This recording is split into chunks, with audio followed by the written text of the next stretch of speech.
The Last Man. By Mary Wollstonecraft Shelley. Introduction. I visited Naples in the year 1818.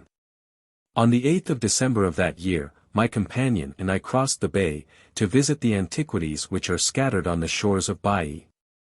The translucent and shining waters of the calm sea covered fragments of old Roman villas, which were interlaced by seaweed, and received diamond tints from the checkering of the sunbeams. The blue and pellucid element was such as Galatea might have skimmed in her car of mother of pearl, or Cleopatra, more fitly than the Nile, have chosen as the path of her magic ship. Though it was winter, the atmosphere seemed more appropriate to early spring. And its genial warmth contributed to inspire those sensations of placid delight, which are the portion of every traveler, as he lingers, loath to quit the tranquil bays and radiant promontories of Baiae.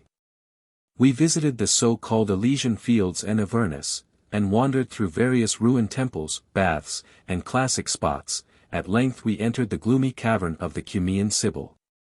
Our lazzaroni bore flaring torches, which shone red, and almost dusky, in the murky subterranean passages, whose darkness thirstily surrounding them, seemed eager to imbibe more and more of the element of light.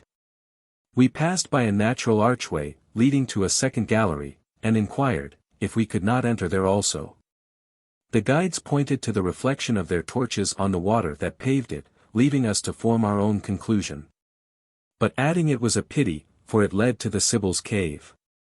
Our curiosity and enthusiasm were excited by this circumstance, and we insisted upon attempting the passage. As is usually the case in the prosecution of such enterprises, the difficulties decreased on examination. We found, on each side of the humid pathway, dry land for the sole of the foot. At length we arrived at a large, desert, dark cavern, which the lazzaroni assured us was the Sibyl's cave.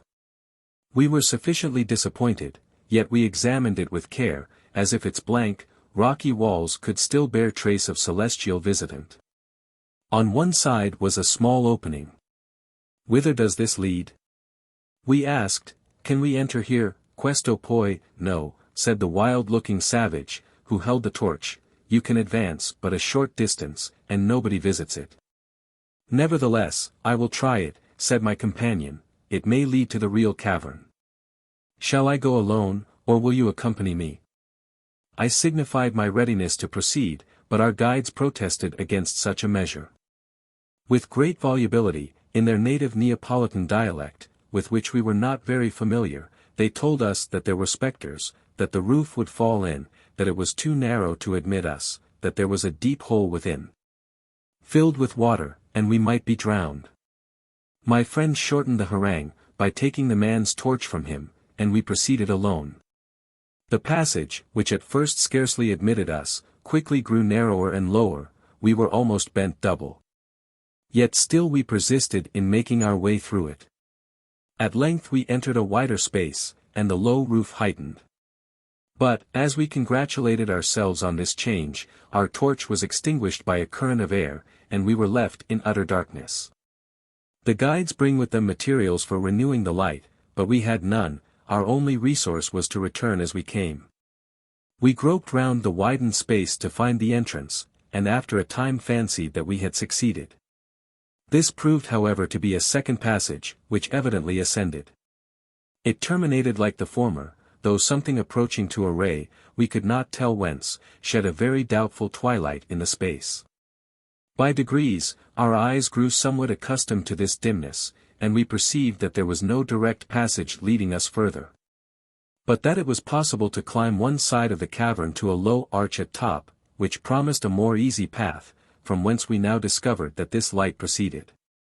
With considerable difficulty we scrambled up, and came to another passage with still more of illumination, and this led to another ascent like the former. After a succession of these, which our resolution alone permitted us to surmount, we arrived at a wide cavern with an arched dome-like roof. An aperture in the midst let in the light of heaven. But this was overgrown with brambles and underwood, which acted as a veil, obscuring the day, and giving a solemn religious hue to the apartment. It was spacious, and nearly circular, with a raised seat of stone, about the size of a Grecian couch, at one end. The only sign that life had been here, was the perfect snow-white skeleton of a goat, which had probably not perceived the opening as it grazed on the hill above, and had fallen headlong. Ages perhaps had elapsed since this catastrophe. And the ruin it had made above, had been repaired by the growth of vegetation during many hundred summers. The rest of the furniture of the cavern consisted of piles of leaves, fragments of bark, and a white filmy substance, resembling the inner part of the green hood which shelters the grain of the unripe Indian corn. We were fatigued by our struggles to attain this point, and seated ourselves on the rocky couch, while the sounds of tinkling sheep bells, and shout of shepherd boy, reached us from above. At length my friend, who had taken up some of the leaves strewed about, exclaimed, "This is the Sibyl's cave, these are Sibylline leaves." On examination, we found that all the leaves, bark, and other substances, were traced with written characters. What appeared to us more astonishing, was that these writings were expressed in various languages, some unknown to my companion, ancient Chaldee, and Egyptian hieroglyphics, old as the pyramids. Stranger still, some were in modern dialects, English and Italian. We could make out little by the dim light, but they seemed to contain prophecies, detailed relations of events but lately past, names, now well known, but of modern date. And often exclamations of exultation or woe, of victory or defeat, were traced on their thin scant pages. This was certainly the Sibyl's cave. Not indeed exactly as Virgil describes it, but the whole of this land had been so convulsed by earthquake and volcano, that the change was not wonderful, though the traces of ruin were effaced by time. And we probably owed the preservation of these leaves, to the accident which had closed the mouth of the cavern, and the swift-growing vegetation which had rendered its sole opening impervious to the storm. We made a hasty selection of such of the leaves, whose writing one at least of us could understand, and then, laden with our treasure, we bade adieu to the dim hypaethric cavern, and after much difficulty succeeded in rejoining our guides. During our stay at Naples, we often returned to this cave, sometimes alone, skimming the sunlit sea, and each time added to our store. Since that period, whenever the world's circumstance has not imperiously called me away, or the temper of my mind impeded such study, I have been employed in deciphering these sacred remains. Their meaning, wondrous and eloquent, has often repaid my toil, soothing me in sorrow, and exciting my imagination to daring flights, through the immensity of nature and the mind of man. For a while my labors were not solitary. But that time is gone, and, with the selected and matchless companion of my toils, their dearest reward is also lost to me. Di mia tenera frondi altro lavoro. Credia mostrart, e qual ferro pianita. Ne invidio insieme, o mio nobile tesoro. I present the public with my latest discoveries in the slight Sibylline pages. Scattered and unconnected as they were, I have been obliged to add links, and model the work into a consistent form. But the main substance rests on the truths contained in these poetic rhapsodies, and the divine intuition which the Cumean damsel obtained from heaven. I have often wondered at the subject of her verses, and at the English dress of the Latin poet. Sometimes I have thought, that, obscure and chaotic as they are, they owe their present form to me, their decipherer. As if we should give to another artist, the painted fragments which form the mosaic copy of Raphael's Transfiguration in St. Peter's, he would put them together in a form, whose mode would be fashioned by his own peculiar mind and talent.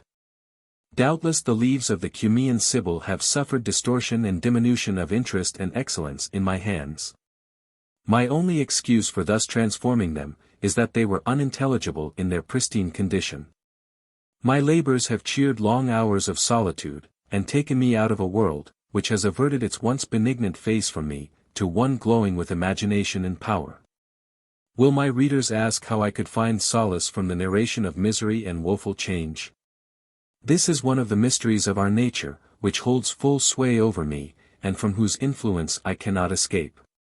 I confess, that I have not been unmoved by the development of the tale, and that I have been depressed, nay, agonized, at some parts of the recital, which I have faithfully transcribed from my materials. Yet such is human nature, that the excitement of mind was dear to me, and that the imagination, painter of tempest and earthquake, or, worse, the stormy and ruin-fraught passions of man, softened my real sorrows and endless regrets. By clothing these fictitious ones in that ideality, which takes the mortal sting from pain. I hardly know whether this apology is necessary. For the merits of my adaptation and translation must decide how far I have well bestowed my time and imperfect powers, in giving form and substance to the frail and attenuated leaves of the Sibyl. How do you find this book? Any thoughts about the book or the author? Any suggestion for improvement? Please take a moment to share your thoughts in a comment. If you like it, share it with your friends who might enjoy it as well. Subscribe to keep in touch. Visit CompleteAudiobooks.com for more quality content. Volume 1.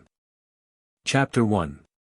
I am the native of a sea-surrounded nook, a cloud-enshadowed land, which, when the surface of the globe, with its shoreless ocean and trackless continents, presents itself to my mind, appears only as an inconsiderable speck in the immense whole. And yet, when balanced in the scale of mental power, far outweighed countries of larger extent and more numerous population. So true it is, that man's mind alone was the creator of all that was good or great to man, and that nature herself was only his first minister. England, seated far north in the turbid sea, now visits my dreams in the semblance of a vast and well-manned ship, which mastered the winds and rode proudly over the waves. In my boyish days she was the universe to me. When I stood on my native hills, and saw plain and mountain stretch out to the utmost limits of my vision, speckled by the dwellings of my countrymen, and subdued to fertility by their labors, the earth's very center was fixed for me in that spot. And the rest of her orb was as a fable, to have forgotten which would have cost neither my imagination nor understanding an effort. My fortunes have been, from the beginning, an exemplification of the power that mutability may possess over the varied tenor of man's life. With regard to myself, this came almost by inheritance. My father was one of those men on whom nature had bestowed to prodigality the envied gifts of wit and imagination, and then left his bark of life to be impelled by these winds, without adding reason as the rudder, or judgment as the pilot for the voyage. His extraction was obscure, but circumstances brought him early into public notice, and his small paternal property was soon dissipated in the splendid scene of fashion and luxury in which he was an actor. During the short years of thoughtless youth, he was adored by the high-bred triflers of the day, nor least by the youthful sovereign, who escaped from the intrigues of party, and the arduous duties of kingly business, to find never-failing amusement and exhilaration of spirit in his society. My father's impulses, never under his own control, perpetually led him into difficulties from which his ingenuity alone could extricate him. And the accumulating pile of debts of honor and of trade, which would have bent to earth any other, was supported by him with a light spirit and tameless hilarity. While his company was so necessary at the tables and assemblies of the rich, that his derelictions were considered venial, and he himself received with intoxicating flattery. This kind of popularity, like every other, is evanescent, and the difficulties of every kind with which he had to contend, increased in a frightful ratio compared with his small means of extricating himself. At such times the king, in his enthusiasm for him, would come to his relief, and then kindly take his friend to task. My father gave the best promises for amendment, but his social disposition, his craving for the usual diet of admiration, and more than all, the fiend of gambling, which fully possessed him, made his good resolutions transient, his promises vain. With the quick sensibility peculiar to his temperament, he perceived his power in the brilliant circle to be on the wane. The king married. And the haughty Princess of Austria, who became, as Queen of England, the head of fashion, looked with harsh eyes on his defects, and with contempt on the affection her royal husband entertained for him. My father felt that his fall was near. But so far from profiting by this last calm before the storm to save himself, he sought to forget anticipated evil by making still greater sacrifices to the deity of pleasure, deceitful and cruel arbiter of his destiny. The king, who was a man of excellent dispositions, but easily led, had now become a willing disciple of his imperious consort. He was induced to look with extreme disapprobation, and at last with distaste, on my father's imprudence and follies. It is true that his presence dissipated these clouds. His warm-hearted frankness, brilliant sallies, and confiding demeanor were irresistible. It was only when at a distance, while still renewed tales of his errors were poured into his royal friend's ear, that he lost his influence. The Queen's dexterous management was employed to prolong these absences, and gather together accusations. At length the king was brought to see in him a source of perpetual disquiet, knowing that he should pay for the short-lived pleasure of his society by tedious homilies, and more painful narrations of excesses, the truth of which he could not disprove. The result was, that he would make one more attempt to reclaim him, and in case of ill success, cast him off for ever. Such a scene must have been one of deepest interest and high-wrought passion. A powerful king, conspicuous for a goodness which had heretofore made him meek, and now lofty in his admonitions, with alternate entreaty and reproof, besought his friend to attend to his real interests. Resolutely to avoid those fascinations which in fact were fast deserting him, and to spend his great powers on a worthy field, in which he, his sovereign, would be his prop, his stay, and his pioneer. My father felt this kindness. For a moment ambitious dreams floated before him, and he thought that it would be well to exchange his present pursuits for nobler duties. With sincerity and fervor he gave the required promise. As a pledge of continued favor, he received from his royal master a sum of money to defray pressing debts, and enable him to enter under good auspices his new career. That very night, while yet full of gratitude and good resolves, this whole sum, and its amount doubled, was lost at the gaming table. In his desire to repair his first losses, my father risked double stakes, and thus incurred a debt of honor he was wholly unable to pay. Ashamed to apply again to the king, he turned his back upon London, its false delights and clinging miseries. And, with poverty for his sole companion, buried himself in solitude among the hills and lakes of Cumberland. His wit, his bon mots, the record of his personal attractions, fascinating manners, and social talents, were long remembered and repeated from mouth to mouth. Ask where now was this favorite of fashion, this companion of the noble, this excelling beam, which gilt with alien splendor the assemblies of the courtly and the gay. You heard that he was under a cloud, a lost man. Not one thought it belonged to him to repay pleasure by real services, or that his long reign of brilliant wit deserved a pension on retiring. The king lamented his absence. He loved to repeat his sayings, relate the adventures they had had together, and exalt his talents, but here ended his reminiscence. Meanwhile my father, forgotten, could not forget. He repined for the loss of what was more necessary to him than air or food, the excitements of pleasure, the admiration of the noble, the luxurious and polished living of the great. A nervous fever was the consequence, during which he was nursed by the daughter of a poor category, under whose roof he lodged. She was lovely, gentle, and, above all, kind to him. Nor can it afford astonishment, that the late idol of high-bred beauty should, even in a fallen state, appear a being of an elevated and wondrous nature to the lowly cottage girl. The attachment between them led to the ill-fated marriage, of which I was the offspring. Notwithstanding the tenderness and sweetness of my mother, her husband still deplored his degraded state. Unaccustomed to industry, he knew not in what way to contribute to the support of his increasing family. Sometimes he thought of applying to the king, pride and shame for a while withheld him. And, before his necessities became so imperious as to compel him to some kind of exertion, he died. For one brief interval before this catastrophe, he looked forward to the future, and contemplated with anguish the desolate situation in which his wife and children would be left.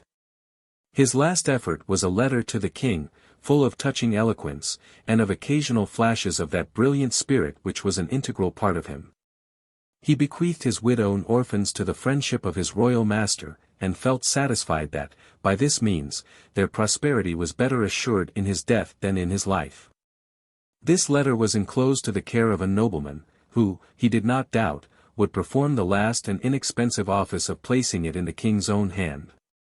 He died in debt, and his little property was seized immediately by his creditors.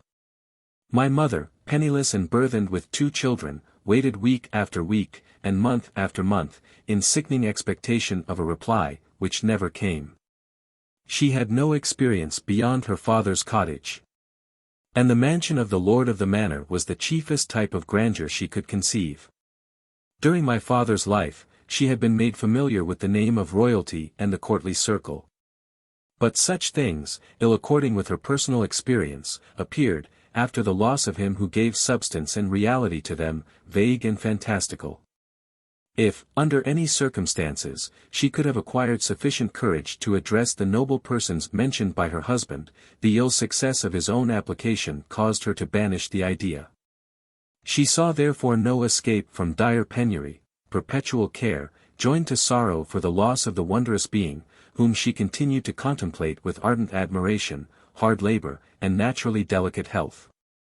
At length released her from the sad continuity of want and misery. The condition of her orphan children was peculiarly desolate. Her own father had been an emigrant from another part of the country, and had died long since. They had no one relation to take them by the hand. They were outcasts, paupers, unfriended beings, to whom the most scanty pittance was a matter of favor, and who were treated merely as children of peasants, yet poorer than the poorest, who, dying, had left them, a thankless bequest to the close-handed charity of the land. I, the elder of the two, was 5 years old when my mother died. A remembrance of the discourses of my parents, and the communications which my mother endeavored to impress upon me concerning my father's friends, in slight hope that I might one day derive benefit from the knowledge, floated like an indistinct dream through my brain. I conceived that I was different and superior to my protectors and companions, but I knew not how or wherefore. The sense of injury, associated with the name of king and noble, clung to me. But I could draw no conclusions from such feelings, to serve as a guide to action. My first real knowledge of myself was as an unprotected orphan among the valleys and fells of Cumberland. I was in the service of a farmer. And with crook in hand, my dog at my side, I shepherded a numerous flock on the near uplands. I cannot say much in praise of such a life, and its pains far exceeded its pleasures. There was freedom in it, a companionship with nature, and a reckless loneliness, but these, romantic as they were, did not accord with the love of action and desire of human sympathy, characteristic of youth. Neither the care of my flock, nor the change of seasons, were sufficient to tame my eager spirit. My outdoor life and unemployed time were the temptations that led me early into lawless habits. I associated with others friendless like myself. I formed them into a band, I was their chief and captain. All shepherd boys alike, while our flocks were spread over the pastures, we schemed and executed many a mischievous prank, which drew on us the anger and revenge of the rustics. I was the leader and protector of my comrades, and as I became distinguished among them, their misdeeds were usually visited upon me. But while I endured punishment and pain in their defense with the spirit of an hero, I claimed as my reward their praise and obedience. In such a school my disposition became rugged, but firm. The appetite for admiration and small capacity for self-control which I inherited from my father, nursed by adversity, made me daring and reckless. I was rough as the elements, and unlearned as the animals I tended. I often compared myself to them, and finding that my chief superiority consisted in power, I soon persuaded myself that it was in power only that I was inferior to the chiefest potentates of the earth.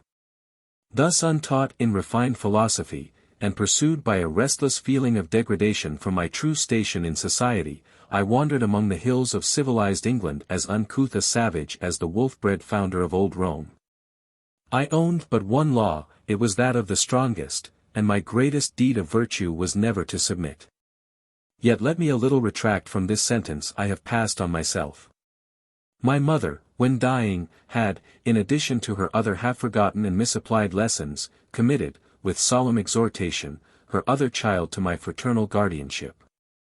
And this one duty I performed to the best of my ability, with all the zeal and affection of which my nature was capable. My sister was 3 years younger than myself. I had nursed her as an infant, and when the difference of our sexes, by giving us various occupations, in a great measure divided us, yet she continued to be the object of my careful love. Orphans, in the fullest sense of the term, we were poorest among the poor, and despised among the unhonored. If my daring and courage obtained for me a kind of respectful aversion, her youth and sex, since they did not excite tenderness, by proving her to be weak, were the causes of numberless mortifications to her. And her own disposition was not so constituted as to diminish the evil effects of her lowly station. She was a singular being, and, like me, inherited much of the peculiar disposition of our father. Her countenance was all expression. Her eyes were not dark, but impenetrably deep. You seemed to discover space after space in their intellectual glance, and to feel that the soul which was their soul, comprehended an universe of thought in its ken. She was pale and fair, and her golden hair clustered on her temples, contrasting its rich hue with the living marble beneath. Her coarse peasant dress, little consonant apparently with the refinement of feeling which her face expressed, yet in a strange manner accorded with it. She was like one of Guido's saints, with heaven in her heart and in her look, so that when you saw her you only thought of that within, and costume and even feature were secondary to the mind that beamed in her countenance. Yet though lovely and full of noble feeling, my poor Perdita, for this was the fanciful name my sister had received from her dying parent, was not altogether saintly in her disposition. Her manners were cold and repulsive. If she had been nurtured by those who had regarded her with affection, she might have been different, but unloved and neglected, she repaid want of kindness with distrust and silence. She was submissive to those who held authority over her, but a perpetual cloud dwelt on her brow. She looked as if she expected enmity from every one who approached her, and her actions were instigated by the same feeling. All the time she could command she spent in solitude. She would ramble to the most unfrequented places, and scale dangerous heights, that in those unvisited spots she might wrap herself in loneliness. Often she passed whole hours walking up and down the paths of the woods. She wove garlands of flowers and ivy, or watched the flickering of the shadows and glancing of the leaves. Sometimes she sat beside a stream, and as her thoughts paused, threw flowers or pebbles into the waters, watching how those swam and these sank. Or she would set afloat boats formed of bark of trees or leaves, with a feather for a sail, and intensely watch the navigation of her craft among the rapids and shallows of the brook. Meanwhile her active fancy wove 1,000 combinations. She dreamt of moving accidents by flood and field. She lost herself delightedly in these self-created wanderings, and returned with unwilling spirit to the dull detail of common life. Poverty was the cloud that veiled her excellencies, and all that was good in her seemed about to perish from want of the genial dew of affection. She had not even the same advantage as I in the recollection of her parents. She clung to me, her brother, as her only friend, but her alliance with me completed the distaste that her protectors felt for her, and every error was magnified by them into crimes. If she had been bred in that sphere of life to which by inheritance the delicate framework of her mind and person was adapted, she would have been the object almost of adoration, for her virtues were as eminent as her defects. All the genius that ennobled the blood of her father illustrated hers, a generous tide flowed in her veins. Artifice, envy, or meanness, were at the antipodes of her nature. Her countenance, when enlightened by amiable feeling, might have belonged to a queen of nations. Her eyes were bright, her look fearless. Although by our situation and dispositions we were almost equally cut off from the usual forms of social intercourse, we formed a strong contrast to each other. I always required the stimulants of companionship and applause. Perdita was all sufficient to herself. Notwithstanding my lawless habits, my disposition was sociable, hers recluse. My life was spent among tangible realities, hers was a dream. I might be said even to love my enemies, since by exciting me they in a sort bestowed happiness upon me. Perdita almost disliked her friends, for they interfered with her visionary moods. All my feelings, even of exultation and triumph, were changed to bitterness. If unparticipated, Perdita, even in joy, fled to loneliness, and could go on from day to day, neither expressing her emotions, nor seeking a fellow feeling in another mind. Nay, she could love and dwell with tenderness on the look and voice of her friend, while her demeanor expressed the coldest reserve. A sensation with her became a sentiment, and she never spoke until she had mingled her perceptions of outward objects with others which were the native growth of her own mind. She was like a fruitful soil that imbibed the airs and dews of heaven, and gave them forth again to light in loveliest forms of fruits and flowers, but then she was often dark and rugged as that soil, raked up, and new sown with unseen seed. She dwelt in a cottage whose trim grassplat sloped down to the waters of the lake of Ullswater, a beech wood stretched up the hill behind, and a purling brook gently falling from the acclivity ran through poplar-shaded banks into the lake. I lived with a farmer whose house was built higher up among the hills, a dark crag rose behind it, and, exposed to the north, the snow lay in its crevices the summer through. Before dawn I led my flock to the sheepwalks, and guarded them through the day. It was a life of toil, for rain and cold were more frequent than sunshine, but it was my pride to contemn the elements. My trusty dog watched the sheep as I slipped away to the rendezvous of my comrades, and thence to the accomplishment of our schemes. At noon we met again, and we threw away in contempt our peasant fare, as we built our fireplace and kindled the cheering blaze destined to cook the game stolen from the neighboring preserves. Then came the tale of hairbreadth escapes, combats with dogs, ambush and flight, as gypsy-like we encompassed our pot. The search after a stray lamb, or the devices by which we elude or endeavored to elude punishment, filled up the hours of afternoon. In the evening my flock went to its fold, and I to my sister. It was seldom indeed that we escaped, to use an old-fashioned phrase, scot-free. Our dainty fare was often exchanged for blows and imprisonment.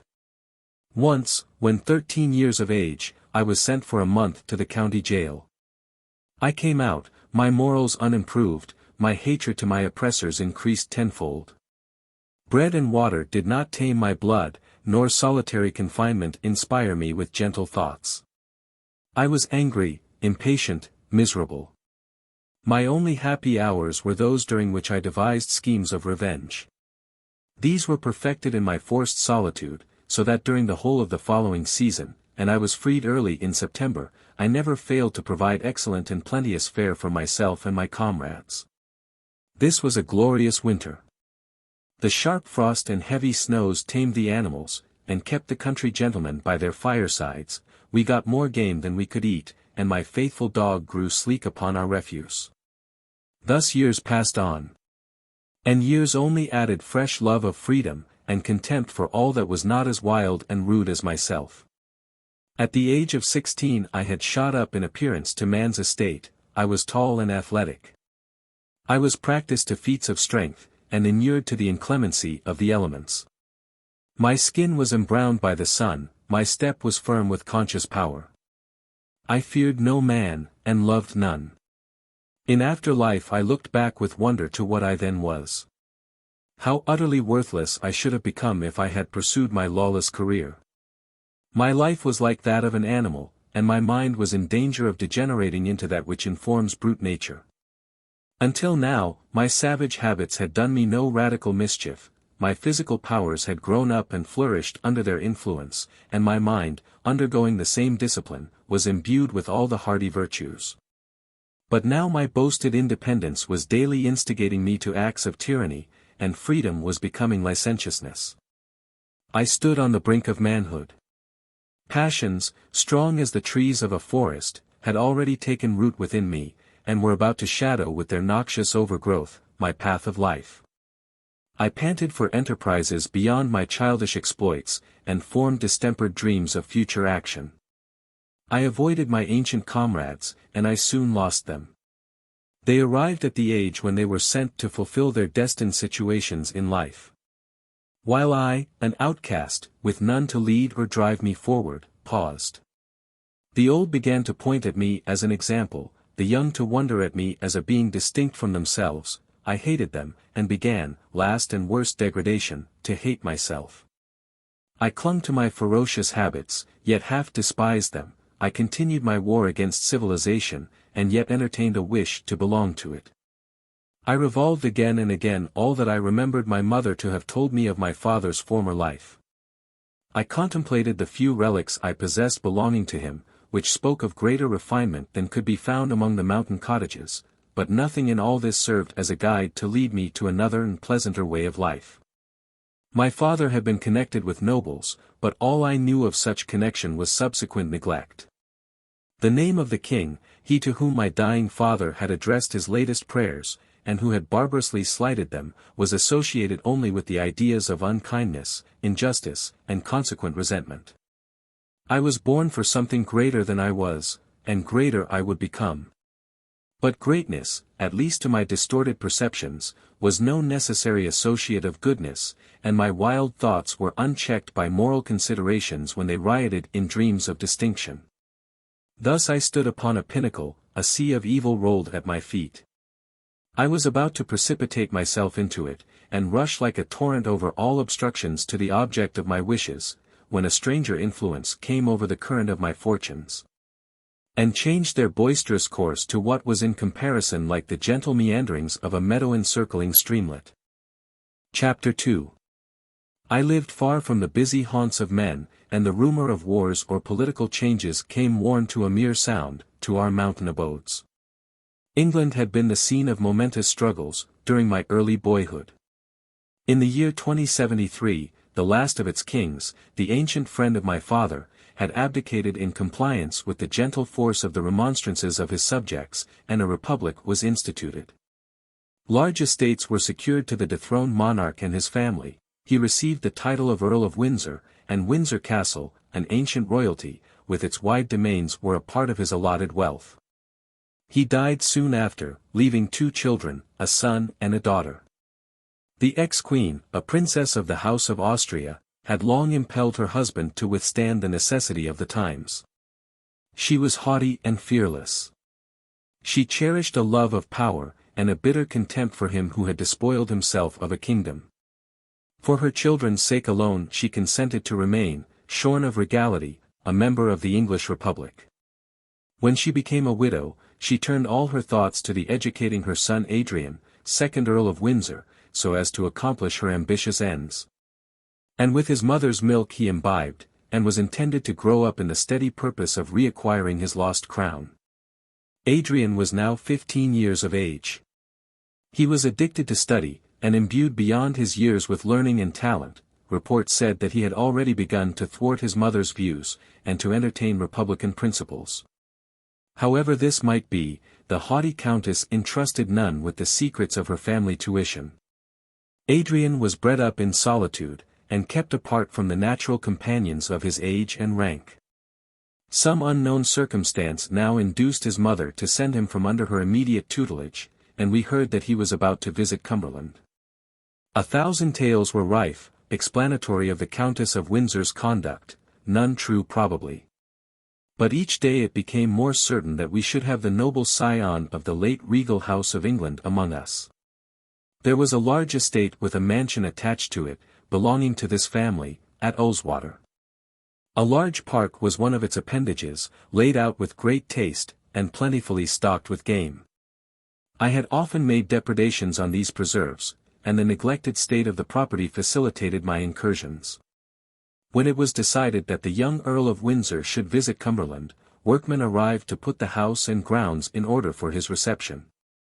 The apartments were restored to their pristine splendor, and the park, all disrepairs restored, was guarded with unusual care. I was beyond measure disturbed by this intelligence. It roused all my dormant recollections, my suspended sentiments of injury, and gave rise to the new one of revenge. I could no longer attend to my occupations, all my plans and devices were forgotten. I seemed about to begin life anew, and that under no good auspices. The tug of war, I thought, was now to begin. He would come triumphantly to the district to which my parent had fled broken-hearted. He would find the ill-fated offspring, bequeathed with such vain confidence to his royal father, miserable paupers. That he should know of our existence, and treat us, near at hand, with the same contumely which his father had practiced in distance and absence, appeared to me the certain consequence of all that had gone before. Thus then I should meet this titled stripling, the son of my father's friend. He would be hedged in by servants, nobles, and the sons of nobles, were his companions, all England rang with his name. And his coming, like a thunderstorm, was heard from far, while I, unlettered and unfashioned, should, if I came in contact with him, in the judgment of his courtly followers, bear evidence in my very person to the propriety of that ingratitude which had made me the degraded being I appeared. With my mind fully occupied by these ideas, I might be said as if fascinated, to haunt the destined abode of the young earl. I watched the progress of the improvements, and stood by the unlading wagons, as various articles of luxury, brought from London, were taken forth and conveyed into the mansion. It was part of the ex-queen's plan, to surround her son with princely magnificence. I beheld rich carpets and silken hangings, ornaments of gold, richly embossed metals, emblazoned furniture, and all the appendages of high rank arranged, so that nothing but what was regal in splendor should reach the eye of one of royal descent. I looked on these, I turned my gaze to my own mean dress. Whence sprung this difference? Whence but from ingratitude, from falsehood, from a dereliction on the part of the prince's father, of all noble sympathy in generous feeling. Doubtless, he also, whose blood received a mingling tide from his proud mother, he, the acknowledged focus of the kingdom's wealth and nobility, had been taught to repeat my father's name with disdain, and to scoff at my just claims to protection. I strove to think that all this grandeur was but more glaring infamy, and that, by planting his golden-woven flag beside my tarnished and tattered banner, he proclaimed not his superiority, but his debasement. Yet I envied him. His stud of beautiful horses, his arms of costly workmanship, the praise that attended him, the adoration, ready servitor, high place and high esteem, I considered them as forcibly wrenched from me. And envied them all with novel and tormenting bitterness. To crown my vexation of spirit, Perdita, the visionary Perdita, seemed to awake to real life with transport, when she told me that the Earl of Windsor was about to arrive. And this pleases you? I observed, moodily. Indeed it does, Lionel, she replied, I quite long to see him. He is the descendant of our kings, the first noble of the land, every one admires and loves him, and they say that his rank is his least merit. He is generous, brave, and affable. You have learned a pretty lesson, Perdita, said I, and repeat it so literally, that you forget the while the proofs we have of the Earl's virtues. His generosity to us is manifest in our plenty, his bravery in the protection he affords us, his affability in the notice he takes of us. His rank his least merit, do you say? Why, all his virtues are derived from his station only. Because he is rich, he is called generous, because he is powerful, brave, because he is well served, he is affable. Let them call him so, let all England believe him to be thus, we know him, he is our enemy, our penurious, dastardly, arrogant enemy. If he were gifted with one particle of the virtues you call his, he would do justly by us, if it were only to shew, that if he must strike, it should not be a fallen foe. His father injured my father, his father, unassailable on his throne, dared despise him who only stooped beneath himself, when he deigned to associate with the royal ingrate. We, descendants from the one and the other, must be enemies also. He shall find that I can feel my injuries, he shall learn to dread my revenge. A few days after he arrived, every inhabitant of the most miserable cottage, went to swell the stream of population that poured forth to meet him, even Perdita, in spite of my late philippic, crept near the highway, to behold this idol of all hearts. I, driven half mad, as I met party after party of the country people, in their holiday best, descending the hills, escaped to their cloud-veiled summits, and looking on the sterile rocks about me, exclaimed, they do not cry, long live the Earl. Nor, when night came, accompanied by drizzling rain and cold, would I return home, for I knew that each cottage rang with the praises of Adrian. As I felt my limbs grow numb and chill, my pain served as food for my insane aversion. Nay, I almost triumphed in it, since it seemed to afford me reason and excuse for my hatred of my unheeding adversary. All was attributed to him, for I confounded so entirely the idea of father and son, that I forgot that the latter might be wholly unconscious of his parents' neglect of us. And as I struck my aching head with my hand, I cried, he shall hear of this. I will be revenged. I will not suffer like a spaniel. He shall know, beggar and friendless as I am, that I will not tamely submit to injury. Each day, each hour added to these exaggerated wrongs. His praises were so many adder's stings infixed in my vulnerable breast. If I saw him at a distance, riding a beautiful horse, my blood boiled with rage. The air seemed poisoned by his presence, and my very native English was changed to a vile jargon, since every phrase I heard was coupled with his name and honor. I panted to relieve this painful heartburning by some misdeed that should rouse him to a sense of my antipathy. It was the height of his offending, that he should occasion in me such intolerable sensations, and not deign himself to afford any demonstration that he was aware that I even lived to feel them. It soon became known that Adrian took great delight in his park and preserves. He never sported, but spent hours in watching the tribes of lovely and almost tame animals with which it was stocked, and ordered that greater care should be taken of them than ever. Here was an opening for my plans of offense, and I made use of it with all the brute impetuosity I derived from my active mode of life. I proposed the enterprise of poaching on his domain to my few remaining comrades, who were the most determined and lawless of the crew, but they all shrunk from the peril, so I was left to achieve my revenge myself. At first my exploits were unperceived, I increased in daring, footsteps on the dewy grass, torn boughs, and marks of slaughter, at length betrayed me to the gamekeepers. They kept better watch, I was taken, and sent to prison. I entered its gloomy walls in a fit of triumphant ecstasy. He feels me now, I cried, and shall, again and again. I passed but one day in confinement. In the evening I was liberated, as I was told, by the order of the Earl himself. This news precipitated me from my self-raised pinnacle of honor. He despises me, I thought, but he shall learn that I despise him, and hold in equal contempt his punishments and his clemency.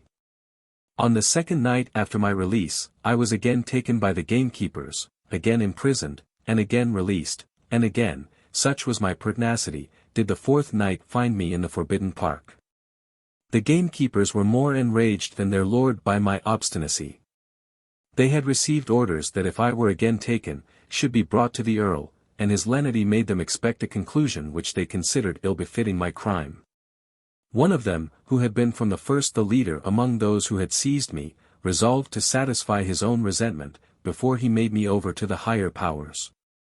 The late setting of the moon, and the extreme caution I was obliged to use in this my third expedition, consumed so much time, that something like a qualm of fear came over me when I perceived dark night yield to twilight. I crept along by the fern, on my hands and knees, seeking the shadowy coverts of the underwood, while the birds awoke with unwelcome song above, and the fresh morning wind, playing among the boughs, made me suspect a footfall at each turn.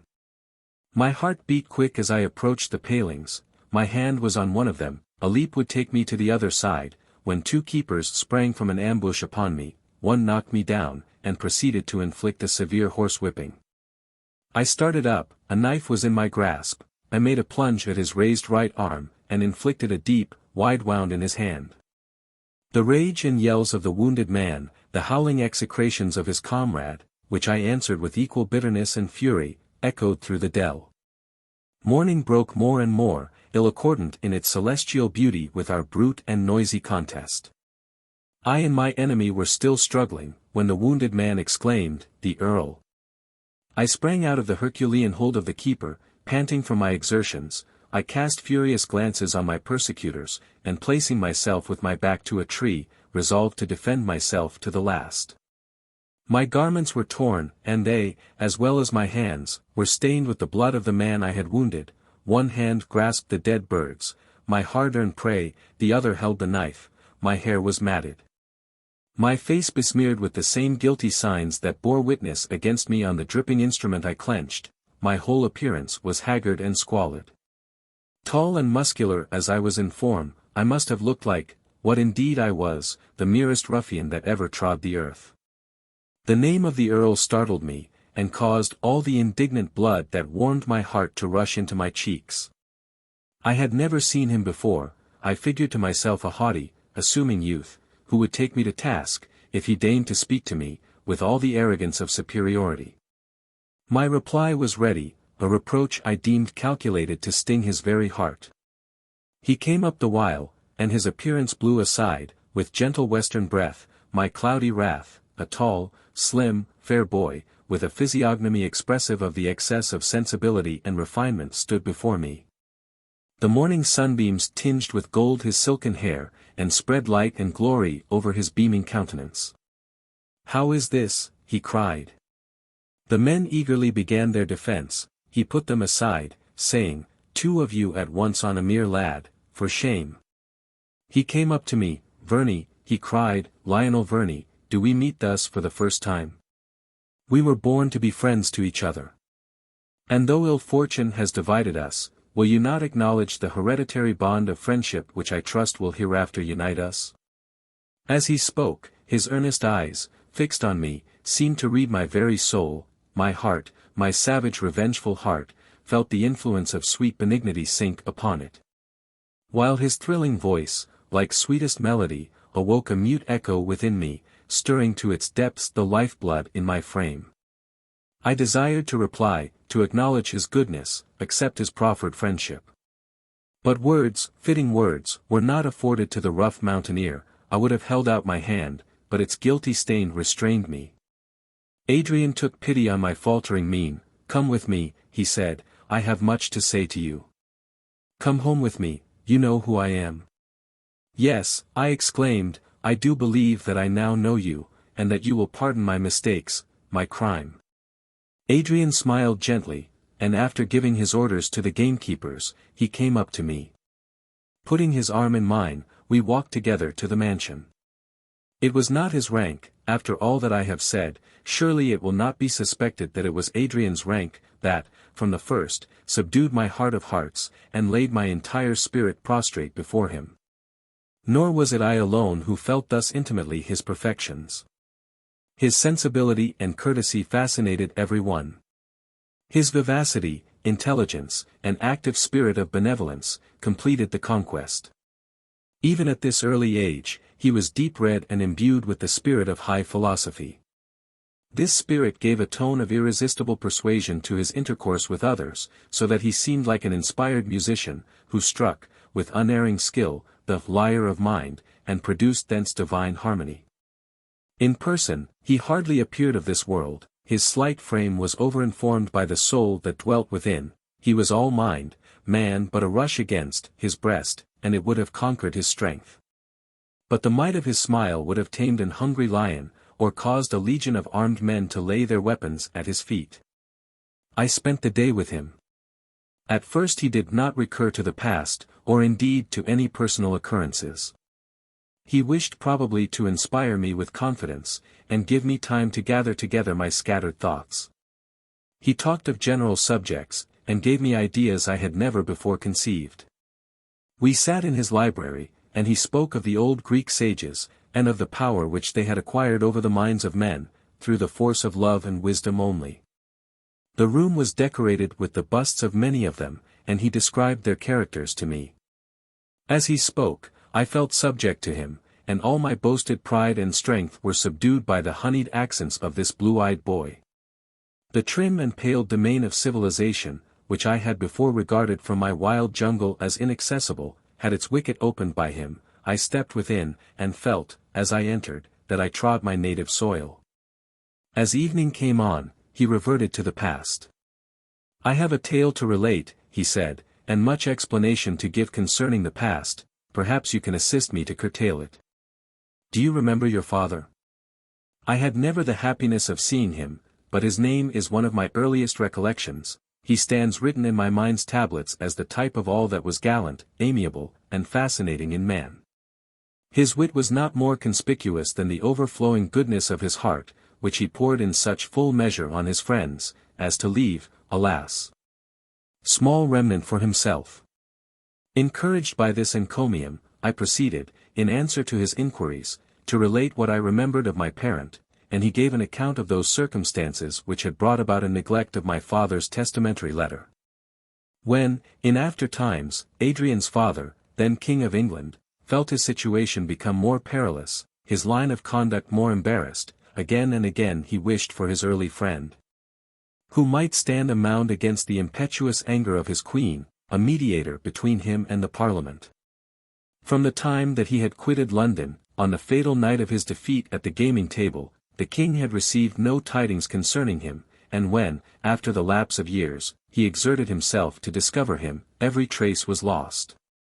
With fonder regret than ever, he clung to his memory, and gave it in charge to his son, if ever he should meet this valued friend, in his name to bestow every succor, and to assure him that, to the last, his attachment survived separation in silence. A short time before Adrian's visit to Cumberland, the heir of the nobleman to whom my father had confided his last appeal to his royal master, put this letter, its seal unbroken, into the young earl's hands. It had been found cast aside with a mass of papers of old date, and accident alone brought it to light. Adrian read it with deep interest, and found there that living spirit of genius and wit he had so often heard commemorated. He discovered the name of the spot whither my father had retreated, and where he died. He learnt the existence of his orphan children. And during the short interval between his arrival at Ullswater and our meeting in the park, he had been occupied in making inquiries concerning us, and arranging a variety of plans for our benefit, preliminary to his introducing himself to our notice. The mode in which he spoke of my father was gratifying to my vanity, the veil which he delicately cast over his benevolence, in alleging a duteous fulfillment of the king's latest will, was soothing to my pride.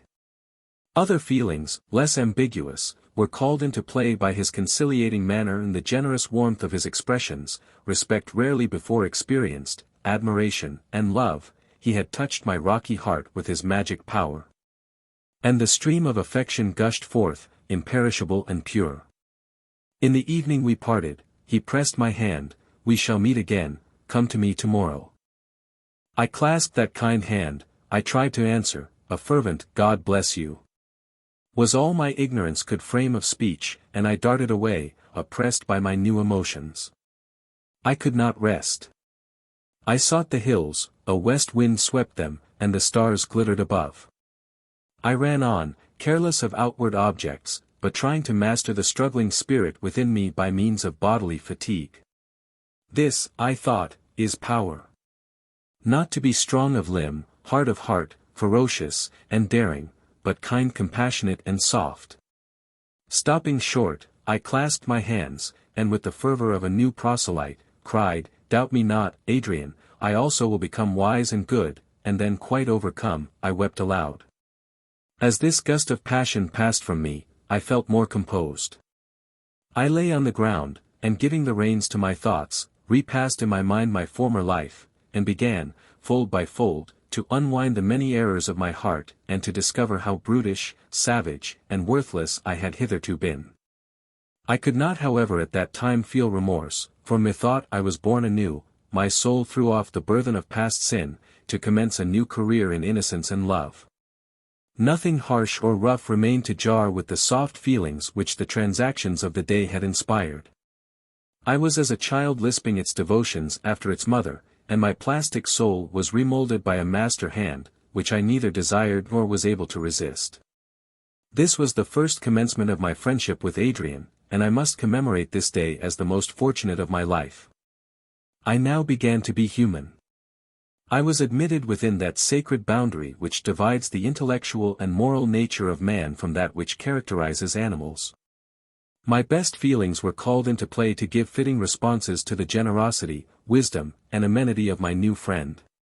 He, with a noble goodness all his own, took infinite delight in bestowing to prodigality the treasures of his mind and fortune on the long-neglected son of his father's friend, the offspring of that gifted being whose excellencies and talents he had heard commemorated from infancy. After his abdication the late king had retreated from the sphere of politics, yet his domestic circle afforded him small content. The ex-queen had none of the virtues of domestic life, and those of courage and daring which she possessed were rendered null by the secession of her husband. She despised him, and did not care to conceal her sentiments. The king had, in compliance with her exactions, cast off his old friends, but he had acquired no new ones under her guidance. In this dearth of sympathy, he had recourse to his almost infant son. And the early development of talent and sensibility rendered Adrian no unfitting depository of his father's confidence. He was never weary of listening to the latter's often repeated accounts of old times, in which my father had played a distinguished part, his keen remarks were repeated to the boy, and remembered by him. His wit, his fascinations, his very faults were hallowed by the regret of affection, his loss was sincerely deplored.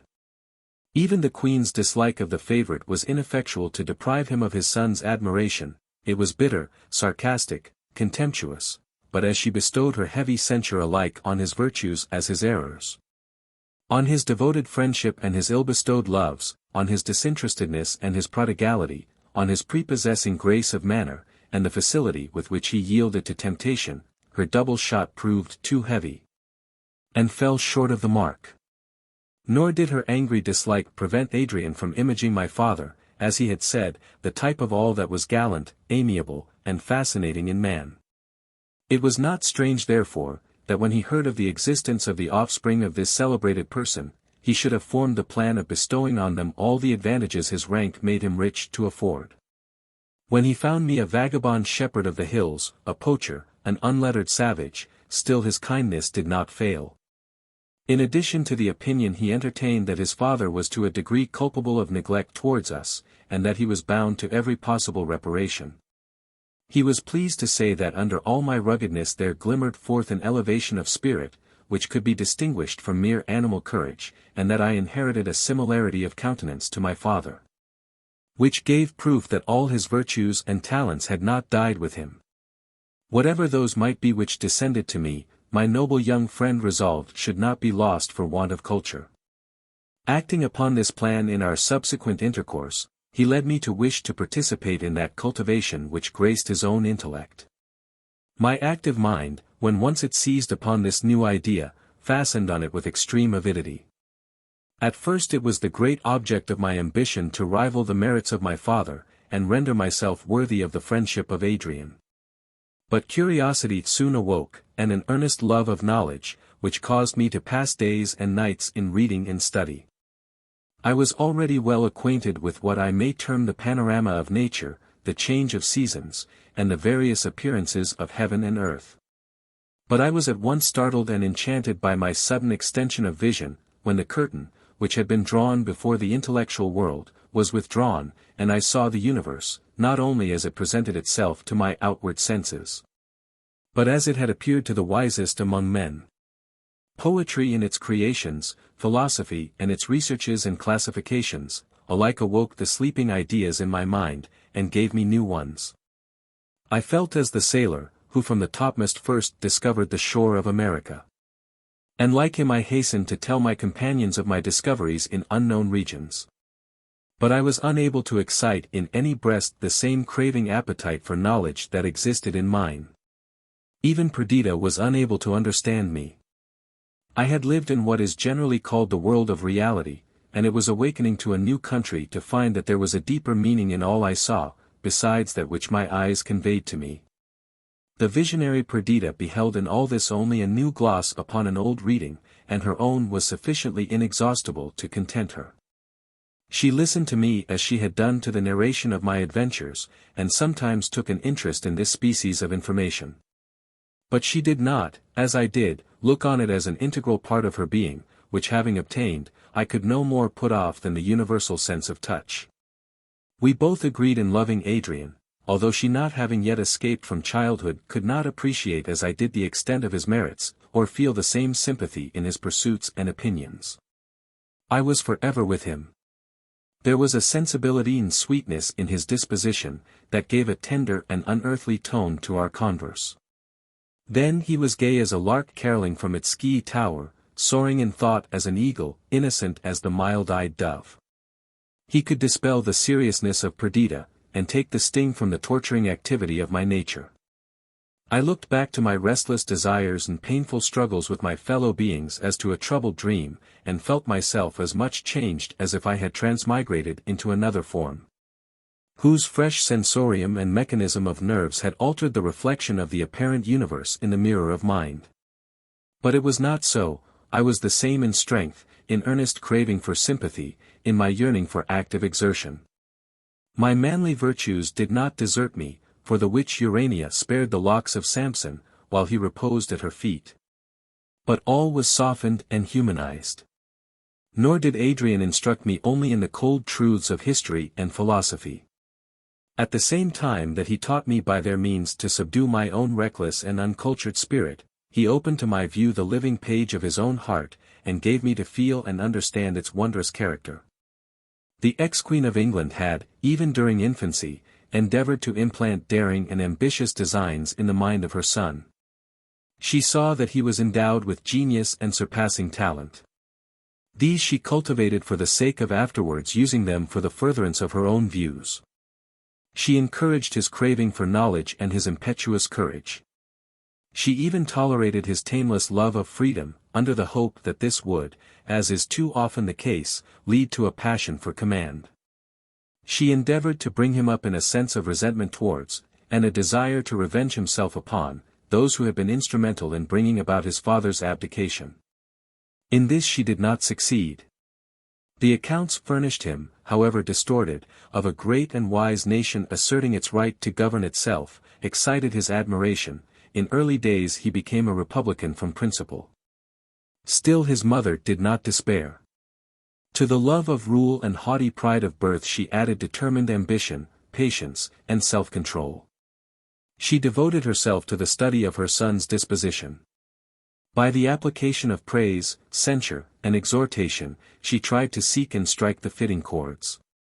And though the melody that followed her touch seemed discord to her, she built her hopes on his talents, and felt sure that she would at last win him.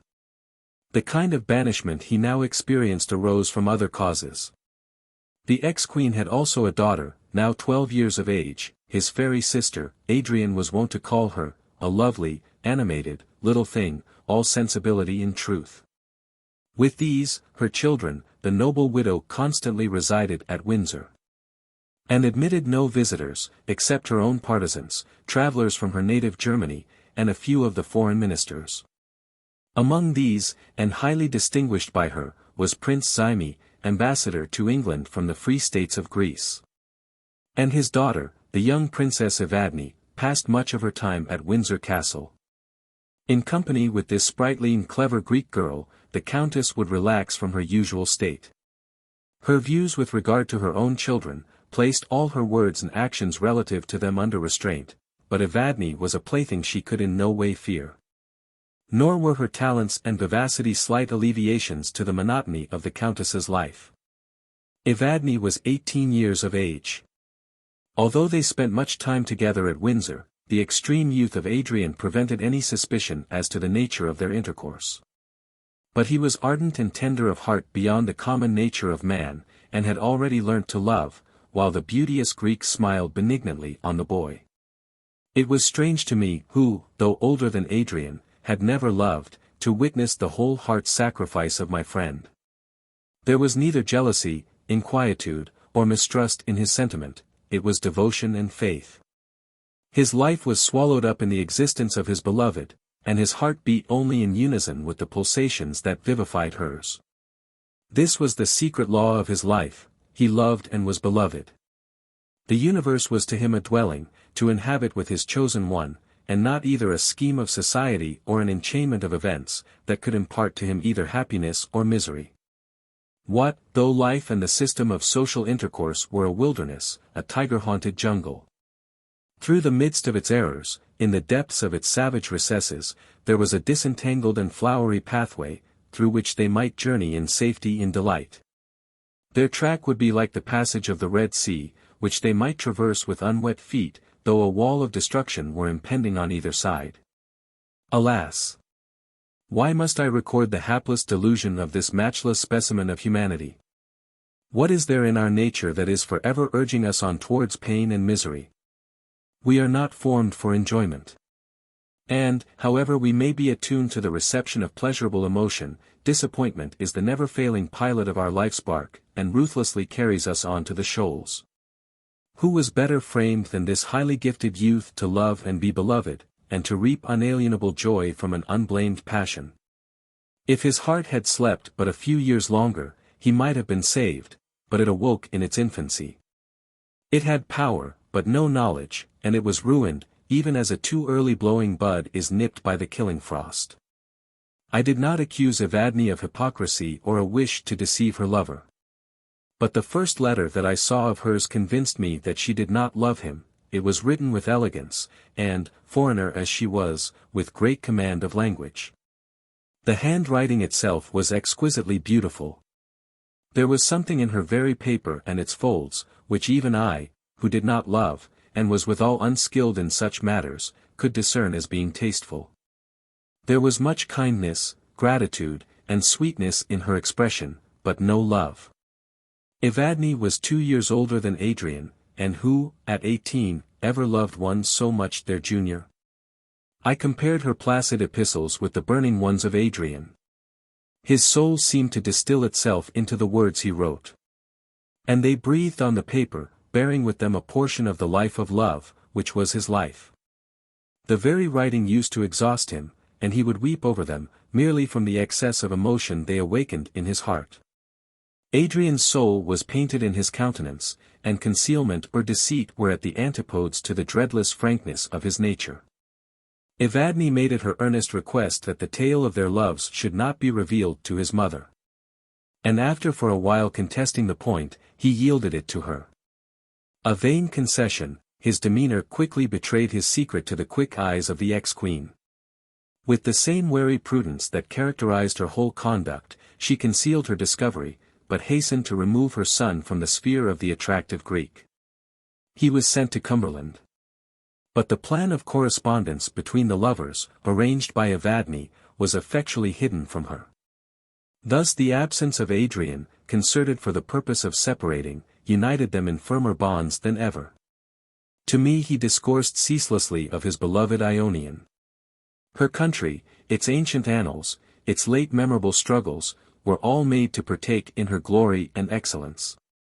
He submitted to be away from her, because she commanded this submission. But for her influence, he would have declared his attachment before all England, and resisted, with unshaken constancy, his mother's opposition. Evadne's feminine prudence perceived how useless any assertion of his resolves would be, till added years gave weight to his power. Perhaps there was besides a lurking dislike to bind herself in the face of the world to one whom she did not love, at least, with that passionate enthusiasm which her heart told her she might one day feel towards another. He obeyed her injunctions, and passed a year in exile in Cumberland. Chapter 3. Happy, thrice happy, were the months, and weeks, and hours of that year. Friendship, hand in hand with admiration, tenderness and respect, built a bower of delight in my heart, late rough as an untrod wild in America, as the homeless wind or herbless sea. Insatiate thirst for knowledge, and boundless affection for Adrian, combined to keep both my heart and understanding occupied, and I was consequently happy. What happiness is so true and unclouded, as the overflowing and talkative delight of young people? In our boat, upon my native lake, beside the streams and the pale bordering poplars, in valley and over hill, my crook thrown aside, a nobler flock to tend than silly sheep, even a flock of newborn ideas, I read or listened to Adrian. And his discourse, whether it concerned his love or his theories for the improvement of man, alike entranced me. Sometimes my lawless mood would return, my love of peril, my resistance to authority, but this was in his absence. Under the mild sway of his dear eyes, I was obedient and good as a boy of 5 years old, who does his mother's bidding. After a residence of about a year at Ullswater, Adrian visited London, and came back full of plans for our benefit. "You must begin life," he said, "you are 17, and longer delay would render the necessary apprenticeship more and more irksome." He foresaw that his own life would be one of struggle, and I must partake his labors with him. The better to fit me for this task, we must now separate. He found my name a good passport to preferment, and he had procured for me the situation of private secretary to the ambassador at Vienna, where I should enter on my career under the best auspices. In 2 years, I should return to my country, with a name well known and a reputation already founded. And Perdita was to become the pupil, friend and younger sister of Evadne. With his usual thoughtfulness, he had provided for her independence in this situation. How refuse the offers of this generous friend? I did not wish to refuse them. But in my heart of hearts, I made a vow to devote life, knowledge, and power, all of which, inasmuch as they were of any value, he had bestowed on me, all my capacities and hopes, to him alone I would devote. Thus I promised myself, as I journeyed towards my destination with roused and ardent expectation of the fulfillment of all that in boyhood we promise ourselves of power and enjoyment in maturity. Methought the time was now arrived, when, childish occupations laid aside, I should enter into life. Even in the Elysian fields, Virgil describes the souls of the happy as eager to drink of the wave which was to restore them to this mortal coil. The young are seldom in Elysium, for their desires, outstripping possibility, leave them as poor as a moneyless debtor. We are told by the wisest philosophers of the dangers of the world, the deceits of men, and the treason of our own hearts, but not the less fearlessly does each put off his frail bark from the port, spread the sail, and strain his oar, to attain the multitudinous streams of the sea of life. How few in youth's prime, moor their vessels on the golden sands, and collect the painted shells that strew them. But all at close of day, with riven planks and rent canvas make for shore, and are either wrecked ere they reach it, or find some wave-beaten haven, some desart strand, whereon to cast themselves and die unmourned. A truce to philosophy. Life is before me, and I rush into possession. Hope, glory, love, and blameless ambition are my guides, and my soul knows no dread. What has been, though sweet, is gone. The present is good only because it is about to change, and the to come is all my own. Do I fear, that my heart palpitates? High aspirations cause the flow of my blood. My eyes seem to penetrate the cloudy midnight of time, and to discern within the depths of its darkness, the fruition of all my soul desires. Now pause. During my journey I might dream, and with buoyant wings reach the summit of life's high edifice. Now that I am arrived at its base, my pinions are furled, the mighty stairs are before me, and step by step I must ascend the wondrous fane. Speak. What door is opened? Behold me in a new capacity. A diplomatist, one among the pleasure-seeking society of a gay city, a youth of promise, favorite of the ambassador. All was strange and admirable to the shepherd of Cumberland. With breathless amaze I entered on the gay scene, whose actors were the lilies glorious as Solomon, who toil not, neither do they spin. Soon, too soon, I entered the giddy whirl, forgetting my studious hours, and the companionship of Adrian. Passionate desire of sympathy, and ardent pursuit for a wished-for object still characterized me. The sight of beauty entranced me, and attractive manners in man or woman won my entire confidence. I called it rapture, when a smile made my heart beat, and I felt the life's blood tingle in my frame, when I approached the idol which for a while I worshipped. The mere flow of animal spirits was paradise, and at night's close I only desired a renewal of the intoxicating delusion. The dazzling light of ornamented rooms, lovely forms arrayed in splendid dresses. The motions of a dance, the voluptuous tones of exquisite music, cradled my senses in one delightful dream. And is not this in its kind happiness? I appeal to moralists and sages. I ask if in the calm of their measured reveries, if in the deep meditations which fill their hours, they feel the ecstasy of a youthful tyro in the school of pleasure. Can the calm beams of their heaven-seeking eyes equal the flashes of mingling passion which blind his, or does the influence of cold philosophy steep their soul in a joy equal to his, engaged in this dear work of youthful revelry? But in truth, neither the lonely meditations of the hermit, nor the tumultuous raptures of the reveller, are capable of satisfying man's heart. From the one we gather unquiet speculation, from the other satiety. The mind flags beneath the weight of thought, and droops in the heartless intercourse of those whose sole aim is amusement.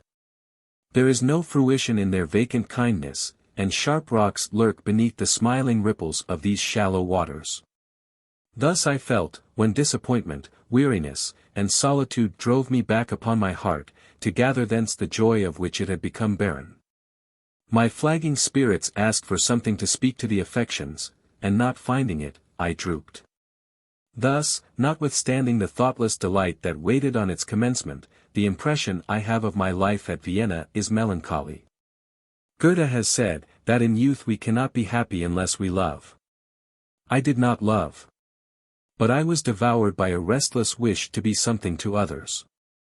I became the victim of ingratitude and cold coquetry, then I desponded, and imagined that my discontent gave me a right to hate the world. I receded to solitude. I had recourse to my books, and my desire again to enjoy the society of Adrian became a burning thirst. Emulation, that in its excess almost assumed the venomous properties of envy, gave a sting to these feelings. At this period the name and exploits of one of my countrymen filled the world with admiration. Relations of what he had done, conjectures concerning his future actions, were the never-failing topics of the hour. I was not angry on my own account, but I felt as if the praises which this idol received were leaves torn from laurels destined for Adrian. But I must enter into some account of this darling of fame, this favourite of the wonder-loving world. Lord Raymond was the sole remnant of a noble but impoverished family. From early youth he had considered his pedigree with complacency, and bitterly lamented his want of wealth. His first wish was aggrandizement. And the means that led towards this end were secondary considerations. Haughty, yet trembling to every demonstration of respect, ambitious, but too proud to shew his ambition.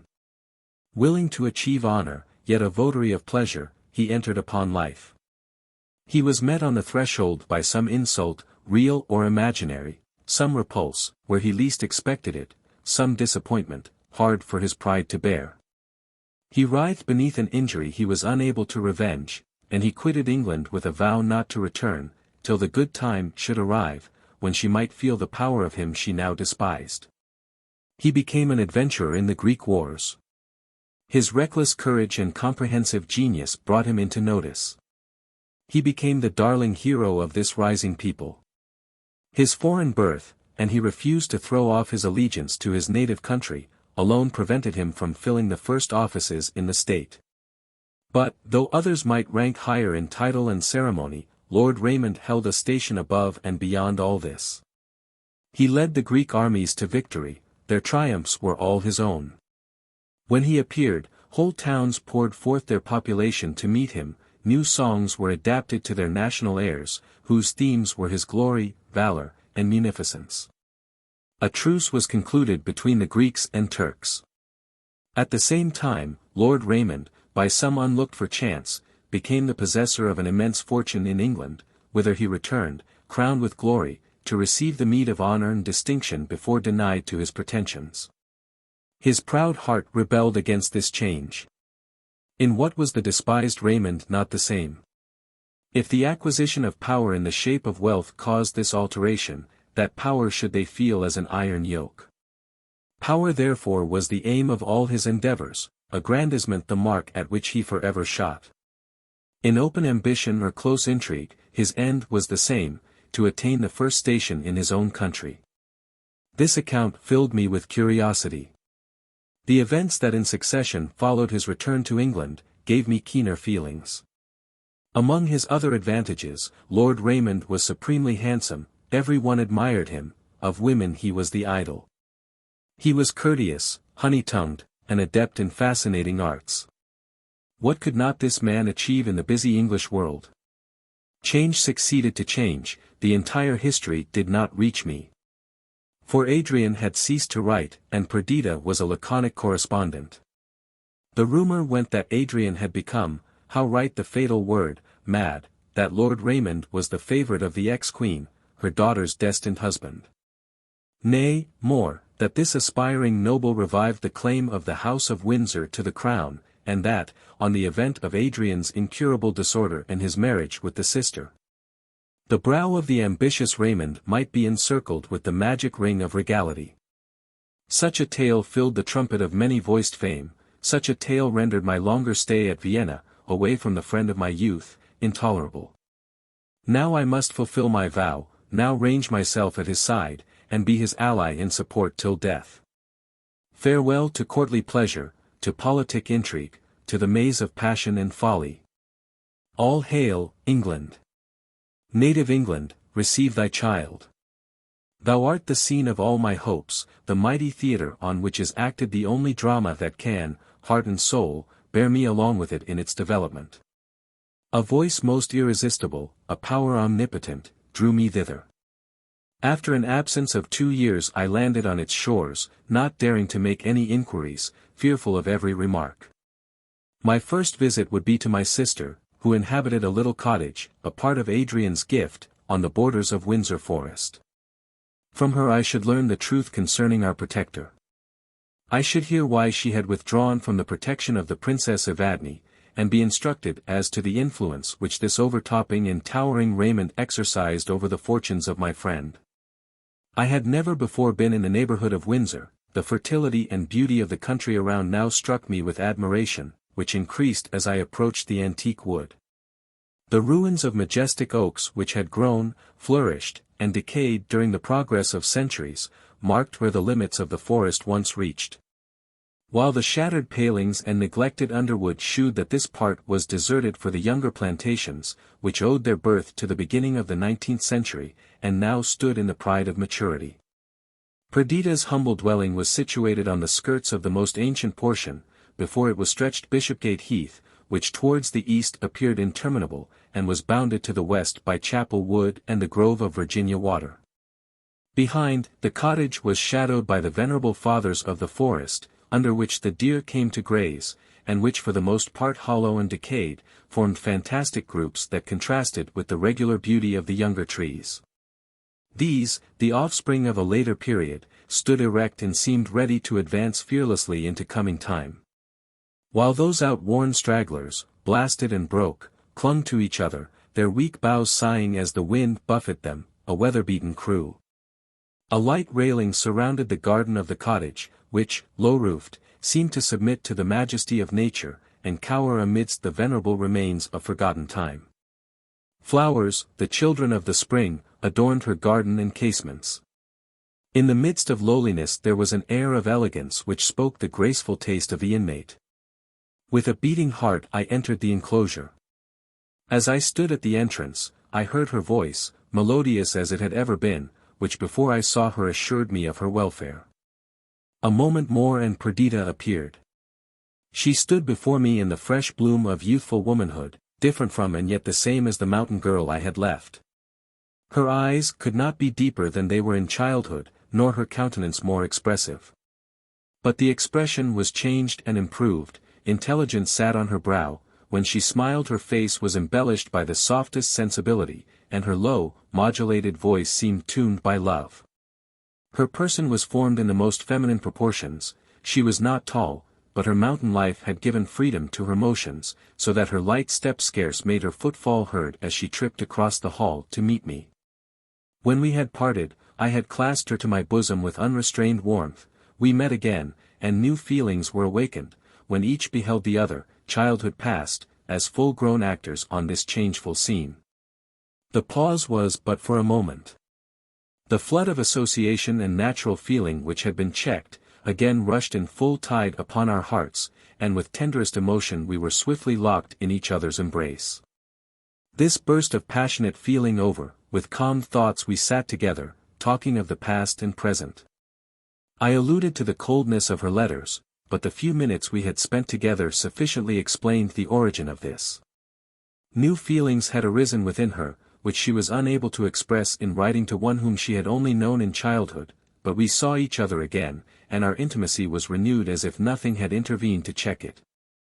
I detailed the incidents of my sojourn abroad, and then questioned her as to the changes that had taken place at home, the causes of Adrian's absence, and her secluded life. The tears that suffused my sister's eyes when I mentioned our friend, and her heightened color seemed to vouch for the truth of the reports that had reached me. But their import was too terrible for me to give instant credit to my suspicion. Was there indeed anarchy in the sublime universe of Adrian's thoughts? Did madness scatter the well-appointed legions, and was he no longer the lord of his own soul? Beloved friend, this ill world was no clime for your gentle spirit. You delivered up its governance to false humanity, which stripped it of its leaves ere winter-time, and laid bare its quivering life to the evil ministration of roughest winds. Have those gentle eyes, those channels of the soul, lost their meaning, or do they only in their glare disclose the horrible tale of its aberrations? Does that voice no longer discourse excellent music? Horrible, most horrible. I veil my eyes in terror of the change, and gushing tears bear witness to my sympathy for this unimaginable ruin. In obedience to my request, Perdita detailed the melancholy circumstances that led to this event. The frank and unsuspicious mind of Adrian, gifted as it was by every natural grace, endowed with transcendent powers of intellect, unblemished by the shadow of defect, unless his dreadless independence of thought was to be construed into one, was devoted, even as a victim to sacrifice, to his love for Evadne. He entrusted to her keeping the treasures of his soul, his aspirations after excellence, and his plans for the improvement of mankind. As manhood dawned upon him, his schemes and theories, far from being changed by personal and prudential motives, acquired new strength from the powers he felt arise within him. And his love for Evadne became deep-rooted, as he each day became more certain that the path he pursued was full of difficulty, and that he must seek his reward, not in the applause or gratitude of his fellow creatures. Hardly in the success of his plans, but in the approbation of his own heart, and in her love and sympathy, which was to lighten every toil and recompense every sacrifice. In solitude, and through many wanderings afar from the haunts of men, he matured his views for the reform of the English government, and the improvement of the people. It would have been well if he had concealed his sentiments, until he had come into possession of the power which would secure their practical development. But he was impatient of the years that must intervene, he was frank of heart and fearless. He gave not only a brief denial to his mother's schemes, but published his intention of using his influence to diminish the power of the aristocracy, to effect a greater equalization of wealth and privilege, and to introduce a perfect system of republican government into England. At first his mother treated his theories as the wild ravings of inexperience. But they were so systematically arranged, and his arguments so well supported, that though still in appearance incredulous, she began to fear him. She tried to reason with him, and finding him inflexible, learned to hate him. Strange to say, this feeling was infectious. His enthusiasm for good which did not exist, his contempt for the sacredness of authority, his ardor and imprudence were all at the antipodes of the usual routine of life. The worldly feared him, the young and inexperienced did not understand the lofty severity of his moral views, and disliked him as a being different from themselves. Evadne entered but coldly into his systems.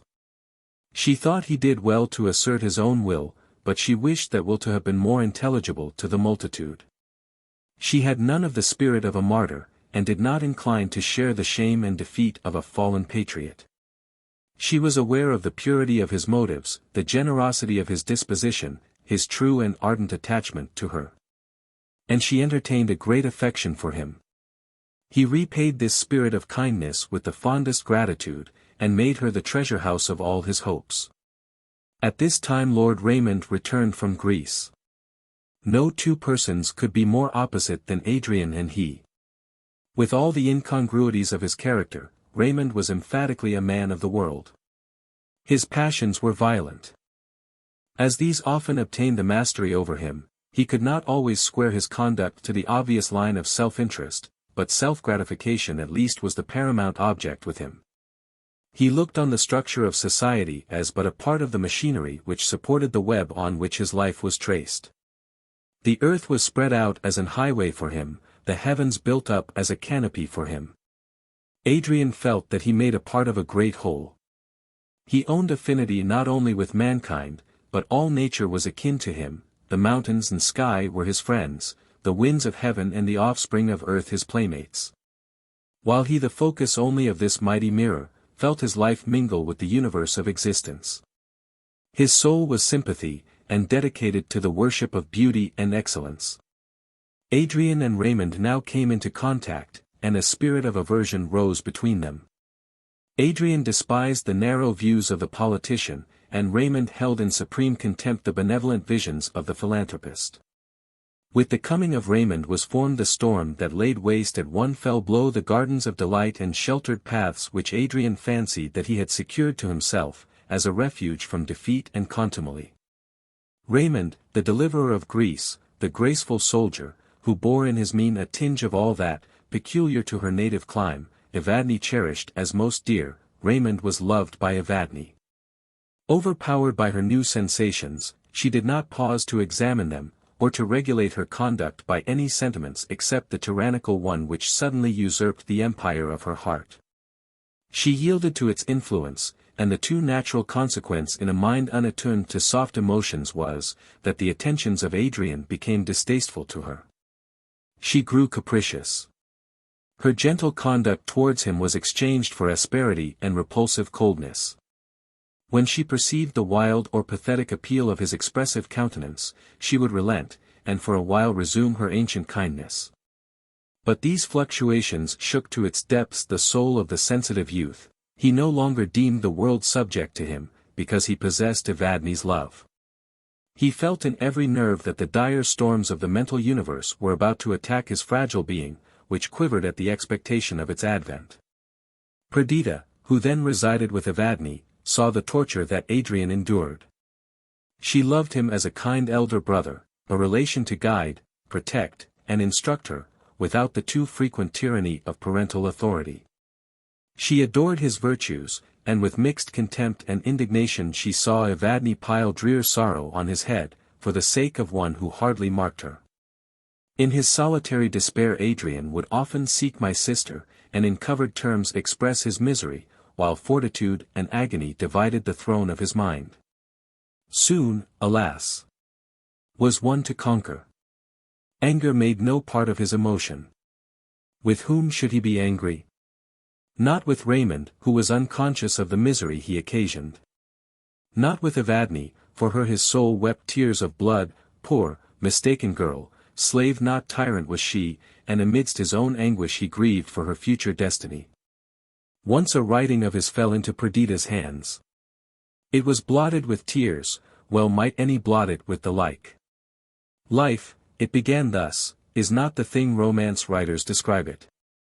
Going through the measures of a dance, and after various evolutions arriving at a conclusion, when the dancers may sit down and repose. While there is life there is action and change. We go on, each thought linked to the one which was its parent, each act to a previous act. No joy or sorrow dies barren of progeny, which forever generated and generating, weaves the chain that make our life. Undia lama a otro dia y asai lama, y encadena lanto a lanto, y pena a pena. Truly disappointment is the guardian deity of human life. She sits at the threshold of unborn time, and marshals the events as they come forth. Once my heart sat lightly in my bosom. All the beauty of the world was doubly beautiful, irradiated by the sunlight shed from my own soul. Oh, wherefore are love and ruin forever joined in this our mortal dream? So that when we make our hearts a lair for that gently seeming beast, its companion enters with it, and pitilessly lays waste what might have been an home and a shelter. By degrees his health was shaken by his misery, and then his intellect yielded to the same tyranny. His manners grew wild, he was sometimes ferocious, sometimes absorbed in speechless melancholy. Suddenly Evadne quitted London for Paris. He followed, and overtook her when the vessel was about to sail. None knew what passed between them, but Perdita had never seen him since. He lived in seclusion, no one knew where, attended by such persons as his mother selected for that purpose. Chapter 4. The next day Lord Raymond called at Perdita's cottage, on his way to Windsor Castle. My sister's heightened color and sparkling eyes half revealed her secret to me. He was perfectly self-possessed. He accosted us both with courtesy, seemed immediately to enter into our feelings, and to make one with us. I scanned his physiognomy, which varied as he spoke, yet was beautiful in every change. The usual expression of his eyes was soft, though at times he could make them even glare with ferocity. His complexion was colorless, and every trait spoke predominate self-will. His smile was pleasing, though disdain too often curled his lips, lips which to female eyes were the very throne of beauty and love. His voice, usually gentle, often startled you by a sharp discordant note, which shewed that his usual low tone was rather the work of study than nature. Thus full of contradictions, unbending yet haughty, gentle yet fierce, tender and again neglectful, he by some strange art found easy entrance to the admiration and affection of women. Now caressing and now tyrannizing over them according to his mood, but in every change a despot. At the present time Raymond evidently wished to appear amiable. Wit, hilarity, and deep observation were mingled in his talk, rendering every sentence that he uttered as a flash of light. He soon conquered my latent distaste. I endeavored to watch him and Perdita, and to keep in mind everything I had heard to his disadvantage. But all appeared so ingenuous, and all was so fascinating, that I forgot everything except the pleasure his society afforded me. Under the idea of initiating me in the scene of English politics and society, of which I was soon to become a part, he narrated a number of anecdotes, and sketched many characters. His discourse, rich and varied, flowed on, pervading all my senses with pleasure. But for one thing he would have been completely triumphant. He alluded to Adrian, and spoke of him with that disparagement that the worldly wise always attach to enthusiasm. He perceived the cloud gathering, and tried to dissipate it. But the strength of my feelings would not permit me to pass thus lightly over this sacred subject, so I said emphatically, "Permit me to remark, that I am devotedly attached to the Earl of Windsor, he is my best friend and benefactor. I reverence his goodness, I accord with his opinions, and bitterly lament his present, and I trust temporary, illness. That illness, from its peculiarity, makes it painful to me beyond words to hear him mentioned, unless in terms of respect and affection." Raymond replied, but there was nothing conciliatory in his reply. I saw that in his heart he despised those dedicated to any but worldly idols. "Every man," he said, "dreams about something, love, honor, and pleasure, you dream of friendship, and devote yourself to a maniac. Well, if that be your vocation, doubtless you are in the right to follow it."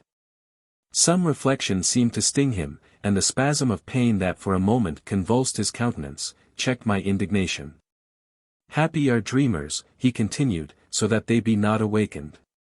Would I could dream. But, broad and garish day is the element in which I live, the dazzling glare of reality inverts the scene for me. Even the ghost of friendship has departed, and love," he broke off, nor could I guess whether the disdain that curled his lip was directed against the passion, or against himself for being its slave. This account may be taken as a sample of my intercourse with Lord Raymond. I became intimate with him, and each day afforded me occasion to admire more and more his powerful and versatile talents, that together with his eloquence, which was graceful and witty, and his wealth now immense, caused him to be feared, loved, and hated beyond any other man in England. My descent, which claimed interest, if not respect, my former connection with Adrian, the favor of the ambassador, whose secretary I had been, and now my intimacy with Lord Raymond, gave me easy access to the fashionable and political circles of England. To my inexperience we at first appeared on the eve of a civil war, each party was violent, acrimonious, and unyielding. Parliament was divided by three factions, aristocrats, democrats, and royalists. After Adrian's declared predilection to the republican form of government, the latter party had nearly died away, chiefless, guideless, but, when Lord Raymond came forward as its leader, it revived with redoubled force. Some were royalists from prejudice and ancient affection, and there were many moderately inclined who feared alike the capricious tyranny of the popular party, and the unbending despotism of the aristocrats. More than a third of the members ranged themselves under Raymond, and their number was perpetually increasing. The aristocrats built their hopes on their preponderant wealth and influence, the reformers on the force of the nation itself. The debates were violent, more violent the discourses held by each knot of politicians as they assembled to arrange their measures. Opprobrious epithets were bandied about, resistance even to the death threatened. Meetings of the populace disturbed the quiet order of the country. Except in war, how could all this end? Even as the destructive flames were ready to break forth, I saw them shrink back.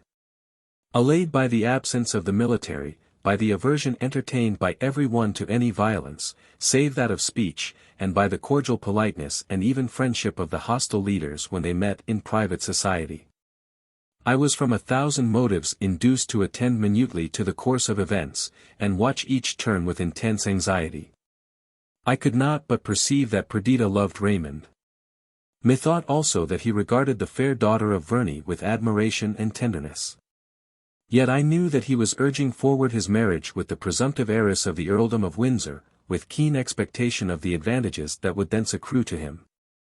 All the ex-queen's friends were his friends. No week passed that he did not hold consultations with her at Windsor. I had never seen the sister of Adrian. I had heard that she was lovely, amiable, and fascinating. Wherefore should I see her? There are times when we have an indefinable sentiment of impending change for better or for worse, to arise from an event, and, be it for better or for worse, we fear the change, and shun the event. For this reason I avoided this high-born damsel. To me she was everything and nothing, her very name mentioned by another made me start and tremble, the endless discussion concerning her union with Lord Raymond was real agony to me.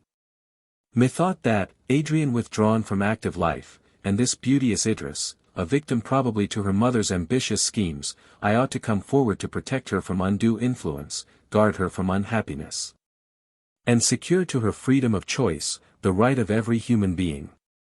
Yet how was I to do this? She herself would disdain my interference.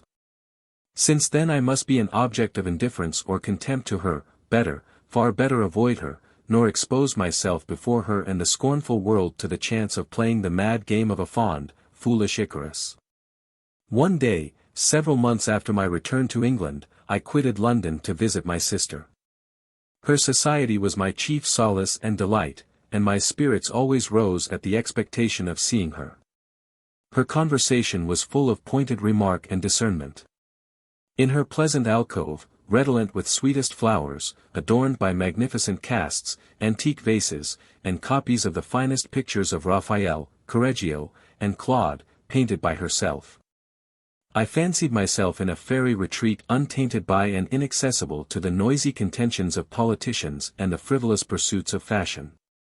On this occasion, my sister was not alone, nor could I fail to recognize her companion. It was Idris, the till now unseen object of my mad idolatry. In what fitting terms of wonder and delight, in what choice expression and soft flow of language, can I usher in the loveliest, wisest, best? How in poor assemblage of words convey the halo of glory that surrounded her, the thousand graces that waited unwearied on her? The first thing that struck you on beholding that charming countenance was its perfect goodness and frankness. Candor sat upon her brow, simplicity in her eyes, heavenly benignity in her smile. Her tall slim figure bent gracefully as a poplar to the breezy west, and her gait, goddess-like, was as that of a winged angel new alit from heaven's high floor. The pearly fairness of her complexion was stained by a pure suffusion, her voice resembled the low, subdued tenor of a flute. It is easiest perhaps to describe by contrast. I have detailed the perfections of my sister. And yet she was utterly unlike Idris. Perdita, even where she loved, was reserved and timid, Idris was frank and confiding. The one recoiled to solitude, that she might there entrench herself from disappointment and injury. The other walked forth in open day, believing that none would harm her. Wordsworth has compared a beloved female to two fair objects in nature. But his lines always appeared to me rather a contrast than a similitude. A violet by a mossy stone, half hidden from the eye, fair as a star when only one is shining in the sky. Such a violet was sweet Perdita, trembling to entrust herself to the very air, cowering from observation, yet betrayed by her excellences, and repaying with 1,000 graces the labor of those who sought her in her lonely bypath. Idris was as the star, set in single splendor in the dim anadem of balmy evening, ready to enlighten and delight the subject world, shielded herself from every taint by her unimagined distance from all that was not like herself akin to heaven. I found this vision of beauty in Perdita's alcove, in earnest conversation with its inmate. When my sister saw me, she rose, and taking my hand, said, "He is here, even at our wish, this is Lionel, my brother." Idris arose also, and bent on me her eyes of celestial blue, and with grace peculiar said, you hardly need an introduction. We have a picture, highly valued by my father, which declares at once your name. Verney, you will acknowledge this tie, and as my brother's friend, I feel that I may trust you." Then, with lids humid with a tear and trembling voice, she continued, "Dear friends, do not think it strange that now, visiting you for the first time, I ask your assistance, and confide my wishes and fears to you. To you alone do I dare speak.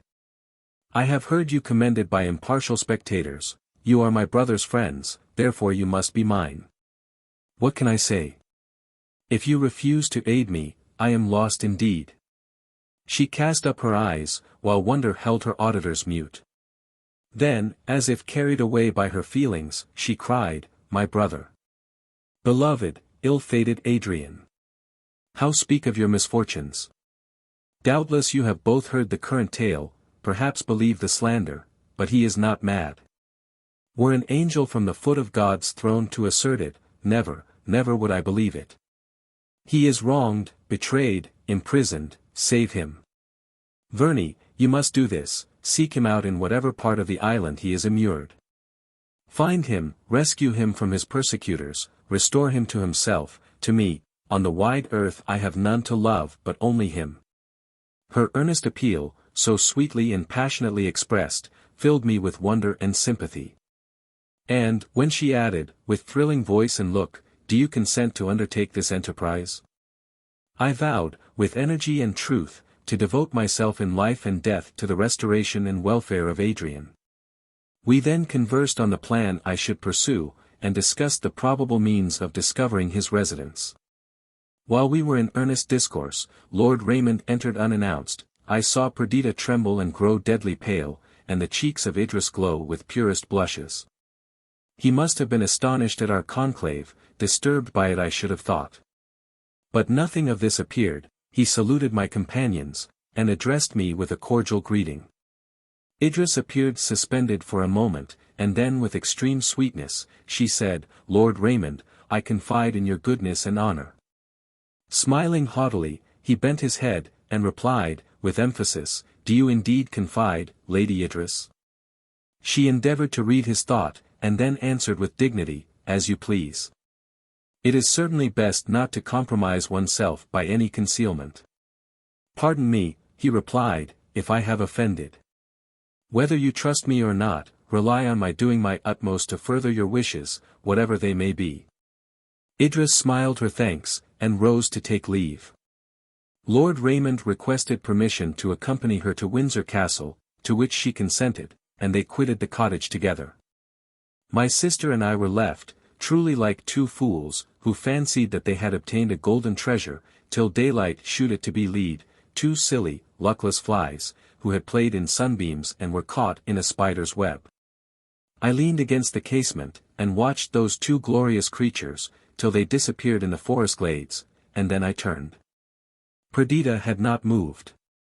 Her eyes fixed on the ground, her cheeks pale, her very lips white, motionless and rigid, every feature stamped by woe, she sat. Half frightened, I would have taken her hand, but she shudderingly withdrew it and strove to collect herself. I entreated her to speak to me. "Not now," she replied, "nor do you speak to me, my dear Lionel, you can say nothing, for you know nothing. I will see you tomorrow, in the meantime, adieu." She rose, and walked from the room. But pausing at the door, and leaning against it, as if her overbusy thoughts had taken from her the power of supporting herself, she said, "Lord Raymond will probably return. Will you tell him that he must excuse me today, for I am not well? I will see him tomorrow if he wishes it, and you also. You had better return to London with him. You can there make the inquiries agreed upon, concerning the Earl of Windsor, and visit me again tomorrow, before you proceed on your journey. Till then, farewell." She spoke falteringly, and concluded with a heavy sigh. I gave my assent to her request, and she left me. I felt as if, from the order of the systematic world, I had plunged into chaos, obscure, contrary, unintelligible. That Raymond should marry Idris was more than ever intolerable. Yet my passion, though a giant from its birth, was too strange, wild, and impracticable, for me to feel at once the misery I perceived in Perdita. How should I act? She had not confided in me. I could not demand an explanation from Raymond without the hazard of betraying what was perhaps her most treasured secret. I would obtain the truth from her the following day, in the meantime, but, while I was occupied by multiplying reflections, Lord Raymond returned. He asked for my sister, and I delivered her message. After musing on it for a moment, he asked me if I were about to return to London, and if I would accompany him. I consented. He was full of thought, and remained silent during a considerable part of our ride.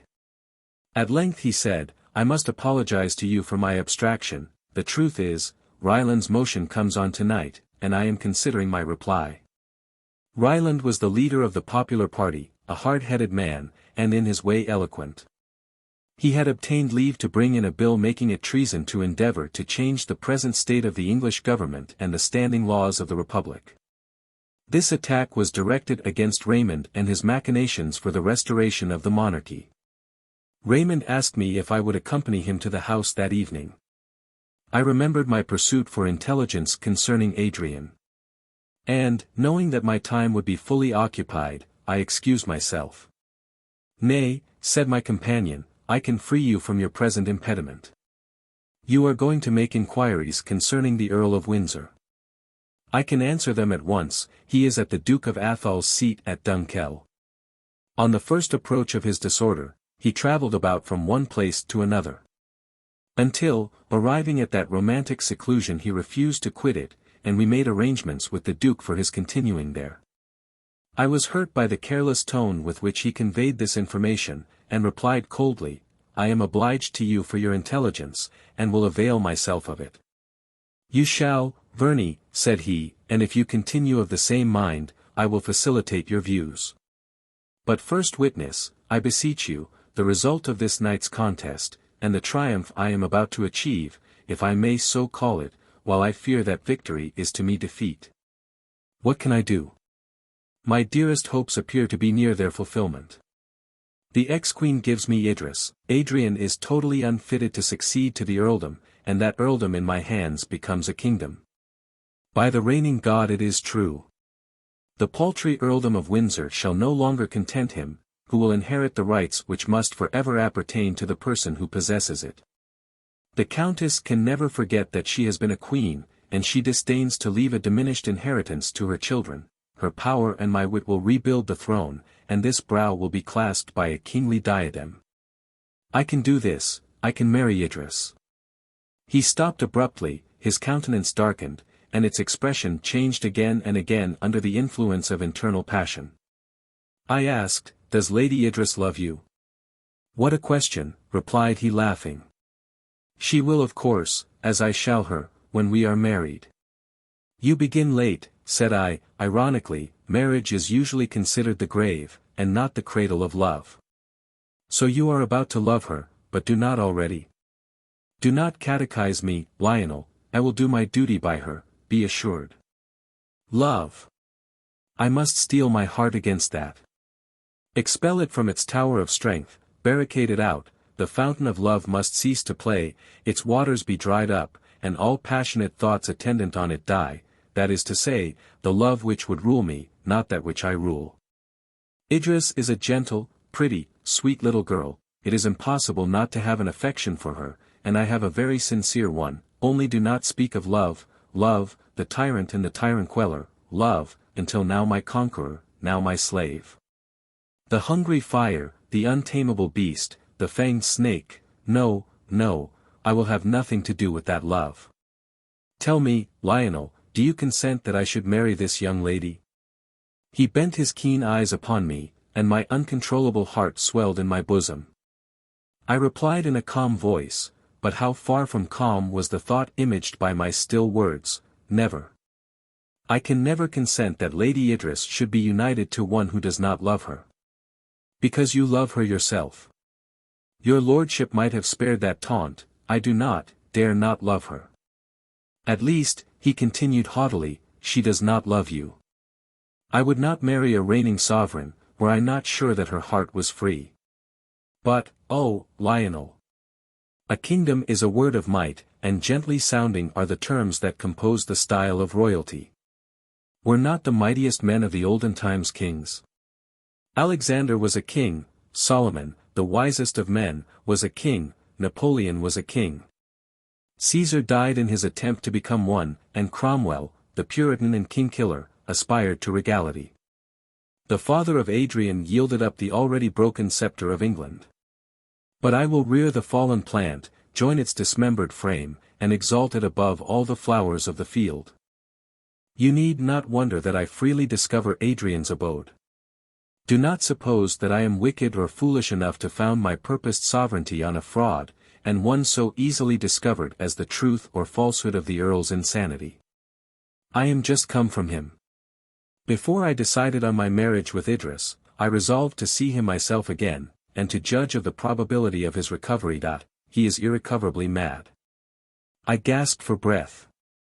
I will not detail to you, continued Raymond, the melancholy particulars. You shall see him, and judge for yourself, although I fear this visit, useless to him, will be insufferably painful to you.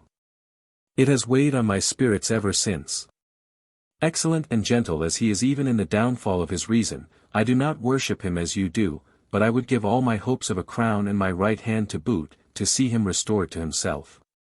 His voice expressed the deepest compassion.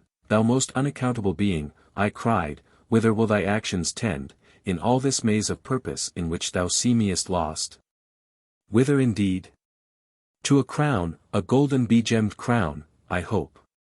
And yet I dare not trust, and though I dream of a crown and wake for one, ever and anon a busy devil whispers to me, that it is but a fool's cap that I seek, and that were I wise, I should trample on it, and take in its stead that which is worth all the crowns of the East and presidentships of the West. And what is that? If I do make it my choice, then you shall know. At present I dare not speak, even think of it. Again he was silent, and after a pause turned to me laughingly. When scorn did not inspire his mirth, when it was genuine gaiety that painted his features with a joyous expression, his beauty became supereminent, divine. Verney, said he, my first act when I become King of England, will be to unite with the Greeks, take Constantinople, and subdue all Asia. I intend to be a warrior, a conqueror, Napoleon's name shall veil to mine. And enthusiasts, instead of visiting his rocky grave, and exalting the merits of the fallen, shall adore my majesty, and magnify my illustrious achievements. I listened to Raymond with intense interest. Could I be other than all ear, to one who seemed to govern the whole earth in his grasping imagination, and who only quailed when he attempted to rule himself? Then on his word and will depended my own happiness, the fate of all dear to me. I endeavored to divine the concealed meaning of his words. Perdita's name was not mentioned, yet I could not doubt that love for her caused the vacillation of purpose that he exhibited. And who was so worthy of love as my noble-minded sister? Who deserved the hand of this self-exalted king more than she whose glance belonged to a queen of nations? Who loved him, as he did her, notwithstanding that disappointment quelled her passion, and ambition held strong combat with his? We went together to the house in the evening. Raymond, while he knew that his plans and prospects were to be discussed and decided during the expected debate, was gay and careless. An hum, like that of 10,000 hives of swarming bees, stunned us as we entered the coffee-room. Knots of politicians were assembled with anxious brows and loud or deep voices. The aristocratical party, the richest and most influential men in England, appeared less agitated than the others, for the question was to be discussed without their interference. Near the fire was Ryland and his supporters. Ryland was a man of obscure birth and of immense wealth, inherited from his father, who had been a manufacturer. He had witnessed, when a young man, the abdication of the king, and the amalgamation of the two houses of Lords and Commons.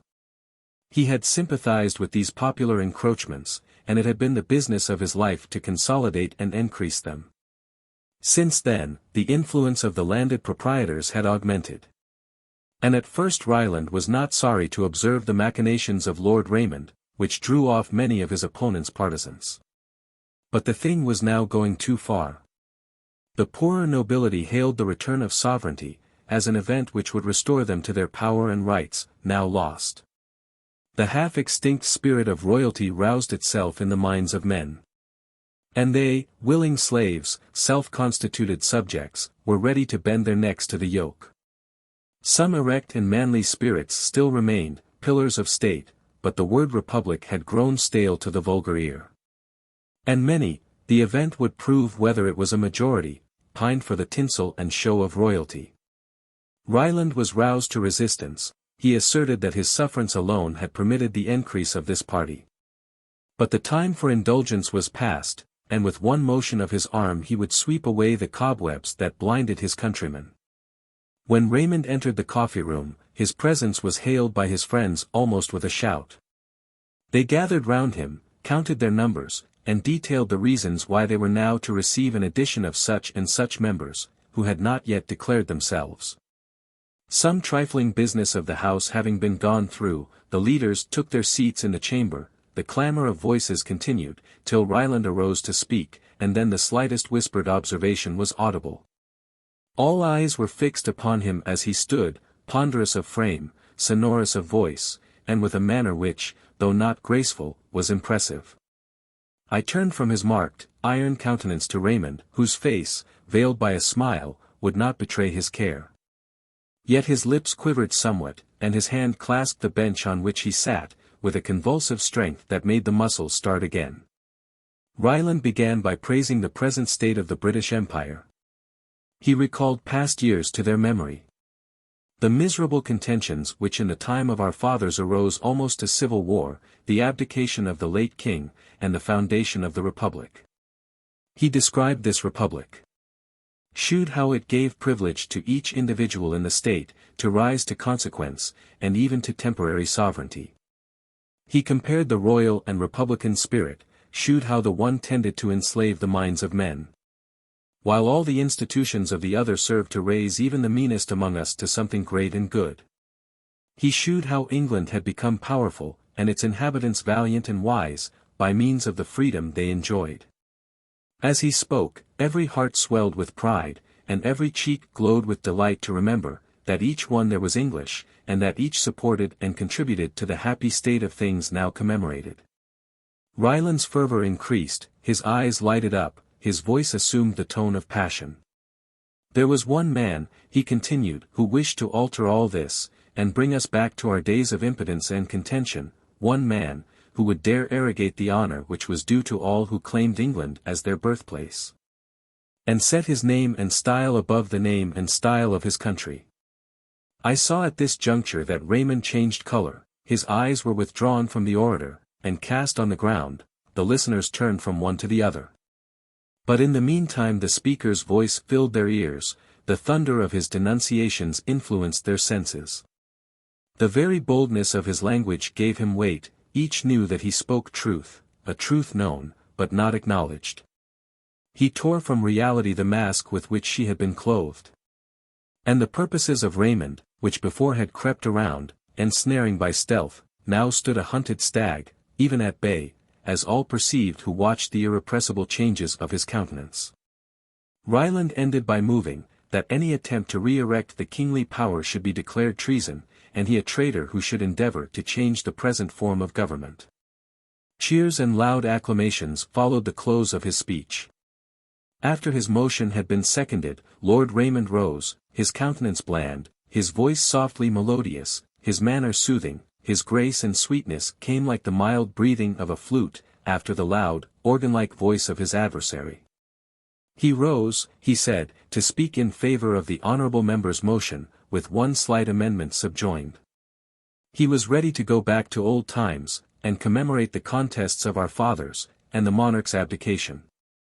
Nobly and greatly, he said, had the illustrious and last sovereign of England sacrificed himself to the apparent good of his country, and divested himself of a power which could only be maintained by the blood of his subjects. These subjects named so no more, these, his friends and equals, had in gratitude conferred certain favours and distinctions on him and his family for ever. An ample estate was allotted to them, and they took the first rank among the peers of Great Britain. Yet it might be conjectured that they had not forgotten their ancient heritage. And it was hard that his heir should suffer alike with any other pretender, if he attempted to regain what by ancient right and inheritance belonged to him. He did not say that he should favor such an attempt. But he did say that such an attempt would be venial, and, if the aspirant did not go so far as to declare war, and erect a standard in the kingdom, his fault ought to be regarded with an indulgent eye. In his amendment he proposed, that an exception should be made in the bill in favor of any person who claimed the sovereign power in right of the Earls of Windsor. Nor did Raymond make an end without drawing in vivid and glowing colors, the splendor of a kingdom, in opposition to the commercial spirit of republicanism. He asserted, that each individual under the English monarchy, was then as now, capable of attaining high rank and power, with one only exception, that of the function of chief magistrate. Higher and nobler rank, than a bartering, timorous commonwealth could afford. And for this one exception, to what did it amount? The nature of riches and influence forcibly confined the list of candidates to a few of the wealthiest. And it was much to be feared, that the ill humor and contention generated by this triennial struggle, would counterbalance its advantages in impartial eyes. I can ill record the flow of language and graceful turns of expression, the wit and easy raillery that gave vigor and influence to his speech. His manner, timid at first, became firm, his changeful face was lit up to superhuman brilliancy. His voice, various as music, was like that enchanting. It were useless to record the debate that followed this harangue. Party speeches were delivered, which clothed the question in cant, and veiled its simple meaning in a woven wind of words. The motion was lost, Ryland withdrew in rage and despair, and Raymond, gay and exulting, retired to dream of his future kingdom. Chapter 5. Is there such a feeling as love at first sight? And if there be, in what does its nature differ from love founded in long observation and slow growth? Perhaps its effects are not so permanent. But they are, while they last, as violent and intense. We walk the pathless mazes of society, vacant of joy, till we hold this clue, leading us through that labyrinth to paradise. Our nature dim, like to an unlighted torch, sleeps in formless blank till the fire attain it, this life of life, this light to moon, and glory to the sun. What does it matter, whether the fire be struck from flint and steel, nourished with care into a flame, slowly communicated to the dark wick, or whether swiftly the radiant power of light and warmth passes from a kindred power, and shines at once the beacon and the hope. In the deepest fountain of my heart the pulses were stirred, around, above, beneath, the clinging memory as a cloak enwrapped me. In no one moment of coming time did I feel as I had done in time gone by. The spirit of Idris hovered in the air I breathed, her eyes were ever and forever bent on mine. Her remembered smile blinded my faint gaze, and caused me to walk as one, not in eclipse, not in darkness and vacancy, but in a new and brilliant light, too novel, too dazzling for my human senses. On every leaf, on every small division of the universe, as on the hyacinth AI is engraved, was imprinted the talisman of my existence, she lives. She is. I had not time yet to analyze my feeling, to take myself to task, and leash in the tameless passion, all was one idea, one feeling, one knowledge, it was my life. But the die was cast, Raymond would marry Idris. The merry marriage bells rung in my ears, I heard the nation's gratulation which followed the union, the ambitious noble uprose with swift eagle flight, from the lowly ground to regal supremacy, and to the love of Idris. Yet, not so. She did not love him, she had called me her friend, she had smiled on me, to me she had entrusted her heart's dearest hope, the welfare of Adrian. This reflection thawed my congealing blood, and again the tide of life and love flowed impetuously onward, again to ebb as my busy thoughts changed. The debate had ended at 3 in the morning. My soul was in tumults. I traversed the streets with eager rapidity. Truly, I was mad that night. Love, which I have named a giant from its birth, wrestled with despair. My heart, the field of combat, was wounded by the iron heel of the one, watered by the gushing tears of the other. Day, hateful to me, dawned, I retreated to my lodgings, I threw myself on a couch, I slept, was it sleep? For thought was still alive, love and despair struggled still, and I writhed with unendurable pain. I awoke half stupefied, I felt a heavy oppression on me, but knew not wherefore. I entered, as it were, the council chamber of my brain, and questioned the various ministers of thought therein assembled. Too soon I remembered all, too soon my limbs quivered beneath the tormenting power, soon, too soon, I knew myself a slave. Suddenly, unannounced, Lord Raymond entered my apartment. He came in gaily, singing the Tyrolese song of liberty, noticed me with a gracious nod, and threw himself on a sofa opposite the copy of a bust of the Apollo Belvedere. After one or two trivial remarks, to which I sullenly replied, he suddenly cried, looking at the bust, "I am called like that Victor. Not a bad idea. The head will serve for my new coinage, and be an omen to all dutiful subjects of my future success." He said this in his most gay, yet benevolent manner, and smiled, not disdainfully, but in playful mockery of himself. Then his countenance suddenly darkened, and in that shrill tone peculiar to himself, he cried, "I fought a good battle last night, higher conquest the plains of Greece never saw me achieve. Now I am the first man in the state, burthen of every ballad, and object of old women's mumbled devotions. What are your meditations? You, who fancy that you can read the human soul, as your native lake reads each crevice and folding of its surrounding hills, say what you think of me, king expectant, angel or devil, which?" This ironical tone was discord to my bursting, overboiling heart. I was nettled by his insolence, and replied with bitterness, "There is a spirit, neither angel or devil, damned to limbo merely." I saw his cheeks become pale, and his lips whiten and quiver. His anger served but to enkindle mine, and I answered with a determined look his eyes which glared on me. Suddenly they were withdrawn, cast down, a tear, I thought, wetted the dark lashes. I was softened, and with involuntary emotion added, "Not that you are such, my dear lord." I paused, even awed by the agitation he evinced. "Yes," he said at length, rising and biting his lip, as he strove to curb his passion, "such am I. You do not know me, Verney, neither you, nor our audience of last night, nor does universal England know aught of me. I stand here, it would seem, an elected king, this hand is about to grasp a scepter, these brows feel in each nerve the coming diadem. I appear to have strength, power, victory, standing as a dome-supporting column stands, and I am a reed. I have ambition, and that attains its aim, my nightly dreams are realized, my waking hopes fulfilled, a kingdom awaits my acceptance, my enemies are overthrown. But here," and he struck his heart with violence, "here is the rebel, here the stumbling block, this overruling heart, which I may drain of its living blood, but, while one fluttering pulsation remains, I am its slave." He spoke with a broken voice, then bowed his head, and, hiding his face in his hands, wept. I was still smarting from my own disappointment, yet this scene oppressed me even to terror, nor could I interrupt his access of passion. It subsided at length, and, throwing himself on the couch, he remained silent and motionless, except that his changeful features shewed a strong internal conflict. At last he rose, and said in his usual tone of voice, "The time grows on us, Verney, I must away. Let me not forget my chiefest errand here.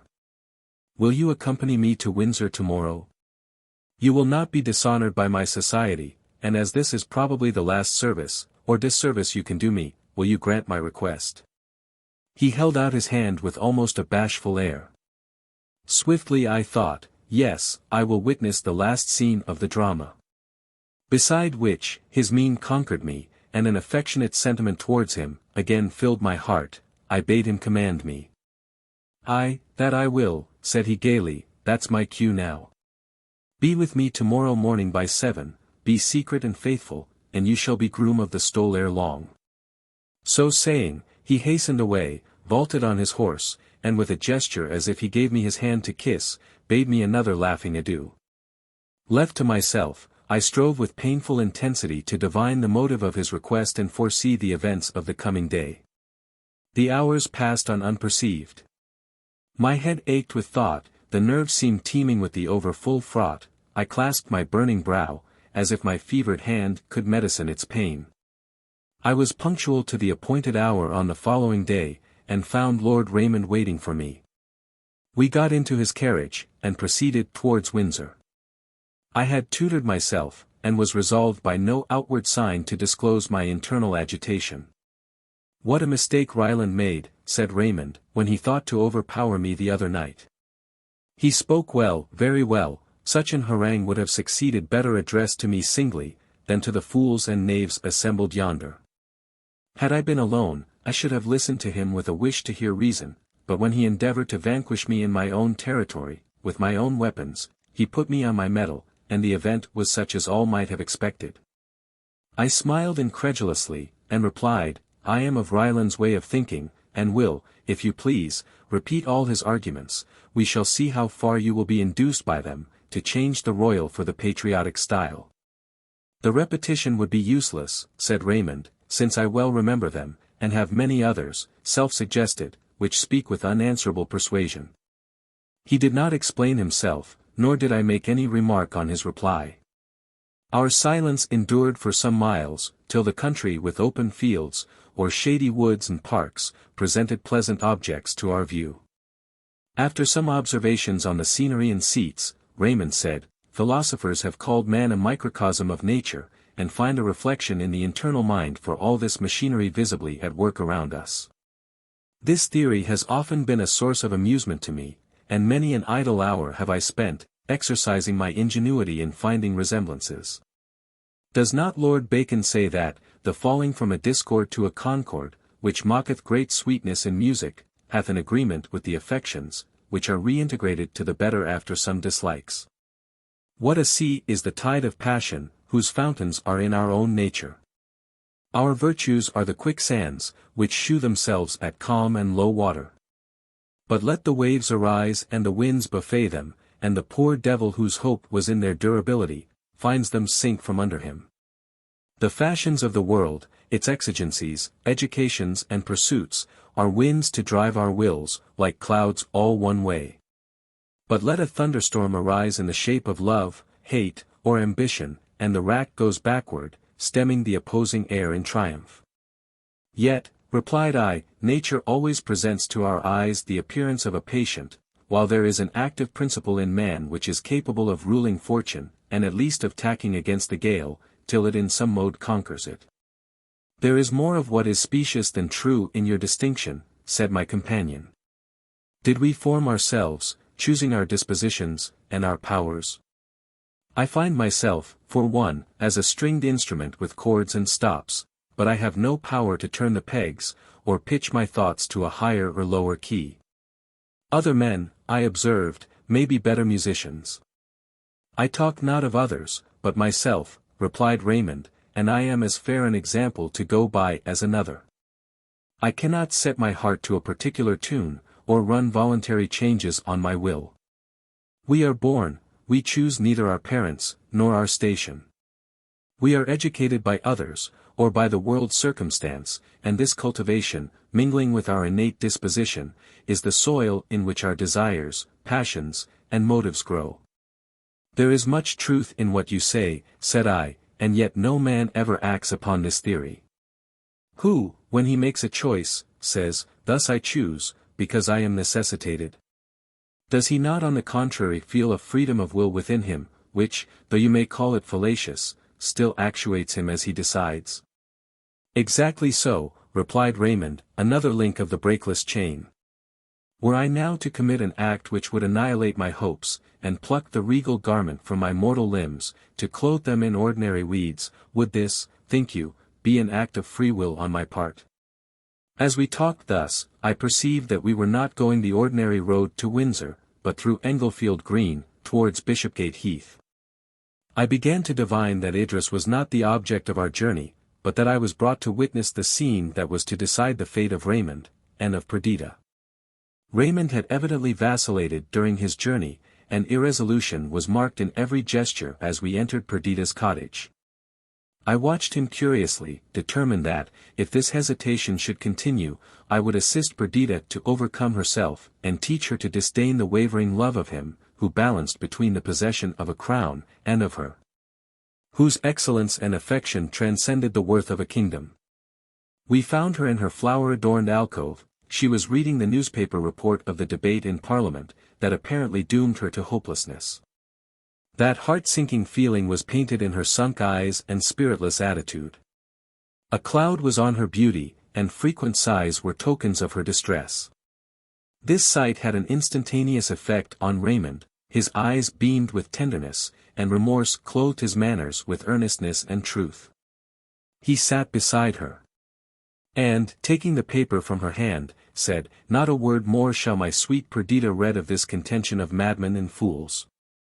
I must not permit you to be acquainted with the extent of my delusion, lest you despise me. Although, believe me, a wish to appear before you, not vanquished, but as a conqueror, inspired me during my wordy war." Perdita looked at him like one amazed. Her expressive countenance shone for a moment with tenderness. To see him only was happiness. But a bitter thought swiftly shadowed her joy. She bent her eyes on the ground, endeavoring to master the passion of tears that threatened to overwhelm her. Raymond continued, "I will not act a part with you, dear girl, or appear other than what I am, weak and unworthy, more fit to excite your disdain than your love. Yet you do love me. I feel and know that you do, and thence I draw my most cherished hopes. If pride guided you, or even reason, you might well reject me. Do so, if your high heart, incapable of my infirmity of purpose, refuses to bend to the lowness of mine. Turn from me, if you will, if you can. If your whole soul does not urge you to forgive me, if your entire heart does not open wide its door to admit me to its very center, forsake me, never speak to me again. I, though sinning against you almost beyond remission, I also am proud. There must be no reserve in your pardon, no drawback to the gift of your affection." Perdita looked down, confused, yet pleased. My presence embarrassed her, so that she dared not turn to meet her lover's eye, or trust her voice to assure him of her affection, while a blush mantled her cheek, and her disconsolate air was exchanged for one expressive of deep-felt joy. Raymond encircled her waist with his arm, and continued, "I do not deny that I have balance between you and the highest hope that mortal men can entertain, but I do so no longer. Take me, mold me to your will, possess my heart and soul to all eternity. If you refuse to contribute to my happiness, I quit England tonight, and will never set foot in it again. Lionel, you hear, witness for me, persuade your sister to forgive the injury I have done her, persuade her to be mine." "There needs no persuasion," said the blushing Perdita, "except your own dear promises, and my ready heart, which whispers to me that they are true." That same evening we all three walked together in the forest, and, with the garrulity which happiness inspires, they detailed to me the history of their loves. It was pleasant to see the haughty Raymond and reserved Perdita change through happy love into prattling, playful children, both losing their characteristic dignity in the fullness of mutual contentment. A night or two ago Lord Raymond, with a brow of care, and a heart oppressed with thought, bent all his energies to silence or persuade the legislators of England that a sceptre was not too weighty for his hand, while visions of dominion, war, and triumph floated before him. Now, frolicsome as a lively boy sporting under his mother's approving eye, the hopes of his ambition were complete, when he pressed the small fair hand of Perdita to his lips. While she, radiant with delight, looked on the still pool, not truly admiring herself, but drinking in with rapture the reflection there made of the form of herself and her lover, shone for the first time in dear conjunction. I rambled away from them. If the rapture of assured sympathy was theirs, I enjoyed that of restored hope. I looked on the regal towers of Windsor. High is the wall and strong the barrier that separate me from my star of beauty. But not impassable. She will not be his. A few more years dwell in thy native garden, sweet flower, till I by toil and time acquire a right to gather thee. Despair not, nor bid me despair. What must I do now? First I must seek Adrian, and restore him to her. Patience, gentleness, and untired affection, shall recall him, if it be true, as Raymond says, that he is mad. Energy and courage shall rescue him, if he be unjustly imprisoned.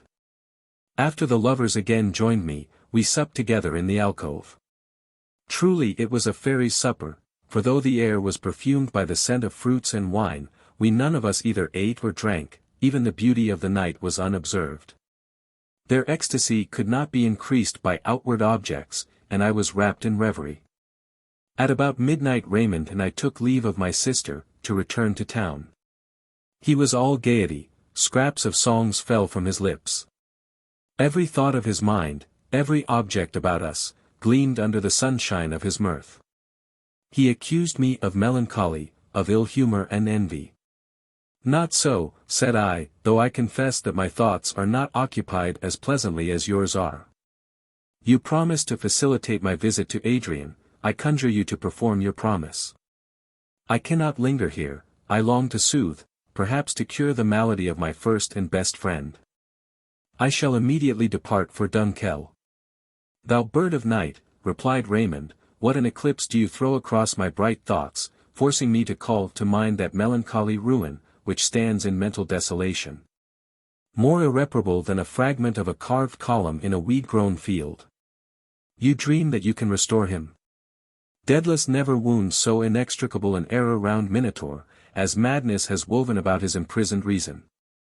Nor you, nor any other Theseus, can thread the labyrinth, to which perhaps some unkind Ariadne has the clue. You allude to Evadne Zyme, but she is not in England. And were she, said Raymond, I would not advise her seeing him. Better to decay in absolute delirium, than to be the victim of the methodical unreason of ill-bestowed love. The long duration of his malady has probably erased from his mind all vestige of her. And it were well that it should never again be imprinted. You will find him at Dunkeld, gentle and tractable he wanders up the hills, and through the wood, or sits listening beside the waterfall. You may see him, his hair stuck with wild flowers, his eyes full of untraceable meaning, his voice broken, his person wasted to a shadow. He plucks flowers and weeds, and weaves chaplets of them, or sails yellow leaves and bits of bark on the stream, rejoicing in their safety, or weeping at their wreck. The very memory half unmans me. By heaven! The first tears I have shed since boyhood rushed scalding into my eyes when I saw him. It needed not this last account to spur me on to visit him. I only doubted whether or not I should endeavor to see Idris again, before I departed. This doubt was decided on the following day. Early in the morning Raymond came to me, intelligence had arrived that Adrian was dangerously ill, and it appeared impossible that his failing strength should surmount the disorder. Tomorrow, said Raymond, his mother and sister set out for Scotland to see him once again. And I go today, I cried, this very hour I will engage a sailing balloon. I shall be there in 48 hours at furthest, perhaps in less, if the wind is fair. Farewell, Raymond, be happy in having chosen the better part in life. This turn of fortune revives me.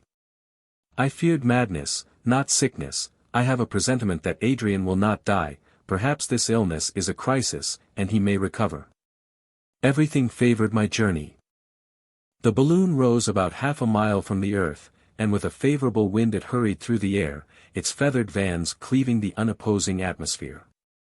Notwithstanding the melancholy object of my journey, my spirits were exhilarated by reviving hope, by the swift motion of the airy pinnace, and the balmy visitation of the sunny air. The pilot hardly moved the plumed steerage, and the slender mechanism of the wings, wide unfurled, gave forth a murmuring noise, soothing to the sense. Plain and hill, stream and cornfield, were discernible below, while we unimpeded sped on swift and secure, as a wild swan in his springtide flight. The machine obeyed the slightest motion of the helm. And, the wind blowing steadily, there was no let or obstacle to our course. Such was the power of man over the elements, a power long sought, and lately won. Yet foretold in bygone time by the Prince of Poets, whose verses I quoted much to the astonishment of my pilot, when I told him how many 100 years ago they had been written. Oh! Human wit, thou canst invent much ill. Thou searchest strange arts, who would think by skill? An heavy man like a light bird should stray, and through the empty heavens find a way. I alighted at Perth.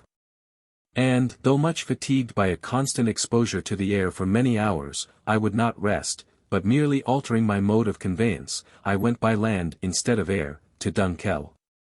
The sun was rising as I entered the opening of the hills. After the revolution of ages Burnham Hill was again covered with a young forest, while more aged pines, planted at the very commencement of the 19th century by the then Duke of Atholl, gave solemnity and beauty to the scene. The rising sun first tinged the pine tops.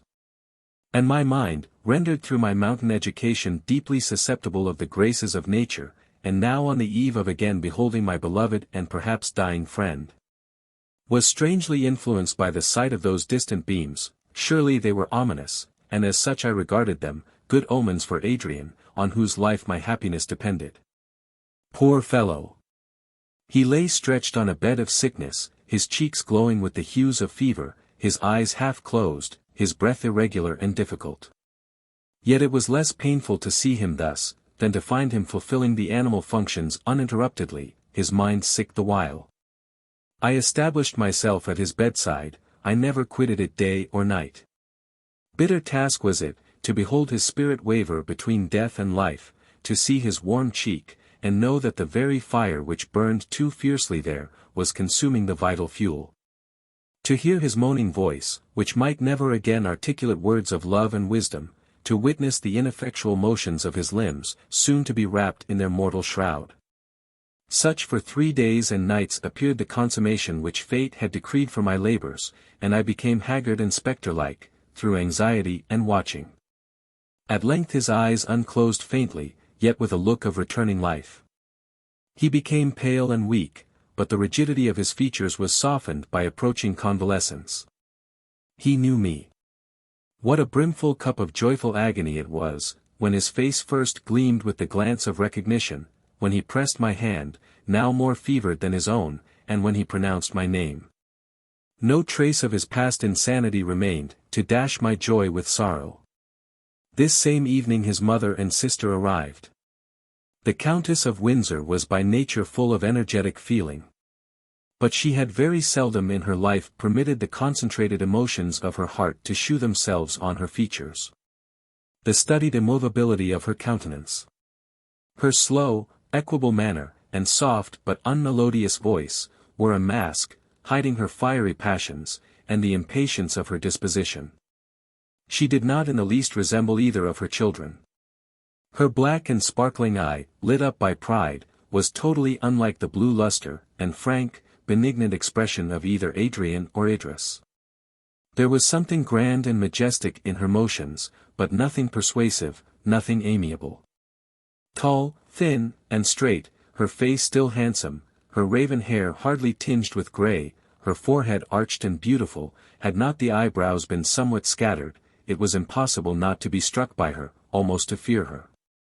Idris appeared to be the only being who could resist her mother, notwithstanding the extreme mildness of her character.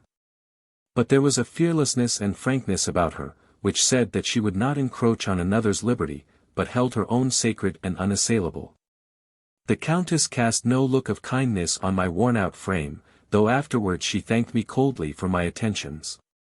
Not so Idris, her first glance was for her brother. She took his hand, she kissed his eyelids, and hung over him with looks of compassion and love.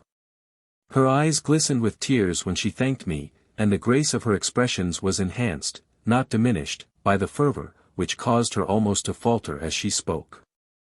Her mother, all eyes and ears, soon interrupted us. And I saw, that she wished to dismiss me quietly, as one whose services, now that his relatives had arrived, were of no use to her son. I was harassed and ill, resolved not to give up my post, yet doubting in what way I should assert it. When Adrian called me, and clasping my hand, bade me not leave him. His mother, apparently inattentive, at once understood what was meant, and seeing the hold we had upon her, yielded the point to us.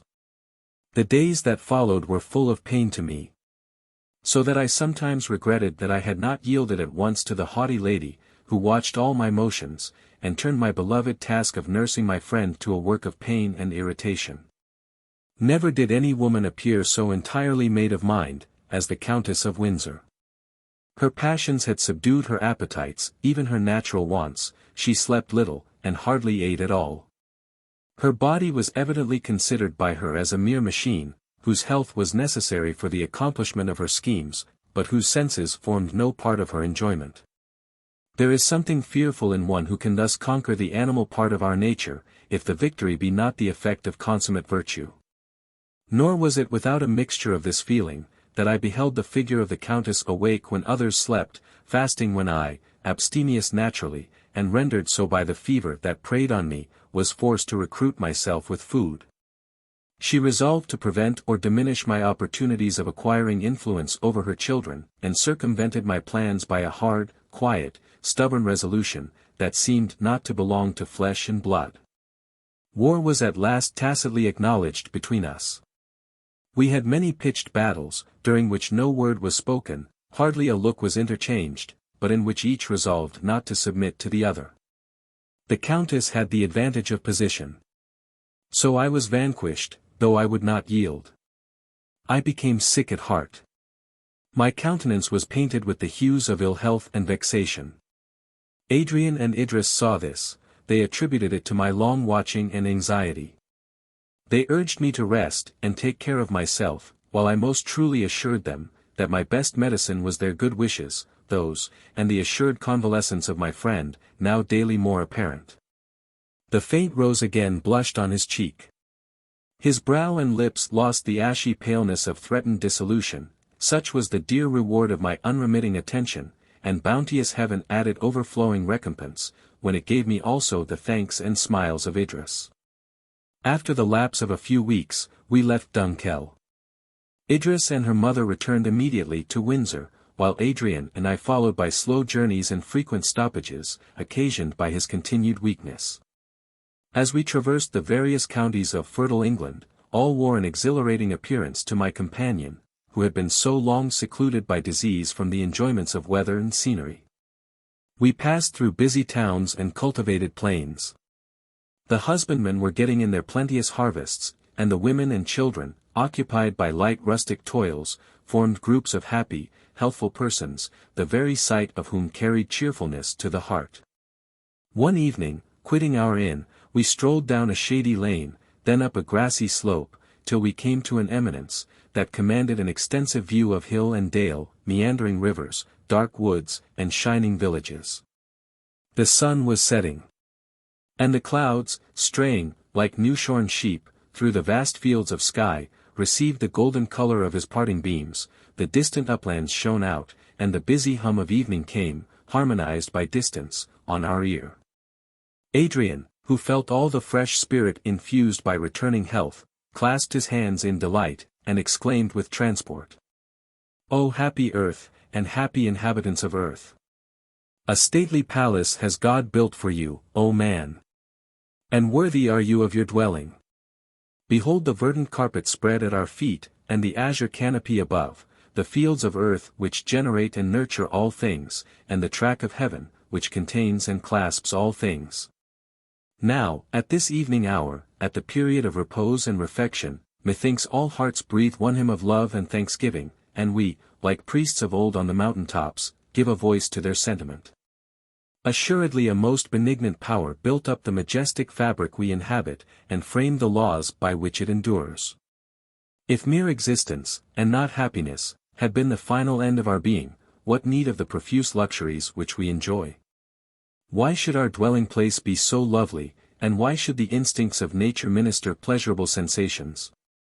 The very sustaining of our animal machine is made delightful. And our sustenance, the fruits of the field, is painted with transcendent hues, endued with grateful odors, and palatable to our taste. Why should this be, if he were not good? We need houses to protect us from the seasons, and behold the materials with which we are provided, the growth of trees with their adornment of leaves. While rocks of stone piled above the plains variegate the prospect with their pleasant irregularity. Nor are outward objects alone the receptacles of the spirit of good. Look into the mind of man, where wisdom reigns enthroned. Where imagination, the painter, sits, with his pencil dipped in hues lovelier than those of sunset, adorning familiar life with glowing tints. What a noble boon, worthy the giver, is the imagination. It takes from reality its leaden hue, it envelopes all thought and sensation in a radiant veil, and with an hand of beauty beckons us from the sterile seas of life, to her gardens, and bowers, and glades of bliss. And is not love a gift of the divinity? Love, and her child, hope, which can bestow wealth on poverty, strength on the weak, and happiness on the sorrowing. My lot has not been fortunate. I have consorted long with grief, entered the gloomy labyrinth of madness, and emerged, but half alive. Yet I thank God that I have lived. I thank God, that I have beheld his throne, the heavens, and earth, his footstool. I am glad that I have seen the changes of his day, to behold the sun, fountain of light, and the gentle pilgrim moon, to have seen the fire-bearing flowers of the sky, and the flowery stars of earth, to have witnessed the sowing and the harvest. I am glad that I have loved, and have experienced sympathetic joy and sorrow with my fellow creatures. I am glad now to feel the current of thought flow through my mind, as the blood through the articulations of my frame. Mere existence is pleasure. And I thank God that I live. And all ye happy nurslings of Mother Earth, do ye not echo my words? Ye who are linked by the affectionate ties of nature, companions, friends, lovers. Fathers, who toil with joy for their offspring. Women, who while gazing on the living forms of their children, forget the pains of maternity. Children, who neither toil nor spin, but love and are loved. Oh, that death and sickness were banished from our earthly home. That hatred, tyranny, and fear could no longer make their lair in the human heart. That each man might find a brother in his fellow, and a nest of repose amid the wide plains of his inheritance. That the source of tears were dry, and that lips might no longer form expressions of sorrow. Sleeping thus under the beneficent eye of heaven, can evil visit thee, O earth, or grief cradle to their graves thy luckless children? Whisper it not, let the demons hear and rejoice. The choice is with us, let us will it, and our habitation becomes a paradise. For the will of man is omnipotent, blunting the arrows of death, soothing the bed of disease, and wiping away the tears of agony. And what is each human being worth, if he do not put forth his strength to aid his fellow creatures? My soul is a fading spark, my nature frail as a spent wave, but I dedicate all of intellect and strength that remains to me, to that one work, and take upon me the task, as far as I am able, of bestowing blessings on my fellow men. His voice trembled, his eyes were cast up, his hands clasped, and his fragile person was bent, as it were, with excess of emotion. The spirit of life seemed to linger in his form, as a dying flame on an altar flickers on the embers of an accepted sacrifice. Chapter 6. When we arrived at Windsor, I found that Raymond and Perdita had departed for the continent. I took possession of my sister's cottage, and blessed myself that I lived within view of Windsor Castle.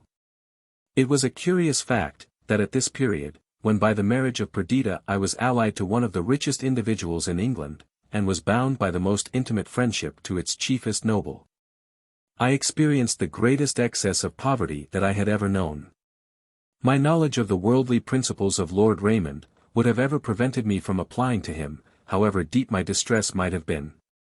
It was in vain that I repeated to myself with regard to Adrian, that his purse was open to me. That one in soul, as we were, our fortunes ought also to be common. I could never, while with him, think of his bounty as a remedy to my poverty. And I even put aside hastily his offers of supplies, assuring him of a falsehood, that I needed them not. How could I say to this generous being, maintain me in idleness? You who have dedicated your powers of mind and fortune to the benefit of your species, shall you so misdirect your exertions, as to support in uselessness the strong, healthy, and capable? And yet I dared not request him to use his influence that I might obtain an honorable provision for myself, for then I should have been obliged to leave Windsor. I hovered for ever around the walls of its castle, beneath its enshadowing thickets. My sole companions were my books and my loving thoughts. I studied the wisdom of the ancients, and gazed on the happy walls that sheltered the beloved of my soul. My mind was nevertheless idle. I pored over the poetry of old times. I studied the metaphysics of Plato and Berkeley. I read the histories of Greece and Rome, and of England's former periods, and I watched the movements of the lady of my heart. At night I could see her shadow on the walls of her apartment. By day I viewed her in her flower garden, or riding in the park with her usual companions. Methought the charm would be broken if I were seen, but I heard the music of her voice and was happy. I gave to each heroine of whom I read, her beauty and matchless excellences. Such was Antigone, when she guided the blind Oedipus to the grove of the Eumenides, and discharged the funeral rites of Polynices. Such was Miranda in the unvisited cave of Prospero, such Haidee, on the sands of the Ionian island. I was mad with excess of passionate devotion. But pride, tameless as fire, invested my nature, and prevented me from betraying myself by word or look. In the meantime, while I thus pampered myself with rich mental repasts, a peasant would have disdained my scanty fare, which I sometimes robbed from the squirrels of the forest. I was, I own, often tempted to recur to the lawless feats of my boyhood, and knock down the almost tame pheasants that perched upon the trees, and bent their bright eyes on me. But they were the property of Adrian, the nurslings of Idris. And so, although my imagination rendered sensual by privation, made me think that they would better become the spit in my kitchen, than the green leaves of the forest. Nathless. I checked my haughty will, and did not eat. But supped upon sentiment, and dreamt vainly of such morsels sweet, as I might not waking attain. But, at this period, the whole scheme of my existence was about to change. The orphan and neglected son of Verney was on the eve of being linked to the mechanism of society by a golden chain, and to enter into all the duties and affections of life. Miracles were to be wrought in my favor, the machine of social life pushed with vast effort backward. Attend, O reader, while I narrate this tale of wonders. One day as Adrian and Idris were riding through the forest, with their mother and accustomed companions, Idris, drawing her brother aside from the rest of the cavalcade, suddenly asked him, what had become of his friend, Lionel Verney. Even from this spot, replied Adrian, pointing to my sister's cottage, you can see his dwelling. Indeed, said Idris, and why, if he be so near, does he not come to see us, and make one of our society? I often visit him, replied Adrian. But you may easily guess the motives, which prevent him from coming where his presence may annoy any one among us. I do guess them, said Idris, and such as they are, I would not venture to combat them. Tell me, however, in what way he passes his time, what he is doing and thinking in his cottage retreat. Nay, my sweet sister, replied Adrian, you ask me more than I can well answer, but if you feel interest in him, why not visit him? He will feel highly honored, and thus you may repay a part of the obligation I owe him, and compensate for the injuries fortune has done him. I will most readily accompany you to his abode, said the lady, not that I wish that either of us should unburthen ourselves of our debt, which, being no less than your life, must remain unpayable ever. But let us go. Tomorrow we will arrange to ride out together, and proceeding towards that part of the forest, call upon him. The next evening therefore, though the autumnal change had brought on cold and rain, Adrian and Idris entered my cottage. They found me curious-like, feasting on sorry fruits for supper, but they brought gifts richer than the golden bribes of the Sabines, nor could I refuse the invaluable store of friendship and delight which they bestowed. Surely the glorious twins of Latona were not more welcome, when, in the infancy of the world, they were brought forth to beautify and enlighten this sterile promontory, than were this angelic pair to my lowly dwelling and grateful heart. We sat like one family round my hearth. Our talk was on subjects, unconnected with the emotions that evidently occupied each. But we each divined the other's thought, and as our voices spoke of indifferent matters, our eyes, in mute language, told 1,000 things no tongue could have uttered. They left me in an hour's time. They left me happy, how unspeakably happy. It did not require the measured sounds of human language to syllable the story of my ecstasy. Idris had visited me, Idris I should again and again see, my imagination did not wander beyond the completeness of this knowledge. I trod air.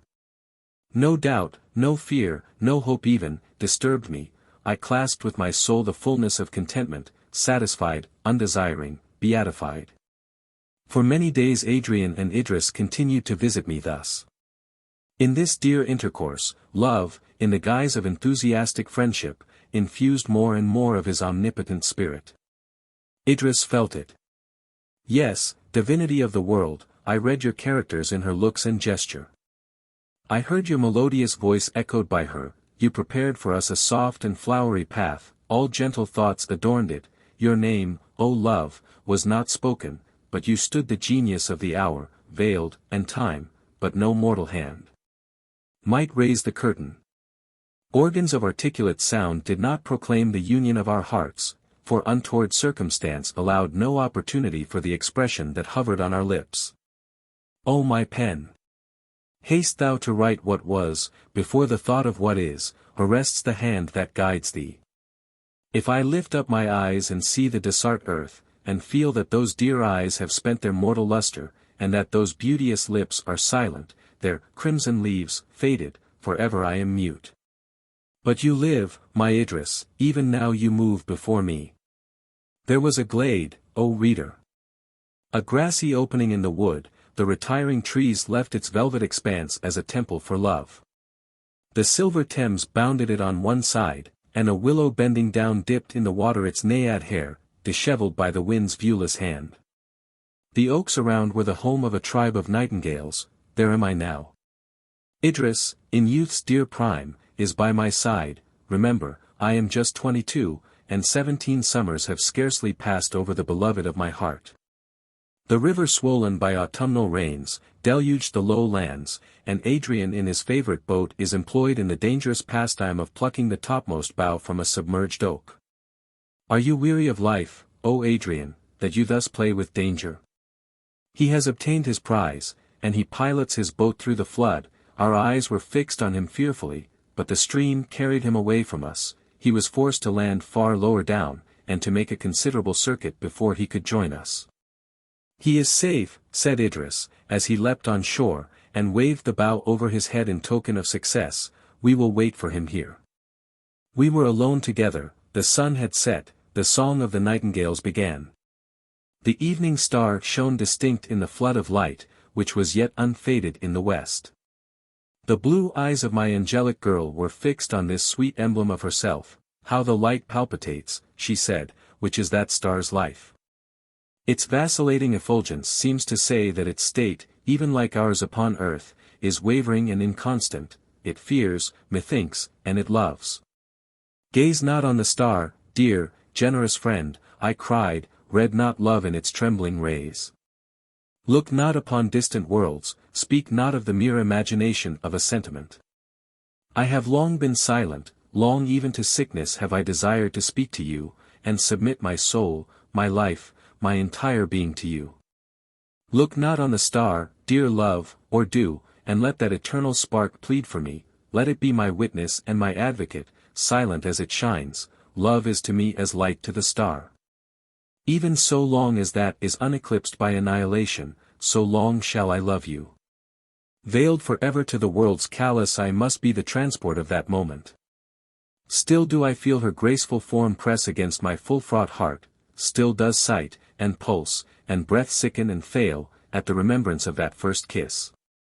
Slowly and silently we went to meet Adrian, whom we heard approaching. I entreated Adrian to return to me after he had conducted his sister home. And that same evening, walking among the moonlit forest paths, I poured forth my whole heart, its transport and its hope, to my friend. For a moment he looked disturbed. I might have foreseen this, he said, what strife will now ensue? Pardon me, Lionel, nor wonder that the expectation of contest with my mother should jar me, when else I should delightedly confess that my best hopes are fulfilled, in confiding my sister to your protection. If you do not already know it, you will soon learn the deep hate my mother bears to the name Verney.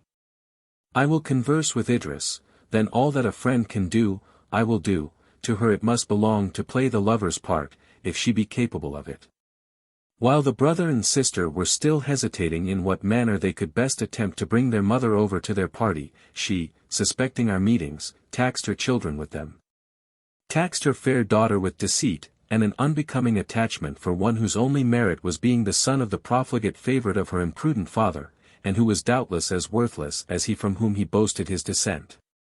The eyes of Idris flashed at this accusation. She replied, "I do not deny that I love Verney, prove to me that he is worthless, and I will never see him more." "Dear madam," said Adrian, "let me entreat you to see him, to cultivate his friendship. You will wonder then, as I do, at the extent of his accomplishments, and the brilliancy of his talents. Pardon me, gentle reader, this is not futile vanity, not futile, since to know that Adrian felt thus, brings joy even now to my lone heart." "Mad and foolish boy," exclaimed the angry lady, "you have chosen with dreams and theories to overthrow my schemes for your own aggrandizement, but you shall not do the same by those I have formed for your sister. I but too well understand the fascination you both labor under, since I had the same struggle with your father, to make him cast off the parent of this youth, who hid his evil propensities with the smoothness and subtlety of a viper. In those days how often did I hear of his attractions, his wide-spread conquests, his wit, his refined manners. It is well when flies only are caught by such spiders' webs. But is it for the highborn and powerful to bow their necks to the flimsy yoke of these unmeaning pretensions? Were your sister indeed the insignificant person she deserves to be, I would willingly leave her to the fate, the wretched fate, of the wife of a man, whose very person, resembling as it does his wretched father, ought to remind you of the folly and vice it typifies. But remember, Lady Idris, it is not alone the once royal blood of England that colours your veins, you are a princess of Austria, and every life drop is akin to emperors and kings. Are you then a fit mate for an uneducated shepherd boy, whose only inheritance is his father's tarnished name?" "I can make but one defence," replied Idris, "the same offered by my brother." "See Lionel, converse with my shepherd boy," the countess interrupted her indignantly, "yours," she cried, and then, smoothing her impassioned features to a disdainful smile, she continued, "We will talk of this another time. All I now ask, all your mother, Idris, requests is, that you will not see this upstart during the interval of 1 month." "I dare not comply," said Idris, "it would pain him too much. I have no right to play with his feelings, to accept his proffered love, and then sting him with neglect." "This is going too far," her mother answered, with quivering lips, and eyes again instinct by anger. "Nay, madam," said Adrian, "unless my sister consent never to see him again, it is surely an useless torment to separate them for a month." "Certainly," replied the ex-queen, with bitter scorn, "his love, and her love, and both their childish flutterings, are to be put in fit comparison with my years of hope and anxiety, with the duties of the offspring of kings, with the high and dignified conduct which one of her descent ought to pursue. But it is unworthy of me to argue and complain. Perhaps you will have the goodness to promise me not to marry during that interval." This was asked only half ironically. And Idris wondered why her mother should extort from her a solemn vow not to do, what she had never dreamed of doing, but the promise was required and given. All went on cheerfully now, we met as usual, and talked without dread of our future plans. The countess was so gentle, and even beyond her wont, amiable with her children, that they began to entertain hopes of her ultimate consent. She was too unlike them, too utterly alien to their tastes, for them to find delight in her society, or in the prospect of its continuance, but it gave them pleasure to see her conciliating and kind. Once even, Adrian ventured to propose her receiving me. She refused with a smile, reminding him that for the present his sister had promised to be patient. One day, after the lapse of nearly a month, Adrian received a letter from a friend in London, requesting his immediate presence for the furtherance of some important object. Guileless himself, Adrian feared no deceit. I rode with him as far as Staines. He was in high spirits, and, since I could not see Idris during his absence, he promised a speedy return. His gaiety, which was extreme, had the strange effect of awakening in me contrary feelings. A presentiment of evil hung over me. I loitered on my return, I counted the hours that must elapse before I saw Idris again. Wherefore should this be? What evil might not happen in the meantime? Might not her mother take advantage of Adrian's absence to urge her beyond her sufferance, perhaps to entrap her?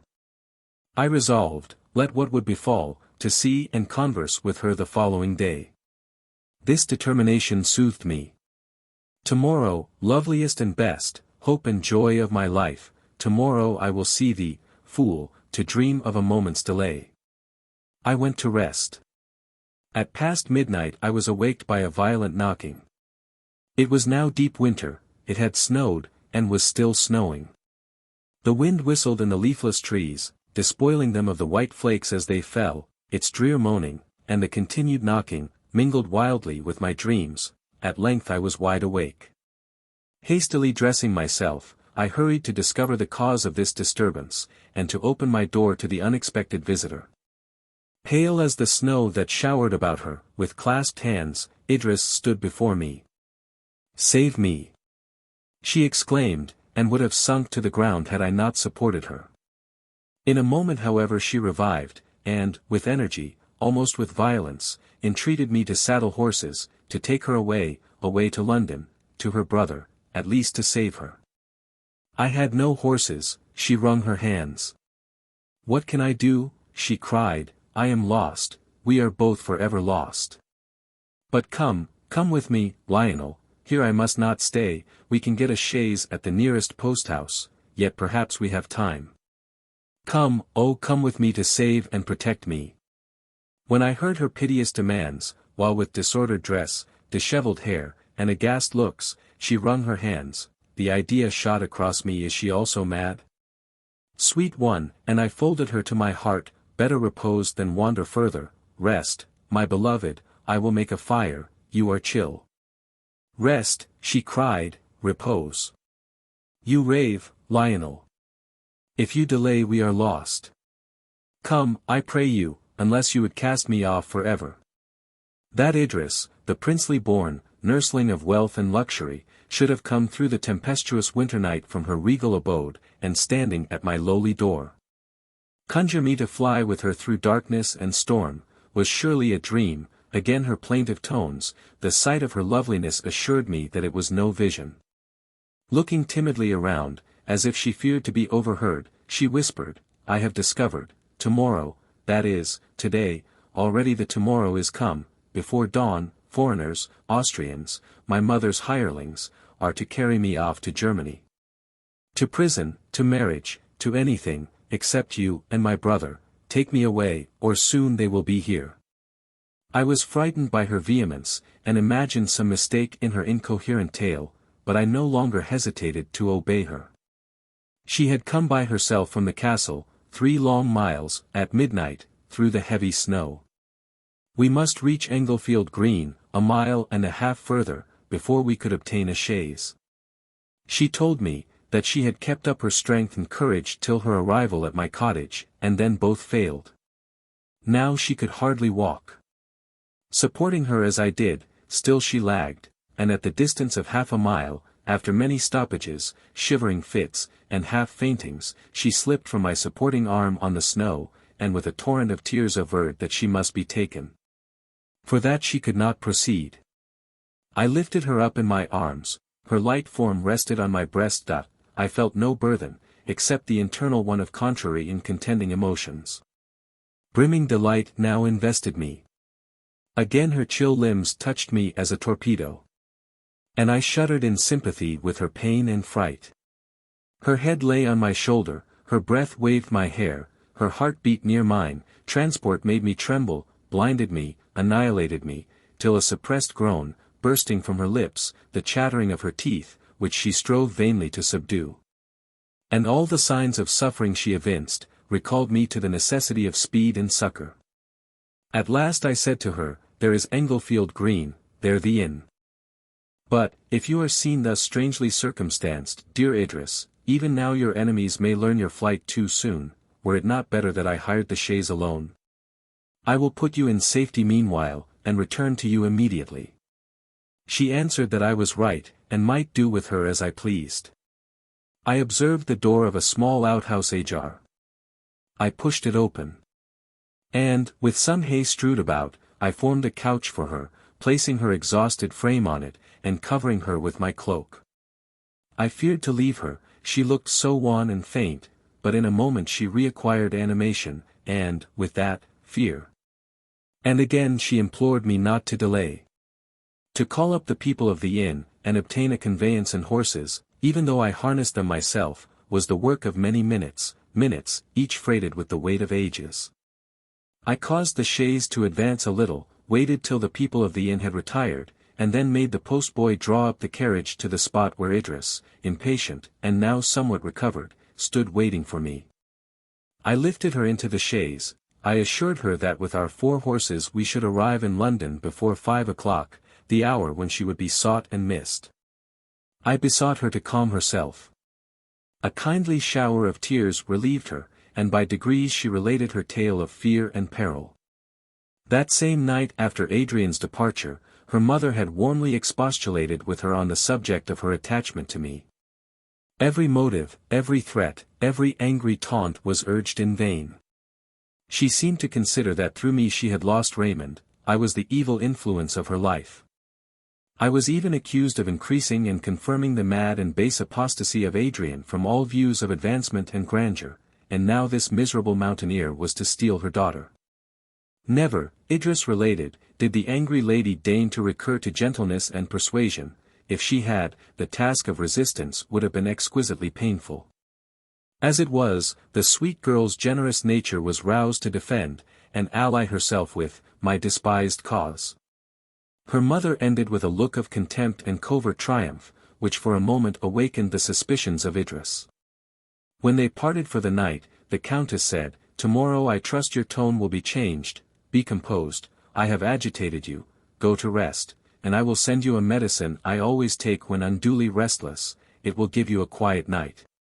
By the time that she had with uneasy thoughts laid her fair cheek upon her pillow, her mother's servant brought a draught. A suspicion again crossed her at this novel proceeding, sufficiently alarming to determine her not to take the potion. But dislike of contention, and a wish to discover whether there was any just foundation for her conjectures, made her, she said, almost instinctively, and in contradiction to her usual frankness, pretend to swallow the medicine. Then, agitated as she had been by her mother's violence, and now by unaccustomed fears, she lay unable to sleep, starting at every sound. Soon her door opened softly, and on her springing up, she heard a whisper, "Not asleep yet," and the door again closed. With a beating heart she expected another visit, and when after an interval her chamber was again invaded, having first assured herself that the intruders were her mother and an attendant, she composed herself to feign sleep.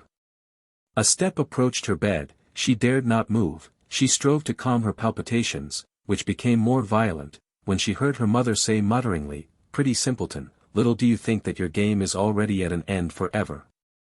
For a moment the poor girl fancied that her mother believed that she had drank poison. She was on the point of springing up, when the Countess, already at a distance from the bed, spoke in a low voice to her companion, and again Idris listened. "Hasten," said she, "there is no time to lose, it is long past 11, they will be here at 5. Take merely the clothes necessary for her journey, and her jewel casket." The servant obeyed. Few words were spoken on either side, but those were caught at with avidity by the intended victim. She heard the name of her own maid mentioned. "No, no," replied her mother, "she does not go with us, Lady Idris must forget England, and all belonging to it." And again she heard, "She will not wake till late tomorrow, and we shall then be at sea." "All is ready," at length the woman announced. The Countess again came to her daughter's bedside. "In Austria at least," she said, "you will obey. In Austria, where obedience can be enforced, and no choice left but between an honorable prison and a fitting marriage." Both then withdrew, though, as she went, the Countess said, softly, "All sleep. Though all have not been prepared for sleep, like her. I would not have any one suspect, or she might be roused to resistance, and perhaps escape. Come with me to my room, we will remain there till the hour agreed upon." They went. Idris, panic-struck, but animated and strengthened even by her excessive fear, dressed herself hurriedly, and going down a flight of back stairs, avoiding the vicinity of her mother's apartment. She contrived to escape from the castle by a low window, and came through snow, wind, and obscurity to my cottage. Nor lost her courage, until she arrived, and, depositing her fate in my hands, gave herself up to the desperation and weariness that overwhelmed her. I comforted her as well as I might. Joy and exultation were mine, to possess, and to save her. Yet not to excite fresh agitation in her, per non turber quel bel viso sereno, I curbed my delight. I strove to quiet the eager dancing of my heart. I turned from her my eyes, beaming with too much tenderness, and proudly, to dark night, and the inclement atmosphere, murmured the expressions of my transport. We reached London, methought, all too soon. And yet I could not regret our speedy arrival, when I witnessed the ecstasy with which my beloved girl found herself in her brother's arms, safe from every evil, under his unblamed protection. Adrian wrote a brief note to his mother, informing her that Idris was under his care and guardianship. Several days elapsed, and at last an answer came, dated from Cologne. It was useless, the haughty and disappointed lady wrote, for the Earl of Windsor and his sister to address again the injured parent, whose only expectation of tranquillity must be derived from oblivion of their existence. Her desires had been blasted, her schemes overthrown. She did not complain. In her brother's court she would find, not compensation for their disobedience, filial unkindness admitted of none, but such a state of things and mode of life, as might best reconcile her to her fate. Under such circumstances, she positively declined any communication with them. Such were the strange and incredible events, that finally brought about my union with the sister of my best friend, with my adored Idris. With simplicity and courage she set aside the prejudices and opposition which were obstacles to my happiness, nor scrupled to give her hand, where she had given her heart. To be worthy of her, to raise myself to her height through the exertion of talents and virtue, to repay her love with devoted, unwearied tenderness, were the only thanks I could offer for the matchless gift. Chapter 7. And now let the reader, passing over some short period of time, be introduced to our happy circle. Adrian, Idris and I, were established in Windsor Castle. Lord Raymond and my sister, inhabited a house which the former had built on the borders of the great park, near Perdita's cottage, as was still named the low-roofed abode, where we too, poor even in hope, had each received the assurance of our felicity. We had our separate occupations and our common amusements. Sometimes we passed whole days under the leafy covert of the forest with our books and music. This occurred during those rare days in this country, when the sun mounts his ethereal throne in unclouded majesty, and the windless atmosphere is as a bath of pellucid and grateful water, wrapping the senses in tranquillity. When the clouds veiled the sky, and the wind scattered them there and here, rending their woof, and strewing its fragments through the aerial plains, then we rode out, and sought new spots of beauty and repose. When the frequent rains shut us within doors, evening recreation followed morning study, ushered in by music and song. Idris had a natural musical talent, and her voice, which had been carefully cultivated, was full and sweet. Raymond and I made a part of the concert, and Adrian and Perdita were devout listeners. Then we were as gay as summer insects, playful as children, we ever met one another with smiles, and read content and joy in each other's countenances. Our prime festivals were held in Perdita's cottage, nor were we ever weary of talking of the past or dreaming of the future. Jealousy and disquiet were unknown among us, nor did a fear or hope of change ever disturb our tranquillity. Others said, we might be happy, we said, we are. When any separation took place between us, it generally so happened, that Idris and Perdita would ramble away together, and we remained to discuss the affairs of nations, and the philosophy of life. The very difference of our dispositions gave zest to these conversations. Adrian had the superiority in learning and eloquence. But Raymond possessed a quick penetration, and a practical knowledge of life, which usually displayed itself in opposition to Adrian, and thus kept up the ball of discussion. At other times we made excursions of many days' duration, and crossed the country to visit any spot noted for beauty or historical association. Sometimes we went up to London, and entered into the amusements of the busy throng. Sometimes our retreat was invaded by visitors from among them. This change made us only the more sensible to the delights of the intimate intercourse of our own circle, the tranquillity of our divine forest, and our happy evenings in the halls of our beloved castle. The disposition of Idris was peculiarly frank, soft, and affectionate. Her temper was unalterably sweet, and although firm and resolute on any point that touched her heart, she was yielding to those she loved. The nature of Perdita was less perfect, but tenderness and happiness improved her temper, and softened her natural reserve. Her understanding was clear and comprehensive, her imagination vivid, she was sincere, generous, and reasonable. Adrian, the matchless brother of my soul, the sensitive and excellent Adrian, loving all, and beloved by all, yet seemed destined not to find the half of himself, which was to complete his happiness. He often left us, and wandered by himself in the woods, or sailed in his little skiff, his books his only companions. He was often the gayest of our party, at the same time that he was the only one visited by fits of despondency.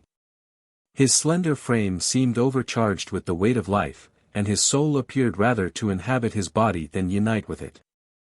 I was hardly more devoted to my Idris than to her brother, and she loved him as her teacher, her friend, the benefactor who had secured to her the fulfillment of her dearest wishes. Raymond, the ambitious, restless Raymond, reposed midway on the great high road of life, and was content to give up all his schemes of sovereignty and fame, to make one of us, the flowers of the field. His kingdom was the heart of Perdita, his subjects her thoughts, by her he was loved, respected as a superior being, obeyed, waited on. No office, no devotion, no watching was irksome to her, as it regarded him. She would sit apart from us and watch him, she would weep for joy to think that he was hers. She erected a temple for him in the depth of her being, and each faculty was a priestess vowed to his service.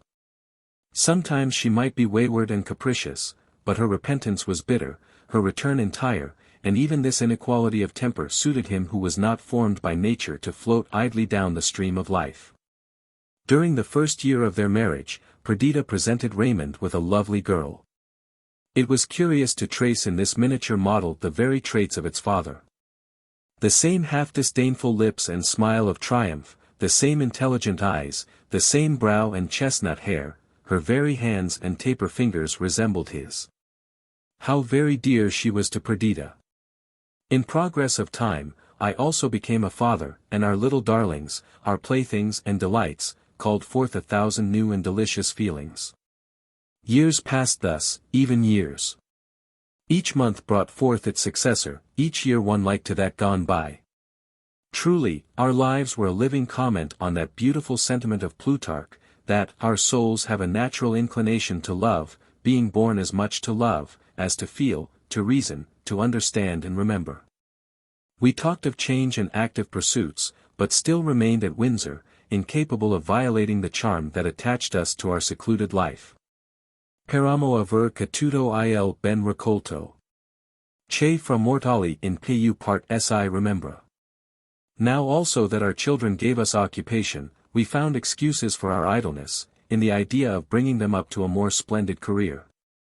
At length our tranquillity was disturbed, and the course of events, which for 5 years had flowed on in hushing tranquillity, was broken by breakers and obstacles, that woke us from our pleasant dream. A new Lord Protector of England was to be chosen, and, at Raymond's request, we removed to London, to witness, and even take a part in the election. If Raymond had been united to Idris, this post had been his stepping stone to higher dignity. And his desire for power and fame had been crowned with fullest measure. He had exchanged a scepter for a lute, a kingdom for Perdita. Did he think of this as we journeyed up to town? I watched him, but could make but little of him. He was particularly gay, playing with his child, and turning to sport every word that was uttered. Perhaps he did this because he saw a cloud upon Perdita's brow. She tried to rouse herself, but her eyes every now and then filled with tears, and she looked wistfully on Raymond and her girl, as if fearful that some evil would betide them. And so she felt. A presentiment of ill hung over her. She leaned from the window looking on the forest, and the turrets of the castle, and as these became hid by intervening objects, she passionately exclaimed, "Scenes of happiness! Scenes sacred to devoted love, when shall I see you again? And when I see ye, shall I be still the beloved and joyous Perdita, or shall I, heartbroken and lost, wander among your groves, the ghost of what I am. Why, silly one, cried Raymond, what is your little head pondering upon, that of a sudden you have become so sublimely dismal? Cheer up, or I shall make you over to Idris, and call Adrian into the carriage. I see by his gesture, sympathizes with my good spirits. Adrian was on horseback. He rode up to the carriage, and his gaiety, in addition to that of Raymond, dispelled my sister's melancholy. We entered London in the evening, and went to our several abodes near Hyde Park. The following morning Lord Raymond visited me early. I come to you, he said, only half assured that you will assist me in my project, but resolved to go through with it, whether you concur with me or not. Promise me secrecy however. For if you will not contribute to my success, at least you must not baffle me. Well, I promise. And now, dash. And now, my dear fellow, for what are we come to London? To be present at the election of a protector, and to give our yea or nay for his shuffling grace of. Or for that noisy Ryland. Do you believe, Verney, that I brought you to town for that? No, we will have a protector of our own. We will set up a candidate, and ensure his success. We will nominate Adrian, and do our best to bestow on him the power to which he is entitled by his birth, and which he merits through his virtues. Do not answer. I know all your objections, and will reply to them in order. First, whether he will or will not consent to become a great man. Leave the task of persuasion on that point to me, I do not ask you to assist me there. Secondly, whether he ought to exchange his employment of plucking blackberries, and nursing wounded partridges in the forest, for the command of a nation. My dear Lionel, we are married men, and find employment sufficient in amusing our wives, and dancing our children. But Adrian is alone, wifeless, childless, unoccupied. I have long observed him. He pines for want of some interest in life. His heart, exhausted by his early sufferings, reposes like a new-healed limb, and shrinks from all excitement. But his understanding, his charity, his virtues, want a field for exercise and display, and we will procure it for him. Besides, is it not a shame, that the genius of Adrian should fade from the earth like a flower in an untrod mountain path, fruitless? Do you think nature composed his surpassing machine for no purpose? Believe me, he was destined to be the author of infinite good to his native England. Has she not bestowed on him every gift in prodigality, birth, wealth, talent, goodness? Does not every one love and admire him? And does he not delight singly in such efforts as manifest his love to all? Come, I see that you are already persuaded, and will second me when I propose him tonight in Parliament. You have got up all your arguments in excellent order, I replied, and, if Adrian consent, they are unanswerable. One only condition I would make, that you do nothing without his concurrence. I believe you are in the right, said Raymond. Although I had thought at first to arrange the affair differently. Be it so. I will go instantly to Adrian, and, if he inclines to consent, you will not destroy my labor by persuading him to return, and turn squirrel again in Windsor Forest. Idris, you will not act the traitor towards me. Trust me, replied she, I will preserve a strict neutrality. For my part, said I am too well convinced of the worth of our friend, and the rich harvest of benefits that all England would reap from his protectorship, to deprive my countrymen of such a blessing, if he consent to bestow it on them. In the evening Adrian visited us. Do you cabal also against me, said he, laughing. And will you make common cause with Raymond, in dragging a poor visionary from the clouds to surround him with the fireworks and blasts of earthly grandeur, instead of heavenly rays and airs? I thought you knew me better. I do know you better, I replied, than to think that you would be happy in such a situation. But the good you would do to others may be an inducement, since the time is probably arrived when you can put your theories into practice, and you may bring about such reformation and change as will conduce to that perfect system of government which you delight to portray. You speak of an almost forgotten dream, said Adrian, his countenance slightly clouding as he spoke. The visions of my boyhood have long since faded in the light of reality. I know now that I am not a man fitted to govern nations. sufficient for me, if I keep in wholesome rule the little kingdom of my own mortality. But do not you see, Lionel, the drift of our noble friend, a drift, perhaps, unknown to himself, but apparent to me. Lord Raymond was never born to be a drone in the hive, and to find content in our pastoral life. He thinks that he ought to be satisfied, he imagines that his present situation precludes the possibility of aggrandizement. He does not therefore, even in his own heart, plan change for himself. But do you not see, that, under the idea of exalting me, he is chalking out a new path for himself, a path of action from which he has long wandered? Let us assist him. He, the noble, the warlike, the great in every quality that can adorn the mind and person of man, he is fitted to be the protector of England.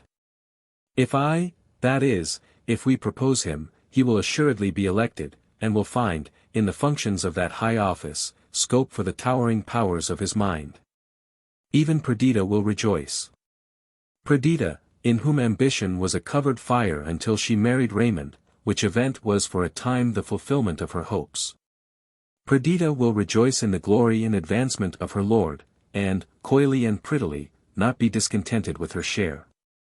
In the meantime, we, the wise of the land, will return to our castle, and, Cincinnatus-like, take to our usual labors, until our friend shall require our presence and assistance here. The more Adrian reasoned upon this scheme, the more feasible it appeared. His own determination never to enter into public life was insurmountable, and the delicacy of his health was a sufficient argument against it. The next step was to induce Raymond to confess his secret wishes for dignity and fame. He entered while we were speaking.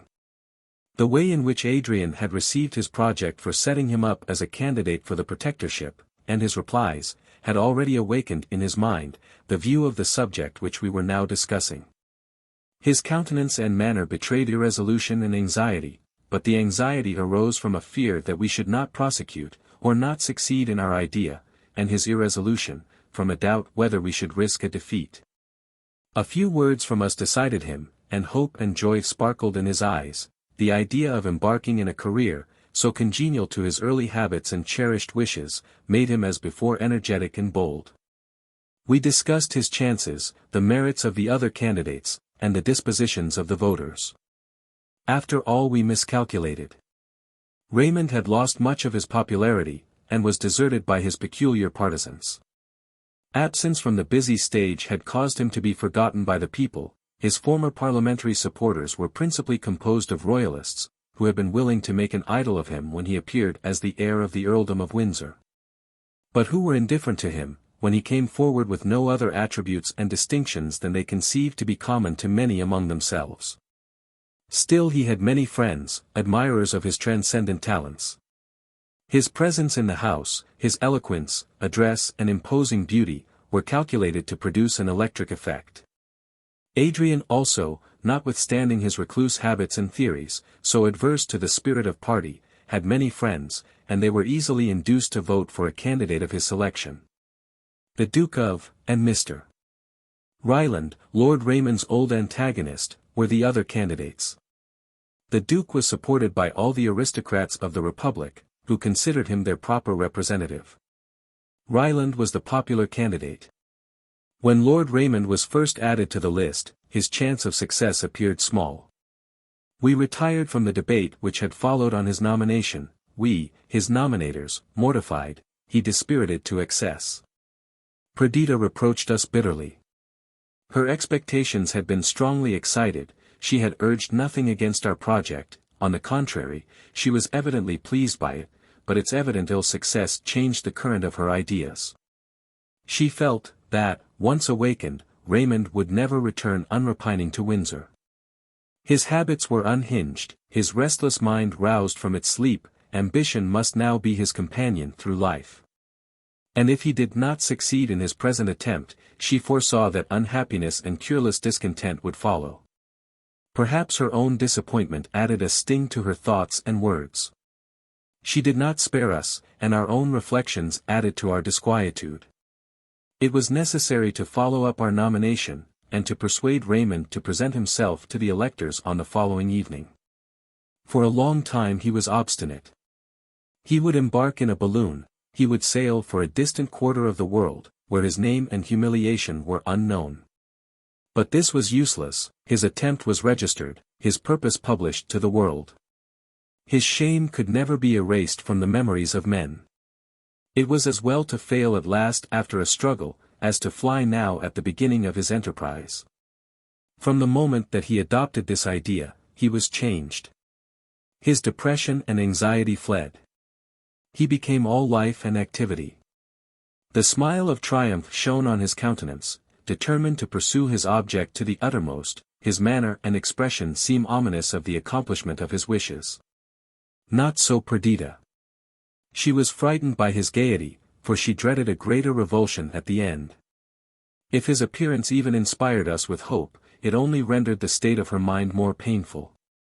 She feared to lose sight of him. Yet she dreaded to remark any change in the temper of his mind. She listened eagerly to him, yet tantalized herself by giving to his words a meaning foreign to their true interpretation, and adverse to her hopes. She dared not be present at the contest, yet she remained at home a prey to double solicitude.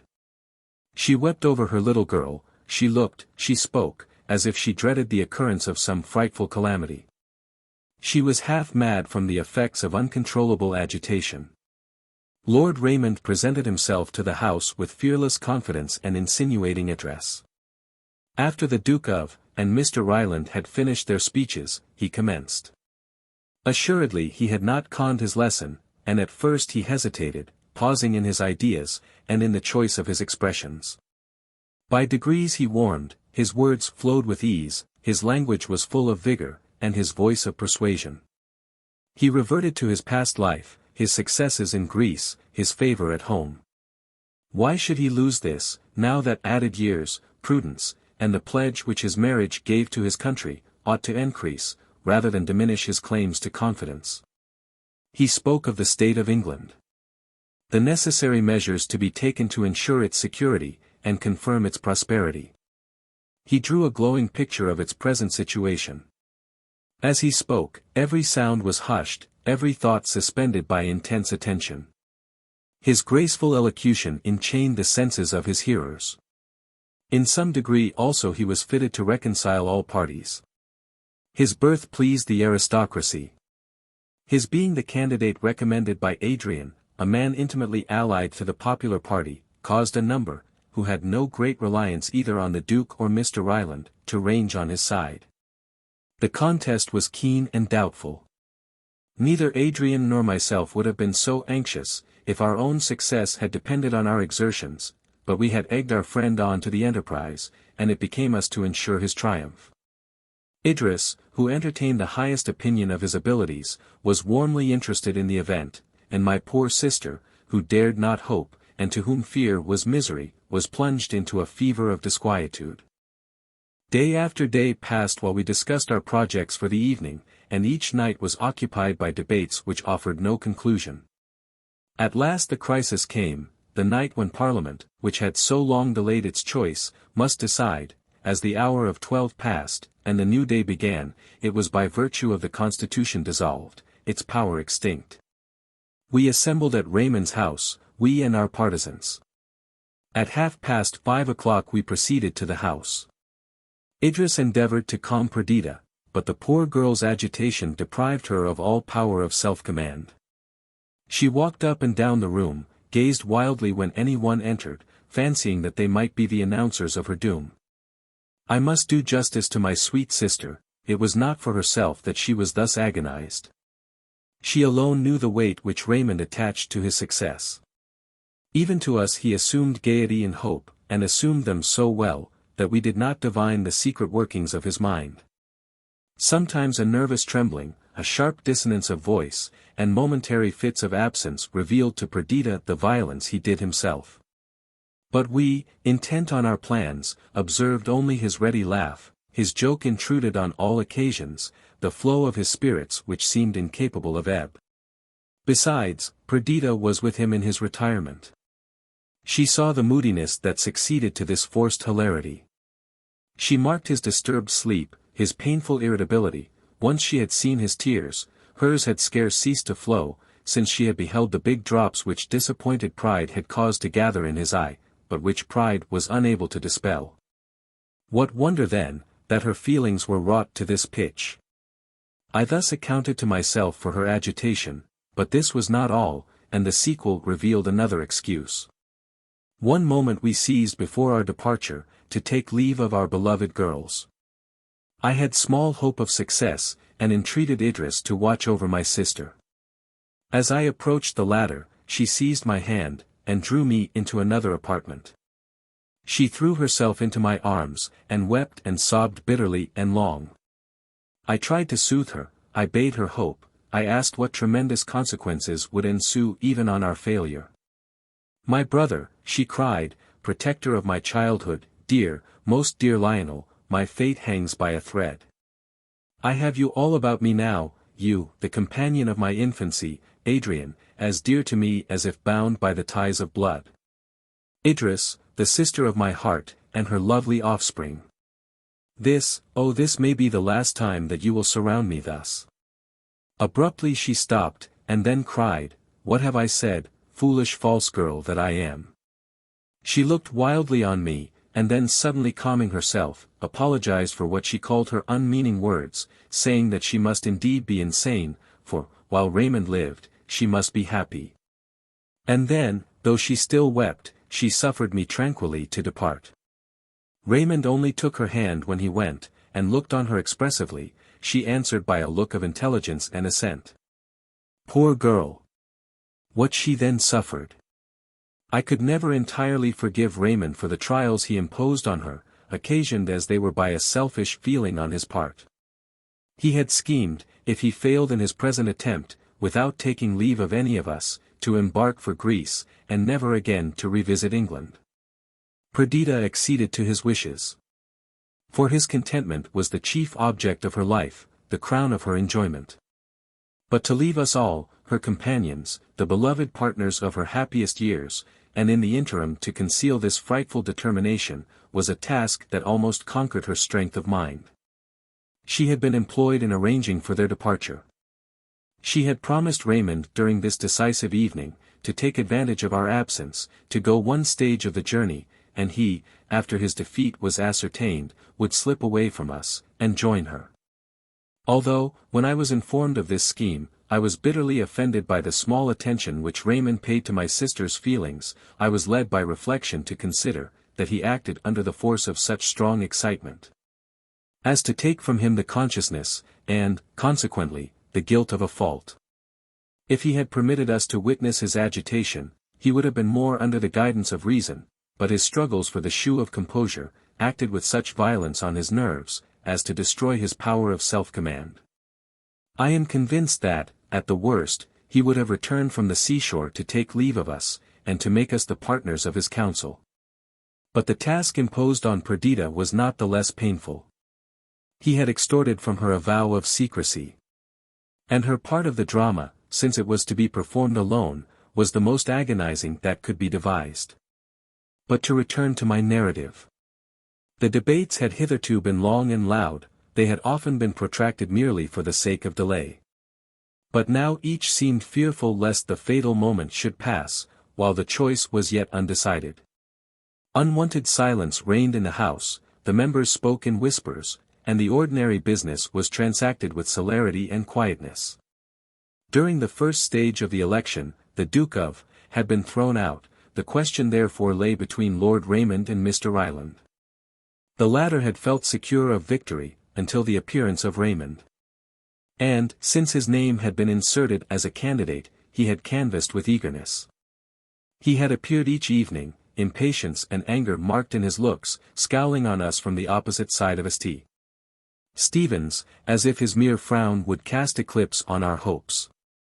Everything in the English constitution had been regulated for the better preservation of peace. On the last day, 2 candidates only were allowed to remain. And to obviate, if possible, the last struggle between these, a bribe was offered to him who should voluntarily resign his pretensions, a place of great emolument and honor was given him, and his success facilitated at a future election. Strange to say however, no instance had yet occurred, where either candidate had had recourse to this expedient, in consequence the law had become obsolete, nor had been referred to by any of us in our discussions. To our extreme surprise, when it was moved that we should resolve ourselves into a committee for the election of the Lord Protector, the member who had nominated Ryland, rose and informed us that this candidate had resigned his pretensions. His information was at first received with silence, a confused murmur succeeded, and, when the chairman declared Lord Raymond duly chosen, it amounted to a shout of applause and victory. It seemed as if, far from any dread of defeat even if Mr. Ryland had not resigned, every voice would have been united in favor of our candidate. In fact, now that the idea of contest was dismissed, all hearts returned to their former respect and admiration of our accomplished friend. Each felt that England had never seen a protector so capable of fulfilling the arduous duties of that high office. One voice made of many voices, resounded through the chamber, it syllabled the name of Raymond. He entered.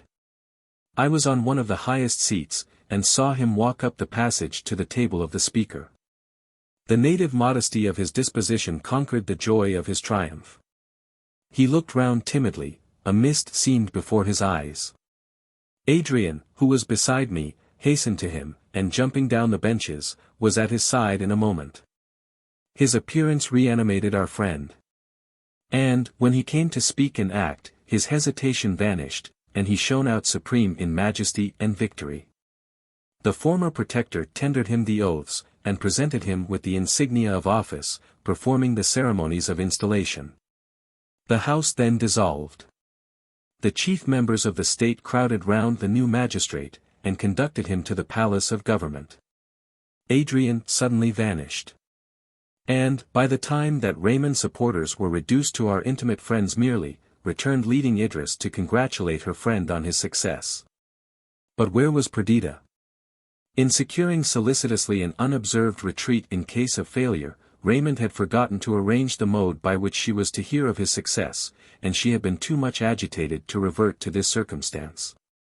When Idris entered, so far had Raymond forgotten himself, that he asked for my sister, one word, which told of her mysterious disappearance, recalled him.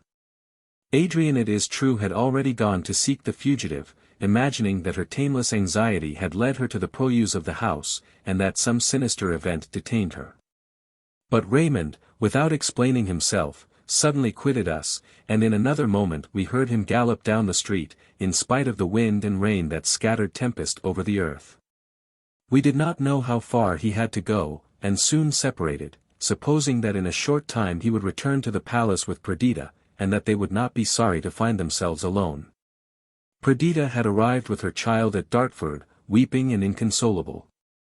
She directed everything to be prepared for the continuance of their journey, and placing her lovely sleeping charge on a bed, passed several hours in acute suffering. Sometimes she observed the war of elements, thinking that they also declared against her, and listened to the pattering of the rain in gloomy despair.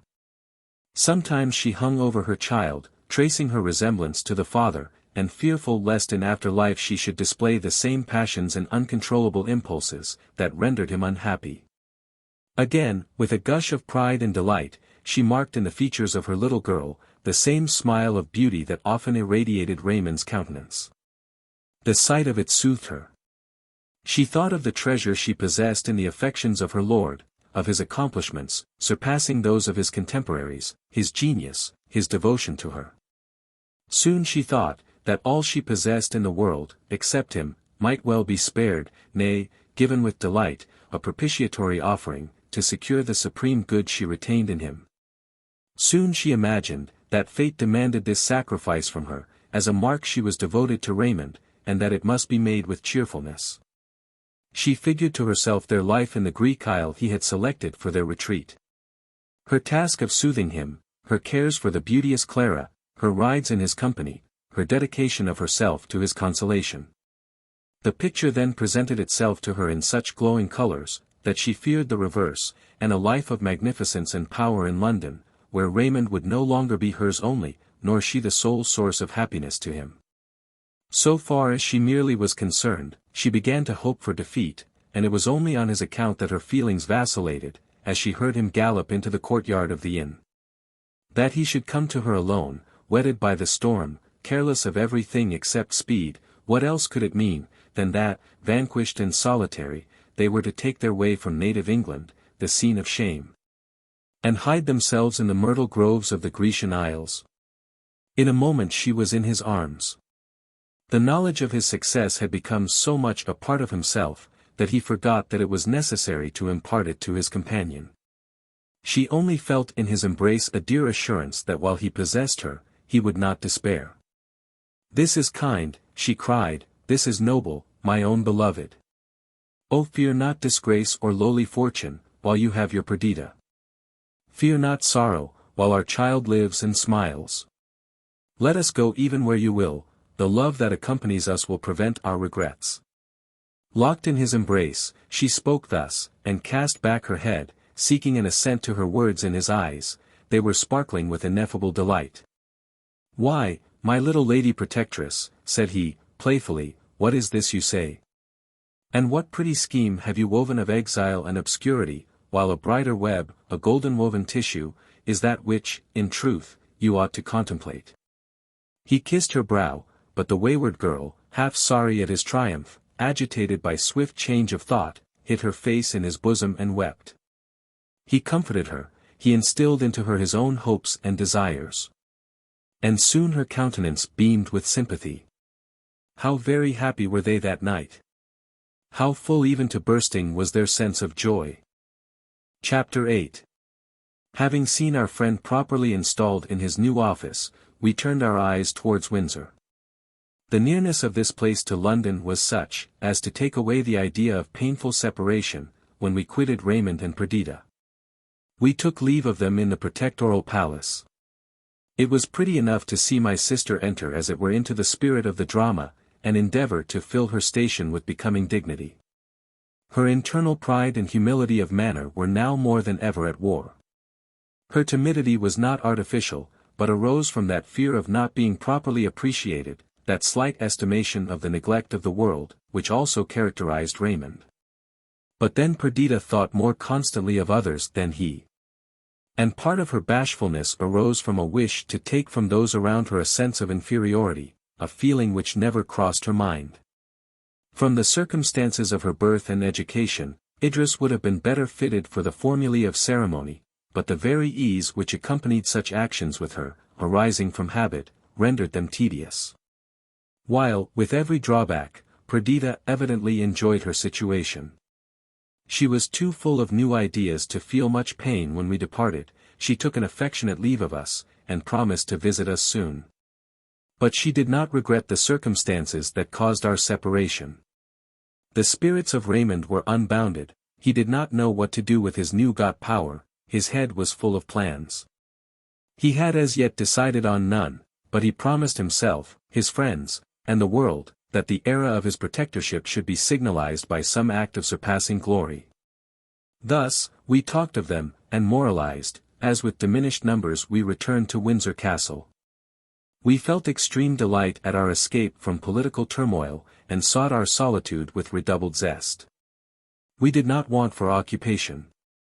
But my eager disposition was now turned to the field of intellectual exertion only, and hard study I found to be an excellent medicine to allay a fever of spirit with which in indolence, I should doubtless have been assailed. Perdita had permitted us to take Clara back with us to Windsor, and she and my two lovely infants were perpetual sources of interest and amusement. The only circumstance that disturbed our peace, was the health of Adrian.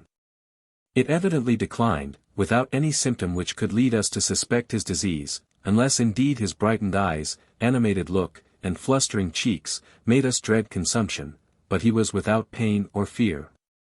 He betook himself to books with ardor, and reposed from study in the society he best loved, that of his sister and myself. Sometimes he went up to London to visit Raymond, and watch the progress of events. Clara often accompanied him in these excursions, partly that she might see her parents, partly because Adrian delighted in the prattle and intelligent looks of this lovely child. Meanwhile all went on well in London. The new elections were finished, Parliament met, and Raymond was occupied in 1,000 beneficial schemes. Canals, aqueducts, bridges, stately buildings, and various edifices for public utility, were entered upon. He was continually surrounded by projectors and projects, which were to render England one scene of fertility and magnificence. The state of poverty was to be abolished. Men were to be transported from place to place almost with the same facility as the Princes Hausen, Ali, and Ahmed, in the Arabian Nights. The physical state of man would soon not yield to the beatitude of angels. Disease was to be banished. Labor lightened of its heaviest burden. Nor did this seem extravagant. The arts of life, and the discoveries of science had augmented in a ratio which left all calculation behind. Food sprung up, so to say, spontaneously, machines existed to supply with facility every want of the population. An evil direction still survived.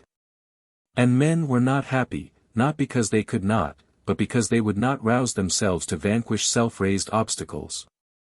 Raymond was to inspire them with his beneficial will, and the mechanism of society, once systematized according to faultless rules, would never again swerve into disorder. For these hopes he abandoned his long-cherished ambition of being enregistered in the annals of nations as a successful warrior. Laying aside his sword, peace and its enduring glories became his aim. The title he coveted was that of the benefactor of his country. Among other works of art in which he was engaged, he had projected the erection of a national gallery for statues and pictures. He possessed many himself, which he designed to present to the Republic. And, as the edifice was to be the great ornament of his protectorship, he was very fastidious in his choice of the plan on which it would be built. Hundreds were brought to him and rejected. He sent even to Italy and Greece for drawings. But, as the design was to be characterized by originality as well as by perfect beauty, his endeavors were for a time without avail. At length a drawing came, with an address where communications might be sent, and no artist's name affixed. The design was new and elegant, but faulty, so faulty, that although drawn with the hand and eye of taste, it was evidently the work of one who was not an architect.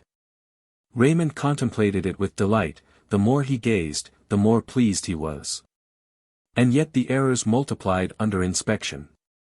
He wrote to the address given, desiring to see the draftsman, that such alterations might be made, as should be suggested in a consultation between him and the original conceiver. A Greek came. A middle-aged man, with some intelligence of manner, but with so commonplace a physiognomy, that Raymond could scarcely believe that he was the designer. He acknowledged that he was not an architect. But the idea of the building had struck him, though he had sent it without the smallest hope of its being accepted. He was a man of few words. Raymond questioned him, but his reserved answers soon made him turn from the man to the drawing. He pointed out the errors, and the alterations that he wished to be made. He offered the Greek a pencil that he might correct the sketch on the spot. This was refused by his visitor, who said that he perfectly understood, and would work at it at home. At length Raymond suffered him to depart. The next day he returned. The design had been redrawn. But many defects still remained, and several of the instructions given had been misunderstood. "Come," said Raymond, "I yielded to you yesterday, now comply with my request, take the pencil." The Greek took it, but he handled it in no artist-like way. At length he said, "I must confess to you, my lord, that I did not make this drawing. It is impossible for you to see the real designer, your instructions must pass through me. Condescend therefore to have patience with my ignorance, and to explain your wishes to me. In time I am certain that you will be satisfied." Raymond questioned vainly. The mysterious Greek would say no more. Would an architect be permitted to see the artist? This also was refused. Raymond repeated his instructions, and the visitor retired. Our friend resolved however not to be foiled in his wish. He suspected that unaccustomed poverty was the cause of the mystery, and that the artist was unwilling to be seen in the garb and abode of want. Raymond was only the more excited by this consideration to discover him. Impelled by the interest he took in obscure talent, he therefore ordered a person skilled in such matters, to follow the Greek the next time he came, and observe the house in which he should enter. His emissary obeyed, and brought the desired intelligence. He had traced the man to one of the most penurious streets in the metropolis. Raymond did not wonder, that, thus situated, the artist had shrunk from notice, but he did not for this alter his resolve. On the same evening, he went alone to the house named to him. Poverty, dirt, and squalid misery characterized its appearance. Alas! Thought Raymond, I have much to do before England becomes a paradise. He knocked, the door was opened by a string from above, the broken, wretched staircase was immediately before him, but no person appeared. He knocked again, vainly, and then, impatient of further delay, he ascended the dark, creaking stairs. His main wish, more particularly now that he witnessed the abject dwelling of the artist, was to relieve one, possessed of talent, but depressed by want.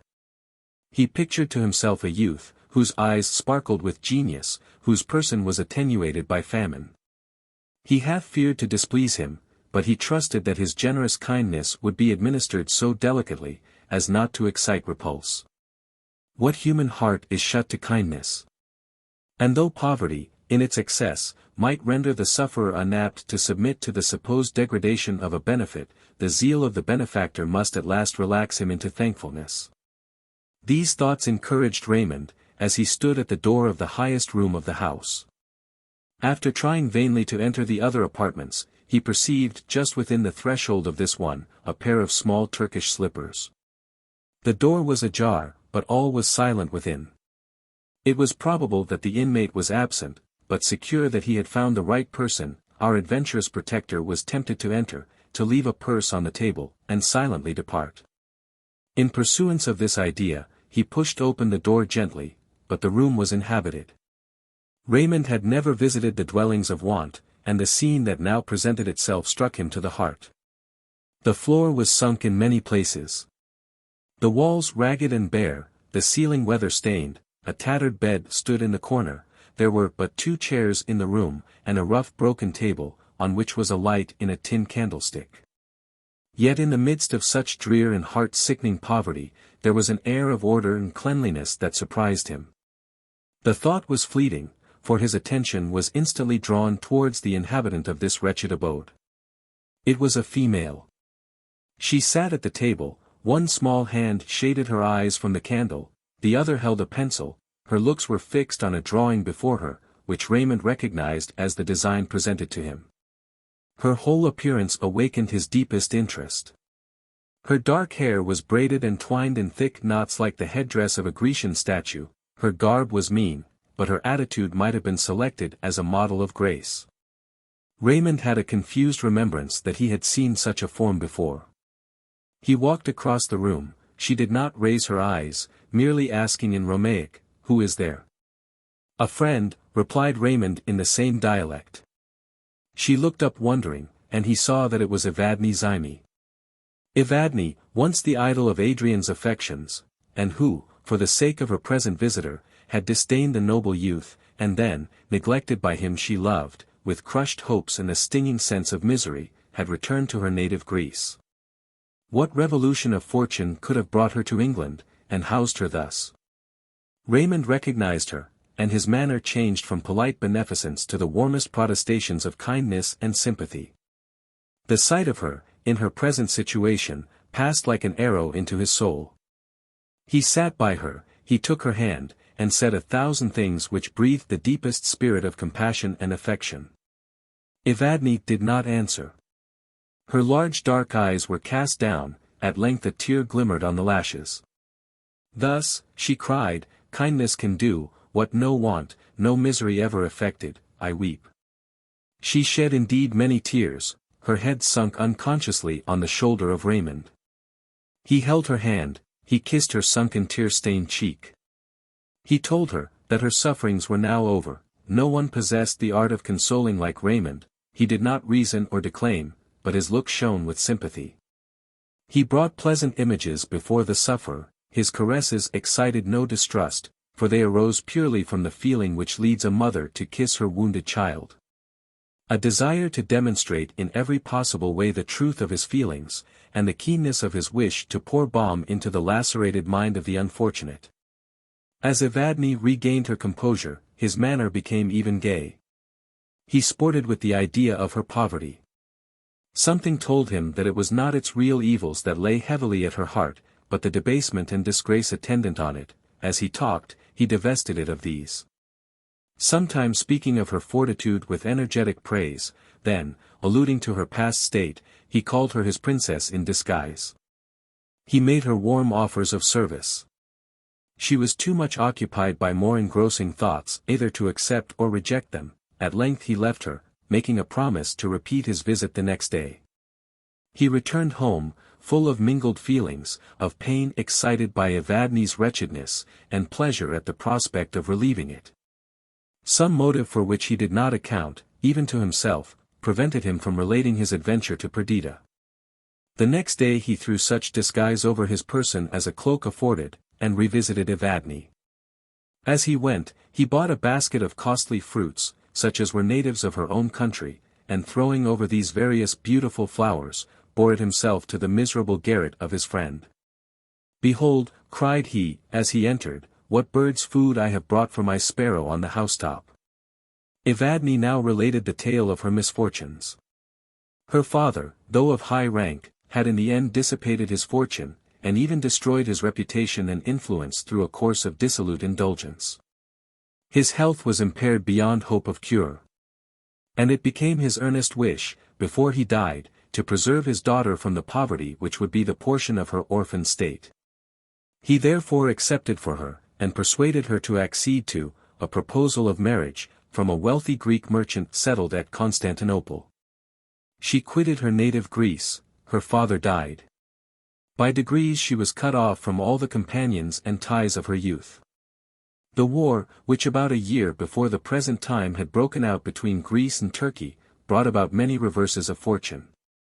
Her husband became bankrupt, and then in a tumult and threatened massacre on the part of the Turks, they were obliged to fly at midnight, and reached in an open boat an English vessel under sail, which brought them immediately to this island. The few jewels they had saved, supported them a while. The whole strength of Evadne's mind was exerted to support the failing spirits of her husband. Loss of property, hopelessness as to his future prospects, the inoccupation to which poverty condemned him, combined to reduce him to a state bordering on insanity. 5 months after their arrival in England, he committed suicide. "You will ask me," continued Evadne, "what I have done since, why I have not applied for succor to the rich Greeks resident here, why I have not returned to my native country. My answer to these questions must needs appear to you unsatisfactory, yet they have sufficed to lead me on, day after day, enduring every wretchedness, rather than by such means to seek relief. Shall the daughter of the noble, though prodigal Zyme, appear a beggar before her compeers or inferiors, superiors she had none? Shall I bow my head before them, and with servile gesture sell my nobility for life? Had I a child, or any tie to bind me to existence, I might descend to this, but, as it is, the world has been to me a harsh stepmother. Fain would I leave the abode she seems to grudge, and in the grave forget my pride, my struggles, my despair. The time will soon come, grief and famine have already sapped the foundations of my being, a very short time, and I shall have passed away. Unstained by the crime of self-destruction, unstung by the memory of degradation, my spirit will throw aside the miserable coil, and find such recompense as fortitude and resignation may deserve. This may seem madness to you, yet you also have pride and resolution. Do not then wonder that my pride is tameless, my resolution unalterable." Having thus finished her tale, and given such an account as she deemed fit, of the motives of her abstaining from all endeavor to obtain aid from her countrymen, Evadne paused. Yet she seemed to have more to say, to which she was unable to give words. In the meantime Raymond was eloquent. His desire of restoring his lovely friend to her rank in society, and to her lost prosperity, animated him, and he poured forth with energy all his wishes and intentions on that subject. But he was checked.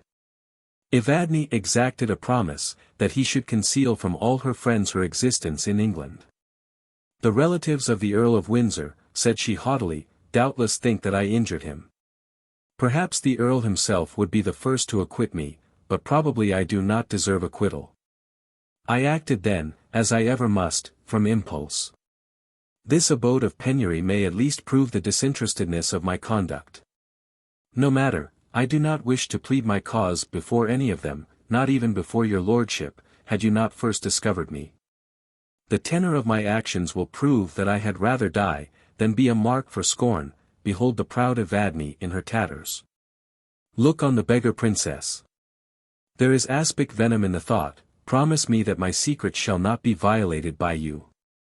Raymond promised, but then a new discussion ensued.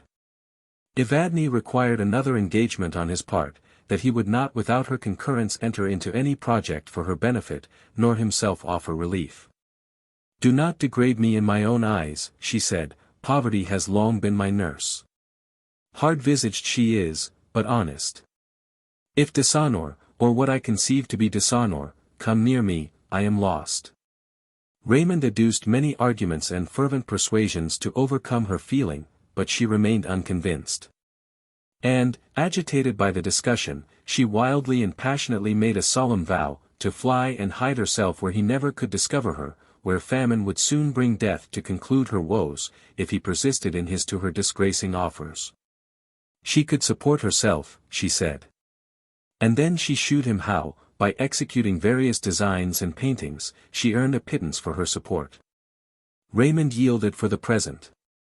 He felt assured, after he had for a while humoured her self-will, that in the end friendship and reason would gain the day. But the feelings that actuated Evadne were rooted in the depths of her being, and were such in their growth as he had no means of understanding. Evadne loved Raymond. He was the hero of her imagination, the image carved by love in the unchanged texture of her heart. 7 years ago, in her youthful prime, she had become attached to him. He had served her country against the Turks. He had in her own land acquired that military glory peculiarly dear to the Greeks, since they were still obliged inch by inch to fight for their security. Yet when he returned thence, and first appeared in public life in England, her love did not purchase his, which then vacillated between Perdita and a crown. While he was yet undecided, she had quitted England. The news of his marriage reached her, and her hopes, poorly nurtured blossoms, withered and fell. The glory of life was gone for her, the roseate halo of love, which had imbued every object with its own color, faded. She was content to take life as it was, and to make the best of leaden-colored reality. She married. And, carrying her restless energy of character with her into new scenes, she turned her thoughts to ambition, and aimed at the title and power of Princess of Wallachia. While her patriotic feelings were soothed by the idea of the good she might do her country, when her husband should be chief of this principality. She lived to find ambition, as unreal a delusion as love. Her intrigues with Russia for the furtherance of her object, excited the jealousy of the Porte, and the animosity of the Greek government. She was considered a traitor by both, the ruin of her husband followed. They avoided death by a timely flight, and she fell from the height of her desires to penury in England. Much of this tale she concealed from Raymond. Nor did she confess, that repulse and denial, as to a criminal convicted of the worst of crimes, that of bringing the scythe of foreign despotism to cut away the new springing liberties of her country, would have followed her application to any among the Greeks. She knew that she was the cause of her husband's utter ruin, and she strung herself to bear the consequences. The reproaches which agony extorted. Or worse, cureless, uncomplaining depression, when his mind was sunk in a torpor, not the less painful because it was silent and moveless. She reproached herself with the crime of his death, guilt and its punishments appeared to surround her. In vain she endeavored to allay remorse by the memory of her real integrity, the rest of the world, and she among them, judged of her actions, by their consequences. She prayed for her husband's soul. She conjured the Supreme to place on her head the crime of his self-destruction, she vowed to live to expiate his fault. In the midst of such wretchedness as must soon have destroyed her, one thought only was matter of consolation. She lived in the same country, breathed the same air as Raymond. His name as protector was the burthen of every tongue, his achievements, projects, and magnificence, the argument of every story. Nothing is so precious to a woman's heart as the glory and excellence of him she loves, thus in every horror Evadne revelled in his fame and prosperity. While her husband lived, this feeling was regarded by her as a crime, repressed, repented of. When he died, the tide of love resumed its ancient flow, it deluged her soul with its tumultuous waves, and she gave herself up a prey to its uncontrollable power.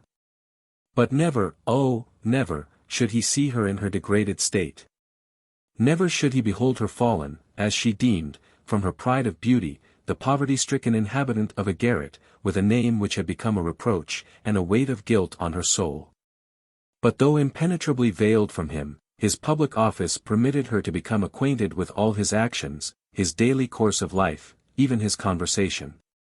She allowed herself one luxury, she saw the newspapers every day, and feasted on the praise and actions of the protector.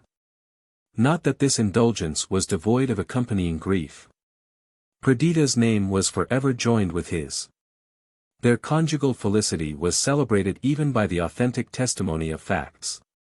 They were continually together, nor could the unfortunate Evadne read the monosyllable that designated his name, without, at the same time, being presented with the image of her who was the faithful companion of all his labors and pleasures. They, their excellencies, met her eyes in each line, mingling an evil potion that poisoned her very blood. It was in the newspaper that she saw the advertisement for the design for a national gallery. Combining with taste her remembrance of the edifices which she had seen in the East, and by an effort of genius enduing them with unity of design, she executed the plan which had been sent to the Protector. She triumphed in the idea of bestowing, unknown and forgotten as she was, a benefit upon him she loved. And with enthusiastic pride looked forward to the accomplishment of a work of hers, which, immortalized in stone, would go down to posterity stamped with the name of Raymond. She awaited with eagerness the return of her messenger from the palace. She listened insatiate to his account of each word, each look of the Protector. She felt bliss in this communication with her beloved, although he knew not to whom he addressed his instructions. The drawing itself became ineffably dear to her. He had seen it, and praised it, it was again retouched by her, each stroke of her pencil was as a chord of thrilling music, and bore to her the idea of a temple raised to celebrate the deepest and most unutterable emotions of her soul. These contemplations engaged her, when the voice of Raymond first struck her ear, a voice, once heard, never to be forgotten. She mastered her gush of feelings, and welcomed him with quiet gentleness. Pride and tenderness now struggled, and at length made a compromise together. She would see Raymond, since destiny had led him to her, and her constancy and devotion must merit his friendship. But her rights with regard to him, and her cherished independence, should not be injured by the idea of interest, or the intervention of the complicated feelings attendant on pecuniary obligation, and the relative situations of the benefactor and benefited. Her mind was of uncommon strength, she could subdue her sensible wants to her mental wishes, and suffer cold, hunger and misery, rather than concede to fortune a contested point. Alas! That in human nature such a pitch of mental discipline, and disdainful negligence of nature itself, should not have been allied to the extreme of moral excellence. But the resolution that permitted her to resist the pains of privation, sprung from the too great energy of her passions. And the concentrated self-will of which this was a sign, was destined to destroy even the very idle, to preserve whose respect she submitted to this detail of wretchedness. Their intercourse continued. By degrees Evadne related to her friend the whole of her story, the stain her name had received in Greece, the weight of sin which had accrued to her from the death of her husband. When Raymond offered to clear her reputation, and demonstrate to the world her real patriotism, she declared that it was only through her present sufferings that she hoped for any relief to the stings of conscience. That, in her state of mind, diseased as he might think it, the necessity of occupation was salutary medicine. She ended by extorting a promise that for the space of 1 month he would refrain from the discussion of her interests, engaging after that time to yield in part to his wishes. She could not disguise to herself that any change would separate her from him, now she saw him each day. His connection with Adrian and Perdita was never mentioned. He was to her a meteor, a companionless star, which at its appointed hour rose in her hemisphere, whose appearance brought felicity, and which, although it set, was never eclipsed. He came each day to her abode of penury, and his presence transformed it to a temple redolent with sweets, radiant with heaven's own light. he partook of her delirium. They built a wall between them and the world, without, 1,000 harpies raved, remorse and misery, expecting the destined moment for their invasion. Within, was the peace as of innocence, reckless blindless, deluding joy, hope, whose still anchor rested on placid but unconstant water. Thus, while Raymond had been wrapped in visions of power and fame, while he looked forward to entire dominion over the elements and the mind of man, the territory of his own heart escaped his notice. And from that unthought-of source arose the mighty torrent that overwhelmed his will, and carried to the oblivious sea, fame, hope, and happiness. Chapter 9. In the meantime, what did Perdita? During the first months of his protectorate, Raymond and she had been inseparable. Each project was discussed with her, each plan approved by her. I never beheld anyone so perfectly happy as my sweet sister.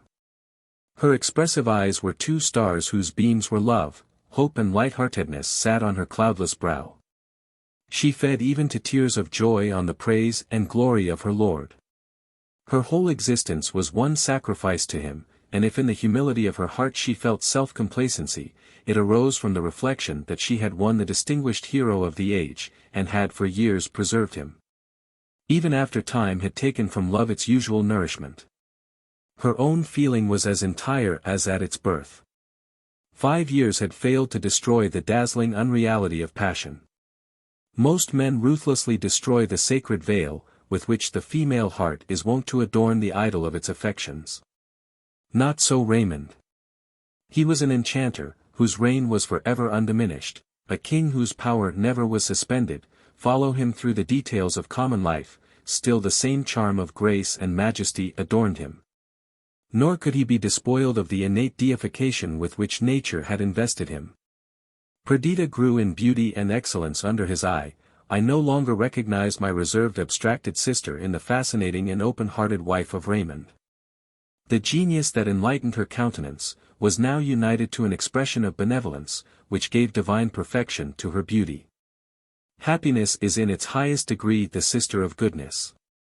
Suffering and amiability may exist together, and writers have loved to depict their conjunction.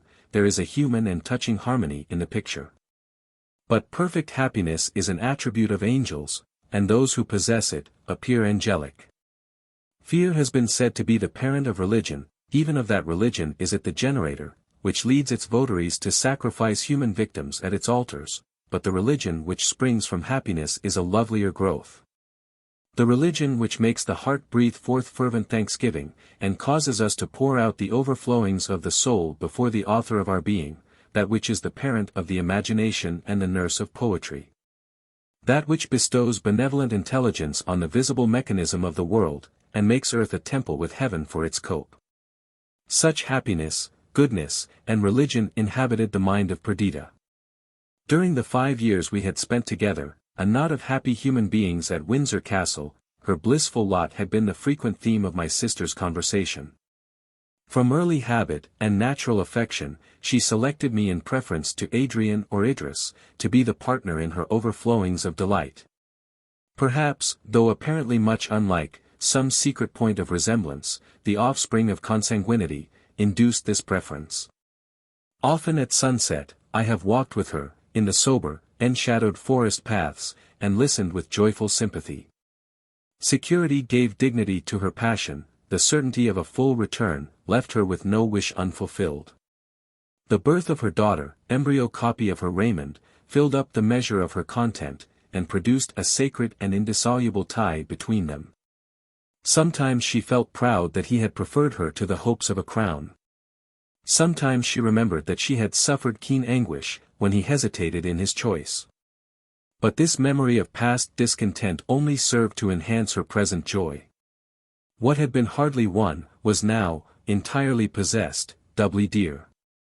She would look at him at a distance with the same rapture, oh, far more exuberant rapture, that one might feel, who after the perils of a tempest, should find himself in the desired port.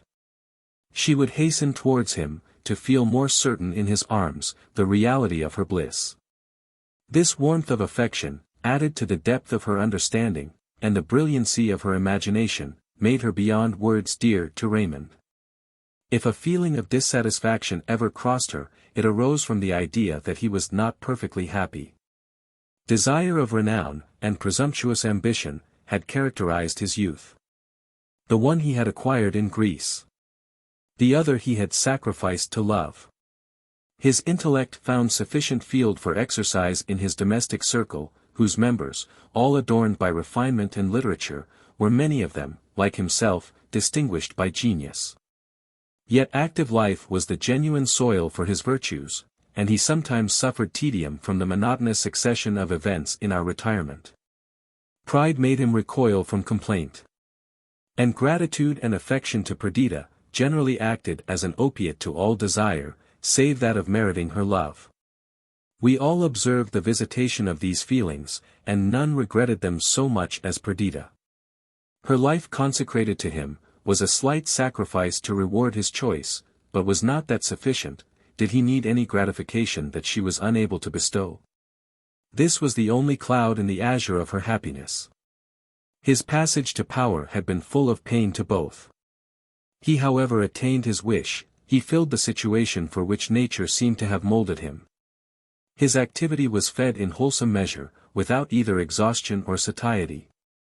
His taste and genius found worthy expression in each of the modes human beings have invented to encage and manifest the spirit of beauty. The goodness of his heart made him never weary of conducing to the well-being of his fellow creatures. His magnificent spirit, and aspirations for the respect and love of mankind, now received fruition. True, his exaltation was temporary, perhaps it were better that it should be so. Habit would not dull his sense of the enjoyment of power. Nor struggles, disappointment and defeat await the end of that which would expire at its maturity. He determined to extract and condense all of glory, power, and achievement, which might have resulted from a long reign, into the 3 years of his protectorate. Raymond was eminently social. All that he now enjoyed would have been devoid of pleasure to him, had it been unparticipated. But in Perdita he possessed all that his heart could desire. Her love gave birth to sympathy, her intelligence made her understand him at a word. Her powers of intellect enabled her to assist and guide him. He felt her worth. During the early years of their union, the inequality of her temper, and yet unsubdued self-will which tarnished her character, had been a slight drawback to the fullness of his sentiment. Now that unchanged serenity, and gentle compliance were added to her other qualifications, his respect equaled his love. Years added to the strictness of their union. They did not now guess at, and totter on the pathway, divining the mode to please, hoping, yet fearing the continuance of bliss. 5 years gave a sober certainty to their emotions, though it did not rob them of their ethereal nature. It had given them a child, but it had not detracted from the personal attractions of my sister. Timidity, which in her had almost amounted to awkwardness, was exchanged for a graceful decision of manner. Frankness, instead of reserve, characterized her physiognomy, and her voice was attuned to thrilling softness. She was now 23, in the pride of womanhood, fulfilling the precious duties of wife and mother, possessed of all her heart had ever coveted. Raymond was 10 years older. To his previous beauty, noble mien, and commanding aspect, he now added gentlest benevolence, winning tenderness, graceful and unwearied attention to the wishes of another. The first secret that had existed between them was the visits of Raymond to Evadne. He had been struck by the fortitude and beauty of the ill-fated Greek. And, when her constant tenderness towards him unfolded itself, he asked with astonishment, by what act of his he had merited this passionate and unrequited love. She was for a while the sole object of his reveries. And Perdita became aware that his thoughts and time were bestowed on a subject unparticipated by her. My sister was by nature destitute of the common feelings of anxious, petulant jealousy. The treasure which she possessed in the affections of Raymond, was more necessary to her being, than the life-blood that animated her veins, more truly than Othello she might say. To be once in doubt is, once to be resolved. On the present occasion she did not suspect any alienation of affection, but she conjectured that some circumstance connected with his high place, had occasioned this mystery. She was startled and pained. She began to count the long days, and months, and years which must elapse, before he would be restored to a private station, and unreservedly to her. She was not content that, even for a time, he should practice concealment with her. She often repined, but her trust in the singleness of his affection was undisturbed, and, when they were together, unchecked by fear, she opened her heart to the fullest delight. Time went on. Raymond, stopping midway in his wild career, paused suddenly to think of consequences. Two results presented themselves in the view he took of the future.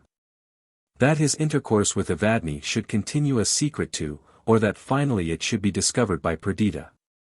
The destitute condition, and highly wrought feelings of his friend prevented him from adverting to the possibility of exiling himself from her. In the first event he had bidden an eternal farewell to open-hearted converse, and entire sympathy with the companion of his life. The veil must be thicker than that invented by Turkish jealousy. The wall higher than the unscalable tower of Vathek, which should conceal from her the workings of his heart, and hide from her view the secret of his actions. This idea was intolerably painful to him. Frankness and social feelings were the essence of Raymond's nature, without them his qualities became commonplace. Without these to spread glory over his intercourse with Perdita, his vaunted exchange of a throne for her love, was as weak and empty as the rainbow hues which vanish when the sun is down. But there was no remedy. Genius, devotion, and courage. The adornments of his mind, and the energies of his soul, all exerted to their uttermost stretch, could not roll back one hair's breadth the wheel of time's chariot.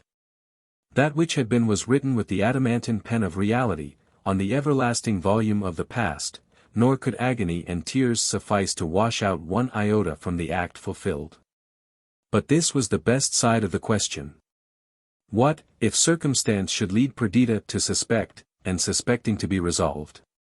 The fibers of his frame became relaxed, and cold dew stood on his forehead, at this idea. Many men may scoff at his dread, but he read the future.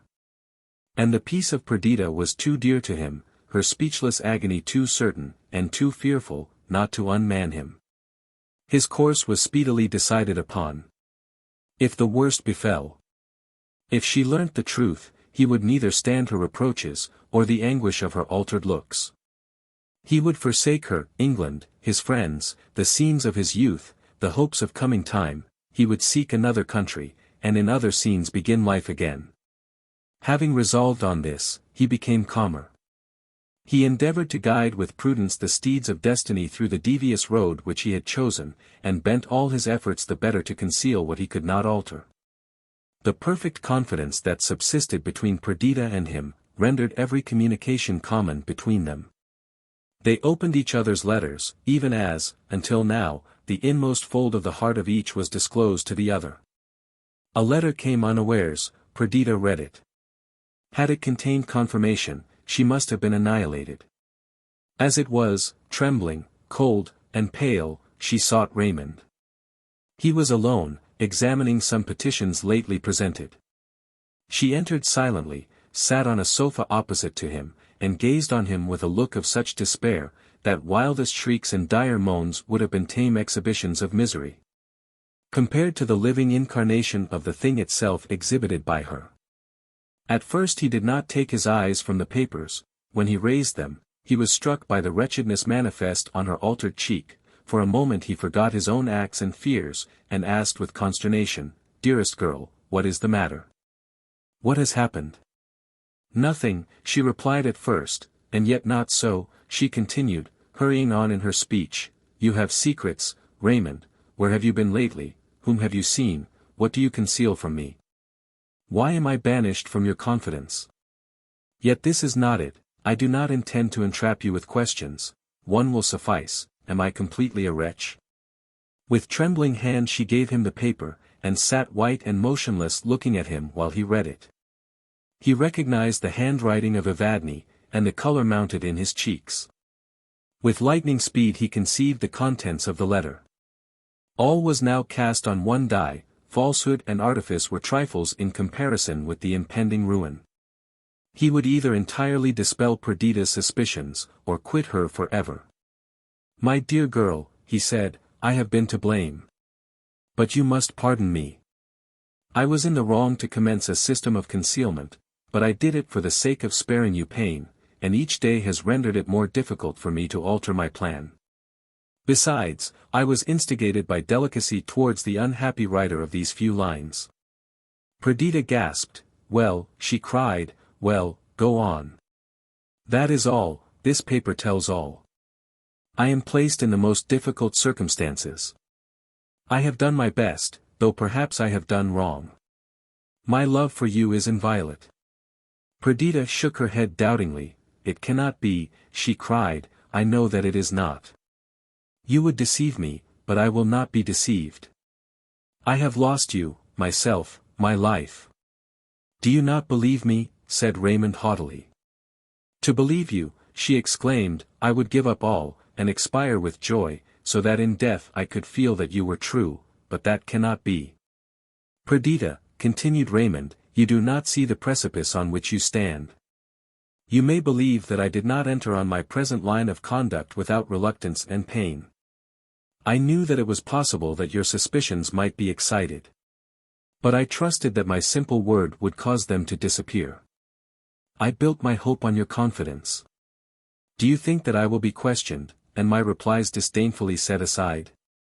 Do you think that I will be suspected, perhaps watched, cross-questioned, and disbelieved? I am not yet fallen so low, my honor is not yet so tarnished. You have loved me, I adored you. But all human sentiments come to an end. Let our affection expire, but let it not be exchanged for distrust and recrimination. Heretofore we have been friends, lovers, let us not become enemies, mutual spies. I cannot live the object of suspicion, you cannot believe me, let us part. Exactly so, cried Perdita, I knew that it would come to this. Are we not already parted? Does not a stream, boundless as ocean, deep as vacuum, yawn between us? Raymond rose, his voice was broken, his features convulsed, his manner calm as the earthquake-cradling atmosphere. He replied, I am rejoiced that you take my decision so philosophically. Doubtless you will play the part of the injured wife to admiration. Sometimes you may be stung with the feeling that you have wronged me, but the condolence of your relatives, the pity of the world, the complacency which the consciousness of your own immaculate innocence will bestow, will be excellent balm. Me you will never see more. Raymond moved towards the door. He forgot that each word he spoke was false. He personated his assumption of innocence even to self-deception. Have not actors wept, as they portrayed imagined passion? A more intense feeling of the reality of fiction possessed Raymond. He spoke with pride, he felt injured.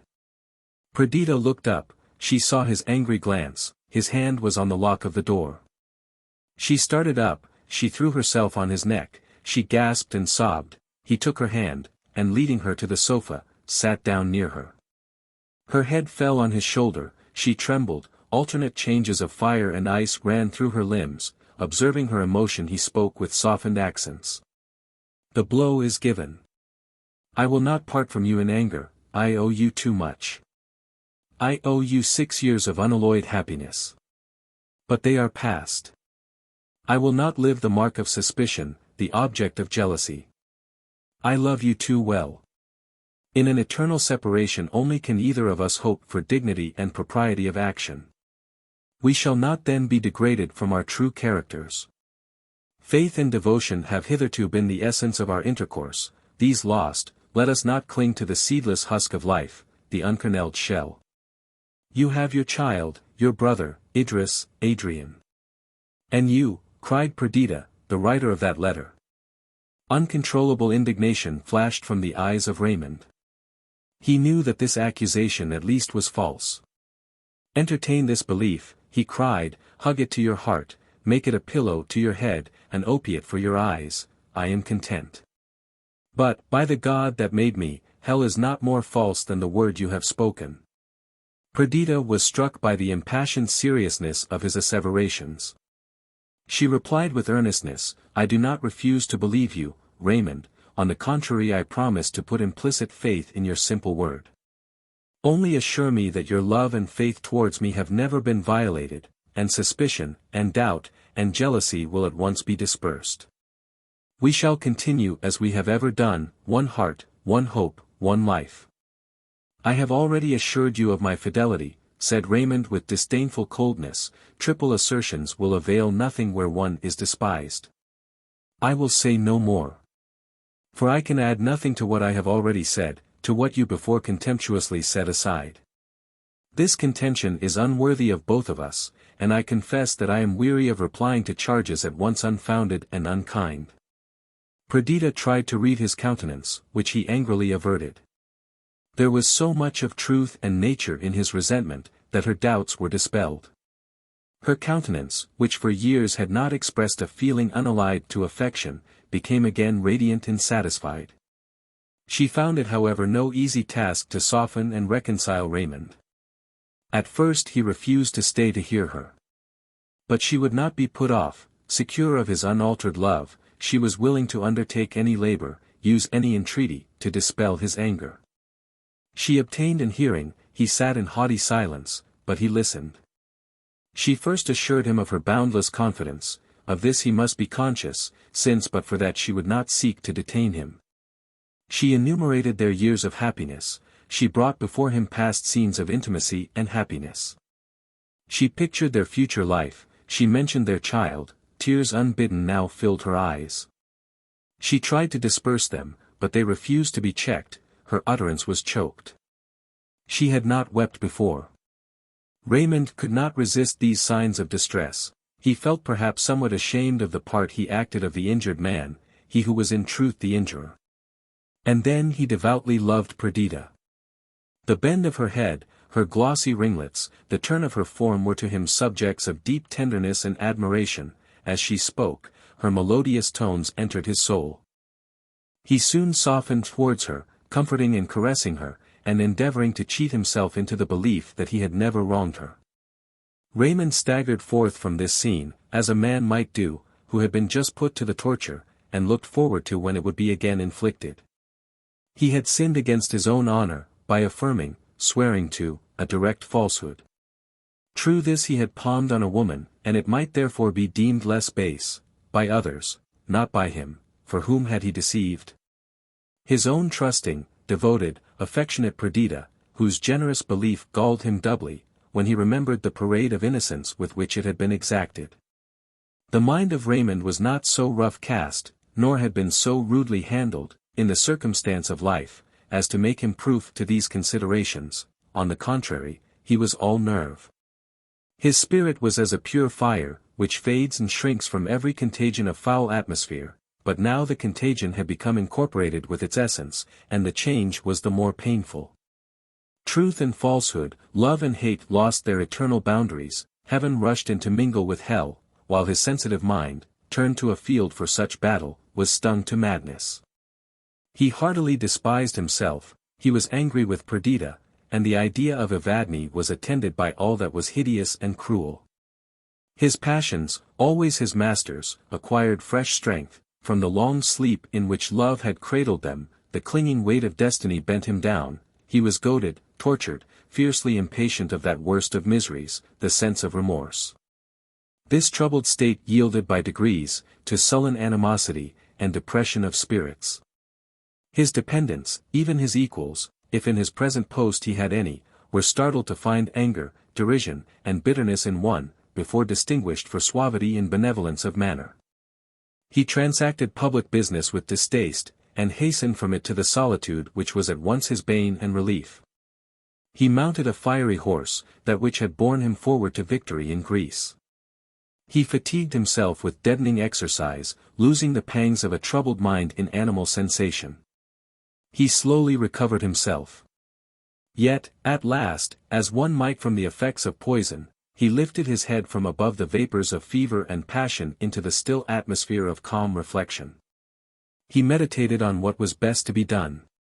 He was first struck by the space of time that had elapsed, since madness, rather than any reasonable impulse, had regulated his actions. A month had gone by, and during that time he had not seen Evadne. Her power, which was linked to few of the enduring emotions of his heart, had greatly decayed. He was no longer her slave, no longer her lover, he would never see her more, and by the completeness of his return, deserve the confidence of Perdita. Yet, as he thus determined, fancy conjured up the miserable abode of the Greek girl. An abode, which from noble and lofty principle, she had refused to exchange for one of greater luxury. He thought of the splendor of her situation and appearance when he first knew her, he thought of her life at Constantinople, attended by every circumstance of oriental magnificence. Of her present penury, her daily task of industry, her lorn state, her faded, famine-struck cheek. Compassion swelled his breast, he would see her once again, he would devise some plan for restoring her to society, and the enjoyment of her rank. Their separation would then follow, as a matter of course. Again he thought, how during this long month, he had avoided Perdita, flying from her as from the stings of his own conscience. But he was awake now, all this should be remedied. And future devotion erased the memory of this only blot on the serenity of their life. He became cheerful, as he thought of this, and soberly and resolutely marked out the line of conduct he would adopt. He remembered that he had promised Perdita to be present this very evening, the 19th of October, anniversary of his election as protector, at a festival given in his honor. Good augury should this festival be of the happiness of future years. First, he would look in on Evadne, he would not stay, but he owed her some account, some compensation for his long and unannounced absence.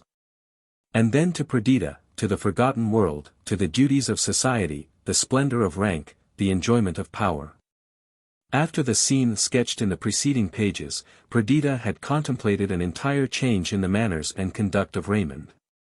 She expected freedom of communication, and a return to those habits of affectionate intercourse which had formed the delight of her life. But Raymond did not join her in any of her avocations. He transacted the business of the day apart from her. He went out, she knew not whither. The pain inflicted by this disappointment was tormenting and keen. She looked on it as a deceitful dream, and tried to throw off the consciousness of it. But like the shirt of Nessus, it clung to her very flesh, and ate with sharp agony into her vital principle. She possessed that, though such an assertion may appear a paradox, which belongs to few, a capacity of happiness. Her delicate organization and creative imagination rendered her peculiarly susceptible of pleasurable emotion. The overflowing warmth of her heart, by making love a plant of deep root and stately growth, had attuned her whole soul to the reception of happiness, when she found in Raymond all that could adorn love and satisfy her imagination. But if the sentiment on which the fabric of her existence was founded, became commonplace through participation, the endless succession of attentions and graceful action snapped by transfer, his universe of love wrested from her. Happiness must depart, and then be exchanged for its opposite. The same peculiarities of character rendered her sorrows agonies, her fancy magnified them, her sensibility made her forever open to their renewed impression, love envenomed the heart-piercing sting. There was neither submission, patience, nor self-abandonment in her grief, she fought with it, struggled beneath it, and rendered every pang more sharp by resistance. Again and again the idea recurred, that he loved another. She did him justice. She believed that he felt a tender affection for her, but give a paltry prize to him who in some life-pending lottery has calculated on the possession of tens of thousands, and it will disappoint him more than a blank. The affection and amity of a Raymond might be inestimable, but, beyond that affection, embosomed deeper than friendship, was the indivisible treasure of love. Take the sum in its completeness, and no arithmetic can calculate its price. Take from it the smallest portion, give it but the name of parts, separate it into degrees and sections, and like the magician's coin, the valueless gold of the mine, is turned to vilest substance. There is a meaning in the eye of love. A cadence in its voice, an irradiation in its smile, the talisman of whose enchantments one only can possess, its spirit is elemental, its essence single, its divinity in unit. The very heart and soul of Raymond and Perdita had mingled, even as two mountain brooks that join in their descent, and murmuring and sparkling flow over shining pebbles, beside starry flowers. But let one desert its primal course, or be dammed up by choking obstruction, and the other shrinks in its altered banks. Perdita was sensible of the failing of the tide that fed her life. Unable to support the slow withering of her hopes, she suddenly formed a plan, resolving to terminate at once the period of misery, and to bring to an happy conclusion the late disastrous events. The anniversary was at hand of the exaltation of Raymond to the office of protector, and it was customary to celebrate this day by a splendid festival. A variety of feelings urged Perdita to shed double magnificence over the scene. Yet, as she arrayed herself for the evening gala, she wondered herself at the pains she took, to render sumptuous the celebration of an event which appeared to her the beginning of her sufferings. Woe befall the day, she thought, woe, tears, and mourning betide the hour, that gave Raymond another hope than love, another wish than my devotion, and thrice joyful the moment when he shall be restored to me. God knows, I put my trust in his vows, and believe his asserted faith, but for that, I would not seek what I am now resolved to attain. Shall 2 years more be thus passed, each day adding to our alienation, each act being another stone piled on the barrier which separates us? No, my Raymond, my only beloved, sole possession of Perdita. This night, this splendid assembly, these sumptuous apartments, and this adornment of your tearful girl, are all united to celebrate your abdication. Once for me, you relinquished the prospect of a crown. That was in days of early love, when I could only hold out the hope, not the assurance of happiness. Now you have the experience of all that I can give, the heart's devotion, taintless love, and unhesitating subjection to you. You must choose between these and your protectorate. This, proud noble, is your last night. Perdita has bestowed on it all of magnificent and dazzling that your heart best loves, but, from these gorgeous rooms, from this princely attendance, from power and elevation, you must return with tomorrow's sun to our rural abode. For I would not buy an immortality of joy, by the endurance of one more weak sister to the last. Brooding over this plan, resolved when the hour should come, to propose, and insist upon its accomplishment, secure of his consent, the heart of Perdita was lightened, or rather exalted. Her cheek was flushed by the expectation of struggle. Her eyes sparkled with the hope of triumph. Having cast her fate upon a die, and feeling secure of winning, she, whom I have named as bearing the stamp of Queen of Nations on her noble brow, now rose superior to humanity, and seemed in calm power, to arrest with her finger the wheel of destiny. She had never before looked so supremely lovely. We, the Arcadian shepherds of the tale, had intended to be present at this festivity, but Perdita wrote to entreat us not to come, or to absent ourselves from Windsor. For she, though she did not reveal her scheme to us, resolved the next morning to return with Raymond to our dear circle, there to renew a course of life in which she had found entire felicity. Late in the evening she entered the apartments appropriated to the festival. Raymond had quitted the palace the night before, he had promised to grace the assembly, but he had not yet returned. Still she felt sure that he would come at last. And the wider the breach might appear at this crisis, the more secure she was of closing it for ever. It was as I said, the 19th of October, the autumn was far advanced and dreary. The wind howled. The half-bare trees were despoiled of the remainder of their summer ornament, the state of the air which induced the decay of vegetation, was hostile to cheerfulness or hope. Raymond had been exalted by the determination he had made. But with the declining day his spirits declined. First he was to visit Evadne, and then to hasten to the palace of the Protectorate. As he walked through the wretched streets in the neighborhood of the luckless Greek's abode, his heart smote him for the whole course of his conduct towards her. First, his having entered into any engagement that should permit her to remain in such a state of degradation, and then, after a short wild dream, having left her to drear solitude, anxious conjecture, and bitter, still, disappointed expectation. What had she done the while, how supported his absence and neglect? Light grew dim in these close streets, and when the well-known door was opened, the staircase was shrouded in perfect night. He groped his way up, he entered the garret, he found Evadne stretched speechless, almost lifeless on her wretched bed. He called for the people of the house, but could learn nothing from them, except that they knew nothing. Her story was plain to him, plain and distinct as the remorse and horror that darted their fangs into him. When she found herself forsaken by him, she lost the heart to pursue her usual avocations, pride forbade every application to him. Famine was welcomed as the kind porter to the gates of death, within whose opening fold she should now, without sin, quickly repose. No creature came near her, as her strength failed. If she died, where could there be found on record a murderer, whose cruel act might compare with his?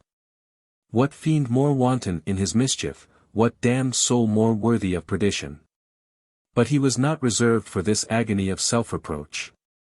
He sent for medical assistance, the hours passed, spun by suspense into ages, the darkness of the long autumnal night yielded to day, before her life was secure.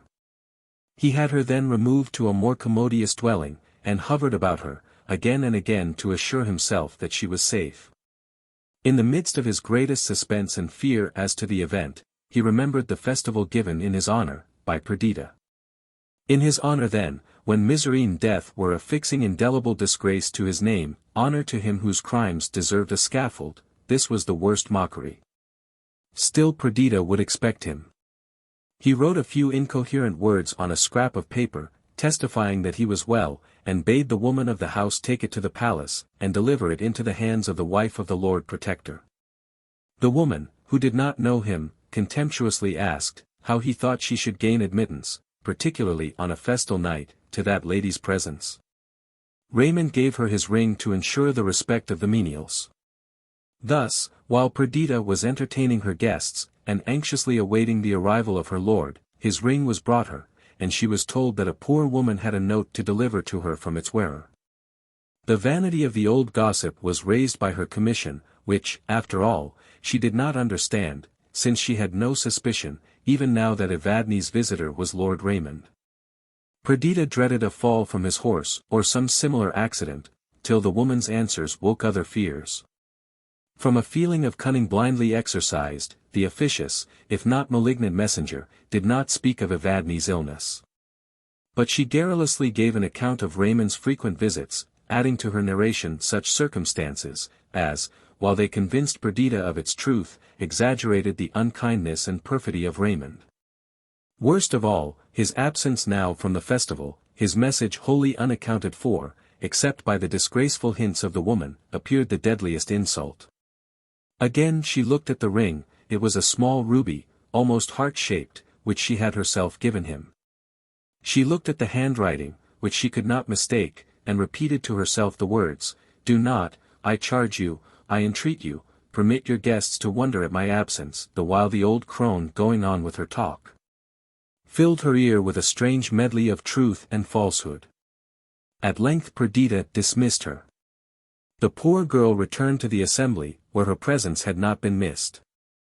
She glided into a recess somewhat obscured, and leaning against an ornamental column there placed, tried to recover herself. Her faculties were palsied.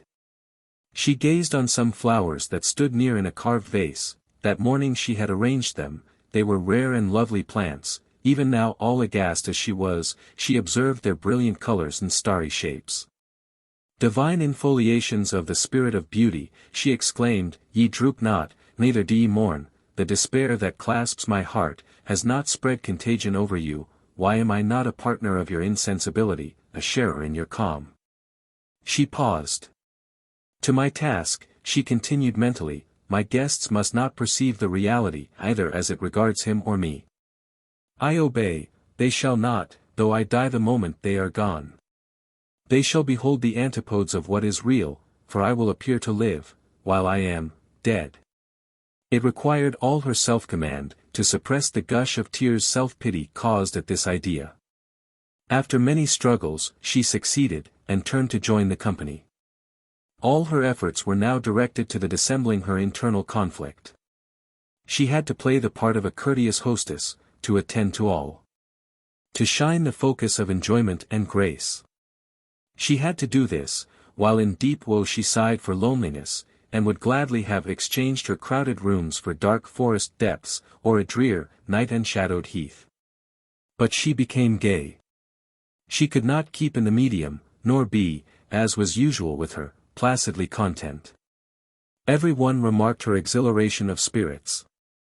As all actions appear graceful in the eye of rank, her guests surrounded her applaudingly, although there was a sharpness in her laugh, and an abruptness in her sallies, which might have betrayed her secret to an attentive observer. She went on, feeling that, if she had paused for a moment, the checked waters of misery would have deluged her soul, that her wrecked hopes would raise their wailing voices, and that those who now echoed her mirth, and provoked her repartees, would have shrunk in fear from her convulsive despair. Her only consolation during the violence which she did herself, was to watch the motions of an illuminated clock, and internally count the moments which must elapse before she could be alone. At length the rooms began to thin. Mocking her own desires, she rallied her guests on their early departure. One by one they left her. At length she pressed the hand of her last visitor. "How cold and damp your hand is," said her friend, "you are over-fatigued, pray hasten to rest." Perdita smiled faintly. Her guest left her, the carriage rolling down the street assured the final departure.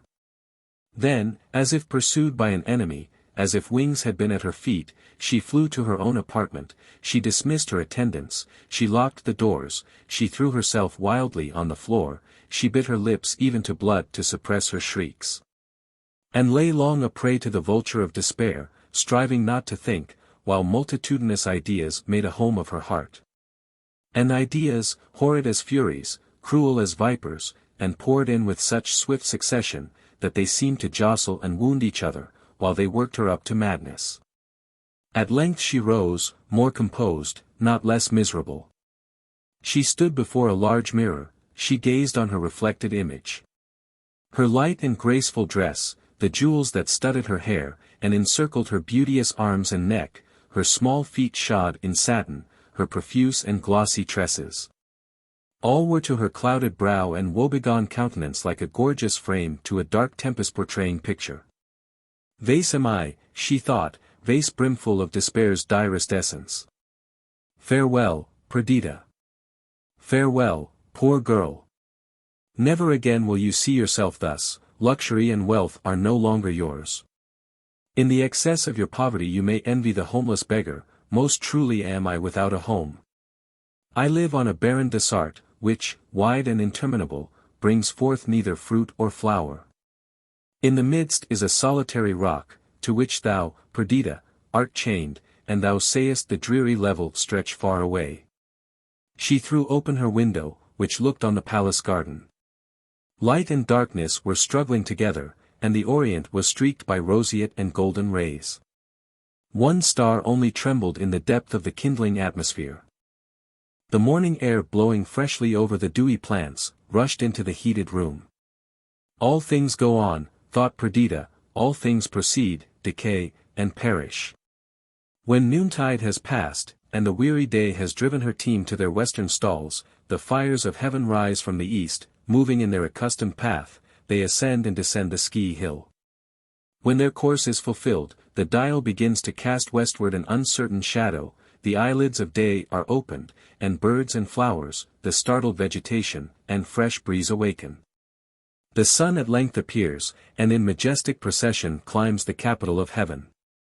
All proceeds, changes and dies, except the sense of misery in my bursting heart. All proceeds and changes. What wonder then, that love has journeyed on to its setting, and that the Lord of my life has changed?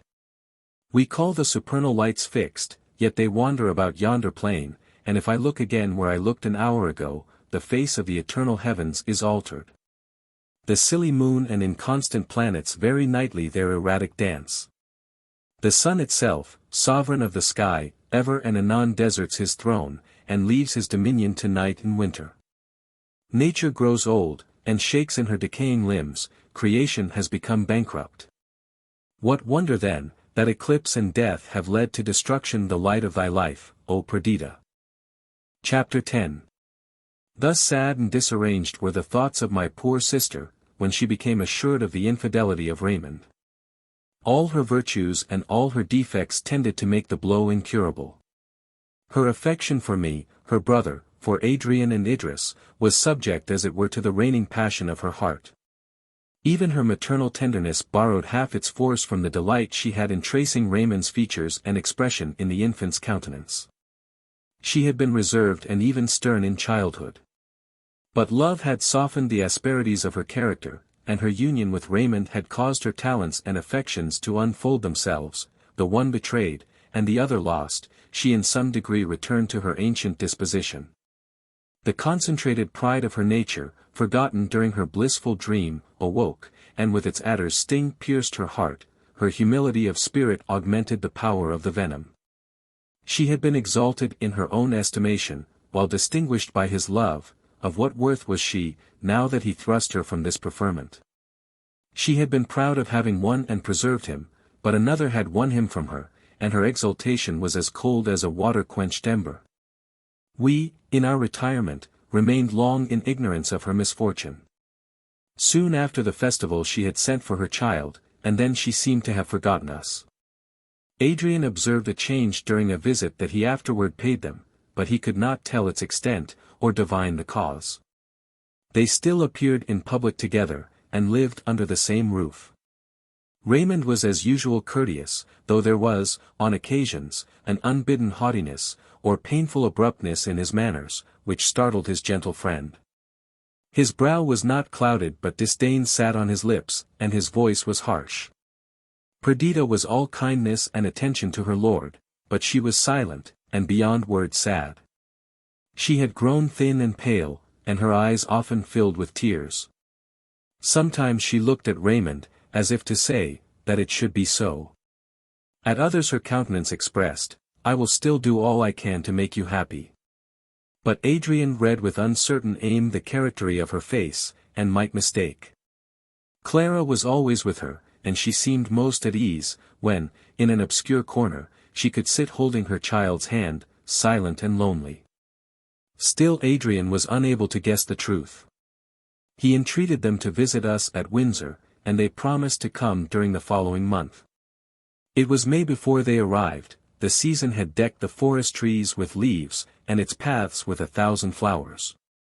We had notice of their intention the day before, and, early in the morning, Perdita arrived with her daughter. Raymond would follow soon, she said, he had been detained by business. According to Adrian's account, I had expected to find her sad. But, on the contrary, she appeared in the highest spirits. True, she had grown thin, her eyes were somewhat hollow, and her cheeks sunk, though tinged by a bright glow. She was delighted to see us. Caressed our children, praised their growth and improvement. Clara also was pleased to meet again her young friend Alfred. All kinds of childish games were entered into, in which Perdita joined.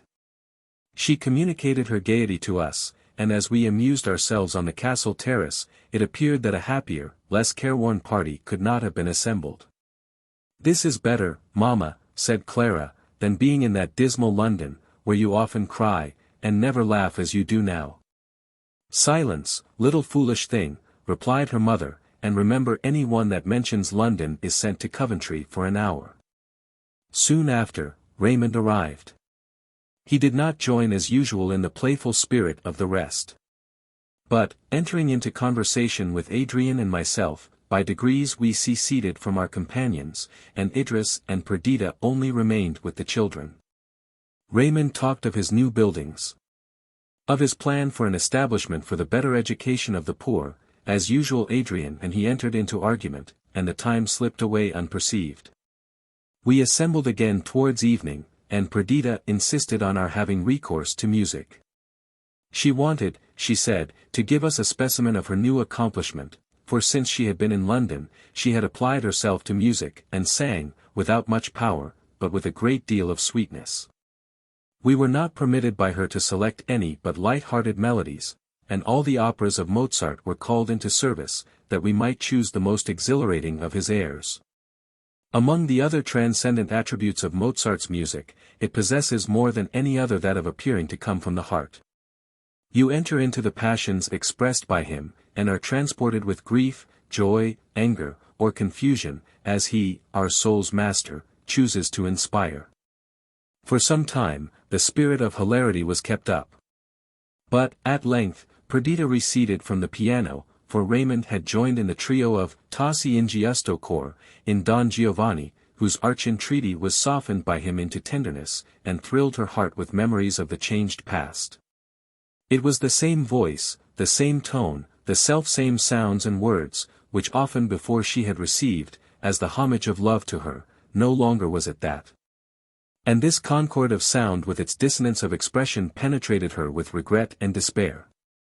Soon after Idris, who was at the harp, turned to that passionate and sorrowful air in Figaro, Porgy, Amor, qualche risforo, in which the deserted countess laments the change of the faithless Almaviva. The soul of tender sorrow is breathed forth in this strain, and the sweet voice of Idris, sustained by the mournful chords of her instrument, added to the expression of the words. During the pathetic appeal with which it concludes, a stifled sob attracted our attention to Perdita. The cessation of the music recalled her to herself. She hastened out of the hall. I followed her. At first, she seemed to wish to shun me. And then, yielding to my earnest questioning, she threw herself on my neck, and wept aloud. Once more, she cried, once more on your friendly breast, my beloved brother, can the lost Perdita pour forth her sorrows. I had imposed a law of silence on myself, and for months I have kept it. I do wrong in weeping now, and greater wrong in giving words to my grief. I will not speak. Be it enough for you to know that I am miserable, be it enough for you to know, that the painted veil of life is rent, that I sit for ever shrouded in darkness and gloom, that grief is my sister, everlasting lamentation my mate. I endeavored to console her, I did not question her. But I caressed her, assured her of my deepest affection and my intense interest in the changes of her fortune. Dear words, she cried, expressions of love come upon my ear, like the remembered sounds of forgotten music, that had been dear to me. They are vain, I know, how very vain in their attempt to soothe or comfort me. Dearest Lionel, you cannot guess what I have suffered during these long months. I have read of mourners in ancient days, who clothed themselves in sackcloth, scattered dust upon their heads, ate their bread mingled with ashes, and took up their abode on the bleak mountain tops, reproaching heaven and earth aloud with their misfortunes. Why, this is the very luxury of sorrow. Thus one might go on from day to day contriving new extravagances, reveling in the paraphernalia of woe, wedded to all the appurtenances of despair. Alas! I must forever conceal the wretchedness that consumes me. I must weave a veil of dazzling falsehood to hide my grief from vulgar eyes, smooth my brow, and paint my lips in deceitful smiles. Even in solitude I dare not think how lost I am, lest I become insane and rave. The tears and agitation of my poor sister had rendered her unfit to return to the circle we had left, so I persuaded her to let me drive her through the park. And, during the ride, I induced her to confide the tale of her unhappiness to me, fancying that talking of it would lighten the burthen, and certain that, if there were a remedy, it should be found and secured to her. Several weeks had elapsed since the festival of the anniversary, and she had been unable to calm her mind, or to subdue her thoughts to any regular train. Sometimes she reproached herself for taking too bitterly to heart that which many would esteem an imaginary evil, but this was no subject for reason. And, ignorant as she was of the motives and true conduct of Raymond, things assumed for her even a worse appearance than the reality warranted. He was seldom at the palace. Never, but when he was assured that his public duties would prevent his remaining alone with Perdita. They seldom addressed each other, shunning explanation, each fearing any communication the other might make. Suddenly, however, the manners of Raymond changed. He appeared to desire to find opportunities of bringing about a return to kindness and intimacy with my sister. The tide of love towards her appeared to flow again. He could never forget how once he had been devoted to her, making her the shrine and storehouse wherein to place every thought and every sentiment. Shame seemed to hold him back.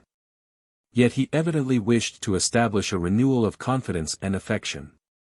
From the moment Perdita had sufficiently recovered herself to form any plan of action, she had laid one down, which now she prepared to follow.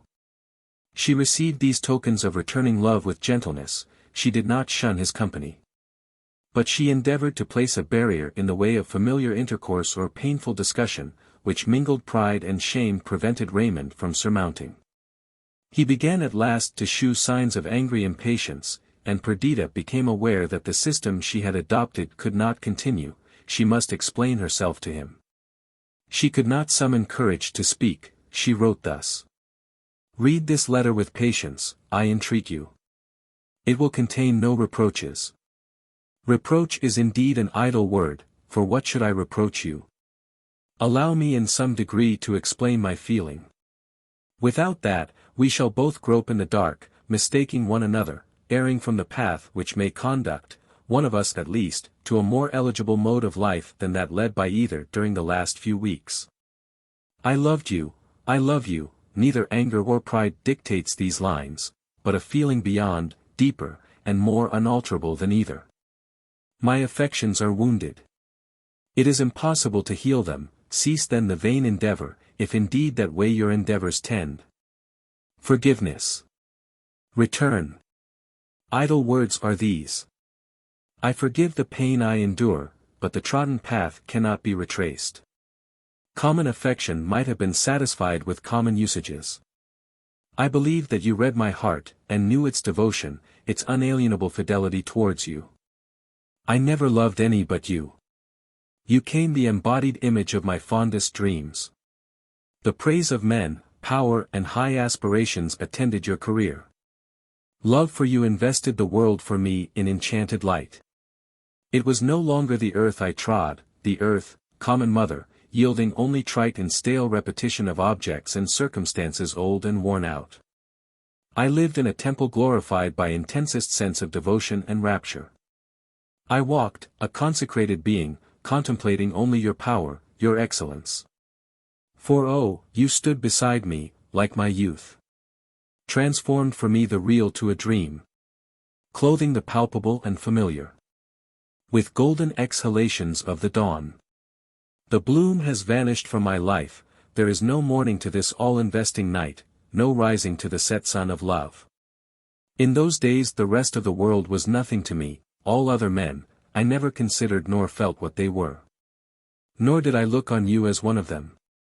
Separated from them, exalted in my heart, sole possessor of my affections, single object of my hopes, the best half of myself. Ah, Raymond, were we not happy?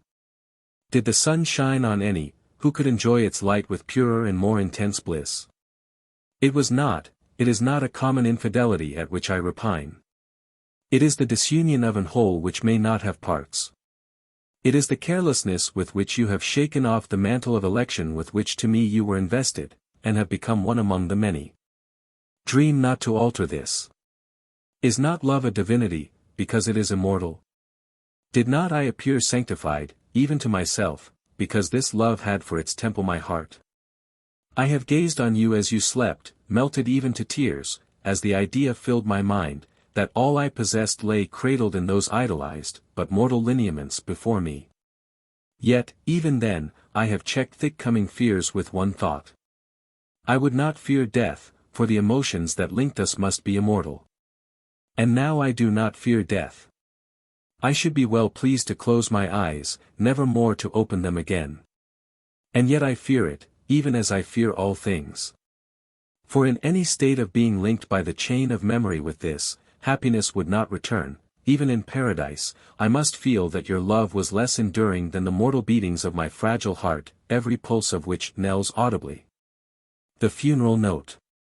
Of love, deep buried, without resurrection. No, no, me miserable, for love extinct there is no resurrection. Yet I love you.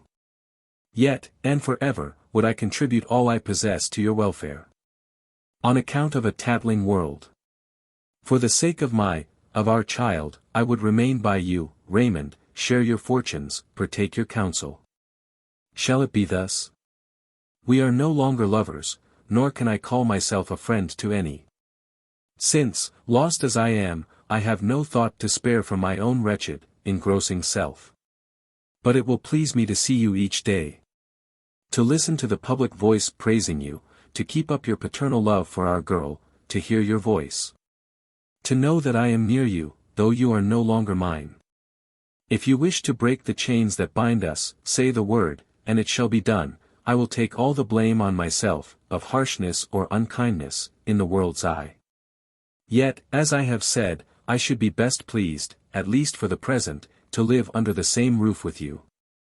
When the fever of my young life is spent.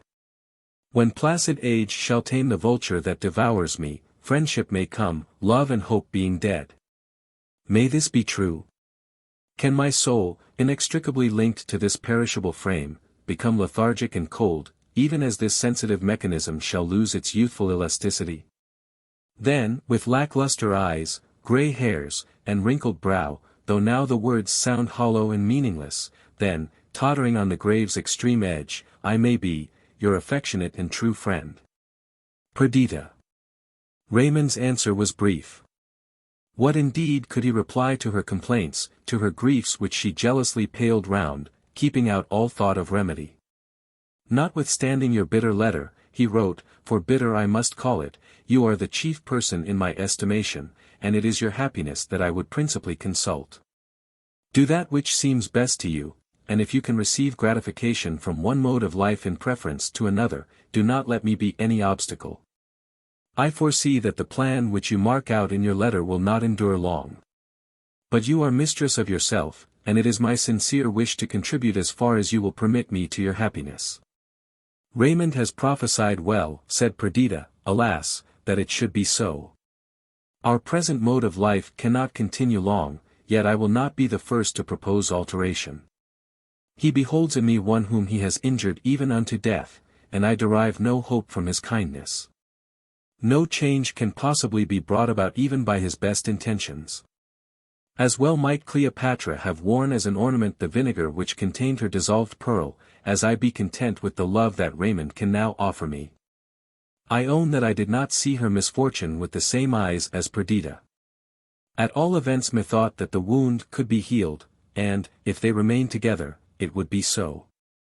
I endeavored therefore to soothe and soften her mind. And it was not until after many endeavors that I gave up the task as impracticable. Perdita listened to me impatiently, and answered with some asperity, do you think that any of your arguments are new to me? Or that my own burning wishes and intense anguish have not suggested them all 1,000 times, with far more eagerness and subtlety than you can put into them? Lionel, you cannot understand what woman's love is.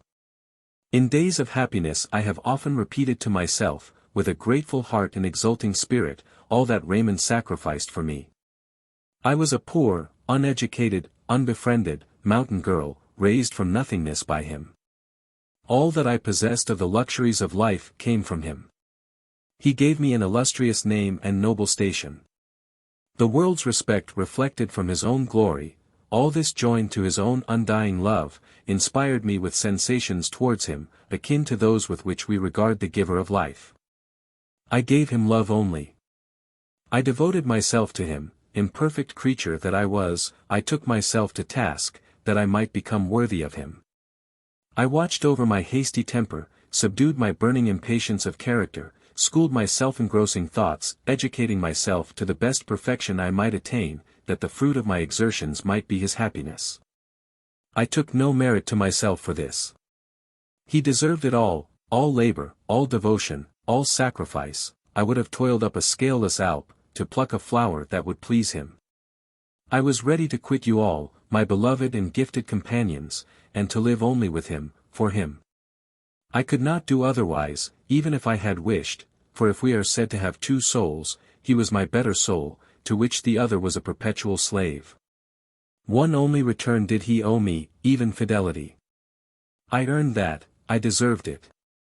Because I was mountain-bred, unallied to the noble and wealthy, shall he think to repay me by an empty name and station? Let him take them back. Without his love they are nothing to me. Their only merit in my eyes was that they were his. Thus passionately Perdita ran on. When I adverted to the question of their entire separation, she replied, be it so. One day the period will arrive. I know it, and feel it. But in this I am a coward. This imperfect companionship, and our masquerade of union, are strangely dear to me. It is painful, I allow, destructive, impracticable. It keeps up a perpetual fever in my veins. It frets my immedicable wound, it is instinct with poison. Yet I must cling to it, perhaps it will kill me soon, and thus perform a thankful office. In the meantime, Raymond had remained with Adrian and Idris. He was naturally frank. The continued absence of Perdita and myself became remarkable, and Raymond soon found relief from the constraint of months, by an unreserved confidence with his two friends. He related to them the situation in which he had found Evadne. At first, from delicacy to Adrian he concealed her name, but it was divulged in the course of his narrative, and her former lover heard with the most acute agitation the history of her sufferings. Idris had shared Perdita's ill opinion of the Greek. But Raymond's account softened and interested her. Evadne's constancy, fortitude, even her ill-fated and ill-regulated love, were matter of admiration and pity. Especially when, from the detail of the events of the 19th of October, it was apparent that she preferred suffering and death to any in her eyes degrading application for the pity and assistance of her lover. Her subsequent conduct did not diminish this interest. At first, relieved from famine and the grave, watched over by Raymond with the tenderest assiduity, with that feeling of repose peculiar to convalescence, Evadne gave herself up to rapturous gratitude and love. But reflection returned with health. She questioned him with regard to the motives which had occasioned his critical absence. She framed her inquiries with Greek subtlety, she formed her conclusions with the decision and firmness peculiar to her disposition. She could not divine, that the breach which she had occasioned between Raymond and Perdita was already irreparable, but she knew, that under the present system it would be widened each day. And that its result must be to destroy her lover's happiness, and to implant the fangs of remorse in his heart. From the moment that she perceived the right line of conduct, she resolved to adopt it, and to part from Raymond forever. Conflicting passions, long-cherished love, and self-inflicted disappointment, made her regard death alone as sufficient refuge for her woe. But the same feelings and opinions which had before restrained her, acted with redoubled force. For she knew that the reflection that he had occasioned her death, would pursue Raymond through life, poisoning every enjoyment, clouding every prospect. Besides, though the violence of her anguish made life hateful, it had not yet produced that monotonous, lethargic sense of changeless misery which for the most part produces suicide. Her energy of character induced her still to combat with the ills of life, even those attendant on hopeless love presented themselves, rather in the shape of an adversary to be overcome, than of a victor to whom she must submit. Besides, she had memories of past tenderness to cherish, smiles, words, and even tears, to con over, which, though remembered in desertion and sorrow, were to be preferred to the forgetfulness of the grave. It was impossible to guess at the whole of her plan. Her letter to Raymond gave no clue for discovery, it assured him, that she was in no danger of wanting the means of life. She promised in it to preserve herself, and some future day perhaps to present herself to him in a station not unworthy of her. She then bade him, with the eloquence of despair and of unalterable love, a last farewell. All these circumstances were now related to Adrian and Idris. Raymond then lamented the cureless evil of his situation with Perdita. He declared, notwithstanding her harshness, he even called it coldness, that he loved her. He had been ready once with the humility of a penitent, and the duty of a vassal, to surrender himself to her, giving up his very soul to her tutelage, to become her pupil, her slave, her bondsman. She had rejected these advances.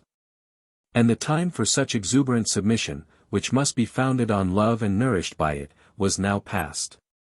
Still all his wishes and endeavors were directed towards her peace, and his chief discomfort arose from the perception that he exerted himself in vain. If she were to continue inflexible in the line of conduct she now pursued, they must part. The combinations and occurrences of this senseless mode of intercourse were maddening to him. Yet he would not propose the separation. He was haunted by the fear of causing the death of one or other of the beings implicated in these events. And he could not persuade himself to undertake to direct the course of events, lest, ignorant of the land he traversed, he should lead those attached to the car into irremediable ruin. After a discussion on this subject, which lasted for several hours, he took leave of his friends, and returned to town, unwilling to meet Perdita before us, conscious, as we all must be, of the thoughts uppermost in the minds of both. Perdita prepared to follow him with her child. Idris endeavored to persuade her to remain. My poor sister looked at the counselor with affright. She knew that Raymond had conversed with her, had he instigated this request. Was this to be the prelude to their eternal separation? I have said, that the defects of her character awoke and acquired vigor from her unnatural position. She regarded with suspicion the invitation of Idris. She embraced me, as if she were about to be deprived of my affection also, calling me her more than brother, her only friend, her last hope. She pathetically conjured me not to cease to love her. And with increased anxiety she departed for London, the scene and cause of all her misery. The scenes that followed, convinced her that she had not yet fathomed the obscure gulf into which she had plunged. Her unhappiness assumed every day a new shape, every day some unexpected event seemed to close, while in fact it led onward, the train of calamities which now befell her. The selected passion of the soul of Raymond was ambition. Readiness of talent, a capacity of entering into, and leading the dispositions of men, earnest desire of distinction were the awakeners and nurses of his ambition. But other ingredients mingled with these, and prevented him from becoming the calculating, determined character, which alone forms a successful hero. He was obstinate, but not firm, benevolent in his first movements. Harsh and reckless when provoked. Above all, he was remorseless and unyielding in the pursuit of any object of desire, however lawless.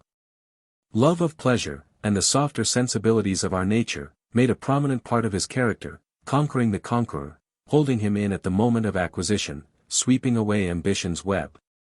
Making him forget the toil of weeks, for the sake of one moment's indulgence of the new and actual object of his wishes. Obeying these impulses, he had become the husband of Perdita. Egged on by them, he found himself the lover of Evadne. He had now lost both. He had neither the ennobling self-gratulation, which constancy inspires, to console him, nor the voluptuous sense of abandonment to a forbidden, but intoxicating passion. His heart was exhausted by the recent events. His enjoyment of life was destroyed by the resentment of Perdita, and the flight of Evadne, and the inflexibility of the former, set the last seal upon the annihilation of his hopes. As long as their disunion remained a secret, he cherished an expectation of reawakening past tenderness in her bosom. Now that we were all made acquainted with these occurrences, and that Perdita, by declaring her resolves to others, in a manner pledged herself to their accomplishment, he gave up the idea of reunion as futile, and sought only, since he was unable to influence her to change, to reconcile himself to the present state of things. He made a vow against love and its train of struggles, disappointment and remorse, and sought in mere sensual enjoyment, a remedy for the injurious inroads of passion. Debasement of character is the certain follower of such pursuits. Yet this consequence would not have been immediately remarkable, if Raymond had continued to apply himself to the execution of his plans for the public benefit, and the fulfilling his duties as protector. But, extreme in all things, given up to immediate impressions, he entered with ardor into this new pursuit of pleasure, and followed up the incongruous intimacies occasioned by it without reflection or foresight. The council chamber was deserted. The crowds which attended on him as agents to his various projects were neglected. Festivity, and even libertinism, became the order of the day. Perdita beheld with affright the increasing disorder. For a moment she thought that she could stem the torrent, and that Raymond could be induced to hear reason from her. Vain hope. The moment of her influence was past. He listened with haughtiness, replied disdainfully. And, if in truth, she succeeded in awakening his conscience, the sole effect was that he sought an opiate for the pang in oblivious riot. With the energy natural to her, Perdita then endeavored to supply his place. Their still apparent union permitted her to do much, but no woman could, in the end, present a remedy to the increasing negligence of the protector. Who, as if seized with a paroxysm of insanity, trampled on all ceremony, all order, all duty, and gave himself up to license. Reports of these strange proceedings reached us, and we were undecided what method to adopt to restore our friend to himself and his country, when Perdita suddenly appeared among us. She detailed the progress of the mournful change, and entreated Adrian and myself to go up to London, and endeavour to remedy the increasing evil. Tell him, she cried, tell Lord Raymond, that my presence shall no longer annoy him. That he need not plunge into this destructive dissipation for the sake of disgusting me, and causing me to fly. This purpose is now accomplished, he will never see me more. But let me, it is my last entreaty, let me in the praises of his countrymen and the prosperity of England, find the choice of my youth justified. During our ride up to town, Adrian and I discussed and argued upon Raymond's conduct, and his falling off from the hopes of permanent excellence on his part, which he had before given us cause to entertain. My friend and I had both been educated in one school, or rather I was his pupil in the opinion, that steady adherence to principle was the only road to honour. A ceaseless observance of the laws of general utility, the only conscientious aim of human ambition. But though we both entertained these ideas, we differed in their application. Resentment added also a sting to my censure. And I reprobated Raymond's conduct in severe terms. Adrian was more benign, more considerate. He admitted that the principles that I laid down were the best, but he denied that they were the only ones. Quoting the text, "There are many mansions in my Father's house," he insisted that the modes of becoming good or great varied as much as the dispositions of men, of whom it might be said, as of the leaves of the forest, there were no two alike. We arrived in London at about 11 at night. We conjectured, notwithstanding what we had heard, that we should find Raymond in St. Stephen's. Thither we sped. The chamber was full, but there was no protector. And there was an austere discontent manifest on the countenances of the leaders, and a whispering and busy tattle among the underlings, not less ominous. We hastened to the palace of the Protectorate. We found Raymond in his dining room with 6 others. The bottle was being pushed about merrily, and had made considerable inroads on the understanding of 1 or 2. He who sat near Raymond was telling a story, which convulsed the rest with laughter. Raymond sat among them, though while he entered into the spirit of the hour, his natural dignity never forsook him. He was gay, playful, fascinating, but never did he overstep the modesty of nature, or the respect due to himself, in his wildest sallies.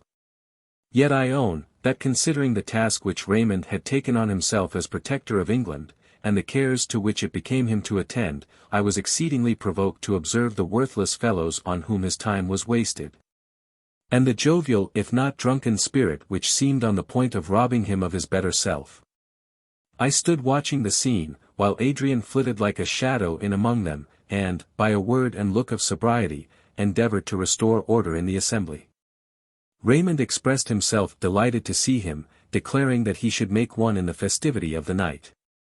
This action of Adrian provoked me. I was indignant that he should sit at the same table with the companions of Raymond, men of abandoned characters, or rather without any, the refuse of high-bred luxury, the disgrace of their country. Let me entreat Adrian, I cried, not to comply, rather join with me in endeavouring to withdraw Lord Raymond from this scene, and restore him to other society.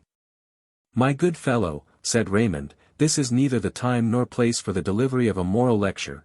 Take my word for it that my amusements and society are not so bad as you imagine. We are neither hypocrites or fools. For the rest, dost thou think because thou art virtuous, there shall be no more cakes and ale?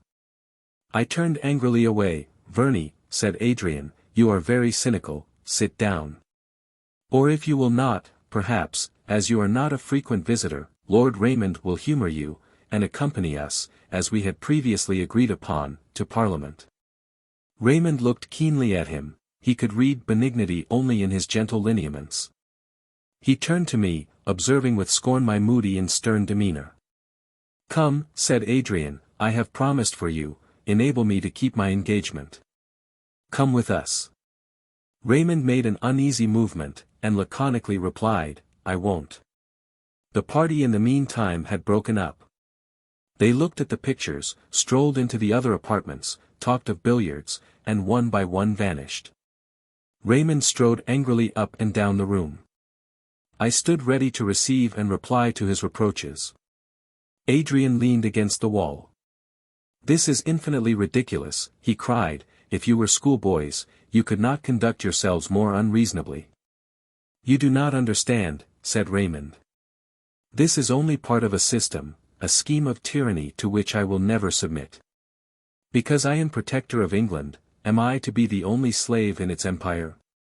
My privacy invaded, my actions censured, my friends insulted? But I will get rid of the whole together. Be you witnesses, and he took the star, insignia of office, from his breast, and threw it on the table. I renounce my office, I abdicate my power, assume it who will. Let him assume it, exclaimed Adrian, who can pronounce himself, or whom the world will pronounce to be your superior. There does not exist the man in England with adequate presumption. Know yourself, Raymond, and your indignation will cease. Your complacency return. A few months ago, whenever we prayed for the prosperity of our country, or our own, we at the same time prayed for the life and welfare of the Protector, as indissolubly linked to it. Your hours were devoted to our benefit, your ambition was to obtain our commendation. You decorated our towns with edifices, you bestowed on us useful establishments, you gifted the soil with abundant fertility. The powerful and unjust cowered at the steps of your judgment seat, and the poor and oppressed arose like morn-awakened flowers under the sunshine of your protection. Can you wonder that we are all aghast and mourn, when this appears changed? But, come, this splenetic fit is already past, resume your functions, your partisans will hail you, your enemies be silenced, our love, honor, and duty will again be manifested towards you. Master yourself, Raymond, and the world is subject to you. All this would be very good sense, if addressed to another, replied Raymond, moodily, con the lesson yourself, and you, the first peer of the land, may become its sovereign. You the good, the wise, the just, may rule all hearts. But I perceive, too soon for my own happiness, too late for England's good, that I undertook a task to which I am unequal. I cannot rule myself. My passions are my masters. My smallest impulse my tyrant. Do you think that I renounced the protectorate, and I have renounced it, in a fit of spleen? By the God that lives, I swear never to take up that bauble again. Never again to burthen myself with the weight of care and misery, of which that is the visible sign. Once I desired to be a king. It was in the heyday of youth, in the pride of boyish folly. I knew myself when I renounced it. I renounced it to gain, no matter what, for that also I have lost. For many months I have submitted to this mock majesty, this solemn jest. I am its dupe no longer. I will be free. I have lost that which adorned and dignified my life. That which linked me to other men. Again I am a solitary man, and I will become again, as in my early years, a wanderer, a soldier of fortune. My friends, for Verney, I feel that you are my friend, do not endeavor to shake my resolve. Perdita, wedded to an imagination, careless of what is behind the veil, whose character is in truth faulty and vile, Perdita has renounced me. With her it was pretty enough to play a sovereign's part. And, as in the recesses of your beloved forest we acted masks, and imagined ourselves Arcadian shepherds, to please the fancy of the moment, so was I content, more for Perdita's sake than my own, to take on me the character of one of the great ones of the earth. To lead her behind the scenes of grandeur, to vary her life with a short act of magnificence and power.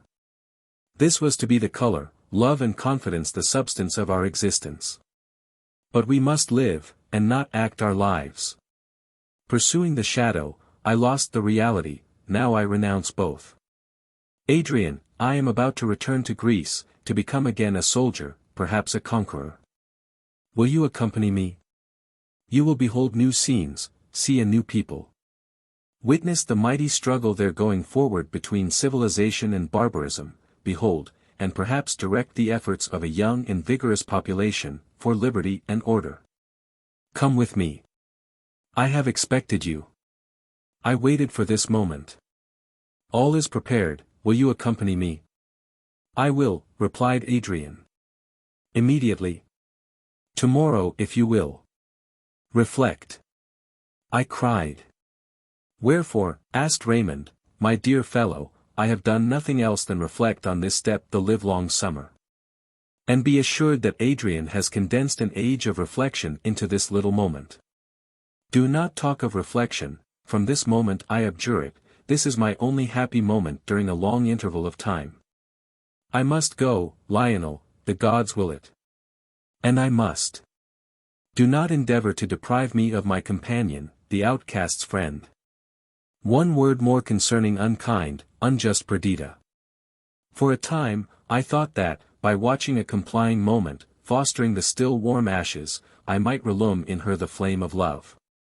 It is more cold within her, than a fire left by gypsies in winter-time, the spent embers crowned by a pyramid of snow. Then, in endeavoring to do violence to my own disposition, I made all worse than before. Still I think, that time, and even absence, may restore her to me. Remember, that I love her still, that my dearest hope is that she will again be mine. I know, though she does not, how false the veil is which she has spread over the reality. Do not endeavor to rend this deceptive covering, but by degrees withdraw it. Present her with a mirror, in which she may know herself. And, when she is an adept in that necessary but difficult science, she will wonder at her present mistake, and hasten to restore to me, what is by right mine, her forgiveness, her kind thoughts, her love. Chapter 11. After these events, it was long before we were able to attain any degree of composure.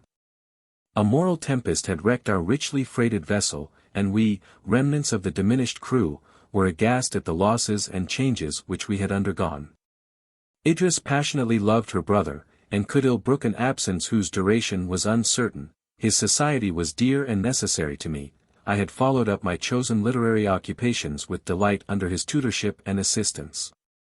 His mild philosophy, unerring reason, and enthusiastic friendship were the best ingredient, the exalted spirit of our circle. Even the children bitterly regretted the loss of their kind playfellow. Deeper grief oppressed Perdita. In spite of resentment, by day and night she figured to herself the toils and dangers of the wanderers. Raymond absent, struggling with difficulties, lost to the power and rank of the protectorate, exposed to the perils of war, became an object of anxious interest. Not that she felt any inclination to recall him, if recall must imply a return to their former union. Such return she felt to be impossible. And while she believed it to be thus, and with anguish regretted that so it should be, she continued angry and impatient with him, who occasioned her misery. These perplexities and regrets caused her to bathe her pillow with nightly tears, and to reduce her in person and in mind to the shadow of what she had been. She sought solitude, and avoided us when in gaiety and unrestrained affection we met in a family circle.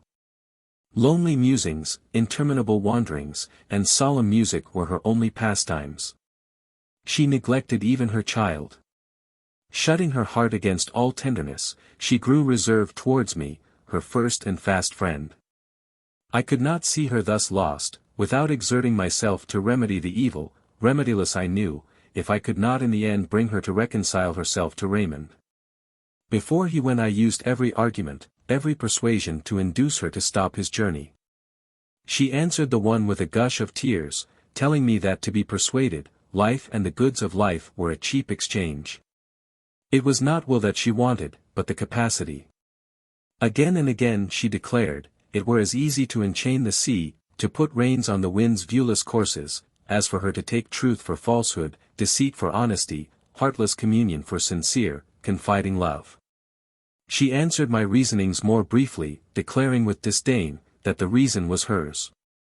And, until I could persuade her that the past could be unacted, that maturity could go back to the cradle, and that all that was could become as though it had never been, it was useless to assure her that no real change had taken place in her fate. And thus with stern pride she suffered him to go, though her very heartstrings cracked at the fulfilling of the act, which rent from her all that made life valuable. To change the scene for her, and even for ourselves, all unhinged by the cloud that had come over us, I persuaded my two remaining companions that it were better that we should absent ourselves for a time from Windsor. We visited the north of England, my native Ullswater, and lingered in scenes dear from 1,000 associations. We lengthened our tour into Scotland, that we might see Loch Katrine and Loch Lomond. Thence we crossed to Ireland, and passed several weeks in the neighbourhood of Killarney. The change of scene operated to a great degree as I expected. After a year's absence, Perdita returned in gentler and more docile mood to Windsor. The first sight of this place for a time unhinged her. Here every spot was distinct with associations now grown bitter. The forest glades, the ferny dells, and lawny uplands, the cultivated and cheerful country spread around the silver pathway of ancient Thames, all earth, air, and wave, took up one choral voice, inspired by memory, instinct with plaintive regret. But my essay towards bringing her to a saner view of her own situation, did not end here. Perdita was still to a great degree uneducated. When first she left her peasant life, and resided with the elegant and cultivated Evadne, the only accomplishment she brought to any perfection was that of painting, for which she had a taste almost amounting to genius. This had occupied her in her lonely cottage, when she quitted her Greek friend's protection. Her palette and easel were now thrown aside. Did she try to paint, thronging recollections made her hand tremble, her eyes fill with tears. With this occupation she gave up almost every other, and her mind preyed upon itself almost to madness. For my own part, since Adrian had first withdrawn me from my selvatic wilderness to his own paradise of order and beauty, I had been wedded to literature. I felt convinced that however it might have been in former times, in the present stage of the world, no man's faculties could be developed, no man's moral principle be enlarged and liberal, without an extensive acquaintance with books. To me they stood in the place of an active career, of ambition, and those palpable excitements necessary to the multitude. The collation of philosophical opinions, the study of historical facts, the acquirement of languages, were at once my recreation, and the serious aim of my life. I turned author myself. My productions however were sufficiently unpretending. They were confined to the biography of favorite historical characters, especially those whom I believed to have been traduced, or about whom clung obscurity and doubt. As my authorship increased, I acquired new sympathies and pleasures. I found another and a valuable link to enchain me to my fellow creatures. My point of sight was extended, and the inclinations and capacities of all human beings became deeply interesting to me. Kings have been called the fathers of their people. Suddenly I became as it were the father of all mankind. Posterity became my heirs. My thoughts were gems to enrich the treasure house of man's intellectual possessions. Each sentiment was a precious gift I bestowed on them. Let not these aspirations be attributed to vanity. They were not expressed in words, nor even reduced to form in my own mind. But they filled my soul, exalting my thoughts, raising a glow of enthusiasm, and led me out of the obscure path in which I before walked, into the bright noon-enlightened highway of mankind, making me, citizen of the world. A candidate for immortal honors, an eager aspirant to the praise and sympathy of my fellow men. No one certainly ever enjoyed the pleasures of composition more intensely than I. If I left the woods, the solemn music of the waving branches, and the majestic temple of nature, I sought the vast halls of the castle, and looked over wide, fertile England, spread beneath our regal mount. And listened the while to inspiring strains of music. At such times solemn harmonies or spirit-stirring airs gave wings to my lagging thoughts, permitting them, methought, to penetrate the last veil of nature and her God. And to display the highest beauty in visible expression to the understandings of men. As the music went on, my ideas seemed to quit their mortal dwelling house. They shook their pinions and began a flight, sailing on the placid current of thought, filling the creation with new glory, and rousing sublime imagery that else had slept voiceless. Then I would hasten to my desk, weave the new-found web of mind in firm texture and brilliant colors, leaving the fashioning of the material to a calmer moment. But this account, which might as properly belong to a former period of my life as to the present moment, leads me far afield. It was the pleasure I took in literature, the discipline of mind I found arise from it, that made me eager to lead Perdita to the same pursuits. I began with light hand and gentle allurement. First exciting her curiosity, and then satisfying it in such a way as might occasion her, at the same time that she half forgot her sorrows in occupation, to find in the hours that succeeded a reaction of benevolence and toleration. Intellectual activity, though not directed towards books, had always been my sister's characteristic. It had been displayed early in life, leading her out to solitary musing among her native mountains, causing her to form innumerous combinations from common objects, giving strength to her perceptions, and swiftness to their arrangement. Love had come, as the rod of the master prophet, to swallow up every minor propensity. Love had doubled all her excellencies, and placed a diadem on her genius. Was she to cease to love? Take the colors and odor from the rose, change the sweet nutriment of mother's milk to gall and poison, as easily might you wean Perdita from love. She grieved for the loss of Raymond with an anguish, that exiled all smile from her lips, and trenched sad lines on her brow of beauty. But each day seemed to change the nature of her suffering, and every succeeding hour forced her to alter, if so I may style it, the fashion of her soul's mourning garb.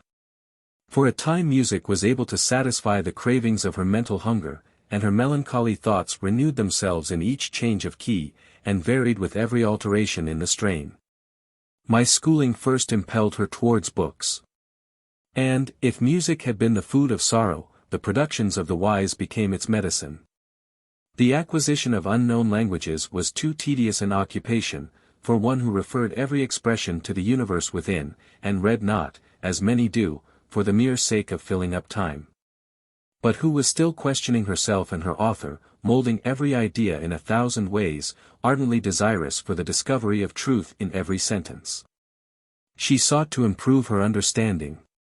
Mechanically her heart and dispositions became soft and gentle under this benign discipline. After a while she discovered, that amidst all her newly acquired knowledge, her own character, which formerly she fancied that she thoroughly understood, became the first in rank among the terrae incogniti. The pathless wilds of a country that had no chart. Erringly and strangely she began the task of self-examination with self-condemnation. And then again she became aware of her own excellencies, and began to balance with juster scales the shades of good and evil. I, who longed beyond words, to restore her to the happiness it was still in her power to enjoy, watched with anxiety the result of these internal proceedings. But man is a strange animal. We cannot calculate on his forces like that of an engine. And, though an impulse draw with a 40 horsepower at what appears willing to yield to 1, yet in contempt of calculation the movement is not effected. Neither grief, philosophy, nor love could make Perdita think with mildness of the dereliction of Raymond. She now took pleasure in my society. Towards Idris she felt and displayed a full and affectionate sense of her worth, she restored to her child in abundant measure her tenderness and care. But I could discover, amidst all her repinings, deep resentment towards Raymond, and an unfading sense of injury, that plucked from me my hope, when I appeared nearest to its fulfillment.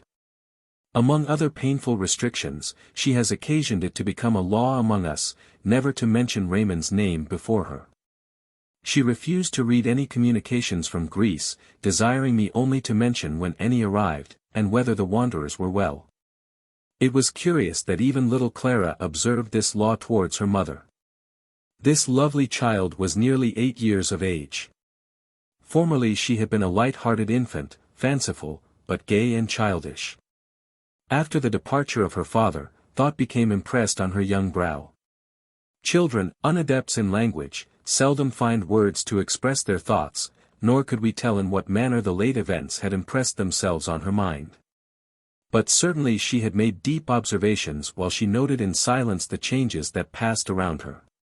She never mentioned her father to Perdita, she appeared half afraid when she spoke of him to me, and though I tried to draw her out on the subject, and to dispel the gloom that hung about her ideas concerning him, I could not succeed.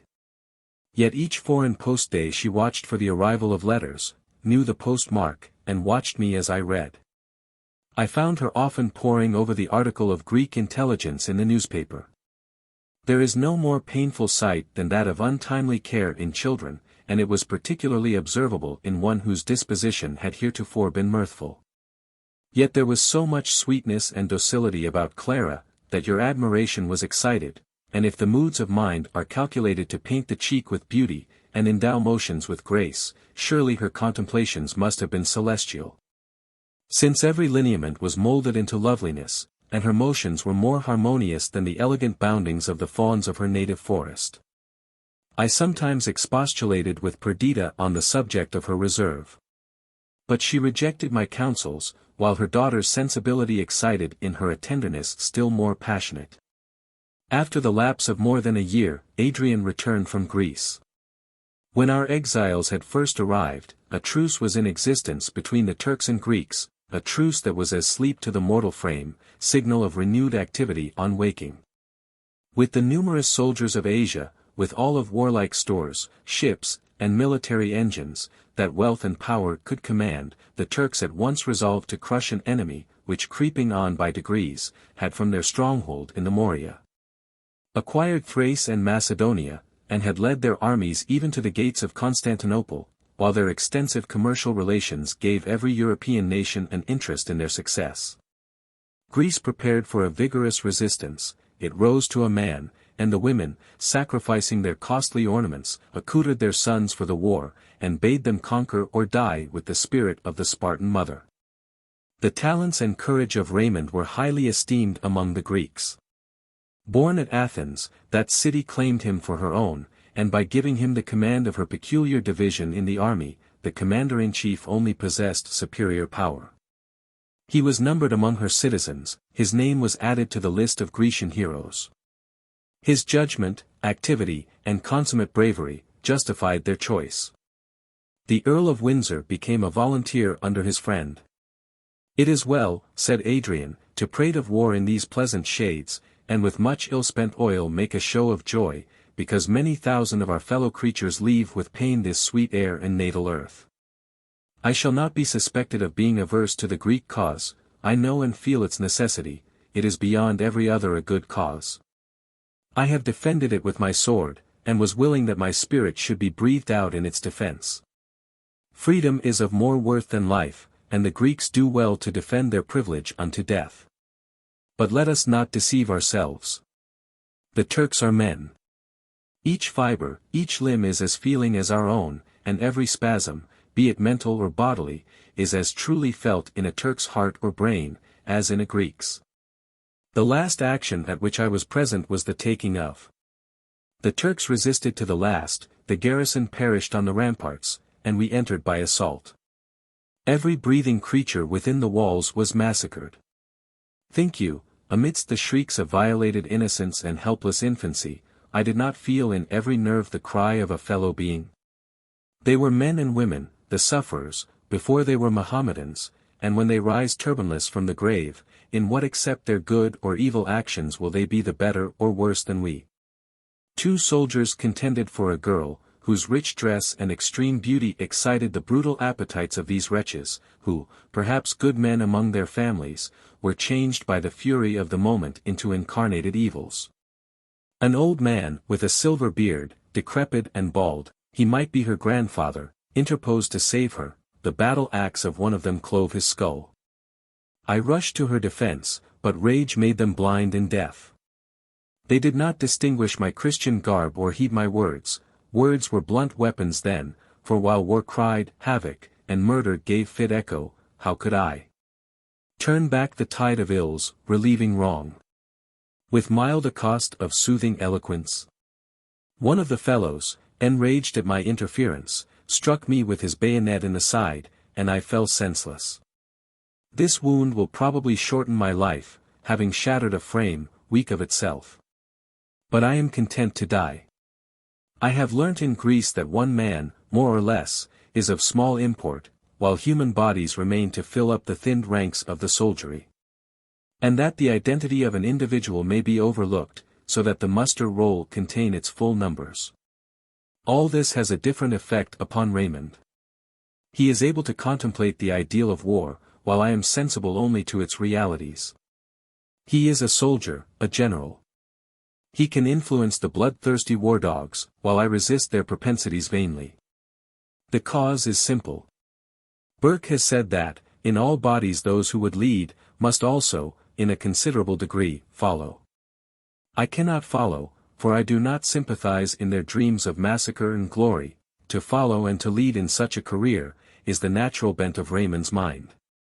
He is always successful, and bids fair, at the same time that he acquires high name and station for himself, to secure liberty, probably extended empire, to the Greeks. Perdita's mind was not softened by this account. She thought, can be great and happy without me. Would that I also had a career.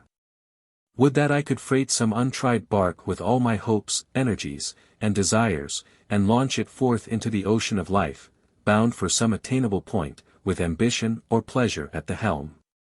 But adverse winds detain me on shore. Like Ulysses, I sit at the water's edge and weep. But my nerveless hands can neither fell the trees, nor smooth the planks. Under the influence of these melancholy thoughts, she became more than ever in love with sorrow. Yet Adrian's presence did some good. He at once broke through the law of silence observed concerning Raymond. At first she started from the unaccustomed sound. Soon she got used to it and to love it, and she listened with avidity to the account of his achievements. Clara got rid also of her restraint. Adrian and she had been old playfellows. And now, as they walked or rode together, he yielded to her earnest entreaty, and repeated, for the 100th time, some tale of her father's bravery, munificence, or justice. Each vessel in the meantime brought exhilarating tidings from Greece. The presence of a friend in its armies and councils made us enter into the details with enthusiasm, and a short letter now and then from Raymond told us how he was engrossed by the interests of his adopted country. The Greeks were strongly attached to their commercial pursuits, and would have been satisfied with their present acquisitions, had not the Turks roused them by invasion. The patriots were victorious, a spirit of conquest was instilled. And already they looked on Constantinople as their own. Raymond rose perpetually in their estimation, but one man held a superior command to him in their armies. He was conspicuous for his conduct and choice of position in a battle fought in the plains of Thrace, on the banks of the Hebrus, which was to decide the fate of Islam. The Mahometans were defeated, and driven entirely from the country west of this river. The battle was sanguinary, the loss of the Turks apparently irreparable. The Greeks, in losing one man, forgot the nameless crowd strewed upon the bloody field, and they ceased to value themselves on a victory, which cost them, Raymond. At the Battle of Mockery he had led the charge of cavalry, and pursued the fugitives even to the banks of the Hebrus. His favorite horse was found grazing by the margin of the tranquil river. It became a question whether he had fallen among the unrecognized, but no broken ornament or stained trapping betrayed his fate. It was suspected that the Turks, finding themselves possessed of so illustrious a captive, resolved to satisfy their cruelty rather than their avarice, and fearful of the interference of England, had come to the determination of concealing forever the cold-blooded murder of the soldier they most hated and feared in the squadrons of their enemy. Raymond was not forgotten in England.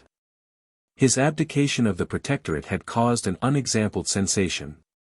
And, when his magnificent and manly system was contrasted with the narrow views of succeeding politicians, the period of his elevation was referred to with sorrow. The perpetual recurrence of his name, joined to most honorable testimonials, in the Greek gazettes, kept up the interest he had excited. He seemed the favorite child of fortune, and his untimely loss eclipsed the world, and shewed forth the remnant of mankind with diminished luster. They clung with eagerness to the hope held out that he might yet be alive. Their minister at Constantinople was urged to make the necessary perquisitions, and should his existence be ascertained, to demand his release. It was to be hoped that their efforts would succeed, and that though now a prisoner, the sport of cruelty and the mark of hate, he would be rescued from danger and restored to the happiness, power, and honor which he deserved. The effect of this intelligence upon my sister was striking. She never for a moment credited the story of his death. She resolved instantly to go to Greece. Reasoning and persuasion were thrown away upon her. She would endure no hindrance, no delay. It may be advanced for a truth, that, if argument or entreaty can turn any one from a desperate purpose, whose motive and end depends on the strength of the affections only, then it is right so to turn them, since their docility shews that neither the motive nor the end were of sufficient force to bear them through the obstacles attendant on their undertaking. If, on the contrary, they are proof against expostulation, this very steadiness is an omen of success, and it becomes the duty of those who love them, to assist in smoothing the obstructions in their path. Such sentiments actuated our little circle. Finding Perdita immovable, we consulted as to the best means of furthering her purpose. She could not go alone to a country where she had no friends, where she might arrive only to hear the dreadful news, which must overwhelm her with grief and remorse. Adrian, whose health had always been weak, now suffered considerable aggravation of suffering from the effects of his wound. Idris could not endure to leave him in this state. Nor was it right either to quit or take with us a young family for a journey of this description. I resolved at length to accompany Perdita. The separation from my Idris was painful, but necessity reconciled us to it in some degree, necessity and the hope of saving Raymond, and restoring him again to happiness and Perdita. No delay was to ensue. 2 days after we came to our determination, we set out for Portsmouth, and embarked. The season was May, the weather stormless, we were promised a prosperous voyage. Cherishing the most fervent hopes, embarked on the waste ocean, we saw with delight the receding shore of Britain, and on the wings of desire outspeeded our well-filled sails towards the south. The light curling waves bore us onward, and old ocean smiled at the freight of love and hope committed to his charge, it stroked gently its tempestuous plains, and the path was smoothed for us.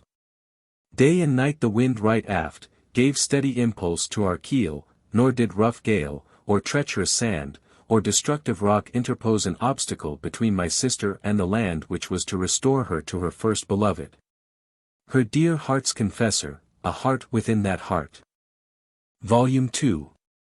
Chapter 1.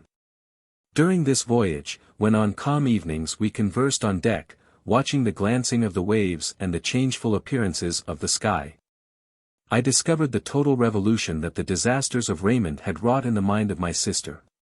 Were they the same waters of love, which, lately cold and cutting as ice, repelling as that, now loosened from their frozen chains, flowed through the regions of her soul in gushing and grateful exuberance? She did not believe that he was dead, but she knew that he was in danger, and the hope of assisting in his liberation, and the idea of soothing by tenderness the ills that he might have undergone, elevated and harmonized the late jarring element of her being. I was not so sanguine as she as to the result of our voyage. She was not sanguine, but secure. And the expectation of seeing the lover she had banished, the husband, friend, heart's companion from whom she had long been alienated, wrapped her senses in delight, her mind in placidity. It was beginning life again. It was leaving barren sands for an abode of fertile beauty, it was a harbor after a tempest, an opiate after sleepless nights, a happy waking from a terrible dream. Little Clara accompanied us. The poor child did not well understand what was going forward. She heard that we were bound for Greece, that she would see her father, and now, for the first time, she prattled of him to her mother.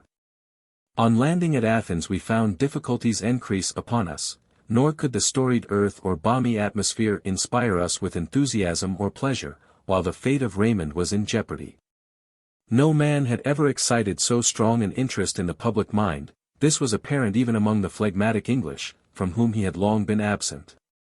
The Athenians had expected their hero to return in triumph. The women had taught their children to lisp his name joined to thanksgiving. His manly beauty, his courage, his devotion to their cause, made him appear in their eyes almost as one of the ancient deities of the soil descended from their native Olympus to defend them. When they spoke of his probable death and certain captivity, tears streamed from their eyes, even as the women of Syria sorrowed for Adonis, did the wives and mothers of Greece lament our English Raymond. Athens was a city of mourning. All these shoes of despair struck Perdita with affright. With that sanguine but confused expectation, which desire engendered while she was at a distance from reality, she had formed an image in her mind of instantaneous change, when she should set her foot on Grecian shores. She fancied that Raymond would already be free, and that her tender attentions would come to entirely obliterate even the memory of his mischance. But his fate was still uncertain. She began to fear the worst, and to feel that her soul's hope was cast on a chance that might prove a blank. The wife and lovely child of Lord Raymond became objects of intense interest in Athens. The gates of their abode were besieged, audible prayers were breathed for his restoration. All these circumstances added to the dismay and fears of Perdita. My exertions were unremitted. After a time I left Athens, and joined the army stationed at Kishon in Thrace. Bribery, threats, and intrigue soon discovered the secret that Raymond was alive, a prisoner, suffering the most rigorous confinement and wanton cruelties. We put in movement every impulse of policy and money to redeem him from their hands. The impatience of my sister's disposition now returned on her, awakened by repentance, sharpened by remorse. The very beauty of the Grecian climate, during the season of spring, added torture to her sensations. The unexampled loveliness of the flower-clad earth, the genial sunshine and grateful shade, the melody of the birds, the majesty of the woods, the splendor of the marble ruins, the clear effulgence of the stars by night, the combination of all that was exciting and voluptuous in this transcending land. By inspiring a quicker spirit of life and an added sensitiveness to every articulation of her frame, only gave edge to the poignancy of her grief. Each long hour was counted, and "he suffers" was the burthen of all her thoughts. She abstained from food, she lay on the bare earth, and, by such mimicry of his enforced torments, endeavored to hold communion with his distant pain. I remembered in one of her harshest moments a quotation of mine had roused her to anger and disdain.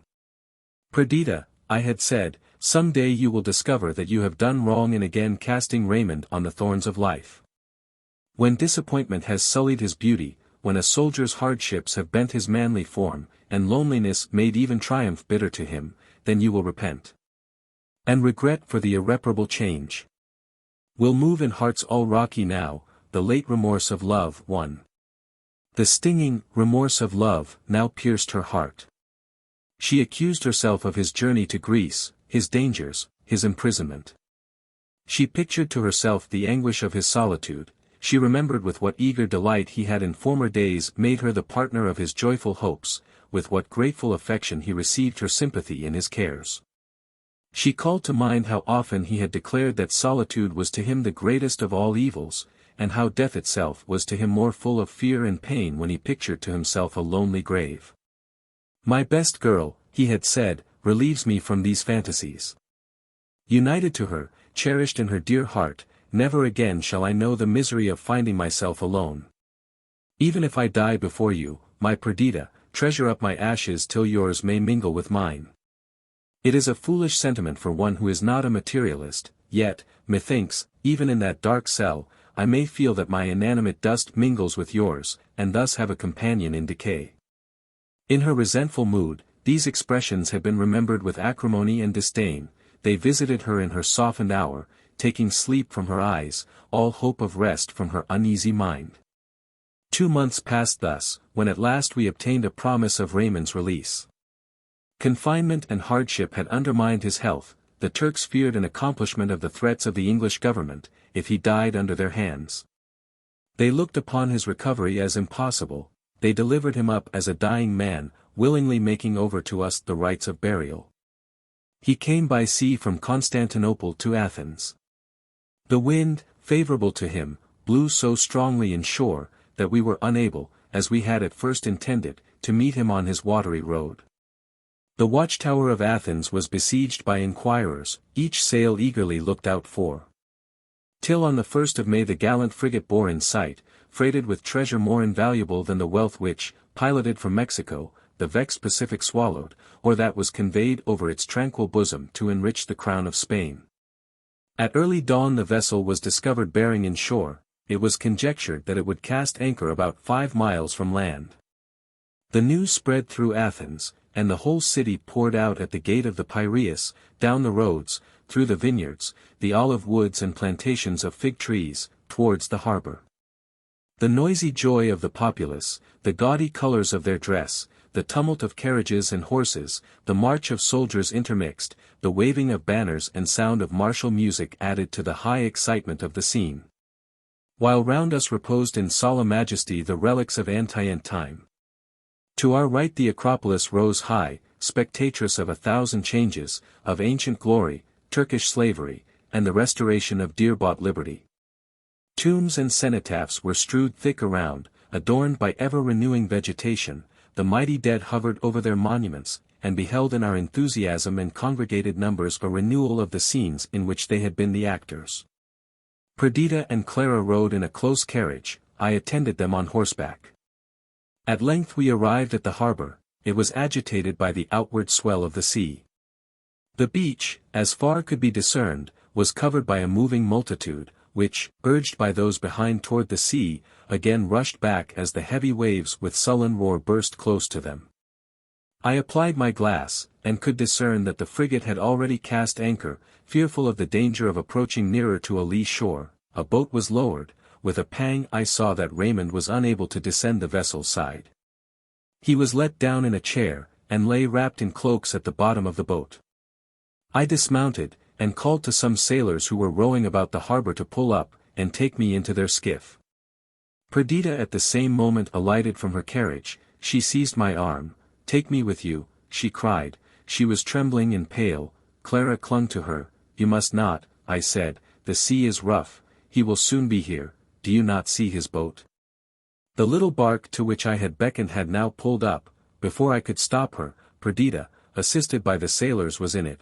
Clara followed her mother. A loud shout echoed from the crowd as we pulled out of the inner harbour. While my sister at the prow, had caught hold of one of the men who was using a glass, asking 1,000 questions, careless of the spray that broke over her, deaf, sightless to all, except the little speck that, just visible on the top of the waves, evidently neared. We approached with all the speed 6 rowers could give. The orderly and picturesque dress of the soldiers on the beach, the sounds of exulting music, the stirring breeze and waving flags, the unchecked exclamations of the eager crowd, whose dark looks and foreign garb were purely Eastern. The sight of temple-crowned rock, the white marble of the buildings glittering in the sun, and standing in bright relief against the dark ridge of lofty mountains beyond. The near roar of the sea, the splash of oars, and dash of spray, all steeped my soul in a delirium, unfelt, unimagined in the common course of common life. Trembling, I was unable to continue to look through the glass with which I had watched the motion of the crew, when the frigate's boat had first been launched. We rapidly drew near, so that at length the number and forms of those within could be discerned. Its dark sides grew big, and the splash of its oars became audible. I could distinguish the languid form of my friend, as he half raised himself at our approach. Perdita's questions had ceased. She leaned on my arm, panting with emotions too acute for tears. Our men pulled alongside the other boat. As a last effort, my sister mustered her strength, her firmness. She stepped from one boat to the other, and then with a shriek she sprang towards Raymond, knelt at his side, and gluing her lips to the hand she seized, her face shrouded by her long hair, gave herself up to tears. Raymond had somewhat raised himself at our approach, but it was with difficulty that he exerted himself even thus much. With sunken cheek and hollow eyes, pale and gaunt, how could I recognize the beloved of Perdita? I continued awestruck and mute. He looked smilingly on the poor girl. The smile was his. A day of sunshine falling on a dark valley, displays its before hidden characteristics. And now this smile, the same with which he first spoke love to Perdita, with which he had welcomed the protectorate, playing on his altered countenance, made me in my heart's core feel that this was Raymond. He stretched out to me his other hand. I discerned the trace of manacles on his bared wrist. I heard my sister's sobs, and thought, happy are women who can weep, and in a passionate caress disburthen the oppression of their feelings. Shame and habitual restraint hold back a man. I would have given worlds to have acted as in days of boyhood, have strained him to my breast, pressed his hand to my lips, and wept over him. My swelling heart choked me. The natural current would not be checked. The big rebellious tears gathered in my eyes. I turned aside, and they dropped in the sea. They came fast and faster. Yet I could hardly be ashamed, for I saw that the rough sailors were not unmoved, and Raymond's eyes alone were dry from among our crew. He lay in that blessed calm which convalescence always induces, enjoying in secure tranquillity his liberty and reunion with her whom he adored. Perdita at length subdued her burst of passion, and rose. She looked round for Clara. The child, frightened, not recognizing her father, and neglected by us, had crept to the other end of the boat. She came at her mother's call. Perdita presented her to Raymond. Her first words were, "Beloved, embrace our child." "Come hither, sweet one," said her father, "do you not know me?" She knew his voice, and cast herself in his arms with half bashful but uncontrollable emotion. Perceiving the weakness of Raymond, I was afraid of ill consequences from the pressure of the crowd on his landing. But they were awed as I had been, at the change of his appearance. The music died away, the shouts abruptly ended. The soldiers had cleared a space in which a carriage was drawn up. He was placed in it, Perdita and Clara entered with him, and his escort closed round it. A hollow murmur, akin to the roaring of the near waves, went through the multitude. They fell back as the carriage advanced, and fearful of injuring him they had come to welcome. By loud testimonies of joy, they satisfied themselves with bending in a low salaam as the carriage passed. It went slowly along the road of the Piraeus. Passed by antique temple and heroic tomb, beneath the craggy rock of the citadel. The sound of the waves was left behind, that of the multitude continued at intervals, suppressed and hoarse. And though, in the city, the houses, churches, and public buildings were decorated with tapestry and banners, though the soldiery lined the streets, and the inhabitants in thousands were assembled to give him hail, the same solemn silence prevailed. The soldiery presented arms, the banners veiled, many a white hand waved a streamer, and vainly sought to discern the hero in the vehicle, which, closed and encompassed by the city guards, drew him to the palace allotted for his abode. Raymond was weak and exhausted, yet the interest he perceived to be excited on his account, filled him with proud pleasure. He was nearly killed with kindness. It is true, the populace retained themselves. But there arose a perpetual hum and bustle from the throng round the palace, which added to the noise of fireworks, the frequent explosion of arms, the tramp to and fro of horsemen and carriages, to which effervescence he was the focus. Retarded his recovery. So we retired awhile to Eleusis, and here rest and tender care added each day to the strength of our invalid. The zealous attention of Perdita claimed the first rank in the causes which induced his rapid recovery. But the second was surely the delight he felt in the affection and goodwill of the Greeks. We are said to love much those whom we greatly benefit. Raymond had fought and conquered for the Athenians. He had suffered, on their account, peril, imprisonment, and hardship. Their gratitude affected him deeply, and he inly vowed to unite his fate forever to that of a people so enthusiastically devoted to him. Social feeling and sympathy constituted a marked feature in my disposition. In early youth, the living drama acted around me, drew me heart and soul into its vortex. I was now conscious of a change. I loved, I hoped, I enjoyed. But there was something besides this. I was inquisitive as to the internal principles of action of those around me, anxious to read their thoughts justly, and forever occupied in divining their inmost mind. All events, at the same time that they deeply interested me, arranged themselves in pictures before me. I gave the right place to every personage in the group, the just balance to every sentiment. This undercurrent of thought often soothed me amidst distress, and even agony. It gave ideality to that, from which, taken in naked truth, the soul would have revolted. It bestowed pictorial colors on misery and disease, and not unfrequently relieved me from despair in deplorable changes. This faculty, or instinct, was now roused. I watched the reawakened devotion of my sister. Clara's timid, but concentrated admiration of her father, and Raymond's appetite for renown, and sensitiveness to the demonstrations of affection of the Athenians. Attentively perusing this animated volume, I was the less surprised at the tale I read on the new turned page. The Turkish army were at this time besieging Rodosto.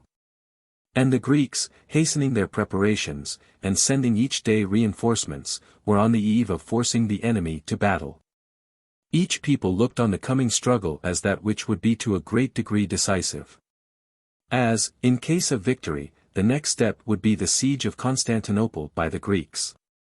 Raymond, being somewhat recovered, prepared to reassume his command in the army. Perdita did not oppose herself to his determination. She only stipulated to be permitted to accompany him. She had set down no rule of conduct for herself, but for her life she could not have opposed his slightest wish, or do other than acquiesce cheerfully in all his projects. One word, in truth, had alarmed her more than battles or sieges, during which she trusted Raymond's high command would exempt him from danger. That word, as yet it was not more to her, was plague. This enemy to the human race had begun early in June to raise its serpent head on the shores of the Nile. Parts of Asia, not usually subject to this evil, were infected. It was in Constantinople. But as each year that city experienced a like visitation, small attention was paid to those accounts which declared more people to have died there already, than usually made up the accustomed prey of the whole of the hotter months. However it might be, neither plague nor war could prevent Perdita from following her lord, or induce her to utter one objection to the plans which he proposed. To be near him, to be loved by him, to feel him again her own, was the limit of her desires. The object of her life was to do him pleasure. It had been so before, but with a difference. In past times, without thought or foresight she had made him happy, being so herself, and in any question of choice, consulted her own wishes, as being one with his.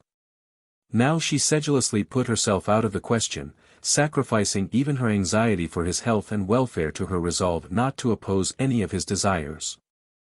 Love of the Greek people, appetite for glory, and hatred of the barbarian government under which he had suffered even to the approach of death, stimulated him. He wished to repay the kindness of the Athenians, to keep alive the splendid associations connected with his name, and to eradicate from Europe a power which, while every other nation advanced in civilization, stood still. A monument of antique barbarism. Having effected the reunion of Raymond and Perdita, I was eager to return to England. But his earnest request, added to awakening curiosity, and an indefinable anxiety to behold the catastrophe, now apparently at hand, in the long-drawn history of Grecian and Turkish warfare, induced me to consent to prolong until the autumn the period of my residence in Greece.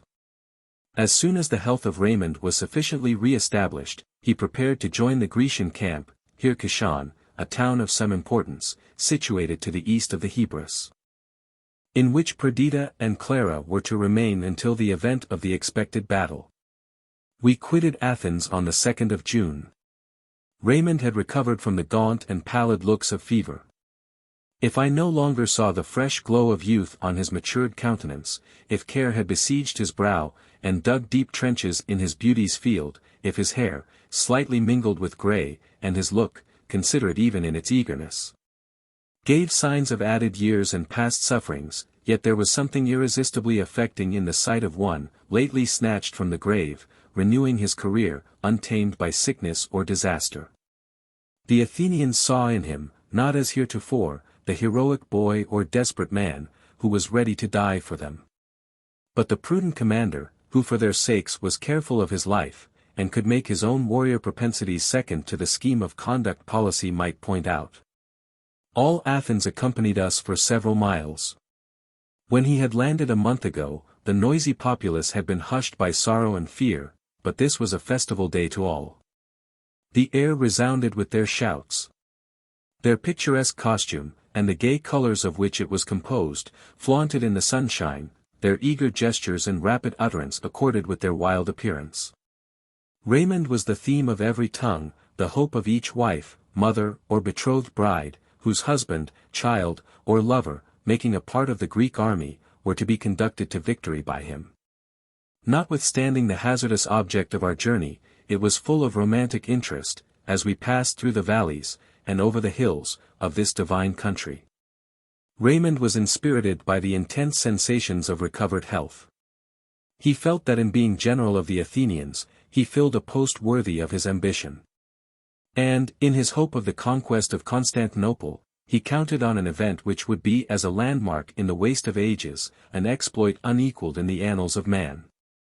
When a city of grand historic association, the beauty of whose site was the wonder of the world, which for many hundred years had been the stronghold of the Moslems, should be rescued from slavery and barbarism, and restored to a people illustrious for genius, civilization, and a spirit of liberty.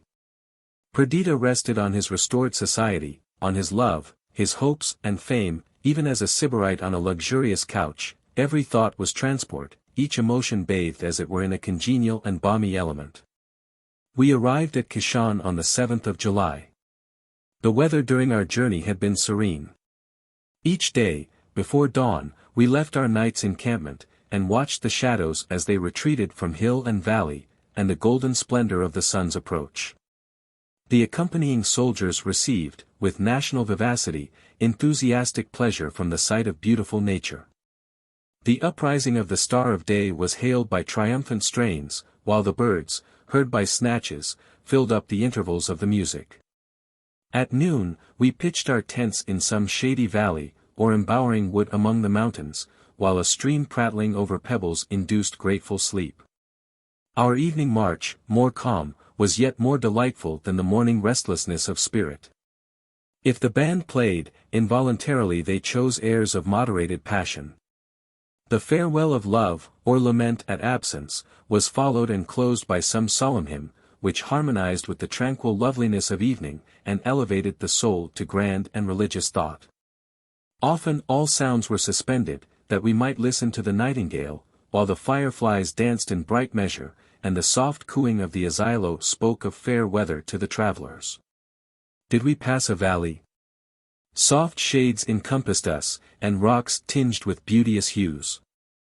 If we traversed a mountain, Greece, a living map, was spread beneath, her renowned pinnacles cleaving the ether, her rivers threading in silver line the fertile land. Afraid almost to breathe, we English travelers surveyed with ecstasy this splendid landscape, so different from the sober hues and melancholy graces of our native scenery. When we quitted Macedonia, the fertile but low plains of Thrace afforded fewer beauties, yet our journey continued to be interesting. An advanced guard gave information of our approach, and the country people were quickly in motion to do honor to Lord Raymond. The villages were decorated by triumphal arches of greenery by day, and lamps by night. Tapestry waved from the windows, the ground was strewed with flowers, and the name of Raymond, joined to that of Greece, was echoed in the evive of the peasant crowd.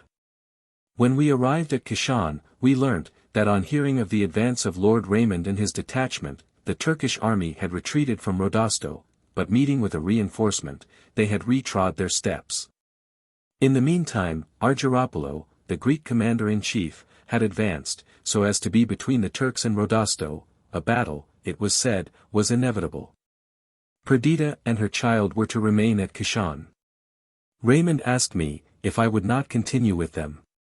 Now by the fells of Cumberland, I cried, by all of the vagabond and poacher that appertains to me, I will stand at your side, draw my sword in the Greek cause, and be hailed as a victor along with you. All the plain, from Kishan to Rodosto, a distance of 16 leagues, was alive with troops, or with the camp followers, all in motion at the approach of a battle. The small garrisons were drawn from the various towns and fortresses, and went to swell the main army. We met baggage wagons, and many females of high and low rank returning to Ferry or Kishan, there to wait the issue of the expected day. When we arrived at Rodosto, we found that the field had been taken, and the scheme of the battle arranged.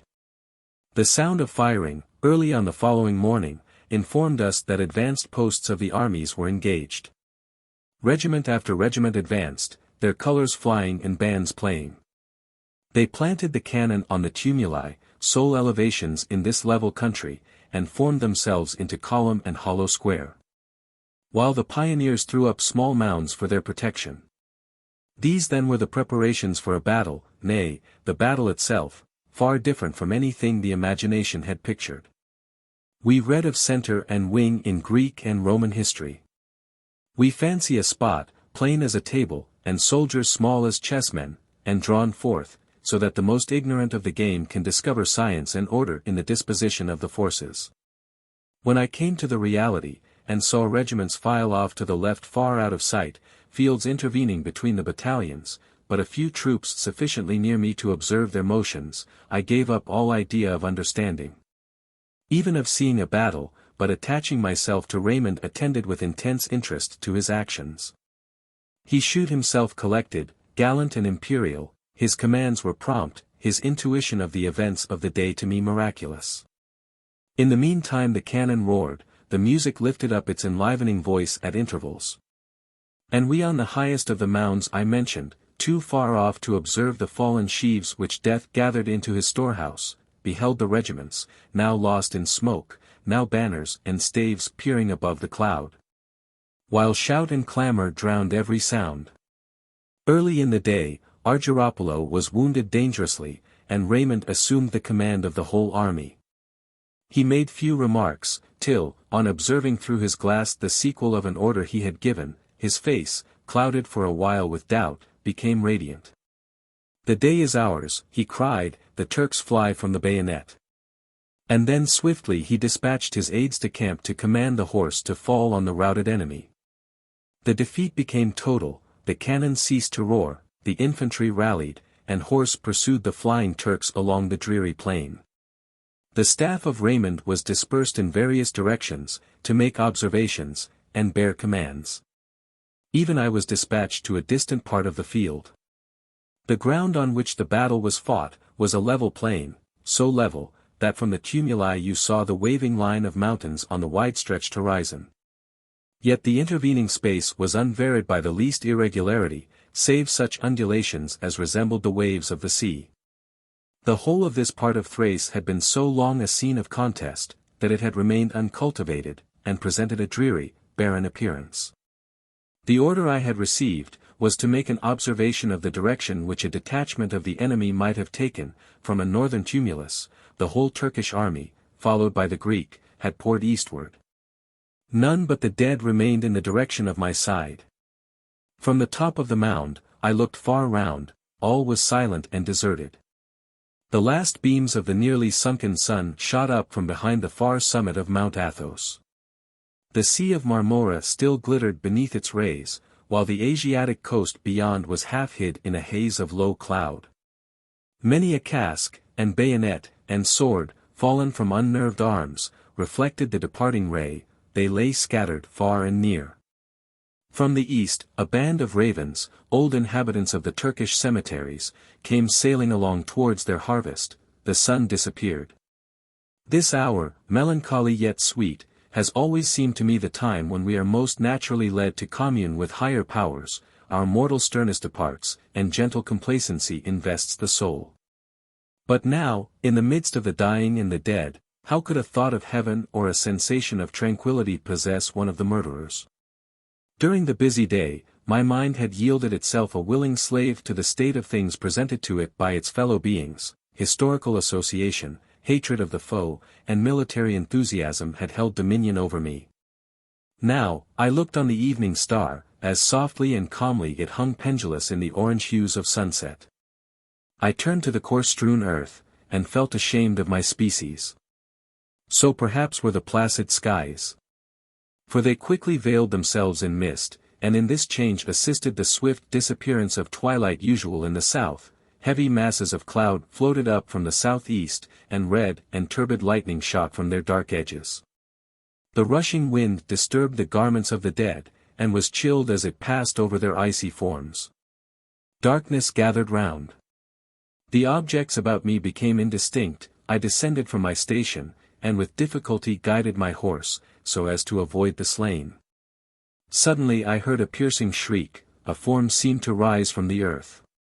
It flew swiftly towards me, sinking to the ground again as it drew near.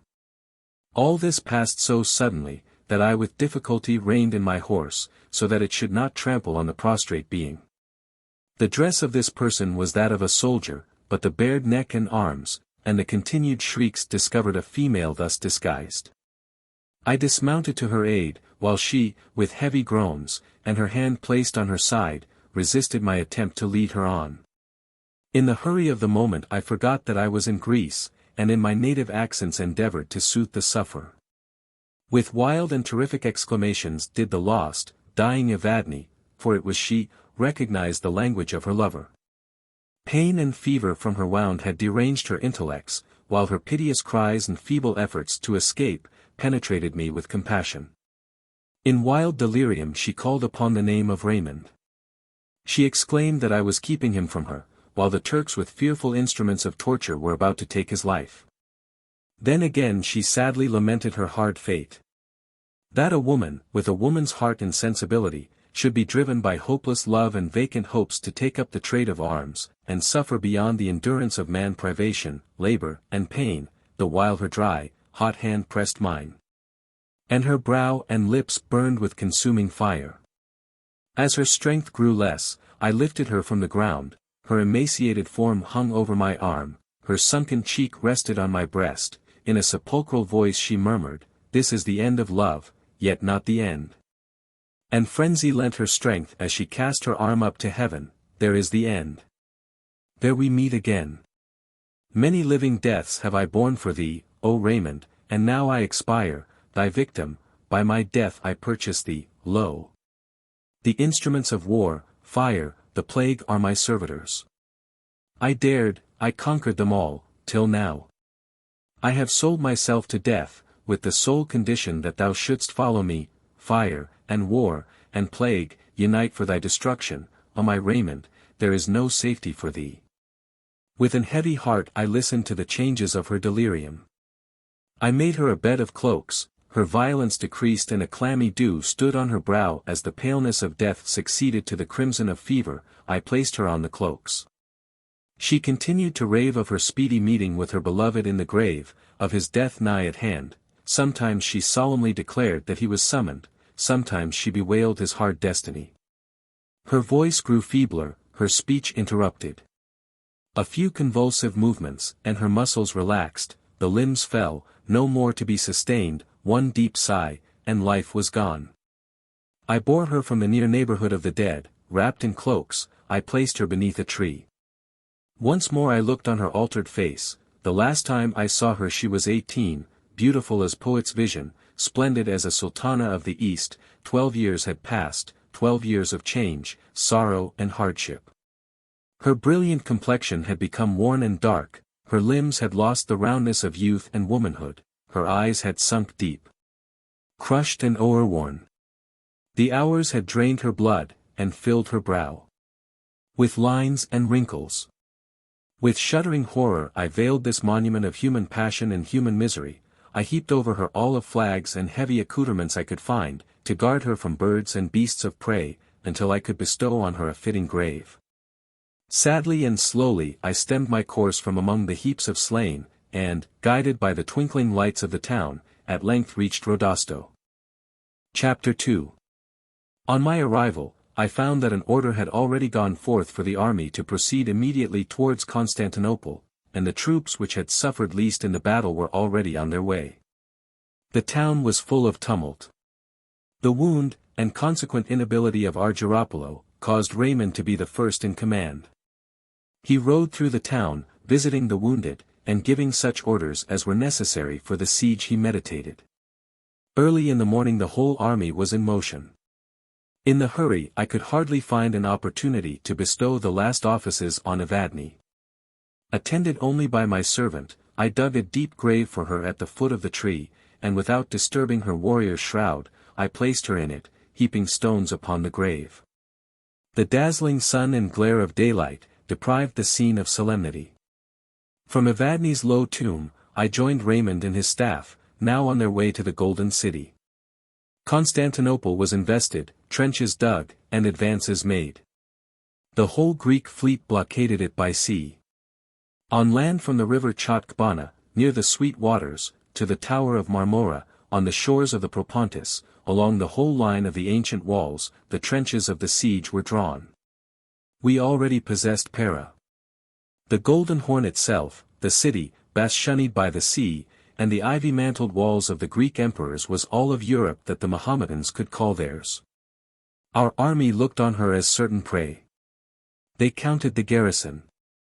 It was impossible that it should be relieved. Each sally was a victory, for, even when the Turks were triumphant, the loss of men they sustained was an irreparable injury. I rode one morning with Raymond to the lofty mound, not far from the Top Kapu, cannon gate, on which Mahmud planted his standard, and first saw the city.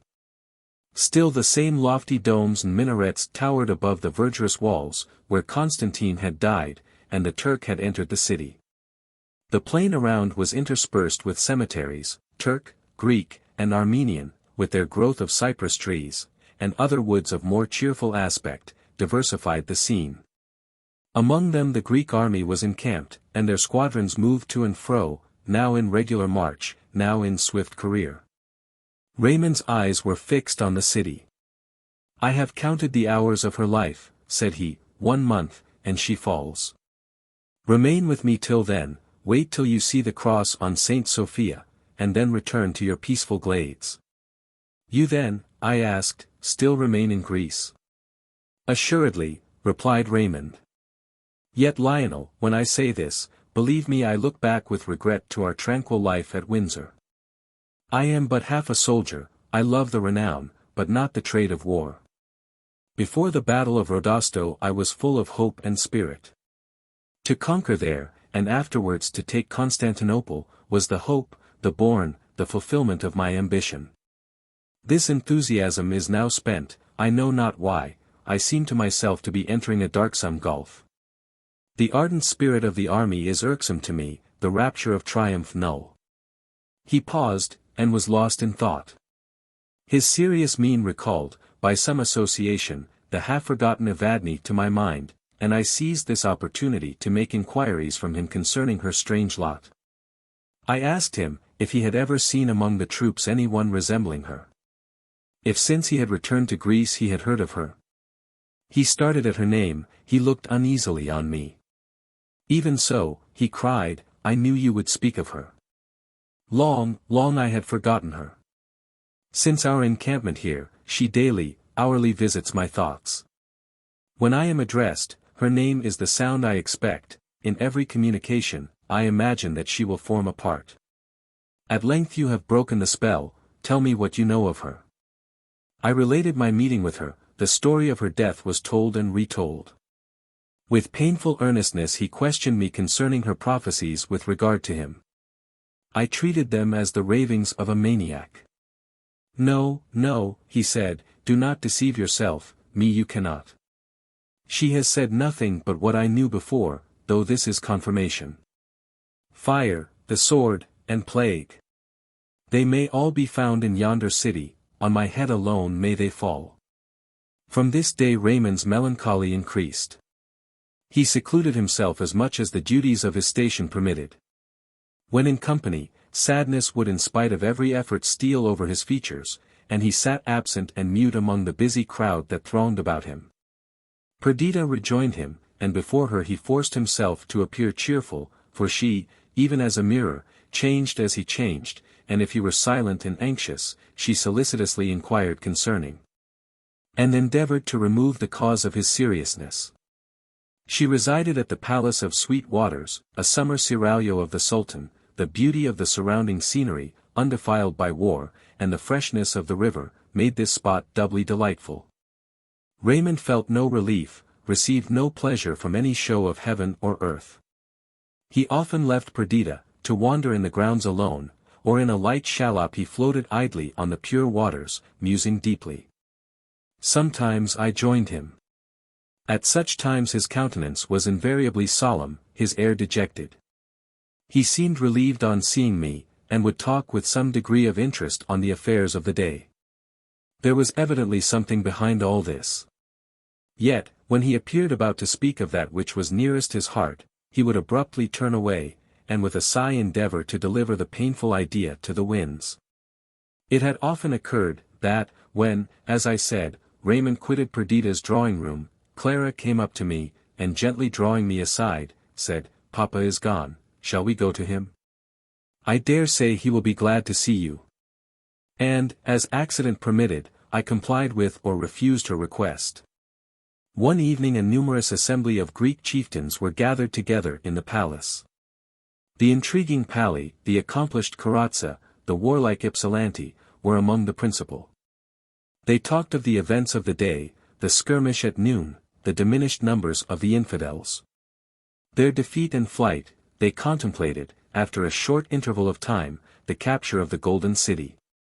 They endeavored to picture forth what would then happen, and spoke in lofty terms of the prosperity of Greece, when Constantinople should become its capital. The conversation then reverted to Asiatic intelligence, and the ravages the plague made in its chief cities, conjectures were hazarded as to the progress that disease might have made in the besieged city. Raymond had joined in the former part of the discussion. In lively terms he demonstrated the extremities to which Constantinople was reduced, the wasted and haggard, though ferocious appearance of the troops. Famine and pestilence was at work for them, he observed, and the infidels would soon be obliged to take refuge in their only hope, submission. Suddenly in the midst of his harangue he broke off, as if stung by some painful thought. He rose uneasily, and I perceived him at length quit the hall, and through the long corridor seek the open air. He did not return, and soon Clara crept round to me, making the accustomed invitation. I consented to her request, and taking her little hand, followed Raymond. We found him just about to embark in his boat, and he readily agreed to receive us as companions. After the heats of the day, the cooling land breeze ruffled the river, and filled our little sail. The city looked dark to the south, while numerous lights along the near shores, and the beautiful aspect of the banks reposing in placid night, the waters keenly reflecting the heavenly lights, gave to this beauteous river a dower of loveliness that might have characterized a retreat in paradise. Our single boatman attended to the sail, Raymond steered, Clara sat at his feet, clasping his knees with her arms, and laying her head on them. Raymond began the conversation somewhat abruptly.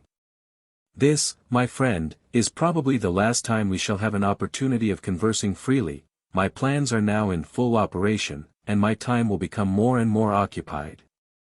Besides, I wish at once to tell you my wishes and expectations, and then never again to revert to so painful a subject. First, I must thank you, Lionel, for having remained here at my request. Vanity first prompted me to ask you, vanity, I call it. Yet even in this I see the hand of fate. Your presence will soon be necessary, you will become the last resource of Perdita, her protector and consoler. You will take her back to Windsor." "Not without you," I said. "You do not mean to separate again?" "Do not deceive yourself," replied Raymond, "the separation at hand is one over which I have no control, most near at hand is it, the days are already counted. May I trust you? For many days I have longed to disclose the mysterious presentiments that weigh on me, although I fear that you will ridicule them. Yet do not, my gentle friend. For, all childish and unwise as they are, they have become a part of me, and I dare not expect to shake them off. Yet how can I expect you to sympathize with me? You are of this world, I am not. You hold forth your hand.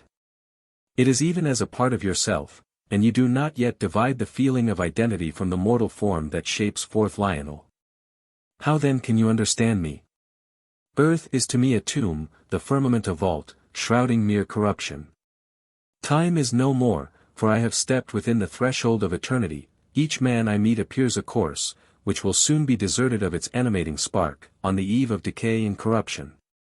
Cauda piedra un pyramide levanta, y cauda flor construi un monumento, cauda edificio es un sepulcro altivo, cauda soldado un esqueleto vivo. 2. His accent was mournful, he sighed deeply. A few months ago, he continued, I was thought to be dying. But life was strong within me. My affections were human, hope and love were the day-stars of my life. Now, they dream that the brows of the conqueror of the infidel faith are about to be encircled by triumphant laurel. They talk of honorable reward, of title, power, and wealth. All I ask of Greece is a grave. Let them raise a mound above my lifeless body, which may stand even when the dome of Saint Sophia has fallen. Wherefore do I feel thus? At Rodosto I was full of hope, but when first I saw Constantinople, that feeling, with every other joyful one, departed. The last words of Evadne were the seal upon the warrant of my death. Yet I do not pretend to account for my mood by any particular event. All I can say is, that it is so. The plague I am told is in Constantinople, perhaps I have imbibed its effluvia, perhaps disease is the real cause of my prognostications. It matters little why or wherefore I am affected, no power can avert the stroke, and the shadow of fate's uplifted hand already darkens me. To you, Lionel, I entrust your sister and her child. never mentioned to her the fatal name of Evadne. She would doubly sorrow over the strange link that enchains me to her, making my spirit obey her dying voice, following her, as it is about to do, to the unknown country. I listened to him with wonder. But that his sad demeanor and solemn utterance assured me of the truth and intensity of his feelings, I should with light derision have attempted to dissipate his fears. Whatever I was about to reply, was interrupted by the powerful emotions of Clara. Raymond had spoken, thoughtless of her presence, and she, poor child, heard with terror and faith the prophecy of his death. Her father was moved by her violent grief. He took her in his arms and soothed her, but his very soothings were solemn and fearful. "Weep not, sweet child," said he, "the coming death of one you have hardly known. I may die, but in death I can never forget or desert my own Clara. In after sorrow or joy, believe that your father's spirit is near, to save or sympathize with you. Be proud of me, and cherish your infant remembrance of me. Thus, sweetest, I shall not appear to die. One thing you must promise, not to speak to any one but your uncle, of the conversation you have just overheard. When I am gone, you will console your mother, and tell her that death was only bitter because it divided me from her. That my last thoughts will be spent on her. But while I live, promise not to betray me, promise, my child." With faltering accents Clara promised, while she still clung to her father in a transport of sorrow. Soon we returned to shore, and I endeavored to obviate the impression made on the child's mind, by treating Raymond's fears lightly. We heard no more of them. For, as he had said, the siege, now drawing to a conclusion, became paramount in interest, engaging all his time and attention. The empire of the Mahometans in Europe was at its close. The Greek fleet blockading every port of Stamboul, prevented the arrival of succor from Asia. All egress on the side towards land had become impracticable, except to such desperate sallies, as reduced the numbers of the enemy without making any impression on our lines. The garrison was now so much diminished, that it was evident that the city could easily have been carried by storm, but both humanity and policy dictated a slower mode of proceeding. We could hardly doubt that, if pursued to the utmost, its palaces, its temples and store of wealth would be destroyed in the fury of contending triumph and defeat. Already the defenseless citizens had suffered through the barbarity of the Janissaries, and, in time of storm, tumult and massacre, beauty, infancy and decrepitude, would have alike been sacrificed to the brutal ferocity of the soldiers. Famine and blockade were certain means of conquest, and on these we founded our hopes of victory. Each day the soldiers of the garrison assaulted our advanced posts, and impeded the accomplishment of our works. Fireboats were launched from the various ports, while our troops sometimes recoiled from the devoted courage of men who did not seek to live, but to sell their lives dearly.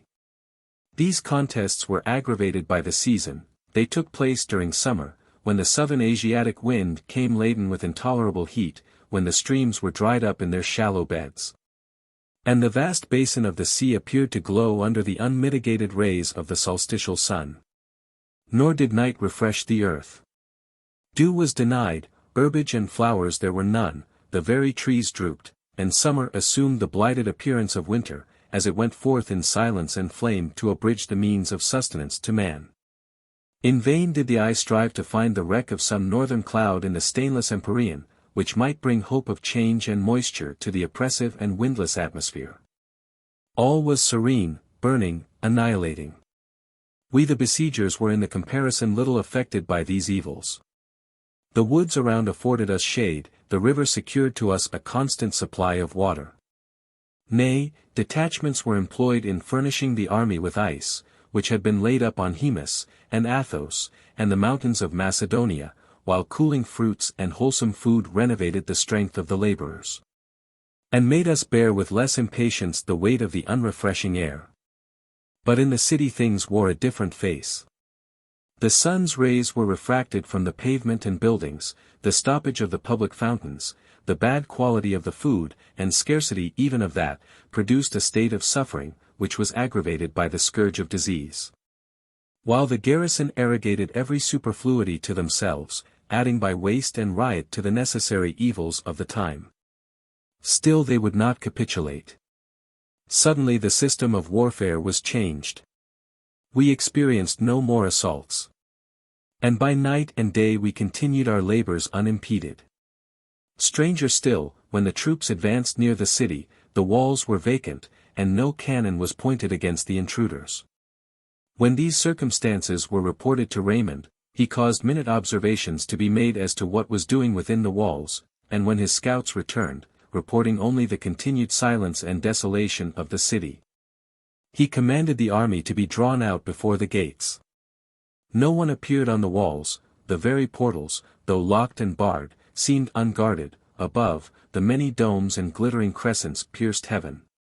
While the old walls, survivors of ages, with ivy-crowned tower and weed-tangled buttress, stood as rocks in an uninhabited waste. From within the city neither shout nor cry, nor aught except the casual howling of a dog, broke the noonday stillness. Even our soldiers were awed to silence, the music paused, the clang of arms was hushed. Each man asked his fellow in whispers, the meaning of this sudden peace. While Raymond from an height endeavored, by means of glasses, to discover and observe the stratagem of the enemy. No form could be discerned on the terraces of the houses.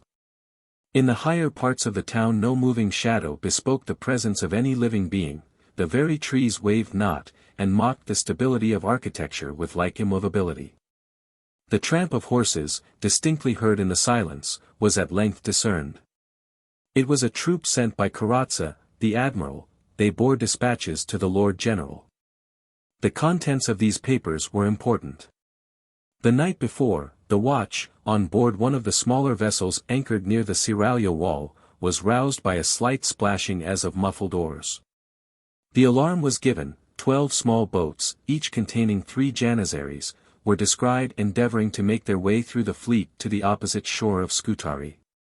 When they found themselves discovered they discharged their muskets, and some came to the front to cover the others, whose crews, exerting all their strength, endeavored to escape with their light barks from among the dark hulls that environed them. They were in the end all sunk, and, with the exception of 2 or 3 prisoners, the crews drowned. Little could be got from the survivors. But their cautious answers caused it to be surmised that several expeditions had preceded this last, and that several Turks of rank and importance had been conveyed to Asia. The men disdainfully repelled the idea of having deserted the defense of their city, and one, the youngest among them, in answer to the taunt of a sailor, exclaimed, "Take it, Christian dogs! Take the palaces, the gardens, the mosques, the abode of our fathers, take plague with them, pestilence is the enemy we fly, if she be your friend, hug her to your bosoms. The curse of Allah is on Stamboul, share ye her fate." Such was the account sent by Carazza to Raymond, but a tale full of monstrous exaggerations, though founded on this, was spread by the accompanying troop among our soldiers. A murmur arose, the city was the prey of pestilence. Already had a mighty power subjugated the inhabitants, death had become lord of Constantinople. I have heard a picture described, wherein all the inhabitants of earth were drawn out in fear to stand the encounter of death. The feeble and decrepit fled, the warriors retreated, though they threatened even in flight. Wolves and lions, and various monsters of the desert roared against him. While the grim unreality hovered shaking his spectral dart, a solitary but invincible assailant. Even so was it with the army of Greece. I am convinced, that had the myriad troops of Asia come from over the Propontis, and stood defenders of the Golden City, each and every Greek would have marched against the overwhelming numbers, and have devoted himself with patriotic fury for his country. But here no hedge of bayonets opposed itself, no death-dealing artillery, no formidable array of brave soldiers, the unguarded walls afforded easy entrance, the vacant palaces luxurious dwellings, but above the dome of St. Sophia the superstitious Greek saw pestilence, and shrunk in trepidation from her influence. Raymond was actuated by far other feelings. He descended the hill with a face beaming with triumph, and pointing with his sword to the gates, commanded his troops to, down with those barricades, the only obstacles now to completest victory. The soldiers answered his cheerful words with aghast and awestruck looks. Instinctively they drew back, and Raymond rode in the front of the lines. "By my sword I swear," he cried, "that no ambush or stratagem endangers you. The enemy is already vanquished, the pleasant places, the noble dwellings and spoil of the city are already yours. Force the gate, enter and possess the seats of your ancestors, your own inheritance." An universal shudder and fearful whispering passed through the lines. Not a soldier moved. "Cowards," exclaimed their general, exasperated, "give me an hatchet. I alone will enter. I will plant your standard. And when you see it wave from yon highest minaret, you may gain courage, and rally round it." One of the officers now came forward. "General," he said, "we neither fear the courage, nor arms, the open attack, nor secret ambush of the Moslems. We are ready to expose our breasts, exposed 10,000 times before, to the balls and cimeters of the infidels, and to fall gloriously for Greece. But we will not die in heaps, like dogs poisoned in summertime, by the pestilential air of that city. We dare not go against the plague. A multitude of men are feeble and inert, without a voice, a leader. Give them that, and they regain the strength belonging to their numbers." Shouts from 1,000 voices now rent the air. The cry of applause became universal. Raymond saw the danger. He was willing to save his troops from the crime of disobedience. For he knew, that contention once begun between the commander and his army, each act and word added to the weakness of the former, and bestowed power on the latter. He gave orders for the retreat to be sounded, and the regiments repaired in good order to the camp. I hastened to carry the intelligence of these strange proceedings to Perdita, and we were soon joined by Raymond. He looked gloomy and perturbed.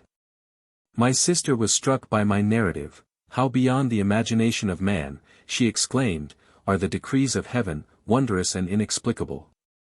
"Foolish girl," cried Raymond angrily, "are you like my valiant soldiers, panic-struck? What is there inexplicable, pray, tell me, in so very natural an occurrence? Does not the plague rage each year in Stamboul? What wonder, that this year, when as we are told, its virulence is unexampled in Asia, that it should have occasioned double havoc in that city? What wonder then, in time of siege, want, extreme heat, and drought, that it should make unaccustomed ravages? Less wonder far is it, that the garrison, despairing of being able to hold out longer, should take advantage of the negligence of our fleet to escape at once from siege and capture. It is not pestilence, by the God that lives. It is not either plague or impending danger that makes us, like birds in harvest time, terrified by a scarecrow, abstain from the ready prey. It is base superstition, and thus the aim of the valiant is made the shuttlecock of fools. The worthy ambition of the high-souled, the plaything of these tamed hares. But yet Stamboul shall be ours. By my past labors, by torture and imprisonment suffered for them, by my victories, by my sword, I swear, by my hopes of fame, by my former deserts now awaiting their reward, I deeply vow, with these hands to plant the cross on yonder mosque." "Dearest Raymond," interrupted Perdita, in a supplicating accent. He had been walking to and fro in the marble hall of the Seraglio. His very lips were pale with rage, while, quivering, they shaped his angry words. His eyes shot fire, his gestures seemed restrained by their very vehemence. "Perdita," he continued, impatiently, "I know what you would say. I know that you love me, that you are good and gentle, but this is no woman's work, nor can a female heart guess at the hurricane which tears me." He seemed half afraid of his own violence, and suddenly quitted the hall. A look from Perdita shewed me her distress, and I followed him. He was pacing the garden, his passions were in a state of inconceivable turbulence. "Am I forever," he cried, "to be the sport of fortune? Must man, the heaven climber, be forever the victim of the crawling reptiles of his species? Were I as you, Lionel, looking forward to many years of life, to a succession of love-enlightened days, to refined enjoyments and fresh-springing hopes, I might yield, and breaking my general's staff, seek repose in the glades of Windsor. But I am about to die, nay, interrupt me not, soon I shall die. From the many-peopled earth, from the sympathies of man, from the loved resorts of my youth, from the kindness of my friends, from the affection of my only beloved Perdita, I am about to be removed. Such is the will of fate. Such the decree of the high ruler from whom there is no appeal, to whom I submit. But to lose all, to lose with life and love, glory also. It shall not be. And in a few brief years, all you, this panic-struck army, and all the population of fair Greece, will no longer be. But other generations will arise, and forever will continue, to be made happier by our present acts, to be glorified by our valor. The prayer of my youth was to be one among those who render the pages of earth's history splendid. Who exalt the race of man, and make this little globe a dwelling of the mighty. Alas, for Raymond! The prayer of his youth is wasted, the hopes of his manhood are null. From my dungeon in yonder city I cried, soon I will be thy lord. When Evadne pronounced my death, I thought that the title of Victor of Constantinople would be written on my tomb, and I subdued all mortal fear. I stand before its vanquished walls, and dare not call myself a conqueror. So shall it not be. Did not Alexander leap from the walls of the city of the Oxydraci, to shew his coward troops the way to victory, encountering alone the swords of its defenders? Even so will I brave the plague, and though no man follow, I will plant the Grecian standard on the height of Saint Sophia. Reason came unavailing to such high-wrought feelings. In vain I shewed him, that when winter came, the cold would dissipate the pestilential air, and restore courage to the Greeks. Talk not of other season than this, he cried. I have lived my last winter, and the date of this year, 2092, will be carved upon my tomb. Already do I see, he continued, looking up mournfully, the born and precipitate edge of my existence, over which I plunge into the gloomy mystery of the life to come. I am prepared, so that I leave behind a trail of light so radiant, that my worst enemies cannot cloud it. I owe this to Greece, to you, to my surviving Perdita, and to myself, the victim of ambition. We were interrupted by an attendant, who announced, that the staff of Raymond was assembled in the council chamber. He requested me in the meantime to ride through the camp, and to observe and report to him the dispositions of the soldiers. He then left me. I had been excited to the utmost by the proceedings of the day, and now more than ever by the passionate language of Raymond. Alas! For human reason. He accused the Greeks of superstition. What name did he give to the faith he lent to the predictions of Evadne? I passed from the palace of sweet waters to the plain on which the encampment lay, and found its inhabitants in commotion. The arrival of several with fresh stories of marvels, from the fleet, the exaggerations bestowed on what was already known.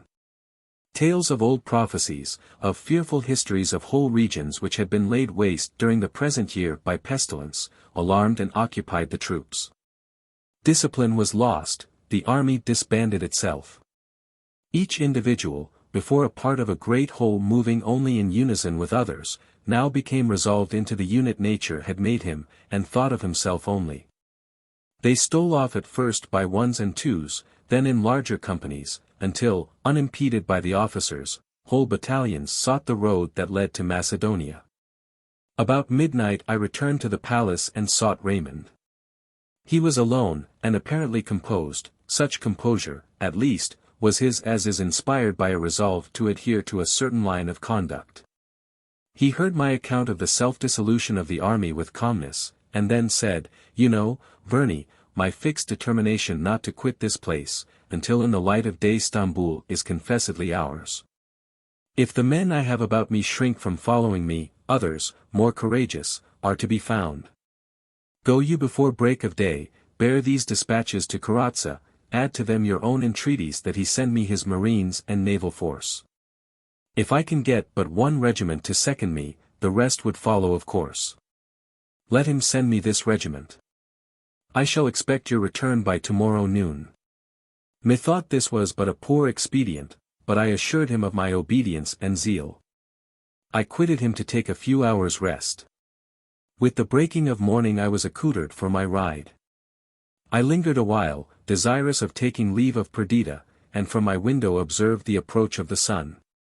The golden splendor arose, and weary nature awoke to suffer yet another day of heat and thirsty decay. No flowers lifted up their dew-laden cups to meet the dawn, the dry grass had withered on the plains. The burning fields of air were vacant of birds, the cicale alone, children of the sun, began their shrill and deafening song among the cypresses and olives. I saw Raymond's coal-black charger brought to the palace gate. A small company of officers arrived soon after, care and fear was painted on each cheek, and in each eye, unrefreshed by sleep. I found Raymond and Perdita together. He was watching the rising sun, while with one arm he encircled his beloved's waist. She looked on him, the son of her life, with earnest gaze of mingled anxiety and tenderness. Raymond started angrily when he saw me. "Here still," he cried. "Is this your promised zeal?"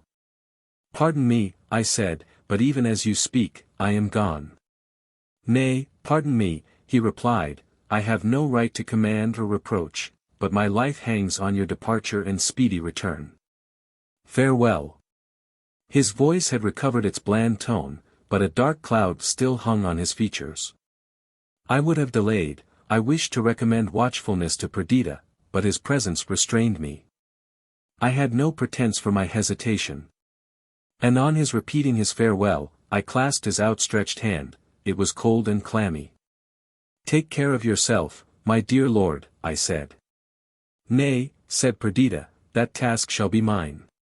Return speedily, Lionel." With an air of absence he was playing with her auburn locks, while she leaned on him. Twice I turned back, only to look again on this matchless pair.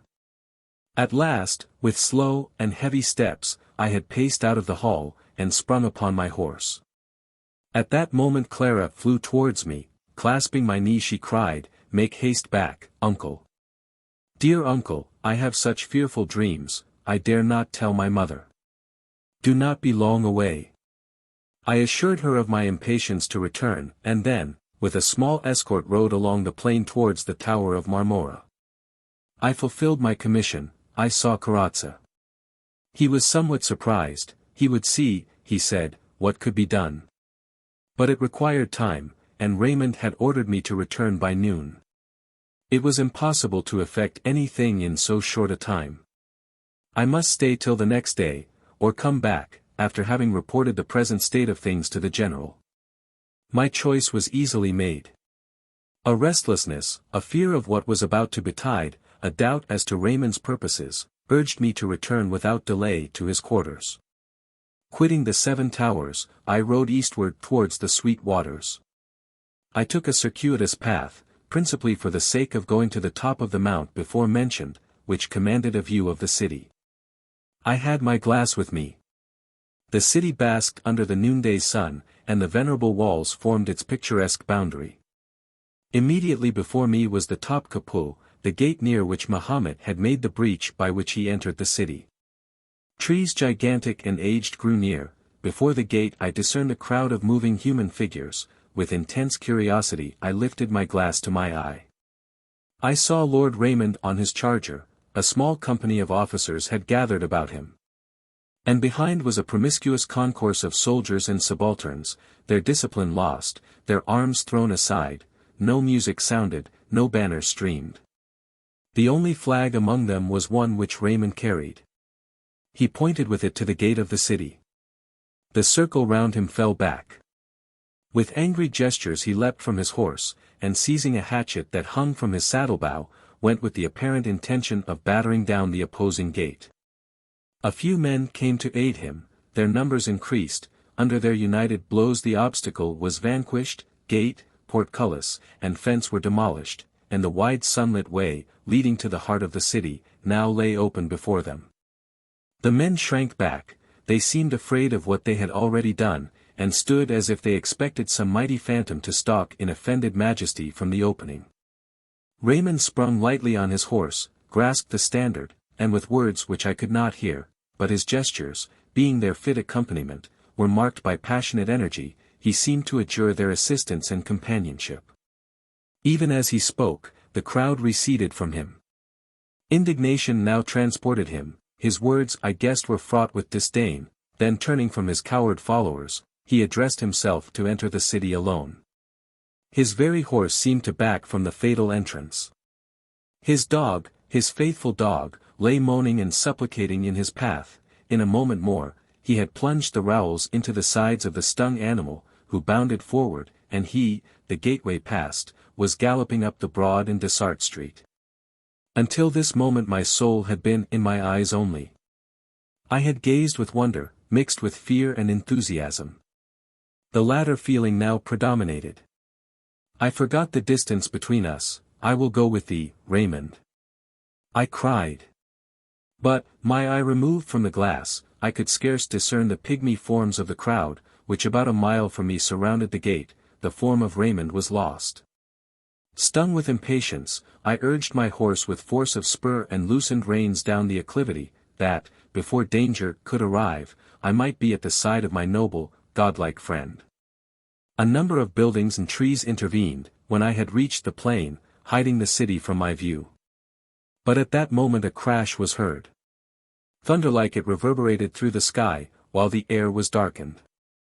A moment more and the old walls again met my sight, while over them hovered a murky cloud. Fragments of buildings whirled above, half seen in smoke, while flames burst out beneath, and continued explosions filled the air with terrific thunders.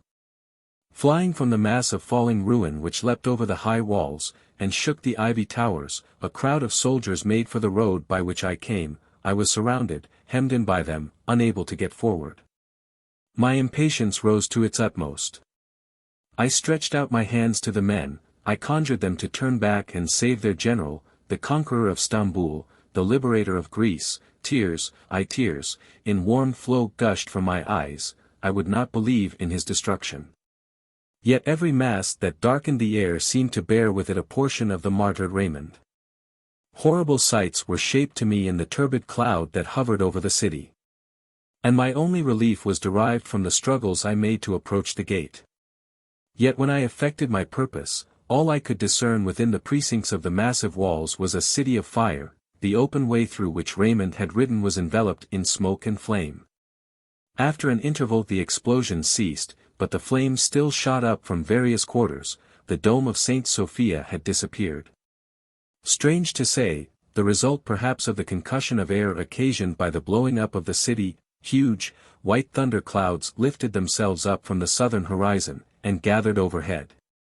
They were the first blots on the blue expanse that I had seen for months, and amidst this havoc and despair they inspired pleasure. The vault above became obscured, lightning flashed from the heavy masses, followed instantaneously by crashing thunder, then the big rain fell. The flames of the city bent beneath it, and the smoke and dust arising from the ruins was dissipated.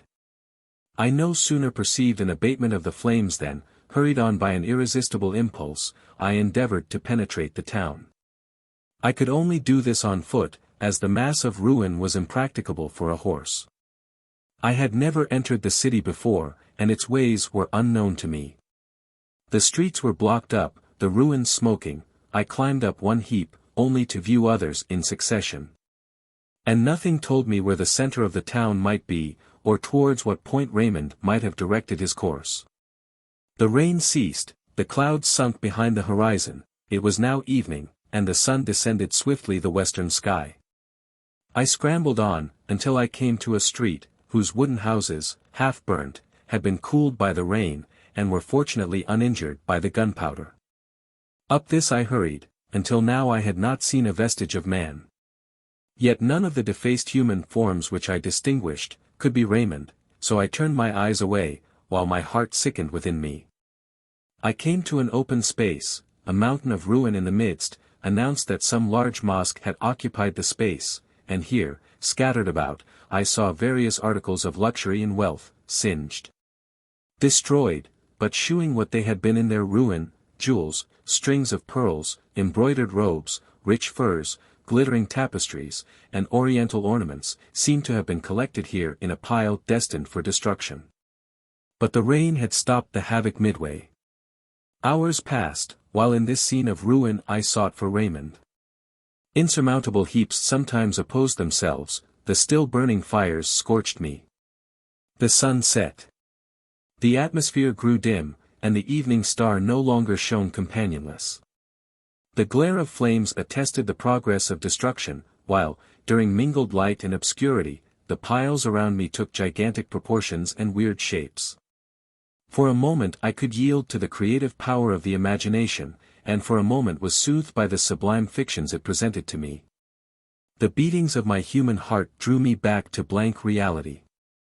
Where, in this wilderness of death, art thou, O Raymond, ornament of England, deliverer of Greece, hero of unwritten story, where in this burning chaos are thy dear relics strewed? I called aloud for him, through the darkness of night, over the scorching ruins of fallen Constantinople, his name was heard. No voice replied, echo even was mute. I was overcome by weariness, the solitude depressed my spirits. The sultry air impregnated with dust, the heat and smoke of burning palaces, palsied my limbs. Hunger suddenly came acutely upon me. The excitement which had hitherto sustained me was lost. As a building, whose props are loosened, and whose foundations rock, totters and falls, so when enthusiasm and hope deserted me, did my strength fail. I sat on the sole remaining step of an edifice, which even in its downfall, was huge and magnificent. A few broken walls, not dislodged by gunpowder, stood in fantastic groups, and a flame glimmered at intervals on the summit of the pile. For a time hunger and sleep contended, till the constellations reeled before my eyes and then were lost. I strove to rise, but my heavy lids closed, my limbs overwearied, claimed repose. I rested my head on the stone, I yielded to the grateful sensation of utter forgetfulness, and in that scene of desolation, on that night of despair, I slept. Chapter 3. The stars still shone brightly when I awoke, and Taurus high in the southern heaven shewed that it was midnight. I awoke from disturbed dreams. Methought I had been invited to Timon's last feast. I came with keen appetite, the covers were removed, the hot water sent up its unsatisfying steams, while I fled before the anger of the host, who assumed the form of Raymond. While to my diseased fancy, the vessels hurled by him after me, were surcharged with fetid vapor, and my friend's shape, altered by 1,000 distortions, expanded into a gigantic phantom, bearing on its brow the sign of pestilence. The growing shadow rose and rose, filling, and then seeming to endeavor to burst beyond, the adamantine vault that bent over, sustaining and enclosing the world. The nightmare became torture. With a strong effort I threw off sleep, and recalled reason to her wonted functions. My first thought was Perdita, to her I must return, her I must support, drawing such food from despair as might best sustain her wounded heart.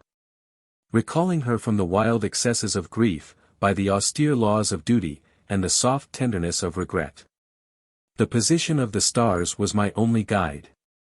I turned from the awful ruin of the Golden City, and, after great exertion, succeeded in extricating myself from its enclosure. I met a company of soldiers outside the walls, I borrowed a horse from one of them, and hastened to my sister. The appearance of the plain was changed during this short interval, the encampment was broken up, the relics of the disbanded army met in small companies here and there, each face was clouded, every gesture spoke astonishment and dismay. With an heavy heart I entered the palace, and stood fearful to advance, to speak, to look. In the midst of the hall was Perdita. She sat on the marble pavement, her head fallen on her bosom, her hair dishevelled, her fingers twined busily one within the other, she was pale as marble, and every feature was contracted by agony. She perceived me, and looked up inquiringly. Her half-glance of hope was misery, the words died before I could articulate them, I felt a ghastly smile wrinkle my lips. She understood my gesture, again her head fell, again her fingers worked restlessly. At last I recovered speech, but my voice terrified her, the hapless girl had understood my look, and for worlds she would not that the tale of her heavy misery should have been shaped out and confirmed by hard, irrevocable words. Nay, she seemed to wish to distract my thoughts from the subject, she rose from the floor. Hush, she said, whisperingly, after much weeping, Clara sleeps, we must not disturb her. She seated herself then on the same ottoman where I had left her in the morning, resting on the beating heart of her Raymond. I dared not approach her, but sat at a distant corner, watching her starting in nervous gestures. At length, in an abrupt manner she asked, "Where is he?" "Oh, fear not," she continued, "fear not that I should entertain hope. Yet tell me, have you found him? To have him once more in my arms, to see him, however changed, is all I desire. Though Constantinople be heaped above him as a tomb, yet I must find him, then cover us with the city's weight, with a mountain piled above, I care not, so that one grave hold Raymond and his Perdita." Then weeping, she clung to me. "Take me to him," she cried, "unkind Lionel, why do you keep me here? Of myself I cannot find him, but you know where he lies, lead me thither." At first these agonizing plaints filled me with intolerable compassion. But soon I endeavored to extract patience for her from the ideas she suggested. I related my adventures of the night, my endeavors to find our lost one, and my disappointment. Turning her thoughts this way, I gave them an object which rescued them from insanity. With apparent calmness she discussed with me the probable spot where he might be found, and planned the means we should use for that purpose. Then hearing of my fatigue and abstinence, she herself brought me food. I seized the favorable moment, and endeavored to awaken in her something beyond the killing torpor of grief. As I spoke, my subject carried me away, deep admiration.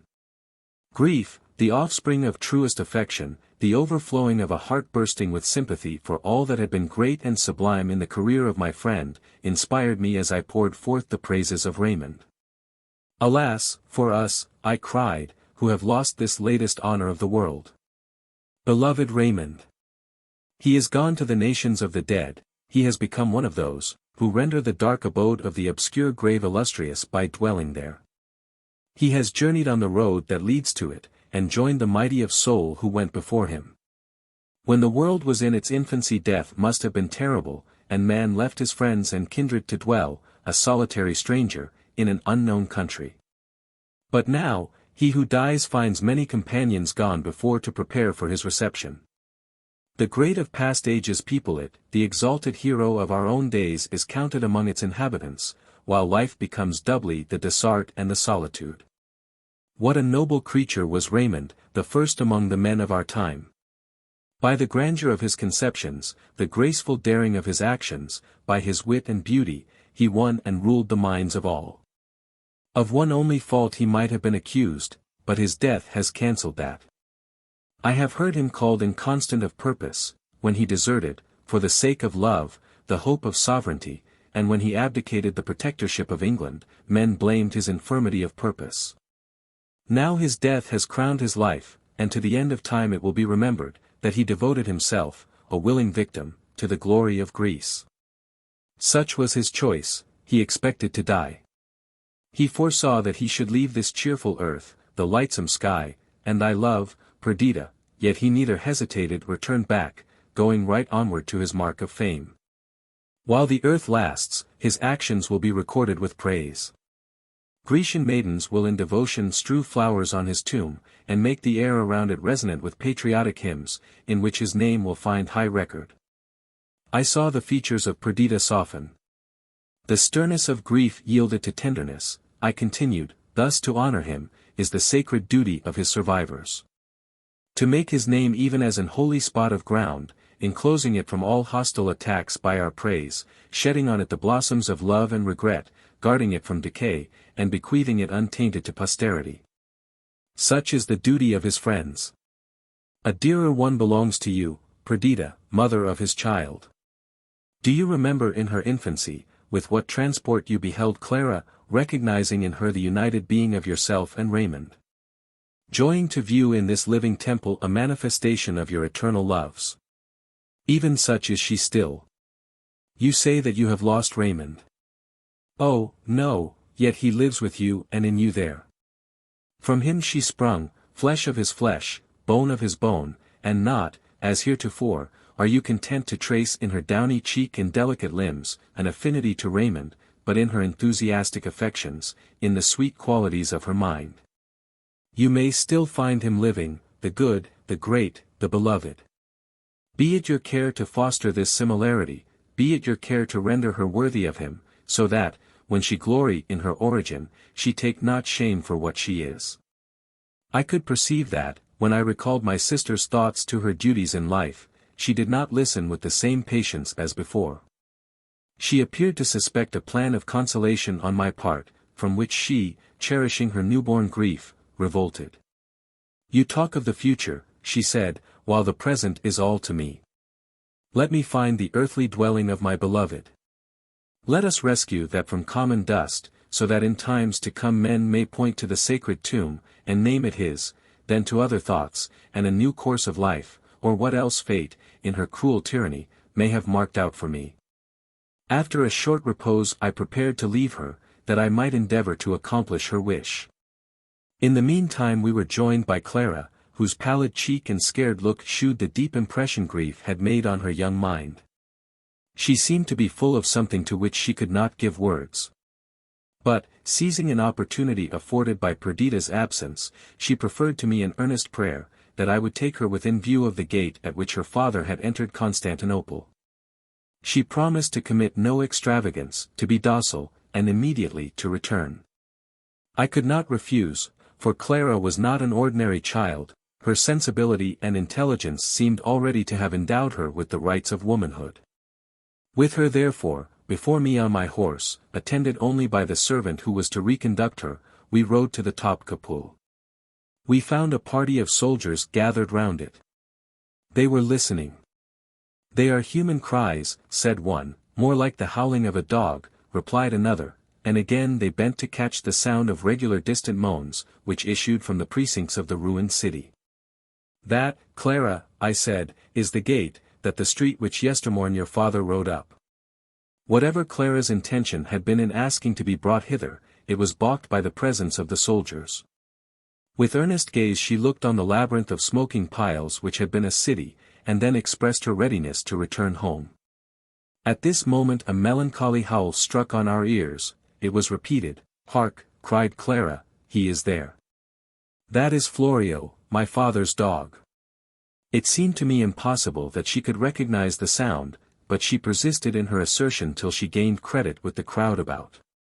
At least it would be a benevolent action to rescue the sufferer, whether human or brute, from the desolation of the town, so, sending Clara back to her home, I again entered Constantinople. Encouraged by the impunity attendant on my former visit, several soldiers who had made a part of Raymond's bodyguard, who had loved him, and sincerely mourned his loss, accompanied me. It is impossible to conjecture the strange enchainment of events which restored the lifeless form of my friend to our hands. In that part of the town where the fire had most raged the night before, and which now lay quenched, black and cold, the dying dog of Raymond crouched beside the mutilated form of its lord. At such a time sorrow has no voice.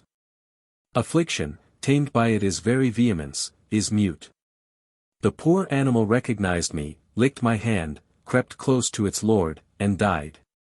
He had been evidently thrown from his horse by some falling ruin, which had crushed his head, and defaced his whole person. I bent over the body, and took in my hand the edge of his cloak, less altered in appearance than the human frame it clothed. I pressed it to my lips, while the rough soldiers gathered around, mourning over this worthiest prey of death, as if regret and endless lamentation could re-illumine the extinguished spark, or call to its shattered prison house of flesh the liberated spirit. Yesterday those limbs were worth an universe, they then enshrined a transcendent power, whose intents, words, and actions were worthy to be recorded in letters of gold. Now the superstition of affection alone could give value to the shattered mechanism, which, incapable and clod-like, no more resembled Raymond, than the fallen rain is like the former mansion of cloud in which it climbed the highest skies, and gilded by the sun, attracted all eyes, and satiated the sense by its excess of beauty. Such as he had now become, such as was his terrene vesture, defaced and spoiled, we wrapped it in our cloaks, and lifting the burthen in our arms, bore it from this city of the dead. The question arose as to where we should deposit him. In our road to the palace, we passed through the Greek cemetery. Here on a tablet of black marble I caused him to be laid. The cypresses waved high above, their death-like gloom accorded with his state of nothingness. We cut branches of the funereal trees and placed them over him, and on these again his sword. I left a guard to protect this treasure of dust, and ordered perpetual torches to be burned around. When I returned to Perdita, I found that she had already been informed of the success of my undertaking. He, her beloved, the sole and eternal object of her passionate tenderness, was restored her. Such was the maniac language of her enthusiasm. What though those limbs moved not, and those lips could no more frame modulated accents of wisdom and love? What though like a weed flung from the fruitless sea, he lay the prey of corruption, still that was the form she had caressed, those the lips that meeting hers, had drank the spirit of love from the commingling breath. That was the earthly mechanism of dissoluble clay she had called her own. True, she looked forward to another life, true, the burning spirit of love seemed to her unextinguishable throughout eternity. Yet at this time, with human fondness, she clung to all that her human senses permitted her to see and feel to be a part of Raymond. Pale as marble, clear and beaming as that, she heard my tale, and inquired concerning the spot where he had been deposited. Her features had lost the distortion of grief, her eyes were brightened, her very person seemed dilated. While the excessive whiteness and even transparency of her skin, and something hollow in her voice, bore witness that not tranquillity, but excess of excitement, occasioned the treacherous calm that settled on her countenance. I asked her where he should be buried. She replied, at Athens, even at the Athens which he loved.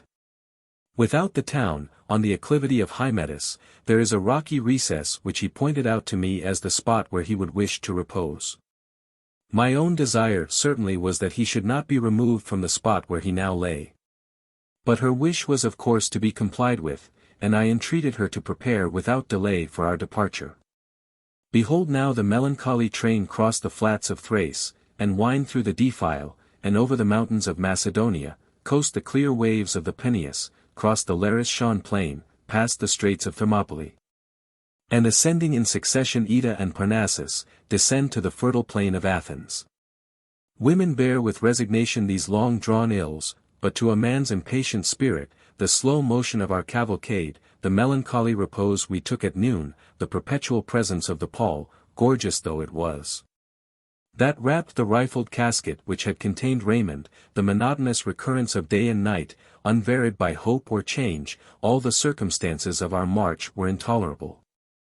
Perdita, shut up in herself, spoke little. Her carriage was closed, and, when we rested, she sat leaning her pale cheek on her white cold hand, with eyes fixed on the ground, indulging thoughts which refused communication or sympathy. We descended from Parnassus, emerging from its many folds, and passed through Levadia on our road to Attica. Perdita would not enter Athens, but reposing at Marathon on the night of our arrival, conducted me on the following day, to the spot selected by her as the treasure house of Raymond's dear remains. It was in a recess near the head of the ravine to the south of Hymettus. The chasm, deep, black, and hoary, swept from the summit to the base. In the fissures of the rock myrtle underwood grew and wild thyme, the food of many nations of bees. Enormous crags protruded into the cleft, some beetling over, others rising perpendicularly from it. At the foot of this sublime chasm, a fertile laughing valley reached from sea to sea, and beyond was spread the blue Aegean, sprinkled with islands, the light waves glancing beneath the sun. Close to the spot on which we stood, was a solitary rock, high and conical, which, divided on every side from the mountain, seemed a nature-hewn pyramid. With little labor this block was reduced to a perfect shape. The narrow cell was scooped out beneath in which Raymond was placed, and a short inscription, carved in the living stone, recorded the name of its tenant, the cause and era of his death. Everything was accomplished with speed under my directions. I agreed to leave the finishing and guardianship of the tomb to the head of the religious establishment at Athens, and by the end of October prepared for my return to England. I mentioned this to Perdita. It was painful to appear to drag her from the last scene that spoke of her lost one, but to linger here was vain, and my very soul was sick with its yearning to rejoin my Idris and her babes. In reply, my sister requested me to accompany her the following evening to the tomb of Raymond. Some days had passed since I had visited the spot. The path to it had been enlarged, and steps hewn in the rock led us less circuitously than before, to the spot itself. The platform on which the pyramid stood was enlarged, and looking towards the south, in a recess overshadowed by the straggling branches of a wild fig tree, I saw foundations dug, and props and rafters fixed, evidently the commencement of a cottage. Standing on its unfinished threshold, the tomb was at our right hand, the whole ravine, and plain, and azure sea immediately before us. The dark rocks received a glow from the descending sun, which glanced along the cultivated valley, and dyed in purple and orange the placid waves. We sat on a rocky elevation, and I gazed with rapture on the beauteous panorama of living and changeful colors, which varied and enhanced the graces of earth and ocean. "Did I not do right," said Perdita, "in having my loved one conveyed hither? Hereafter this will be the cynosure of Greece.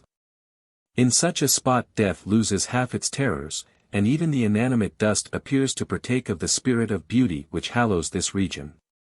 Lionel, he sleeps there. That is the grave of Raymond, he whom in my youth I first loved, whom my heart accompanied in days of separation and anger, to whom I am now joined forever. Never, mark me, never will I leave this spot. Methinks his spirit remains here as well as that dust, which, uncommunicable though it be, is more precious in its nothingness than aught else widowed earth clasps to her sorrowing bosom. The myrtle bushes, the thyme, the little cyclamen, which peep from the fissures of the rock, all the produce of the place, bear affinity to him. The light that invests the hills participates in his essence, and sky and mountains, sea and valley, are imbued by the presence of his spirit. I will live and die here. Go you to England, Lionel, return to sweet Idris and dearest Adrian. Return, and let my orphan girl be as a child of your own in your house. Look on me as dead, and truly if death be a mere change of state, I am dead. This is another world, from that which late I inhabited, from that which is now your home. Here I hold communion only with the has-been, and to come. Go you to England, and leave me where alone I can consent to drag out the miserable days which I must still live. A shower of tears terminated her sad harangue. I had expected some extravagant proposition, and remained silent a while, collecting my thoughts that I might the better combat her fanciful scheme. You cherish dreary thoughts, my dear Perdita, I said, nor do I wonder that for a time your better reason should be influenced by passionate grief and a disturbed imagination. Even I am in love with this last home of Raymond's. Nevertheless we must quit it. I expected this, cried Perdita. I supposed that you would treat me as a mad, foolish girl. But do not deceive yourself, this cottage is built by my order. And here I shall remain, until the hour arrives when I may share his happier dwelling. My dearest girl. And what is there so strange in my design? I might have deceived you, I might have talked of remaining here only a few months. In your anxiety to reach Windsor you would have left me, and without reproach or contention, I might have pursued my plan. But I disdained the artifice. Or rather in my wretchedness it was my only consolation to pour out my heart to you, my brother, my only friend. You will not dispute with me? You know how wilful your poor, misery-stricken sister is. Take my girl with you. Wean her from sights and thoughts of sorrow, let infantine hilarity revisit her heart and animate her eyes, so could it never be, were she near me, it is far better for all of you that you should never see me again. For myself, I will not voluntarily seek death, that is, I will not, while I can command myself, and I can hear. But drag me from this country. And my power of self-control vanishes, nor can I answer for the violence my agony of grief may lead me to commit. You clothe your meaning, Perdita, I replied, in powerful words, yet that meaning is selfish and unworthy of you. You have often agreed with me that there is but one solution to the intricate riddle of life. To improve ourselves, and contribute to the happiness of others, and now, in the very prime of life, you desert your principles, and shut yourself up in useless solitude. Will you think of Raymond less at Windsor, the scene of your early happiness? Will you commune less with his departed spirit, while you watch over and cultivate the rare excellence of his child? You have been sadly visited, nor do I wonder that a feeling akin to insanity should drive you to bitter and unreasonable imaginings. But a home of love awaits you in your native England. My tenderness and affection must soothe you, the society of Raymond's friends will be of more solace than these dreary speculations. We will all make it our first care, our dearest task, to contribute to your happiness. Perdita shook her head. If it could be so, she replied, I were much in the wrong to disdain your offers. But it is not a matter of choice. I can live here only. I am a part of this scene, each and all its properties are a part of me. This is no sudden fancy, I live by it. The knowledge that I am here, rises with me in the morning, and enables me to endure the light. It is mingled with my food, which else were poison, it walks, it sleeps with me, for ever it accompanies me. Here I may even cease to repine, and may add my tardy consent to the decree which has taken him from me. He would rather have died such a death, which will be recorded in history to endless time, than have lived to old age unknown, unhonored. Nor can I desire better, than, having been the chosen and beloved of his heart, here, in youth's prime, before added years can tarnish the best feelings of my nature, to watch his tomb, and speedily rejoin him in his blessed repose. So much, my dearest Lionel, I have said, wishing to persuade you that I do right. If you are unconvinced, I can add nothing further by way of argument, and I can only declare my fixed resolve. I stay here, force only can remove me. Be it so. Drag me away, I return, confine me, imprison me, still I escape, and come here. Or would my brother rather devote the heartbroken Perdita to the straw and chains of a maniac, than suffer her to rest in peace beneath the shadow of his society, in this my own selected and beloved recess? All this appeared to me, I own, methodized madness. I imagined, that it was my imperative duty to take her from scenes that thus forcibly reminded her of her loss. Nor did I doubt, that in the tranquillity of our family circle at Windsor, she would recover some degree of composure, and in the end, of happiness. My affection for Clara also led me to oppose these fond dreams of cherished grief. Her sensibility had already been too much excited, her infant heedlessness too soon exchanged for deep and anxious thought. The strange and romantic scheme of her mother, might confirm and perpetuate the painful view of life, which had intruded itself thus early on her contemplation. On returning home, the captain of the steam packet with whom I had agreed to sail, came to tell me, that accidental circumstances hastened his departure, and that, if I went with him, I must come on board at 5 on the following morning. I hastily gave my consent to this arrangement, and as hastily formed a plan through which Perdita should be forced to become my companion. I believe that most people in my situation would have acted in the same manner. Yet this consideration does not, or rather did not in after time, diminish the reproaches of my conscience. At the moment, I felt convinced that I was acting for the best, and that all I did was right and even necessary. I sat with Perdita and soothed her, by my seeming assent to her wild scheme. She received my concurrence with pleasure, and 1,000 times over thanked her deceiving, deceitful brother. As night came on, her spirits, enlivened by my unexpected concession, regained an almost forgotten vivacity. I pretended to be alarmed by the feverish glow in her cheek. I entreated her to take a composing draught. I poured out the medicine, which she took docilely from me. I watched her as she drank it. Falsehood and artifice are in themselves so hateful, that, though I still thought I did right, a feeling of shame and guilt came painfully upon me. I left her, and soon heard that she slept soundly under the influence of the opiate I had administered. She was carried thus unconscious on board, the anchor weighed, and the wind being favorable, we stood far out to sea. With all the canvas spread, and the power of the engine to assist, we scud swiftly and steadily through the chafed element. It was late in the day before Perdita awoke, and a longer time elapsed before recovering from the torpor occasioned by the laudanum, she perceived her change of situation. She started wildly from her couch, and flew to the cabin window. The blue and troubled sea sped past the vessel, and was spread shoreless around. The sky was covered by a rack, which in its swift motion shewed how speedily she was borne away. The creaking of the masts, the clang of the wheels, the tramp above, all persuaded her that she was already far from the shores of Greece. "Where are we?" she cried, "where are we going?" The attendant whom I had stationed to watch her, replied, to England. And my brother? Is on deck, madam. Unkind.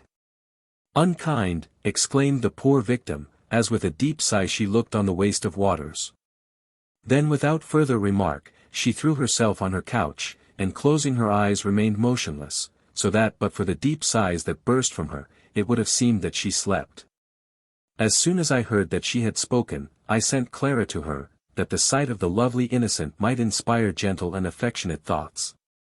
But neither the presence of her child, nor a subsequent visit from me, could rouse my sister. She looked on Clara with a countenance of woeful meaning, but she did not speak. When I appeared, she turned away, and in reply to my inquiries, only said, "You know not what you have done." I trusted that this sullenness betokened merely the struggle between disappointment and natural affection, and that in a few days she would be reconciled to her fate. When night came on, she begged that Clara might sleep in a separate cabin. Her servant, however, remained with her.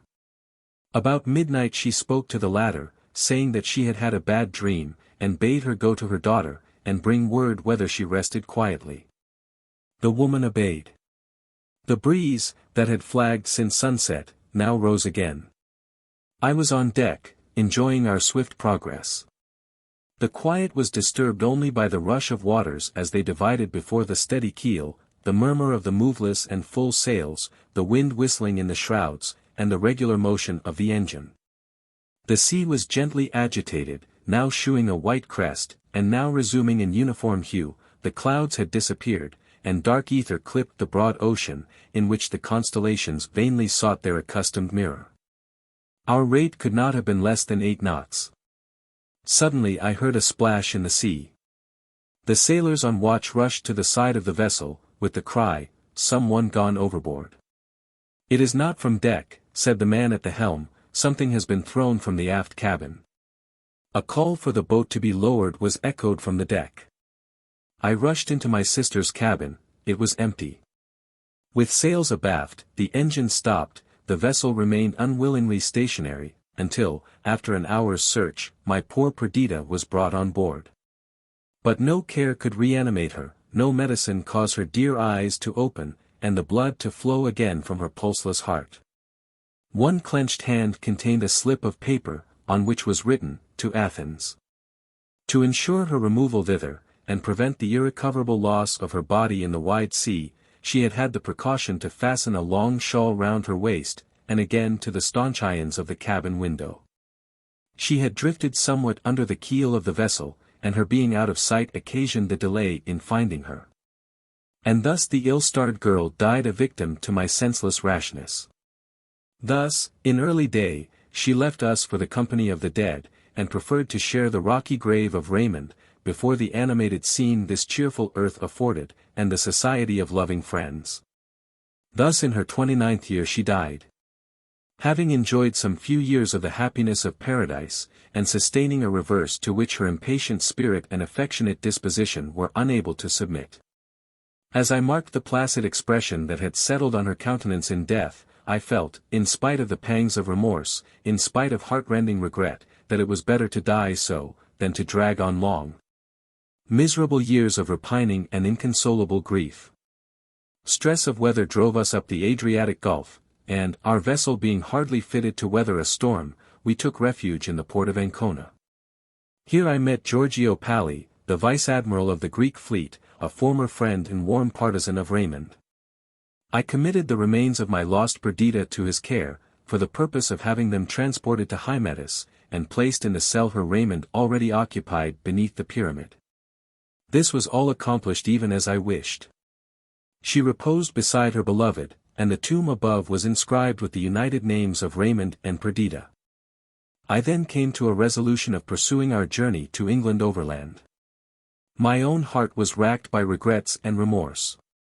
The apprehension, that Raymond had departed for ever, that his name, blended eternally with the past, must be erased from every anticipation of the future, had come slowly upon me. I had always admired his talents, his noble aspirations, his grand conceptions of the glory and majesty of his ambition, his utter want of mean passions, his fortitude and daring. In Greece I had learnt to love him. His very waywardness, and self-abandonment to the impulses of superstition, attached me to him doubly. It might be weakness, but it was the antipodes of all that was grovelling and selfish. To these pangs were added the loss of Perdita, lost through my own accursed self-will and conceit. This dear one, my sole relation, whose progress I had marked from tender childhood through the varied path of life, and seen her throughout conspicuous for integrity, devotion, and true affection. For all that constitutes the peculiar graces of the female character, and beheld her at last the victim of too much loving, too constant an attachment to the perishable and lost, she, in her pride of beauty and life, had thrown aside the pleasant perception of the apparent world for the unreality of the grave, and had left poor Clara quite an orphan. I concealed from this beloved child that her mother's death was voluntary, and tried every means to awaken cheerfulness in her sorrow-stricken spirit. One of my first acts for the recovery even of my own composure, was to bid farewell to the sea. Its hateful splash renewed again and again to my sense the death of my sister, its roar was a dirge. In every dark hull that was tossed on its inconstant bosom, I imaged a bier, that would convey to death all who trusted to its treacherous smiles. Farewell to the sea. Come, my Clara, sit beside me in this aerial bark, quickly and gently it cleaves the azure serene, and with soft undulation glides upon the current of the air, or, if storms shake its fragile mechanism, the green earth is below. We can descend, and take shelter on the stable continent. Here aloft, the companions of the swift-winged birds, we skim through the unresisting element, fleetly and fearlessly. The light boat heaves not, nor is opposed by death-bearing waves. The ether opens before the prow, and the shadow of the globe that upholds it, shelters us from the noonday sun. Beneath are the plains of Italy, or the vast undulations of the wave-like Apennines, fertility reposes in their many folds, and woods crown the summits. The free and happy peasant, unshackled by the Austrian, bears the double harvest to the garner. And the refined citizens rear without dread the long-blighted tree of knowledge in this garden of the world. We were lifted above the Alpine peaks, and from their deep and brawling ravines entered the plain of fair France, and after an airy journey of 6 days, we landed at Dieppe, furled the feathered wings, and closed the silken globe of our little pinnace. A heavy rain made this mode of travelling now incommodious, so we embarked in a steam packet, and after a short passage landed at Portsmouth. A strange story was rife here.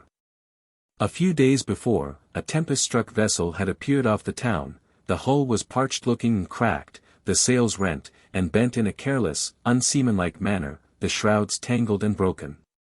She drifted towards the harbour, and was stranded on the sands at the entrance. In the morning the custom-house officers, together with a crowd of idlers, visited her. One only of the crew appeared to have arrived with her. He had got to shore, and had walked a few paces towards the town, and then, vanquished by malady and approaching death, had fallen on the inhospitable beach. He was found stiff, his hands clenched, and pressed against his breast. His skin, nearly black, his matted hair and bristly beard, were signs of a long protracted misery. It was whispered that he had died of the plague. No one ventured on board the vessel, and strange sights were averred to be seen at night, walking the deck, and hanging on the masts and shrouds. She soon went to pieces. I was shown where she had been, and saw her disjoined timbers tossed on the waves. The body of the man who had landed, had been buried deep in the sands. And none could tell more, than that the vessel was American-built, and that several months before the Fortunatas had sailed from Philadelphia, of which no tidings were afterwards received. Chapter 4. I returned to my family estate in the autumn of the year 2092. My heart had long been with them, and I felt sick with the hope and delight of seeing them again. The district which contained them appeared the abode of every kindly spirit. Happiness, love and peace, walked the forest paths, and tempered the atmosphere. After all the agitation and sorrow I had endured in Greece, I sought Windsor, as the storm-driven bird does the nest in which it may fold its wings in tranquillity. How unwise had the wanderers been, who had deserted its shelter, entangled themselves in the web of society, and entered on what men of the world call life, that labyrinth of evil, that scheme of mutual torture. To live, according to this sense of the word, we must not only observe and learn, we must also feel, we must not be mere spectators of action, we must act, we must not describe, but be subjects of description. Deep sorrow must have been the inmate of our bosoms, fraud must have lain in wait for us, the artful must have deceived us, sickening doubt and false hope must have checkered our days. Hilarity and joy, that lapped the soul in ecstasy, must at times have possessed us. Who that knows what life is, would pine for this feverish species of existence? I have lived. I have spent days and nights of festivity. I have joined in ambitious hopes, and exulted in victory. Now, shut the door on the world, and build high the wall that is to separate me from the troubled scene enacted within its precincts. Let us live for each other and for happiness. Let us seek peace in our dear home, near the inland murmur of streams, and the gracious waving of trees, the beauteous vesture of earth, and sublime pageantry of the skies. Let us leave life, that we may live. Idris was well content with this resolve of mine. Her native sprightliness needed no undue excitement, and her placid heart reposed contented on my love, the well-being of her children, and the beauty of surrounding nature. Her pride and blameless ambition was to create smiles in all around her, and to shed repose on the fragile existence of her brother. In spite of her tender nursing, the health of Adrian perceptibly declined. Walking, riding, the common occupations of life, overcame him, he felt no pain, but seemed to tremble forever on the verge of annihilation. Yet, as he had lived on for months nearly in the same state, he did not inspire us with any immediate fear.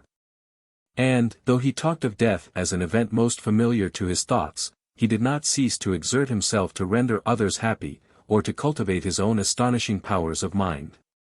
Winter passed away. And spring, led by the months, awakened life in all nature.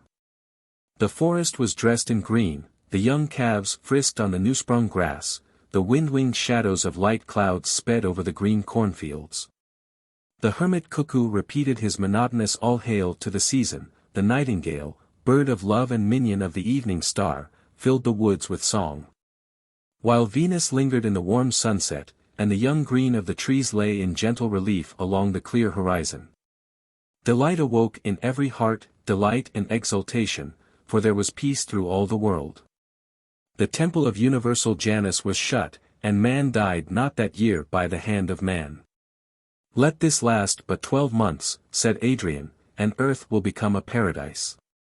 The energies of man were before directed to the destruction of his species, they now aim at its liberation and preservation.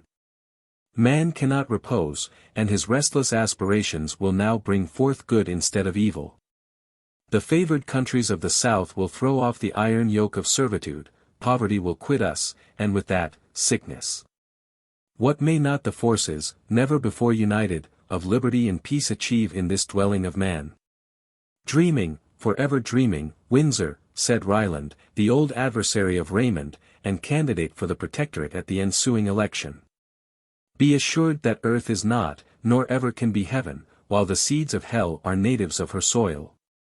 When the seasons have become equal, when the air breeds no disorders, when its surface is no longer liable to blights and droughts, then sickness will cease, when men's passions are dead, poverty will depart. When love is no longer akin to hate, then brotherhood will exist. We are very far from that state at present.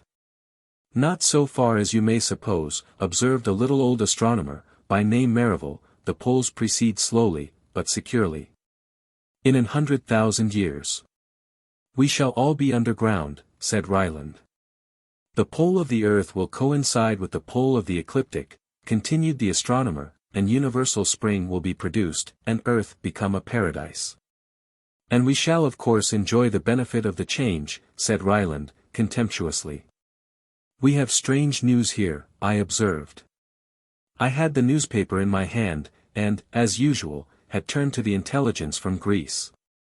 It seems that the total destruction of Constantinople, and the supposition that winter had purified the air of the fallen city, gave the Greeks courage to visit its site, and begin to rebuild it. But they tell us that the curse of God is on the place, for every one who has ventured within the walls has been tainted by the plague, that this disease has spread in Thrace and Macedonia. And now, fearing the virulence of infection during the coming heats, a cordon has been drawn on the frontiers of Thessaly, and a strict quarantine exacted. This intelligence brought us back from the prospect of paradise, held out after the lapse of 100,000 years, to the pain and misery at present existent upon earth. We talked of the ravages made last year by pestilence in every quarter of the world, and of the dreadful consequences of a second visitation. We discussed the best means of preventing infection, and of preserving health and activity in a large city thus afflicted, London, for instance. Merivale did not join in this conversation. Drawing near Idris, he proceeded to assure her that the joyful prospect of an earthly paradise after 100,000 years, was clouded to him by the knowledge that in a certain period of time after, an earthly hell or purgatory, would occur, when the ecliptic and equator would be at right angles. Our party at length broke up. "We are all dreaming this morning," said Ryland. "It is as wise to discuss the probability of a visitation of the plague in our well-governed metropolis, as to calculate the centuries which must escape before we can grow pineapples here in the open air."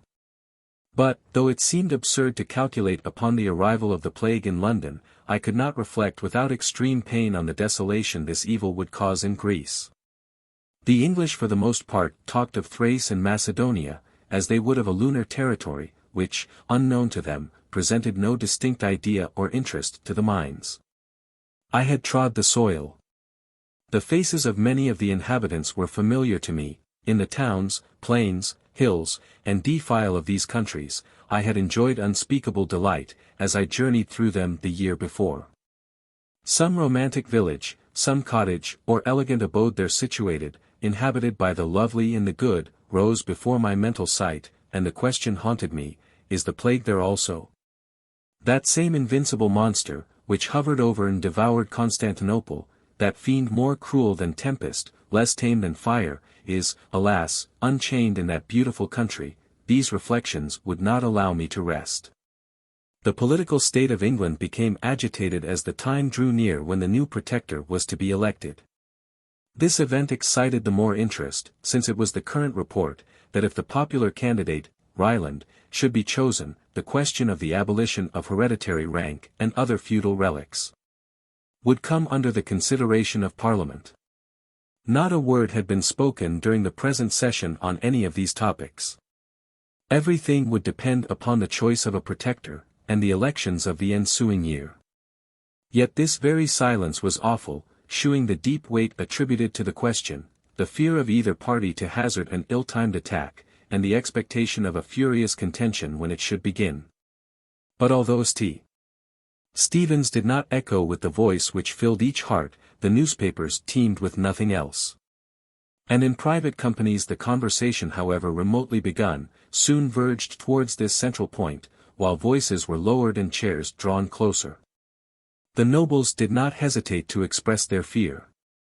The other party endeavored to treat the matter lightly. "Shame on the country," said Ryland, "to lay so much stress upon words and frippery. It is a question of nothing. Of the new painting of carriage panels and the embroidery of footmen's coats. Yet could England indeed doff her lordly trappings, and be content with the democratic style of America? Were the pride of ancestry, the patrician spirit, the gentle courtesies and refined pursuits, splendid attributes of rank, to be erased among us? We were told that this would not be the case. That we were by nature a poetical people, a nation easily duped by words, ready to array clouds in splendor, and bestow honor on the dust. This spirit we could never lose. And it was to diffuse this concentrated spirit of birth, that the new law was to be brought forward. We were assured that, when the name and title of Englishman was the sole patent of nobility, we should all be noble. That when no man born under English sway, felt another his superior in rank, courtesy, and refinement would become the birthright of all our countrymen. Let not England be so far disgraced, as to have it imagined that it can be without nobles, nature's true nobility, who bear their patent in their mien, who are from their cradle elevated above the rest of their species. Because they are better than the rest. Among a race of independent, and generous, and well-educated men, in a country where the imagination is empress of men's minds, there needs be no fear that we should want a perpetual succession of the highborn and lordly. That party, however, could hardly yet be considered a minority in the kingdom, who extolled the ornament of the column, the Corinthian capital of polished society. They appealed to prejudices without number, to old attachments and young hopes. To the expectation of thousands who might one day become peers, they set up as a scarecrow, the spectre of all that was sordid, mechanic and base in the commercial republics. The plague had come to Athens. Hundreds of English residents returned to their own country. Raymond's beloved Athenians, the free, the noble people of the divinest town in Greece, fell like ripe corn before the merciless sickle of the adversary. Its pleasant places were deserted. Its temples and palaces were converted into tombs, its energies, bent before towards the highest objects of human ambition, were now forced to converge to one point, the guarding against the innumerous arrows of the plague. At any other time this disaster would have excited extreme compassion among us, but it was now passed over, while each mind was engaged by the coming controversy. It was not so with me. And the question of rank and right dwindled to insignificance in my eyes, when I pictured the scene of suffering Athens. I heard of the death of only sons, of wives and husbands most devoted. Of the rending of ties twisted with the heart's fibers, of friend losing friend, and young mothers mourning for their firstborn. And these moving incidents were grouped and painted in my mind by the knowledge of the persons, by my esteem and affection for the sufferers. It was the admirers, friends, fellow soldiers of Raymond, families that had welcomed Perdita to Greece, and lamented with her the loss of her lord, that were swept away, and went to dwell with them in the undistinguishing tomb. The plague at Athens had been preceded and caused by the contagion from the east, and the scene of havoc and death continued to be acted there, on a scale of fearful magnitude. A hope that the visitation of the present year would prove the last, kept up the spirits of the merchants connected with these countries. But the inhabitants were driven to despair, or to a resignation which, arising from fanaticism, assumed the same dark hue. America had also received the taint. And, were it yellow fever or plague, the epidemic was gifted with a virulence before unfelt. The devastation was not confined to the towns, but spread throughout the country. The hunter died in the woods, the peasant in the cornfields, and the fisher on his native waters. A strange story was brought to us from the East, to which little credit would have been given, had not the fact been attested by a multitude of witnesses, in various parts of the world. On the 21st of June, it was said that an hour before noon, a black sun arose, an orb, the size of that luminary, but dark, defined, whose beams were shadows, ascended from the west.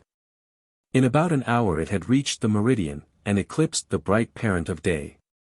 Night fell upon every country, night, sudden, rayless, entire. The stars came out, shedding their ineffectual glimmerings on the light-widowed earth. But soon the dim orb passed from over the sun, and lingered down the eastern heaven. As it descended, its dusky rays crossed the brilliant ones of the sun, and deadened or distorted them. The shadows of things assumed strange and ghastly shapes. The wild animals in the woods took fright at the unknown shapes figured on the ground. They fled they knew not whither, and the citizens were filled with greater dread, at the convulsion which shook lions into civil streets. Birds, strong-winged eagles, suddenly blinded, fell in the marketplaces, while owls and bats shewed themselves welcoming the early night. Gradually the object of fear sank beneath the horizon, and to the last shot up shadowy beams into the otherwise radiant air. Such was the tale sent us from Asia, from the eastern extremity of Europe, and from Africa as far west as the Golden Coast. Whether this story were true or not, the effects were certain. Through Asia, from the banks of the Nile to the shores of the Caspian, from the Hellespont even to the Sea of Oman, a sudden panic was driven. The men filled the mosques. The women, veiled, hastened to the tombs, and carried offerings to the dead, thus to preserve the living. The plague was forgotten, in this new fear which the black sun had spread. And, though the dead multiplied, and the streets of Ispahan, of Pekin, and of Delhi were strewed with pestilence-struck corpses, men passed on, gazing on the ominous sky, regardless of the death beneath their feet.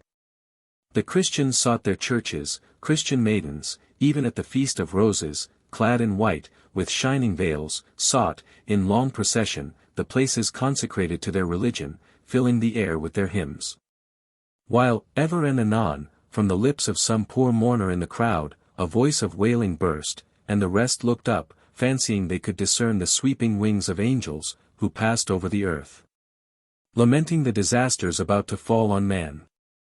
In the sunny clime of Persia, in the crowded cities of China, amidst the aromatic groves of Kashmir, and along the southern shores of the Mediterranean, such scenes had place. Even in Greece the tale of the son of darkness increased the fears and despair of the dying multitude. We, in our cloudy isle, were far removed from danger, and the only circumstance that brought these disasters at all home to us, was the daily arrival of vessels from the east, crowded with emigrants, mostly English. For the Moslems, though the fear of death was spread keenly among them, still clung together. That, if they were to die, and if they were, death would as readily meet them on the homeless sea, or in far England, as in Persia.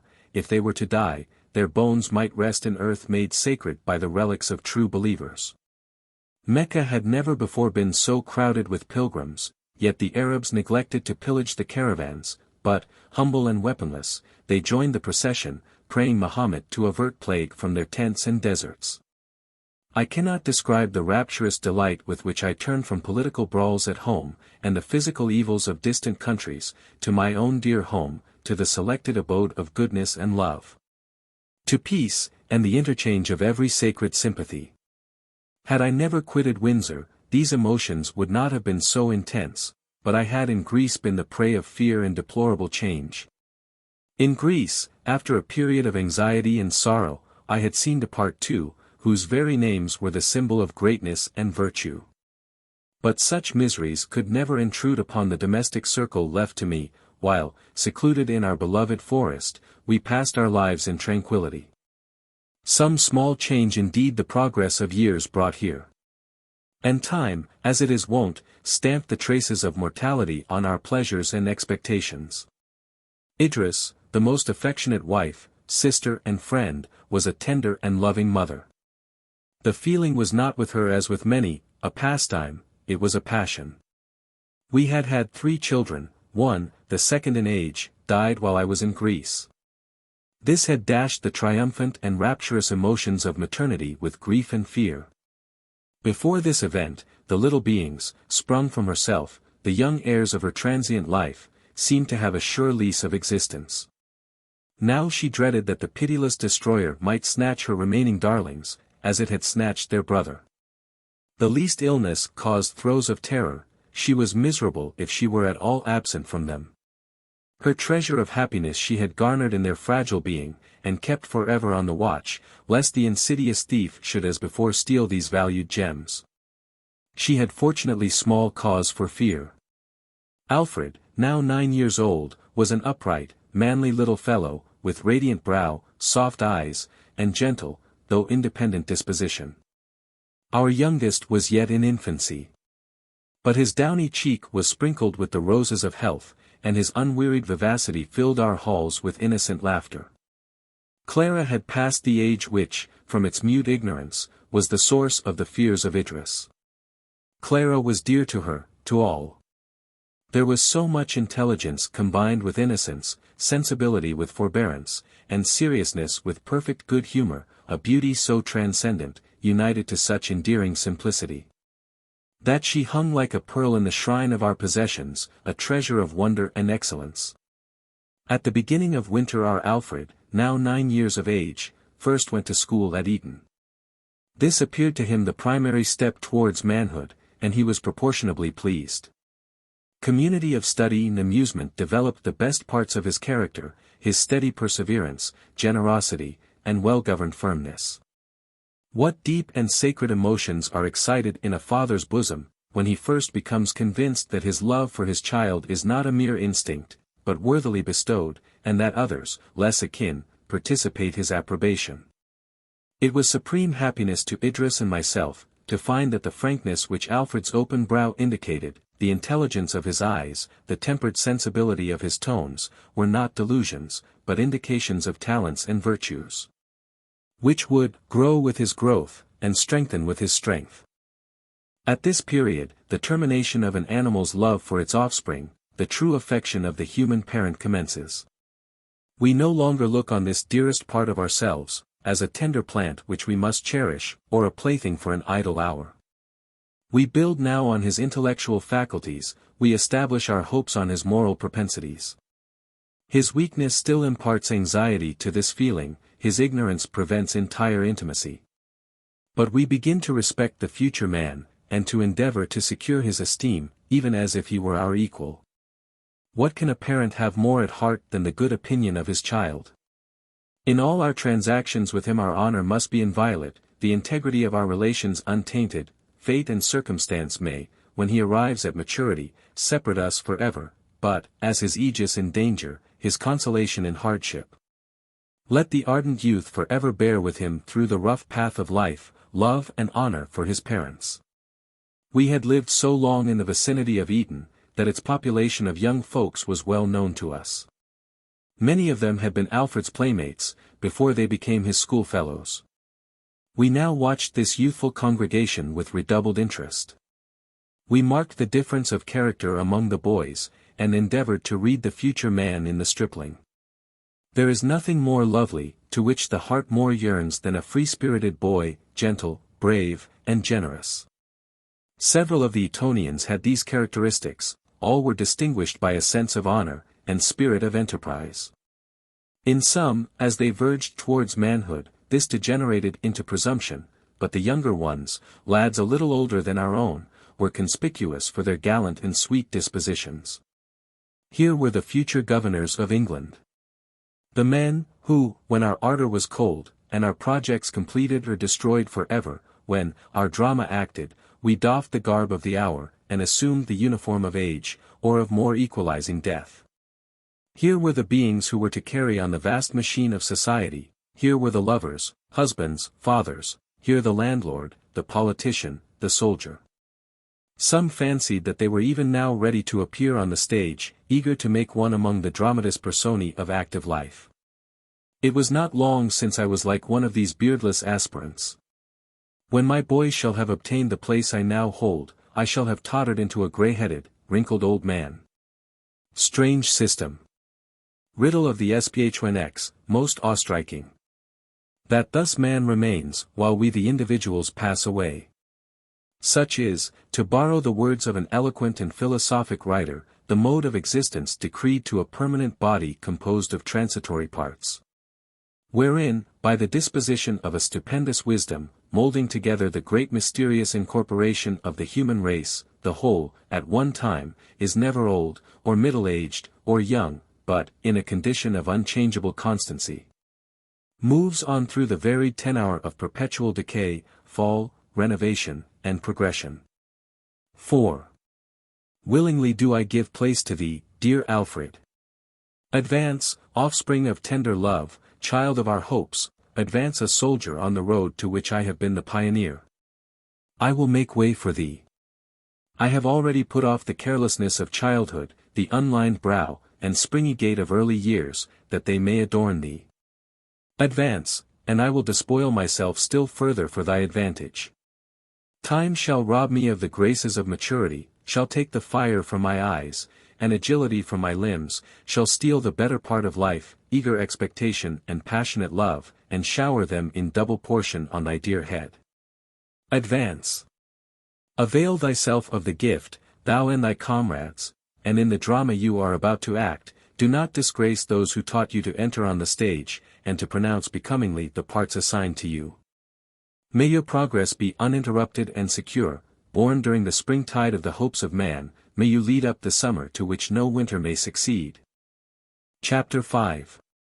Some disorder had surely crept into the course of the elements, destroying their benignant influence. The wind, prince of air, raged through his kingdom, lashing the sea into fury, and subduing the rebel earth into some sort of obedience. The god sends down his angry plagues from high. Famine and pestilence in heaps they die. Again in vengeance of his wrath he falls.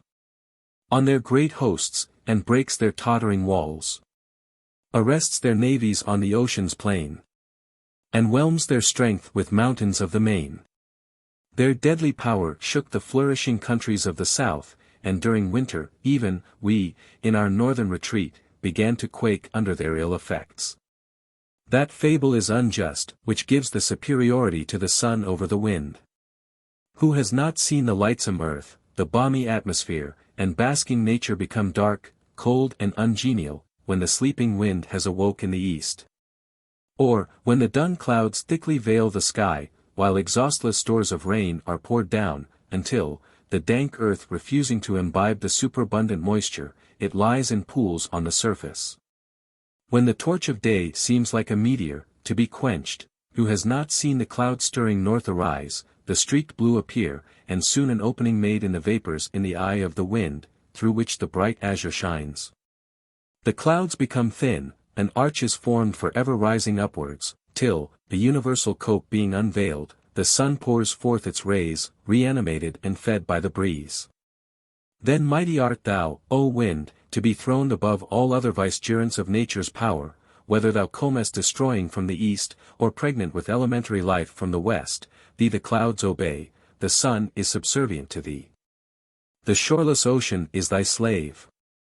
Thou sweepest over the earth, and oaks, the growth of centuries, submit to thy viewless axe, the snowdrift is scattered on the pinnacles of the Alps, the avalanche thunders down their valleys. Thou holdest the keys of the frost, and canst first chain and then set free the streams, under thy gentle governance the buds and leaves are born, they flourish nursed by thee. Why dost thou howl thus, O wind? By day and by night for 4 long months thy roarings have not ceased, the shores of the sea are strewn with wrecks, its keel-welcoming surface has become impassable, the earth has shed her beauty in obedience to thy command. The frail balloon dares no longer sail on the agitated air, thy ministers, the clouds, deluge the land with rain, rivers forsake their banks, the wild torrent tears up the mountain path. Plain and wood, and verdant dell are despoiled of their loveliness, our very cities are wasted by thee. Alas, what will become of us? It seems as if the giant waves of ocean, and vast arms of the sea, were about to wrench the deep-rooted island from its center, and cast it, a ruin and a wreck, upon the fields of the Atlantic. What are we, the inhabitants of this globe, least among the many that people infinite space? Our minds embrace infinity, the visible mechanism of our being is subject to merest accident. Day by day we are forced to believe this. He whom a scratch has disorganized, he who disappears from apparent life under the influence of the hostile agency at work around us, had the same powers as I also am subject to the same laws. In the face of all this we call ourselves lords of the creation, wielders of the elements, masters of life and death, and we allege in excuse of this arrogance, that though the individual is destroyed, man continues forever. Thus, losing our identity, that of which we are chiefly conscious, we glory in the continuity of our species, and learn to regard death without terror. But when any whole nation becomes the victim of the destructive powers of exterior agents, then indeed man shrinks into insignificance, he feels his tenure of life insecure, his inheritance on earth cut off.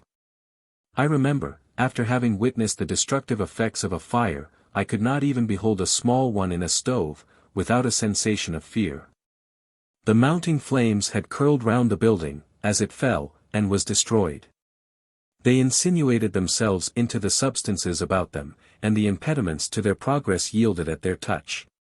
Could we take integral parts of this power, and not be subject to its operation?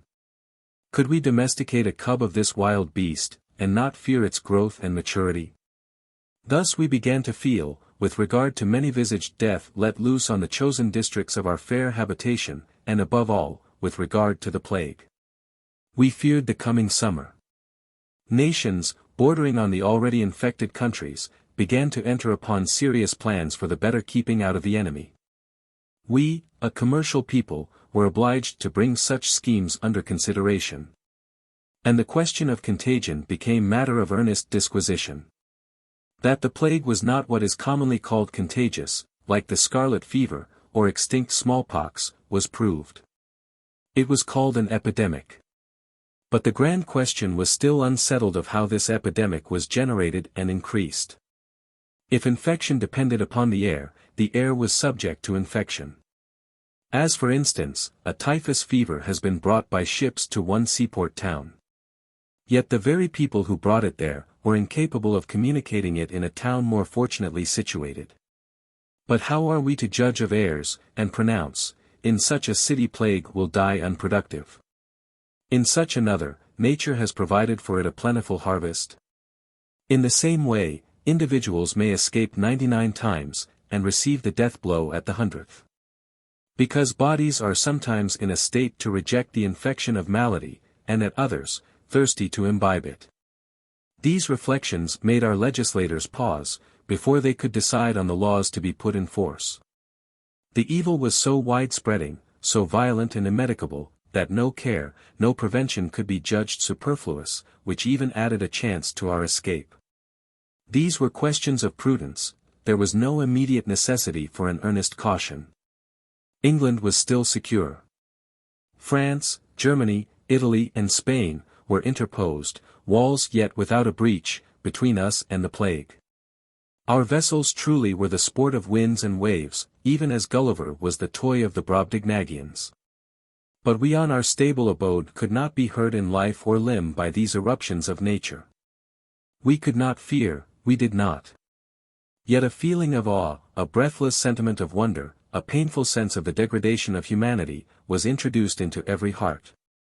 Nature, our mother, and our friend, had turned on us a brow of menace. She shewed us plainly, that, though she permitted us to assign her laws and subdue her apparent powers, yet, if she put forth but a finger, we must quake. She could take our globe, fringed with mountains, girded by the atmosphere, containing the condition of our being, and all that man's mind could invent or his force achieve. She could take the ball in her hand, and cast it into space, where life would be drunk up, and man and all his efforts forever annihilated.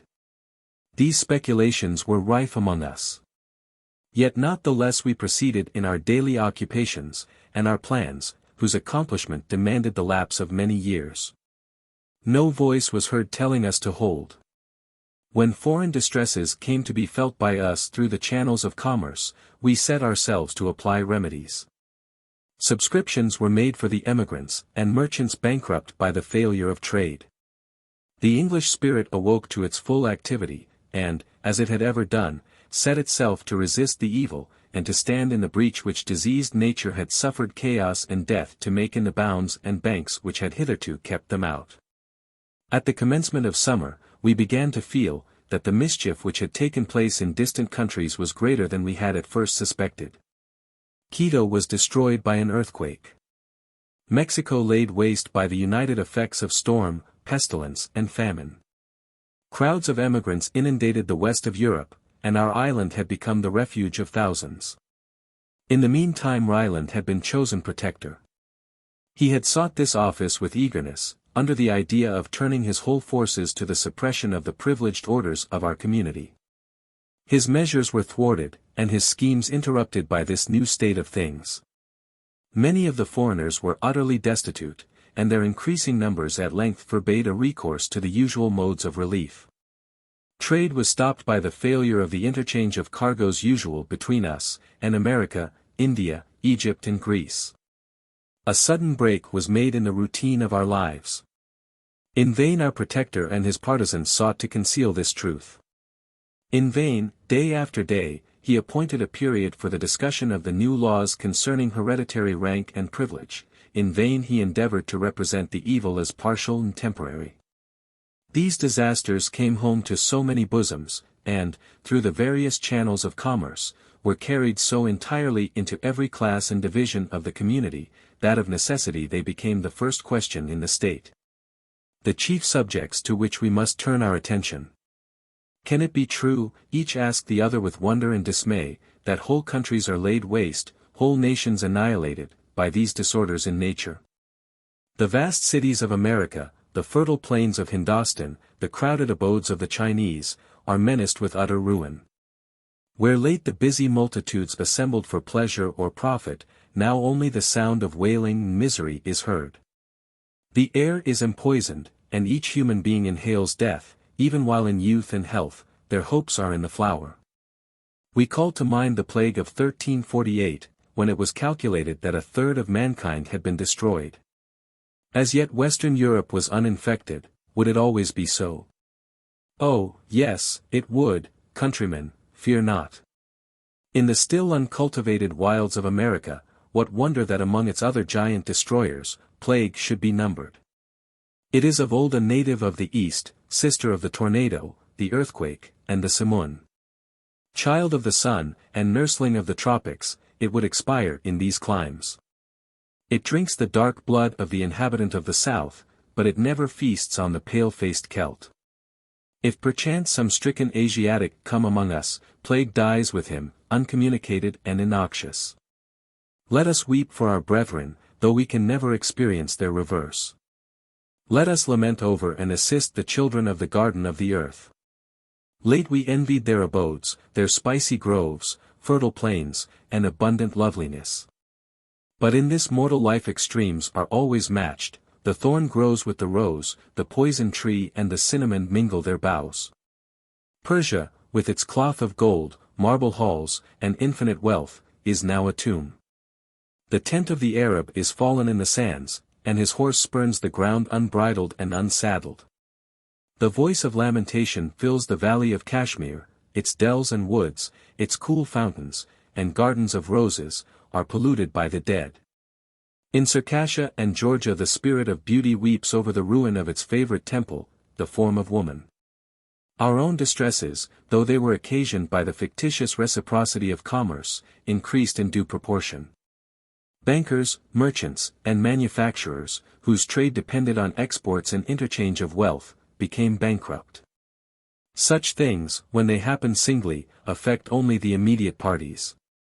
But the prosperity of the nation was now shaken by frequent and extensive losses. Families, bred in opulence and luxury, were reduced to beggary. The very state of peace in which we gloried was injurious. There were no means of employing the idle, or of sending any overplus of population out of the country. Even the source of colonies was dried up, for in New Holland, Van Diemen's Land, and the Cape of Good Hope, plague raged. Oh, for some medicinal vial to purge unwholesome nature, and bring back the earth to its accustomed health. Ryland was a man of strong intellects and quick and sound decision in the usual course of things, but he stood aghast at the multitude of evils that gathered round us. Must he tax the landed interest to assist our commercial population? To do this, he must gain the favor of the chief landholders, the nobility of the country, and these were his vowed enemies. He must conciliate them by abandoning his favorite scheme of equalization, he must confirm them in their manorial rights. He must sell his cherished plans for the permanent good of his country, for temporary relief. He must aim no more at the dear object of his ambition, throwing his arms aside, he must for present ends give up the ultimate object of his endeavors. He came to Windsor to consult with us. Every day added to his difficulties. The arrival of fresh vessels with emigrants, the total cessation of commerce, the starving multitude that thronged around the palace of the Protectorate, were circumstances not to be tampered with. The blow was struck. The aristocracy obtained all they wished, and they subscribed to a 12-months bill, which levied 20% on all the rent rolls of the country. Calm was now restored to the metropolis, and to the populous cities, before driven to desperation, and we returned to the consideration of distant calamities, wondering if the future would bring any alleviation to their excess. It was August. So there could be small hope of relief during the heats. On the contrary, the disease gained virulence, while starvation did its accustomed work. Thousands died unlamented. For beside the yet warm corpse the mourner was stretched, made mute by death. On the 18th of this month news arrived in London that the plague was in France and Italy. These tidings were at first whispered about town. But no one dared express aloud the soul-quailing intelligence. When any one met a friend in the street, he only cried as he hurried on, "You know." While the other, with an ejaculation of fear and horror, would answer, "What will become of us?" At length it was mentioned in the newspapers. The paragraph was inserted in an obscure part, we regret to state that there can be no longer a doubt of the plague having been introduced at Leghorn, Genoa, and Marseilles. No word of comment followed, each reader made his own fearful one. We were as a man who hears that his house is burning, and yet hurries through the streets, borne along by a lurking hope of a mistake, till he turns the corner, and sees his sheltering roof enveloped in a flame. Before it had been a rumor. But now in words unerasable, indefinite and undeniable print, the knowledge went forth. Its obscurity of situation rendered it the more conspicuous, the diminutive letters grew gigantic to the bewildered eye of fear, they seemed graven with a pen of iron, impressed by fire, woven in the clouds. Stamped on the very front of the universe. The English, whether travelers or residents, came pouring in one great revulsive stream, back on their own country, and with them crowds of Italians and Spaniards. Our little island was filled even to bursting. At first an unusual quantity of specie made its appearance with the emigrants, but these people had no means of receiving back into their hands what they spent among us. With the advance of summer, and the increase of the distemper, rents were unpaid, and their remittances failed them. It was impossible to see these crowds of wretched, perishing creatures, late nurslings of luxury, and not stretch out a hand to save them. As at the conclusion of the 18th century, the English unlocked their hospitable store, for the relief of those driven from their homes by political revolution. So now they were not backward in affording aid to the victims of a more widespreading calamity. We had many foreign friends whom we eagerly sought out, and relieved from dreadful penury. Our castle became an asylum for the unhappy. A little population occupied its halls. The revenue of its possessor, which had always found a mode of expenditure congenial to his generous nature, was now attended to more parsimoniously, that it might embrace a wider portion of utility. It was not however money, except partially, but the necessaries of life, that became scarce. It was difficult to find an immediate remedy. The usual one of imports was entirely cut off. In this emergency, to feed the very people to whom we had given refuge, we were obliged to yield to the plough and the mattock our pleasure grounds and parks. Livestock diminished sensibly in the country, from the effects of the great demand in the market. Even the poor deer, our antlered protégés, were obliged to fall for the sake of worthier pensioners. The labor necessary to bring the lands to this sort of culture, employed and fed the offcasts of the diminished manufactories. Adrian did not rest only with the exertions he could make with regard to his own possessions. He addressed himself to the wealthy of the land, he made proposals in Parliament little adapted to please the rich, but his earnest pleadings and benevolent eloquence were irresistible. To give up their pleasure grounds to the agriculturist, to diminish sensibly the number of horses kept for the purposes of luxury throughout the country, were means obvious, but unpleasing. Yet, to the honor of the English be it recorded, that, although natural disinclination made them delay a while, yet when the misery of their fellow creatures became glaring, an enthusiastic generosity inspired their decrees. The most luxurious were often the first to part with their indulgencies. As is common in communities, a fashion was set. The high-born ladies of the country would have deemed themselves disgraced if they had now enjoyed, what they before called a necessary, the ease of a carriage. Chairs, as in olden time, and Indian palanquins were introduced for the infirm. But else it was nothing singular to see females of rank going on foot to places of fashionable resort. It was more common, for all who possessed landed property to secede to their estates, attended by whole troops of the indigent, to cut down their woods to erect temporary dwellings, and to portion out their parks, parterres and flower gardens to necessitous families. Many of these, of high rank in their own countries, now, with hoe in hand, turned up the soil. It was found necessary at last to check the spirit of sacrifice, and to remind those whose generosity proceeded to lavish waste, that, until the present state of things became permanent, of which there was no likelihood. It was wrong to carry change so far as to make a reaction difficult. Experience demonstrated that in a year or two pestilence would cease. It were well that in the meantime we should not have destroyed our fine breeds of horses, or have utterly changed the face of the ornamented portion of the country. It may be imagined that things were in a bad state indeed, before this spirit of benevolence could have struck such deep roots. The infection had now spread in the southern provinces of France. But that country had so many resources in the way of agriculture, that the rush of population from one part of it to another, and its increase through foreign emigration, was less felt than with us.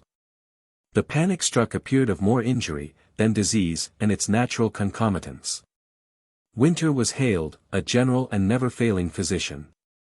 The embrowning woods, and swollen rivers, the evening mists, and morning frosts, were welcomed with gratitude. The effects of purifying cold were immediately felt, and the lists of mortality abroad were curtailed each week. Many of our visitors left us, those whose homes were far in the south, fled delightedly from our northern winter, and sought their native land, secure of plenty even after their fearful visitation. We breathed again. What the coming summer would bring, we knew not, but the present months were our own, and our hopes of a cessation of pestilence were high. Chapter 6. I have lingered thus long on the extreme bank, the wasting shoal that stretched into the stream of life, dallying with the shadow of death. Thus long, I have cradled my heart in retrospection of past happiness, when hope was. Why not forever thus? I am not immortal, and the thread of my history might be spun out to the limits of my existence. But the same sentiment that first led me to portray scenes replete with tender recollections, now bids me hurry on. The same yearning of this warm, panting heart, that has made me in written words record my vagabond youth, my serene manhood, and the passions of my soul, makes me now recoil from further delay. I must complete my work. Here then I stand, as I said, beside the fleet waters of the flowing years, and now away. Spread the sail, and strain with oar, hurrying by dark impending crags, adown steep rapids, even to the sea of desolation I have reached. Yet one moment, one brief interval before I put from shore, once again let me fancy myself as I was in 2094 in my abode at Windsor, let me close my eyes, and imagine that the immeasurable boughs of its oak still shadow me. Its castle walls anear. Let fancy portray the joyous scene of the 20th of June, such as even now my aching heart recalls it.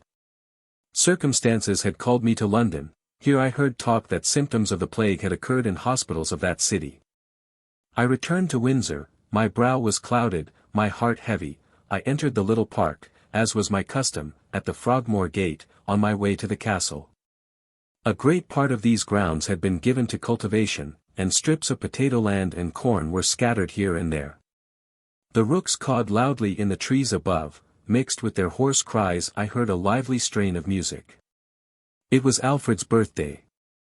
The young people, the Etonians, and children of the neighboring gentry, held a mock fair, to which all the country people were invited. The park was speckled by tents, whose flaunting colors and gaudy flags, waving in the sunshine, added to the gaiety of the scene. On a platform erected beneath the terrace, a number of the younger part of the assembly were dancing. I leaned against a tree to observe them. The band played the wild eastern air of Weber introduced in Abn Hassan, its volatile notes gave wings to the feet of the dancers, while the lookers-on unconsciously beat time. At first the tripping measure lifted my spirit with it, and for a moment my eyes gladly followed the mazes of the dance. The revulsion of thought passed like keen steel to my heart. Ye are all going to die, I thought. Already your tomb is built up around you. A while, because you are gifted with agility and strength, you fancy that you live, but frail is the bower of flesh that encaskets life, dissoluble the silver cord then binds you to it. The joyous soul, chariot from pleasure to pleasure by the graceful mechanism of well-formed limbs, will suddenly feel the axle tree give way, and spring, and will dissolve in dust. Not one of you, oh fated crowd, can escape, not one. Not my own ones. Not my Idris and her babes. Horror and misery. Already the gay dance vanished, the green sward was strewn with corpses, the blue air above became fetid with deathly exhalations. Shriek, ye clarions. Ye loud trumpets, howl. Pile dirge on dirge, rouse the funereal chords, let the air ring with dire wailing, let wild discord rush on the wings of the wind. Already I hear it, while guardian angels, attendant on humanity, their task achieved, hasten away, and their departure is announced by melancholy strains, faces all unseemly with weeping, forced open my lids. Faster and faster many groups of these woebegone countenances thronged around, exhibiting every variety of wretchedness, well-known faces mingled with the distorted creations of fancy. Ashy pale, Raymond and Perdita sat apart, looking on with sad smiles. Adrian's countenance flitted across, tainted by death. Idris, with eyes languidly closed and livid lips, was about to slide into the wide grave. The confusion grew, their looks of sorrow changed to mockery, they nodded their heads in time to the music, whose clang became maddening. I felt that this was insanity, I sprang forward to throw it off, I rushed into the midst of the crowd. Idris saw me, with light step she advanced, as I folded her in my arms, feeling, as I did, that I thus enclosed what was to me a world, yet frail as the waterdrop which the noonday sun will drink from the water lily's cup. Tears filled my eyes, unwont to be thus moistened. The joyful welcome of my boys, the soft gratulation of Clara, the pressure of Adrian's hand, contributed to unman me. I felt that they were near, that they were safe, yet methought this was all deceit. The earth reeled, the firm and rooted trees moved, dizziness came over me, I sank to the ground. My beloved friends were alarmed, nay, they expressed their alarm so anxiously, that I dared not pronounce the word plague, that hovered on my lips, lest they should construe my perturbed looks into a symptom, and see infection in my languor. I had scarcely recovered, and with feigned hilarity had brought back smiles into my little circle, when we saw Ryland approach. Ryland had something the appearance of a farmer. Of a man whose muscles and full-grown stature had been developed under the influence of vigorous exercise and exposure to the elements. This was to a great degree the case, for, though a large landed proprietor, yet, being a projector, and of an ardent and industrious disposition, he had on his own estate given himself up to agricultural labors. When he went as ambassador to the northern states of America, he, for some time, planned his entire migration, and went so far as to make several journeys far westward on that immense continent, for the purpose of choosing the site of his new abode. Ambition turned his thoughts from these designs, ambition, which laboring through various lets and hindrances, had now led him to the summit of his hopes, in making him Lord Protector of England.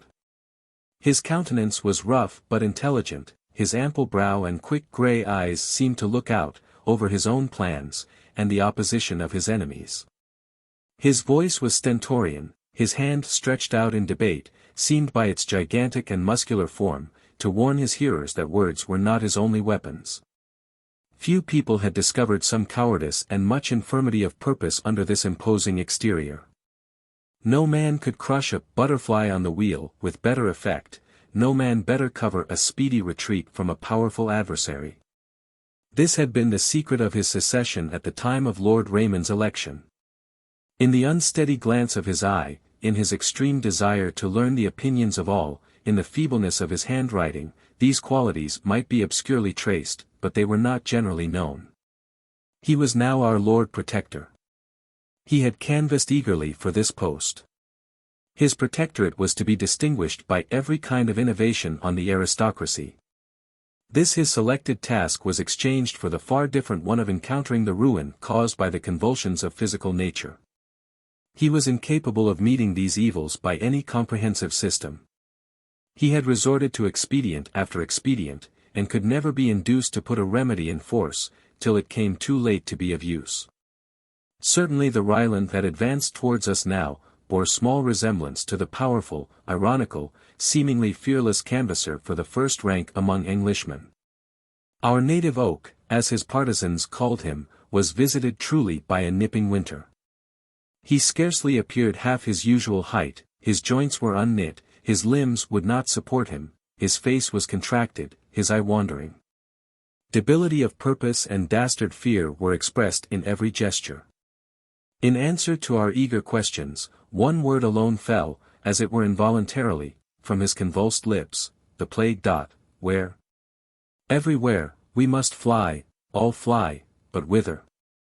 No man can tell, there is no refuge on earth, it comes on us like 1,000 packs of wolves, we must all fly, where shall you go? Where can any of us go? These words were syllabled trembling by the Iron Man. Adrian replied, Whither indeed would you fly? We must all remain, and do our best to help our suffering fellow creatures. Help, said Ryland, there is no help, great God, who talks of help. All the world has the plague. Then to avoid it, we must quit the world, observed Adrian, with a gentle smile. Ryland groaned, cold drops stood on his brow. It was useless to oppose his paroxysm of terror, but we soothed and encouraged him, so that after an interval he was better able to explain to us the ground of his alarm. It had come sufficiently home to him. One of his servants, while waiting on him, had suddenly fallen down dead. The physician declared that he died of the plague. We endeavored to calm him, but our own hearts were not calm. I saw the eye of Idris wander from me to her children, with an anxious appeal to my judgment. Adrian was absorbed in meditation. For myself, I own that Ryland's words rang in my ears, all the world was infected. In what uncontaminated seclusion could I save my beloved treasures, until the shadow of death had passed from over the earth? We sunk into silence, a silence that drank in the doleful accounts and prognostications of our guest. We had receded from the crowd, and ascending the steps of the terrace, sought the castle. Our change of cheer struck those nearest to us, and, by means of Ryland's servants, the report soon spread that he had fled from the plague in London. The sprightly parties broke up, they assembled in whispering groups. The spirit of gaiety was eclipsed, the music ceased, the young people left their occupations and gathered together. The lightness of heart which had dressed them in masquerade habits, had decorated their tents, and assembled them in fantastic groups, appeared a sin against, and a provocative to the awful destiny that had laid its palsying hand upon hope and life. The merriment of the hour was an unholy mockery of the sorrows of man. The foreigners whom we had among us, who had fled from the plague in their own country, now saw their last asylum invaded. And, fear making them garrulous, they described to eager listeners the miseries they had beheld in cities visited by the calamity, and gave fearful accounts of the insidious and irremediable nature of the disease. We had entered the castle. Idris stood at a window that overlooked the park, her maternal eyes sought her own children among the young crowd. An Italian lad had got an audience about him, and with animated gestures was describing some scene of horror. Alfred stood immovable before him, his whole attention absorbed. Little Evelyn had endeavored to draw Clara away to play with him, but the Italian's tale arrested her. She crept near, her lustrous eyes fixed on the speaker. Either watching the crowd in the park, or occupied by painful reflection, we were all silent. Ryland stood by himself in an embrasure of the window. Adrian paced the hall, revolving some new and overpowering idea. Suddenly he stopped and said, I have long expected this. Could we in reason expect that this island should be exempt from the universal visitation? The evil is come home to us, and we must not shrink from our fate. What are your plans, my Lord Protector, for the benefit of our country? For heaven's love! Windsor, cried Ryland, do not mock me with that title. Death and disease level all men. I neither pretend to protect nor govern an hospital, such will England quickly become. Do you then intend, now in time of peril, to recede from your duties? Duties! Speak rationally, my lord. When I am a plague-spotted corpse, where will my duties be? Every man for himself. The devil take the protectorship, say I, if it expose me to danger. Faint-hearted man! Cried Adrian indignantly, your countrymen put their trust in you, and you betray them. I betray them, said Ryland, the plague betrays me. Faint-hearted! It is well, shut up in your castle, out of danger, to boast yourself out of fear. Take the protectorship who will, before God I renounce it. And before God, replied his opponent, fervently, do I receive it. No one will canvass for this honor now, none envy my danger or labors. Deposit your powers in my hands. Long have I fought with death, and much, he stretched out his thin hand, much have I suffered in the struggle. It is not by flying, but by facing the enemy, that we can conquer. If my last combat is now about to be fought, and I am to be worsted, so let it be. But come, Ryland, recollect yourself. Men have hitherto thought you magnanimous and wise, will you cast aside these titles? Consider the panic your departure will occasion. Return to London. I will go with you. Encourage the people by your presence. I will incur all the danger. Shame! Shame! If the first magistrate of England be foremost to renounce his duties. Meanwhile among our guests in the park, all thoughts of festivity had faded. As summer flies are scattered by rain, so did this congregation, late noisy and happy, in sadness and melancholy murmurs break up, dwindling away apace. With the set sun and the deepening twilight the park became nearly empty. Adrian and Ryland were still in earnest discussion. We had prepared a banquet for our guests in the lower hall of the castle. And thither Idris and I repaired to receive and entertain the few that remained. There is nothing more melancholy than a merry meeting thus turned to sorrow. The gala dresses, the decorations, gay as they might otherwise be, receive a solemn and funereal appearance. If such change be painful from lighter causes, it weighed with intolerable heaviness from the knowledge that the earth's desolator had at last, even as an arch-fiend, lightly overleaped the boundaries our precautions raised. And at once enthroned himself in the full and beating heart of our country.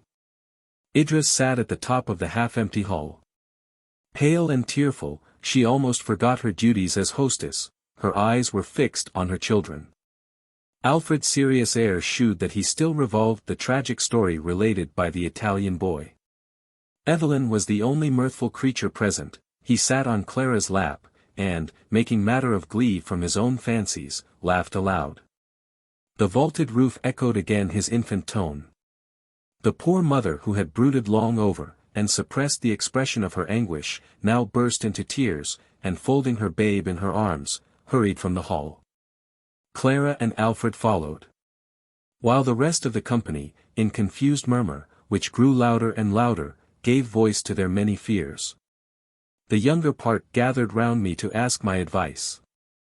And those who had friends in London were anxious beyond the rest, to ascertain the present extent of disease in the metropolis. I encouraged them with such thoughts of cheer as presented themselves. I told them exceedingly few deaths had yet been occasioned by pestilence, and gave them hopes, as we were the last visited, so the calamity might have lost its most venomous power before it had reached us. The cleanliness, habits of order, and the manner in which our cities were built, were all in our favor. As it was an epidemic, its chief force was derived from pernicious qualities in the air, and it would probably do little harm where this was naturally salubrious. At first, I had spoken only to those nearest me. But the whole assembly gathered about me, and I found that I was listened to by all. My friends, I said, our risk is common, our precautions and exertions shall be common also. If manly courage and resistance can save us, we will be saved. We will fight the enemy to the last. Plague shall not find us a ready prey, we will dispute every inch of ground, and, by methodical and inflexible laws, pile invincible barriers to the progress of our foe. Perhaps in no part of the world has she met with so systematic and determined an opposition. Perhaps no country is naturally so well protected against our invader, nor has nature anywhere been so well assisted by the hand of man. We will not despair. We are neither cowards nor fatalists, but, believing that God has placed the means for our preservation in our own hands, we will use those means to our utmost. Remember that cleanliness, sobriety, and even good humor and benevolence, are our best medicines. There was little I could add to this general exhortation, for the plague, though in London, was not among us. I dismissed the guests therefore. And they went thoughtful, more than sad, to await the events in store for them. I now sought Adrian, anxious to hear the result of his discussion with Ryland. He had in part prevailed. The Lord Protector consented to return to London for a few weeks, during which time things should be so arranged, as to occasion less consternation at his departure. Adrian and Idris were together. The sadness with which the former had first heard that the plague was in London had vanished, the energy of his purpose informed his body with strength, the solemn joy of enthusiasm and self-devotion illuminated his countenance. And the weakness of his physical nature seemed to pass from him, as the cloud of humanity did, in the ancient fable, from the divine lover of Semele. He was endeavoring to encourage his sister, and to bring her to look on his intent in a less tragic light than she was prepared to do, and with passionate eloquence he unfolded his designs to her. "Let me, at the first word," he said, "relieve your mind from all fear on my account. I will not task myself beyond my powers, nor will I needlessly seek danger.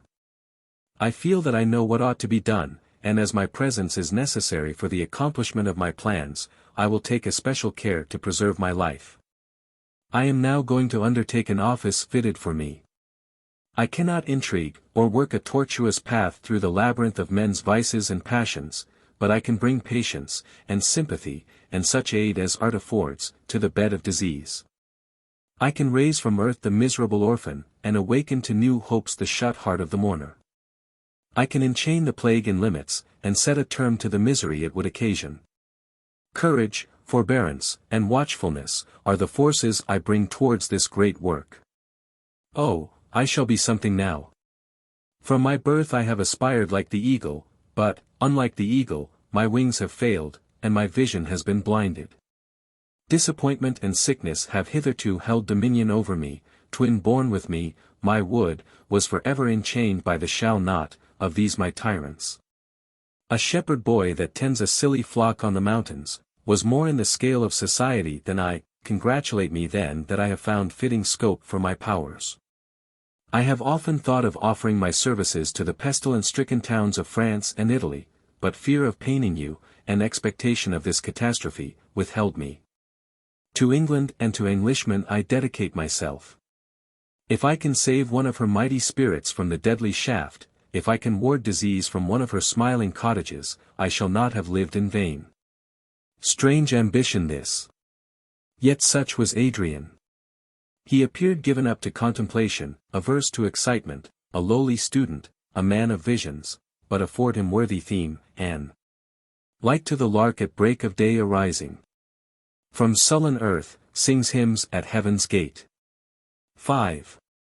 So did he spring up from listlessness and unproductive thought, to the highest pitch of virtuous action. With him went enthusiasm, the high-wrought resolve, the eye that without blenching could look at death. With us remained sorrow, anxiety, and unendurable expectation of evil. The man, says Lord Bacon, who hath wife and children, has given hostages to fortune. Vain was all philosophical reasoning, vain all fortitude, vain, a reliance on probable good. I might heap high the scale with logic, courage, and resignation, but let one fear for Idris and our children enter the opposite one, and, overweighed, it kicked the beam. The plague was in London. Fools that we were not long ago to have foreseen this. We wept over the ruin of the boundless continents of the East, and the desolation of the Western world. While we fancied that the little channel between our island and the rest of the earth was to preserve us alive among the dead. It were no mighty leap methinks from Calais to Dover.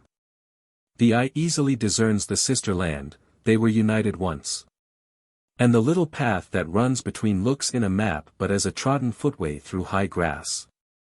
Yet this small interval was to save us, the sea was to rise a wall of adamant, without, disease and misery, within, a shelter from evil, a nook of the garden of paradise, a particle of celestial soil, which no evil could invade. Truly we were wise in our generation, to imagine all these things.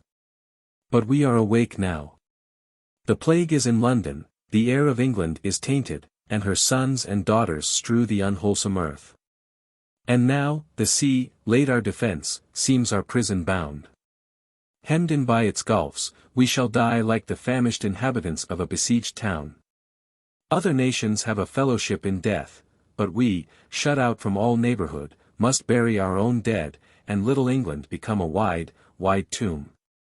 This feeling of universal misery assumed concentration and shape, when I looked on my wife and children, and the thought of danger to them possessed my whole being with fear. How could I save them? I revolved 1,000 plans. They should not die, first I would be gathered to nothingness, ere infection should come anear these idols of my soul. I would walk barefoot through the world, to find an uninfected spot. I would build my home on some wave-tossed plank, drifted about on the barren, shoreless ocean. I would betake me with them to some wild beast's den, where a tiger's cubs, which I would slay, had been reared in health. I would seek the mountain eagle's eyrie, and live years suspended in some inaccessible recess of a sea-bounding cliff, no labor too great, no scheme too wild, if it promised life to them. Oh! Ye heartstrings of mine, could ye be torn asunder, and my soul not spend itself in tears of blood for sorrow? Idris, after the first shock, regained a portion of fortitude. She studiously shut out all prospect of the future, and cradled her heart in present blessings. She never for a moment lost sight of her children. But while they in health sported about her, she could cherish contentment and hope. A strange and wild restlessness came over me, the more intolerable, because I was forced to conceal it. My fears for Adrian were ceaseless. August had come, and the symptoms of plague increased rapidly in London. It was deserted by all who possessed the power of removing, and he, the brother of my soul, was exposed to the perils from which all but slaves enchained by circumstance fled. He remained to combat the fiend, his side unguarded, his toils unshared. Infection might even reach him, and he die unattended and alone. By day and night these thoughts pursued me. I resolved to visit London, to see him. To quiet these agonizing throes by the sweet medicine of hope, or the opiate of despair. It was not until I arrived at Brentford, that I perceived much change in the face of the country. The better sort of houses were shut up. The busy trade of the town palsied. There was an air of anxiety among the few passengers I met, and they looked wonderingly at my carriage, the first they had seen pass towards London, since pestilence sat on its high places, and possessed its busy streets. I met several funerals. They were slenderly attended by mourners, and were regarded by the spectators as omens of direst import. Some gazed on these processions with wild eagerness, others fled timidly, some wept aloud. Adrian's chief endeavor, after the immediate succor of the sick, had been to disguise the symptoms and progress of the plague from the inhabitants of London. He knew that fear and melancholy forebodings were powerful assistants to disease. That desponding and brooding care rendered the physical nature of man peculiarly susceptible of infection. No unseemly sights were therefore discernible, the shops were in general open, the concourse of passengers in some degree kept up. But although the appearance of an infected town was avoided, to me, who had not beheld it since the commencement of the visitation, London appeared sufficiently changed. There were no carriages, and grass had sprung high in the streets. The houses had a desolate look, most of the shutters were closed, and there was a ghast and frightened stare in the persons I met, very different from the usual business-like demeanour of the Londoners. My solitary carriage attracted notice, as it rattled along towards the Protectoral Palace, and the fashionable streets leading to it wore a still more dreary and deserted appearance. I found Adrian's antechamber crowded. It was his hour for giving audience. I was unwilling to disturb his labors, and waited, watching the ingress and egress of the petitioners. They consisted of people of the middling and lower classes of society, whose means of subsistence failed with the cessation of trade, and of the busy spirit of money-making in all its branches, peculiar to our country. There was an air of anxiety, sometimes of terror in the newcomers, strongly contrasted with the resigned and even satisfied mien of those who had had audience. I could read the influence of my friend in their quickened motions and cheerful faces. 2 o'clock struck, after which none were admitted. Those who had been disappointed went sullenly or sorrowfully away, while I entered the audience chamber. I was struck by the improvement that appeared in the health of Adrian. He was no longer bent to the ground, like an overnursed flower of spring, that, shooting up beyond its strength, is weighed down even by its own coronal of blossoms. His eyes were bright, his countenance composed, an air of concentrated energy was diffused over his whole person, much unlike its former languor. He sat at a table with several secretaries, who were arranging petitions, or registering the notes made during that day's audience. 2 or 3 petitioners were still in attendance. I admired his justice and patience.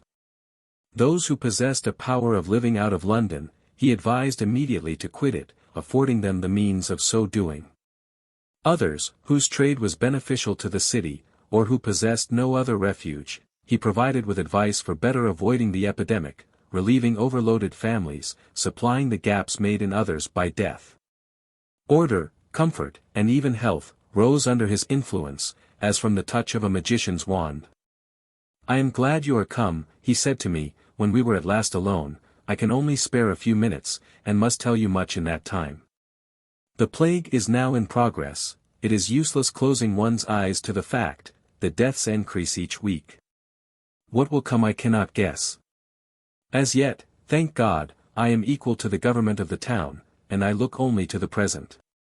Ryland, whom I have so long detained, has stipulated that I shall suffer him to depart before the end of this month. The deputy appointed by Parliament is dead, another therefore must be named. I have advanced my claim, and I believe that I shall have no competitor. Tonight the question is to be decided, as there is a call of the House for the purpose. You must nominate me, Lionel. Ryland, for shame, cannot shew himself. But you, my friend, will do me this service. How lovely is devotion! Here was a youth, royally sprung, bred in luxury, by nature averse to the usual struggles of a public life, and now, in time of danger, at a period when to live was the utmost scope of the ambitious, he, the beloved and heroic Adrian, made. In sweet simplicity, an offer to sacrifice himself for the public good. The very idea was generous and noble, but, beyond this, his unpretending manner, his entire want of the assumption of a virtue, rendered his act 10 times more touching. I would have withstood his request, but I had seen the good he diffused. I felt that his resolves were not to be shaken, so, with an heavy heart, I consented to do as he asked. He grasped my hand affectionately. "Thank you," he said, "you have relieved me from a painful dilemma, and are, as you ever were, the best of my friends. Farewell, I must now leave you for a few hours. Go you and converse with Ryland. Although he deserts his post in London, he may be of the greatest service in the north of England, by receiving and assisting travellers, and contributing to supply the metropolis with food. Awaken him, I entreat you, to some sense of duty."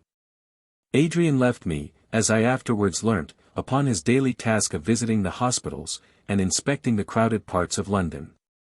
I found Ryland much altered, even from what he had been when he visited Windsor. Perpetual fear had jaundiced his complexion, and shriveled his whole person. I told him of the business of the evening, and a smile relaxed the contracted muscles. He desired to go. Each day he expected to be infected by pestilence, each day he was unable to resist the gentle violence of Adrian's detention. The moment Adrian should be legally elected his deputy, he would escape to safety. Under this impression he listened to all I said.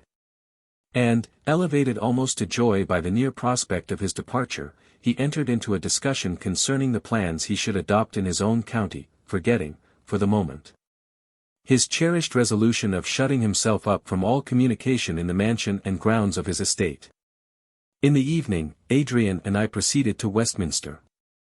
As we went he reminded me of what I was to say and do, yet, strange to say, I entered the chamber without having once reflected on my purpose. Adrian remained in the coffee-room, while I, in compliance with his desire, took my seat in St. Stephen's. There reigned unusual silence in the chamber. I had not visited it since Raymond's protectorate. A period conspicuous for a numerous attendance of members, for the eloquence of the speakers, and the warmth of the debate. The benches were very empty, those by custom occupied by the hereditary members were vacant. The city members were there, the members for the commercial towns, few landed proprietors, and not many of those who entered Parliament for the sake of a career. The first subject that occupied the attention of the House was an address from the Lord Protector, praying them to appoint a deputy during a necessary absence on his part. A silence prevailed, till one of the members coming to me, whispered that the Earl of Windsor had sent him word that I was to move his election, in the absence of the person who had been first chosen for this office. Now for the first time I saw the full extent of my task, and I was overwhelmed by what I had brought on myself. Ryland had deserted his post through fear of the plague, from the same fear Adrian had no competitor. And I, the nearest kinsman of the Earl of Windsor, was to propose his election. I was to thrust this selected and matchless friend into the post of danger. Impossible. The die was cast. I would offer myself as candidate. The few members who were present, had come more for the sake of terminating the business by securing a legal attendance, than under the idea of a debate. I had risen mechanically, my knees trembled. Irresolution hung on my voice, as I uttered a few words on the necessity of choosing a person adequate to the dangerous task in hand. But, when the idea of presenting myself in the room of my friend intruded, the load of doubt and pain was taken from off me. My words flowed spontaneously, my utterance was firm and quick. I adverted to what Adrian had already done, I promised the same vigilance in furthering all his views. I drew a touching picture of his vacillating health, I boasted of my own strength. I prayed them to save even from himself this scion of the noblest family in England. My alliance with him was the pledge of my sincerity, my union with his sister, my children, his presumptive heirs, were the hostages of my truth. This unexpected turn in the debate was quickly communicated to Adrian. He hurried in, and witnessed the termination of my impassioned harangue. I did not see him, my soul was in my words, my eyes could not perceive that which was. While a vision of Adrian's form, tainted by pestilence, and sinking in death, floated before them. He seized my hand, as I concluded, "Unkind," he cried, "you have betrayed me." Then, springing forwards, with the air of one who had a right to command, he claimed the place of deputy as his own. He had bought it, he said, with danger, and paid for it with toil. His ambition rested there. And, after an interval devoted to the interests of his country, was I to step in, and reap the profit? Let them remember what London had been when he arrived. The panic that prevailed brought famine, while every moral and legal tie was loosened. He had restored order. This had been a work which required perseverance, patience, and energy, and he had neither slept nor waked but for the good of his country. Would they dare wrong him thus? Would they wrest his hard-earned reward from him, to bestow it on one, who, never having mingled in public life, would come a tyro to the craft, in which he was an adept? He demanded the place of deputy as his right. Ryland had shown that he preferred him. Never before had he, who was born even to the inheritance of the throne of England, never had he asked favor or honor from those now his equals, but who might have been his subjects. Would they refuse him? Could they thrust back from the path of distinction and laudable ambition, the heir of their ancient kings, and heap another disappointment on a fallen house? No one had ever before heard Adrian allude to the rights of his ancestors. None had ever before suspected, that power, or the suffrage of the many, could in any manner become dear to him. He had begun his speech with vehemence. He ended with unassuming gentleness, making his appeal with the same humility, as if he had asked to be the first in wealth, honor, and power among Englishmen, and not, as was the truth, to be the foremost in the ranks of loathsome toils and inevitable death. A murmur of approbation rose after his speech. "Oh, do not listen to him," I cried, "he speaks false to himself." I was interrupted, and, silence being restored, we were ordered, as was the custom, to retire during the decision of the House. I fancied that they hesitated, and that there was some hope for me. I was mistaken. Hardly had we quitted the chamber, before Adrian was recalled, and installed in his office of Lord Deputy to the Protector. We returned together to the palace. "Why, Lionel," said Adrian, "what did you intend? You could not hope to conquer, and yet you gave me the pain of a triumph over my dearest friend." "This is mockery," I replied. "You devote yourself, you, the adored brother of Idris, the being, of all the world contains, dearest to our hearts, you devote yourself to an early death. I would have prevented this. My death would be a small evil, or rather I should not die, while you cannot hope to escape." "As to the likelihood of escaping," said Adrian, 10 years hence the cold stars may shine on the graves of all of us. But as to my peculiar liability to infection, I could easily prove, both logically and physically, that in the midst of contagion I have a better chance of life than you. This is my post, I was born for this, to rule England in anarchy, to save her in danger, to devote myself for her. The blood of my forefathers cries aloud in my veins, and bids me be first among my countrymen. Or, if this mode of speech offend you, let me say, that my mother, the proud queen, instilled early into me a love of distinction, and all that, if the weakness of my physical nature and my peculiar opinions had not prevented such a design, might have made me long since struggle for the lost inheritance of my race. But now my mother, or, if you will, my mother's lessons, awaken within me. I cannot lead on to battle, I cannot, through intrigue and faithlessness rear again the throne upon the wreck of English public spirit. But I can be the first to support and guard my country, now that terrific disasters and ruin have laid strong hands upon her. That country and my beloved sister are all I have. I will protect the first, the latter I commit to your charge. If I survive, and she be lost, I were far better dead. Preserve her, for her own sake. I know that you will, if you require any other spur, think that, in preserving her, you preserve me. Her faultless nature, one sum of perfections, is wrapped up in her affections. If they were hurt, she would droop like an unwatered floweret, and the slightest injury they receive is a nipping frost to her. Already she fears for us. She fears for the children she adores, and for you, the father of these, her lover, husband, protector, and you must be near her to support and encourage her. Return to Windsor then, my brother. For such you are by every tie, fill the double place my absence imposes on you, and let me, in all my sufferings here, turn my eyes towards that dear seclusion, and say, there is peace. Chapter 7. I did proceed to Windsor, but not with the intention of remaining there. I went but to obtain the consent of Idris, and then to return and take my station beside my unequalled friend. To share his labors, and save him, if so it must be, at the expense of my life.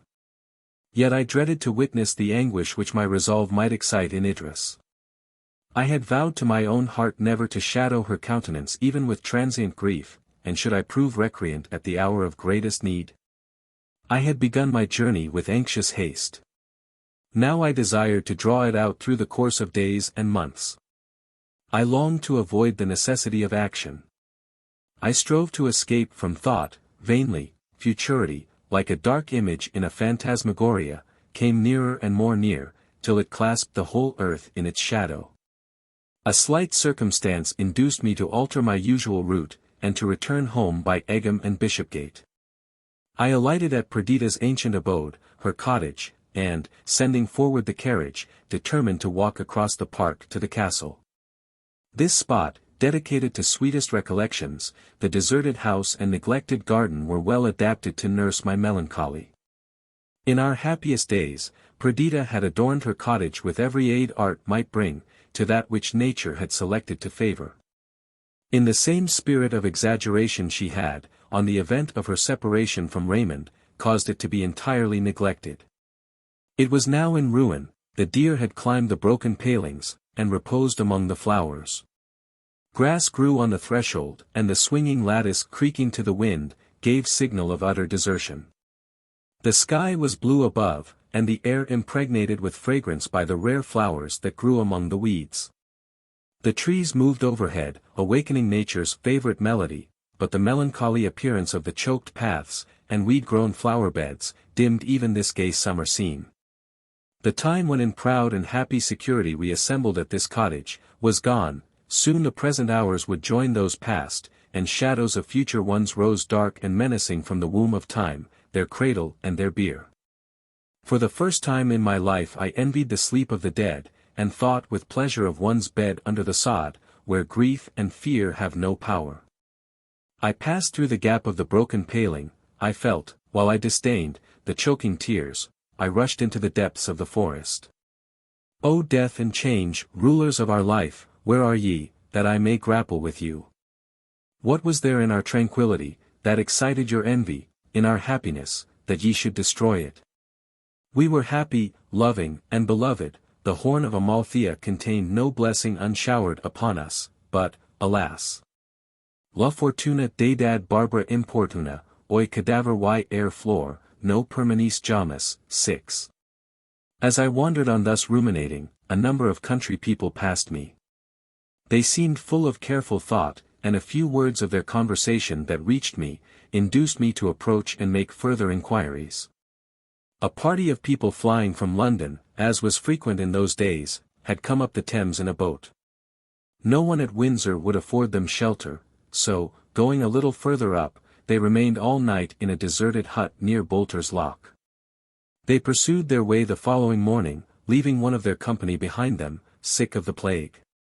This circumstance once spread abroad, none dared approach within half a mile of the infected neighborhood, and the deserted wretch was left to fight with disease and death in solitude, as he best might.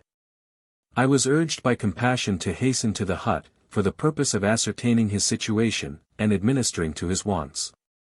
As I advanced I met knots of country people talking earnestly of this event. Distant as they were from the apprehended contagion, fear was impressed on every countenance. I passed by a group of these terrorists, in a lane in the direct road to the hut. One of them stopped me, and, conjecturing that I was ignorant of the circumstance, told me not to go on, for that an infected person lay but at a short distance.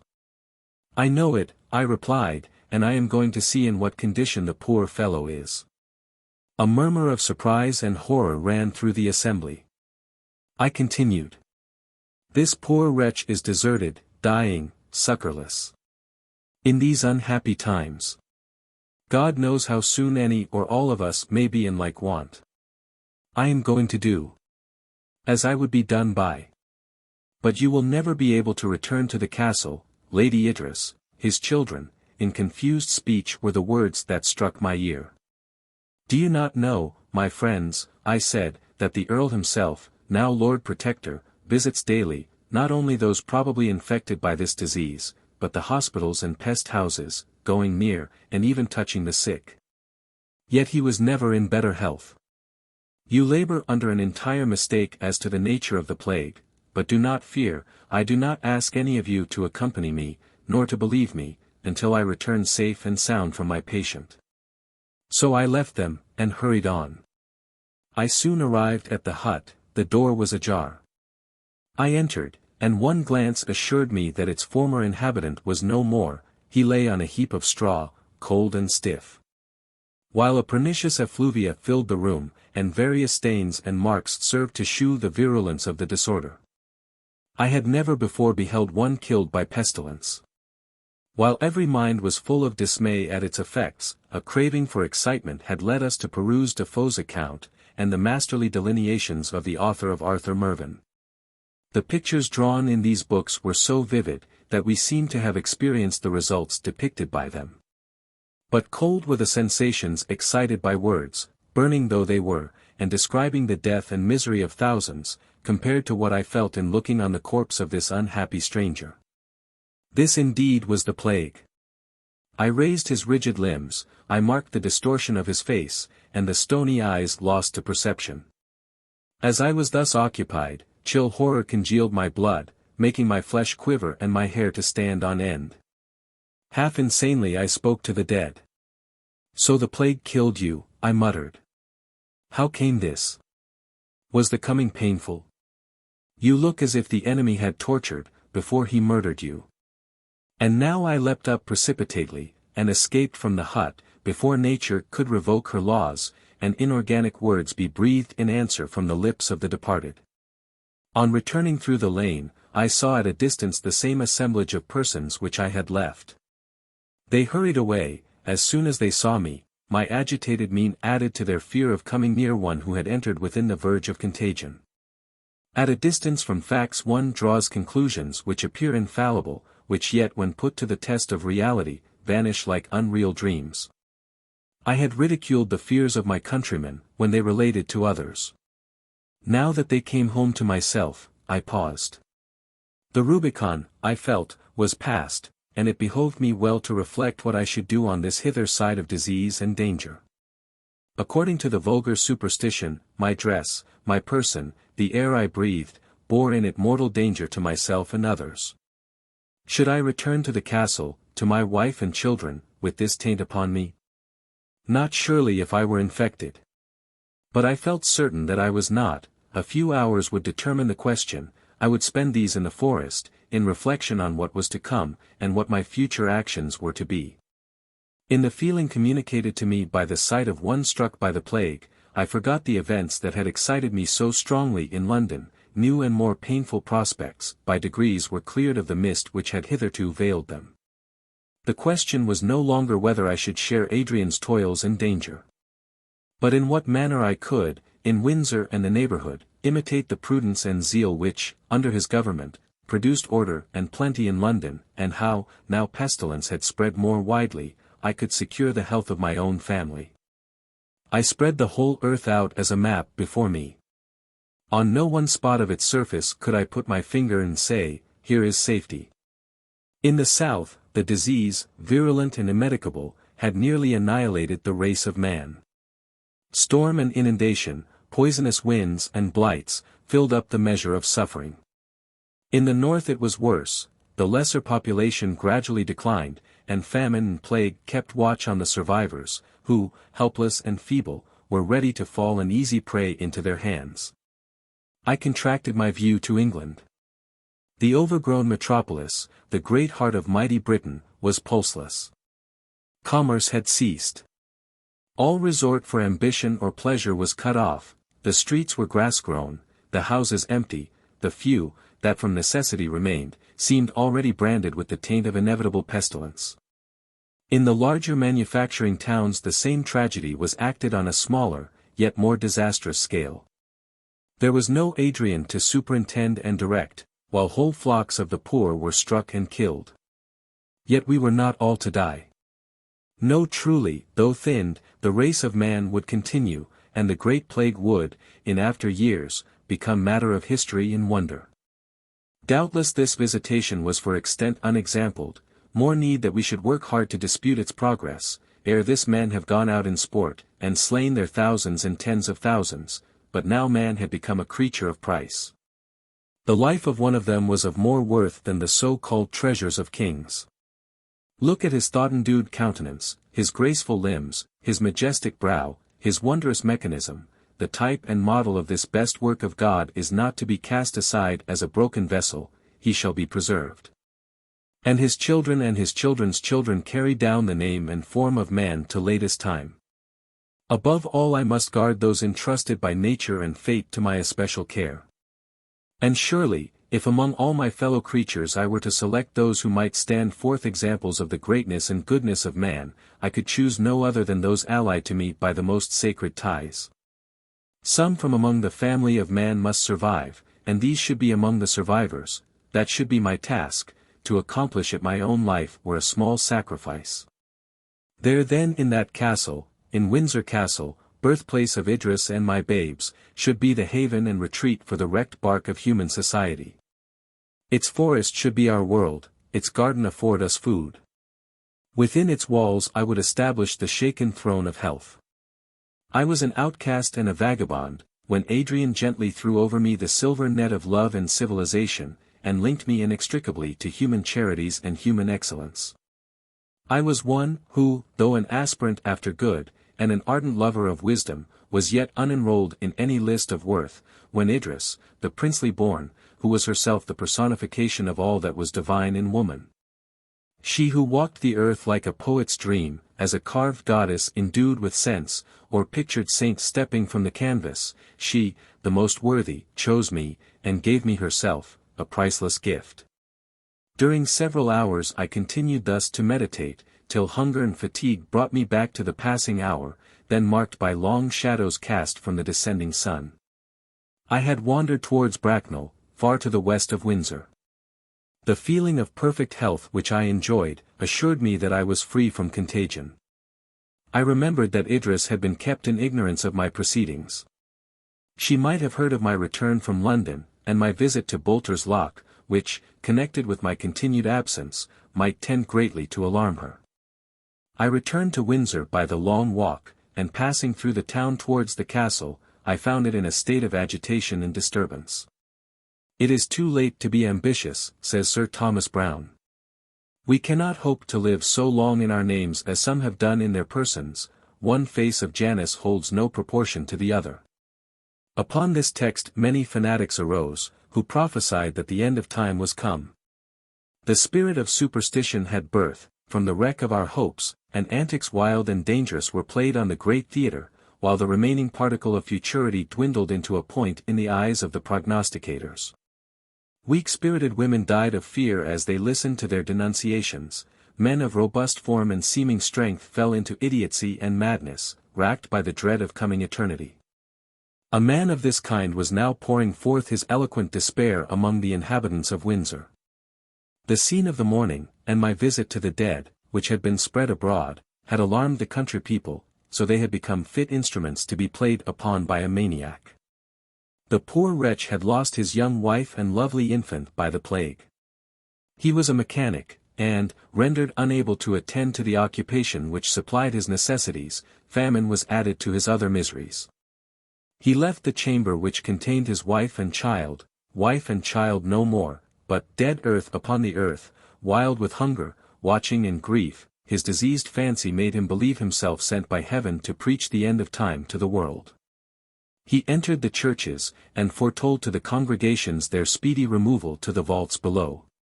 He appeared like the forgotten spirit of the time in the theatres, and bade the spectators go home and die. He had been seized and confined. He had escaped and wandered from London among the neighbouring towns, and, with frantic gestures and thrilling words, he unveiled to each their hidden fears, and gave voice to the soundless thought they dared not syllable. He stood under the arcade of the town hall of Windsor, and from this elevation harangued a trembling crowd. "Hear, O ye inhabitants of the earth," he cried, "hear thou, all-seeing, but most pitiless heaven.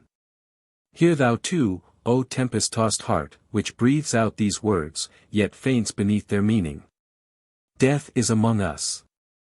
The earth is beautiful and flower-bedecked, but she is our grave. The clouds of heaven weep for us, the pageantry of the stars is but our funeral torchlight. Grey-headed men, ye hoped for yet a few years in your long-known abode, but the lease is up, you must remove. Children, ye will never reach maturity, even now the small grave is dug for ye. Mothers, clasp them in your arms, one death embraces you." Shuddering, he stretched out his hands, his eyes cast up, seemed bursting from their sockets, while he appeared to follow shapes, to us invisible, in the yielding air. "There they are," he cried, "the dead. They rise in their shrouds, and pass in silent procession towards the far land of their doom. Their bloodless lips move not, their shadowy limbs are void of motion, while still they glide onwards. We come," he exclaimed, springing forwards, "for what should we wait? Haste, my friends, apparel yourselves in the court dress of death. Pestilence will usher you to his presence. Why thus long? They, the good, the wise, and the beloved, are gone before. Mothers, kiss you last, husbands, protectors no more, lead on the partners of your death. Come, oh come! While the dear ones are yet in sight, for soon they will pass away, and we never shall join them more." From such ravings as these, he would suddenly become collected, and with unexaggerated but terrific words, paint the horrors of the time. Describe with minute detail, the effects of the plague on the human frame. And tell heartbreaking tales of the snapping of dear affinities, the gasping horror of despair over the deathbed of the last beloved, so that groans and even shrieks burst from the crowd. One man in particular stood in front, his eyes fixed on the prophet, his mouth open, his limbs rigid, while his face changed to various colors, yellow, blue, and green, through intense fear. The maniac caught his glance, and turned his eye on him. One has heard of the gaze of the rattlesnake, which allures the trembling victim till he falls within his jaws. The maniac became composed, his person rose higher. Authority beamed from his countenance.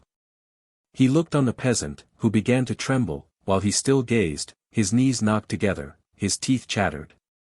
He at last fell down in convulsions. "That man has the plague," said the maniac calmly. A shriek burst from the lips of the poor wretch, and then sudden motionlessness came over him, it was manifest to all that he was dead. Cries of horror filled the place, every one endeavored to effect his escape. In a few minutes the marketplace was cleared, the corpse lay on the ground. And the maniac, subdued and exhausted, sat beside it, leaning his gaunt cheek upon his thin hand. Soon some people, deputed by the magistrates, came to remove the body. The unfortunate being saw a jailer in each, he fled precipitately, while I passed onwards to the castle.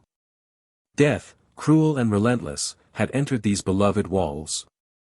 An old servant, who had nursed Idris in infancy, and who lived with us more on the footing of a revered relative than a domestic, had gone a few days before to visit a daughter, married, and settled in the neighbourhood of London. On the night of her return she sickened of the plague. From the haughty and unbending nature of the Countess of Windsor, Idris had few tender filial associations with her. This good woman had stood in the place of a mother, and her very deficiencies of education and knowledge, by rendering her humble and defenceless, endeared her to us. She was the especial favourite of the children. I found my poor girl, there is no exaggeration in the expression, wild with grief and dread. She hung over the patient in agony, which was not mitigated when her thoughts wandered towards her babes, for whom she feared infection. My arrival was like the newly discovered lamp of a lighthouse to sailors, who are weathering some dangerous point. She deposited her appalling doubts in my hands, she relied on my judgment, and was comforted by my participation in her sorrow. Soon our poor nurse expired, and the anguish of suspense was changed to deep regret, which though at first more painful, yet yielded with greater readiness to my consolations. Sleep, the sovereign balm, at length steeped her tearful eyes in forgetfulness. She slept, and quiet prevailed in the castle, whose inhabitants were hushed to repose. I was awake, and during the long hours of dead night, my busy thoughts worked in my brain, like 10,000 mill wheels, rapid, acute, untamable. All slept, all England slept. And from my window, commanding a wide prospect of the star-illumined country, I saw the land stretched out in placid rest. I was awake, alive, while the brother of death possessed my race. What, if the more potent of these fraternal deities should obtain dominion over it? The silence of midnight, to speak truly, though apparently a paradox, rung in my ears. The solitude became intolerable. I placed my hand on the beating heart of Idris, I bent my head to catch the sound of her breath, to assure myself that she still existed. For a moment I doubted whether I should not awake her. So effeminate an horror ran through my frame. Great God! Would it one day be thus? One day all extinct, save myself, should I walk the earth alone? Were these warning voices, whose inarticulate and oracular sense forced belief upon me? Yet I would not call them voices of warning, that announce to us only the inevitable. As the sun, ere it is risen, sometimes paints its image in the atmosphere, so often do the spirits of great events stride on before the events. And in today already walks tomorrow. 7. Chapter 8. After a long interval, I am again impelled by the restless spirit within me to continue my narration, but I must alter the mode which I have hitherto adopted.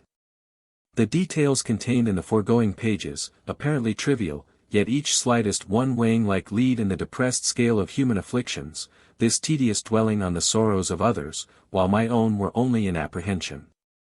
This slowly laying bare of my soul's wounds, this journal of death, this long-drawn and tortuous path, leading to the ocean of countless tears, awakens me again to keen grief. I had used this history as an opiate. While it described my beloved friends, fresh with life and glowing with hope, active assistants on the scene, I was soothed. There will be a more melancholy pleasure in painting the end of all. But the intermediate steps, the climbing the wall, raised up between what was and is, while I still looked back nor saw the concealed desert beyond, is a labor past my strength. Time and experience have placed me on an height from which I can comprehend the past as a whole. And in this way I must describe it, bringing forward the leading incidents, and disposing light and shade so as to form a picture in whose very darkness there will be harmony. It would be needless to narrate those disastrous occurrences, for which a parallel might be found in any slighter visitation of our gigantic calamity. Does the reader wish to hear of the pest houses, where death is the comforter, of the mournful passage of the death cart, of the insensibility of the worthless, and the anguish of the loving heart, of harrowing shrieks in silence dire, of the variety of disease, desertion, famine, despair, and death? There are many books which can feed the appetite craving for these things. Let them turn to the accounts of Boccaccio, Defoe, and Browne. The vast annihilation that has swallowed all things, the voiceless solitude of the once busy earth, the lonely state of singleness which hems me in, has deprived even such details of their stinging reality. And mellowing the lurid tints of past anguish with poetic hues, I am able to escape from the mosaic of circumstance, by perceiving and reflecting back the grouping and combined coloring of the past. I had returned from London possessed by the idea, with the intimate feeling that it was my first duty to secure, as well as I was able, the well-being of my family, and then to return and take my post beside Adrian. The events that immediately followed on my arrival at Windsor changed this view of things. The plague was not in London alone, it was everywhere. It came on us, as Ryland had said, like 1,000 packs of wolves, howling through the winter night, gaunt and fierce. When once disease was introduced into the rural districts, its effects appeared more horrible, more exigent, and more difficult to cure, than in towns. There was a companionship in suffering there, and, the neighbors keeping constant watch on each other, and inspired by the active benevolence of Adrian, succor was afforded, and the path of destruction smoothed. But in the country, among the scattered farmhouses, in lone cottages, in fields, and barns, tragedies were acted harrowing to the soul, unseen, unheard, unnoticed. Medical aid was less easily procured, food was more difficult to obtain, and human beings, unwithheld by shame, for they were unbeheld of their fellows, ventured on deeds of greater wickedness, or gave way more readily to their abject fears. Deeds of heroism also occurred, whose very mention swells the heart and brings tears into the eyes. Such is human nature, that beauty and deformity are often closely linked. In reading history we are chiefly struck by the generosity and self-devotion that follow close on the heels of crime, veiling with supernal flowers the stain of blood. Such acts were not wanting to adorn the grim train that waited on the progress of the plague. The inhabitants of Berkshire and Bucks had been long aware that the plague was in London, in Liverpool, Bristol, Manchester, York, in short, in all the more populous towns of England. They were not however the less astonished and dismayed when it appeared among themselves. They were impatient and angry in the midst of terror. They would do something to throw off the clinging evil, and, while in action, they fancied that a remedy was applied.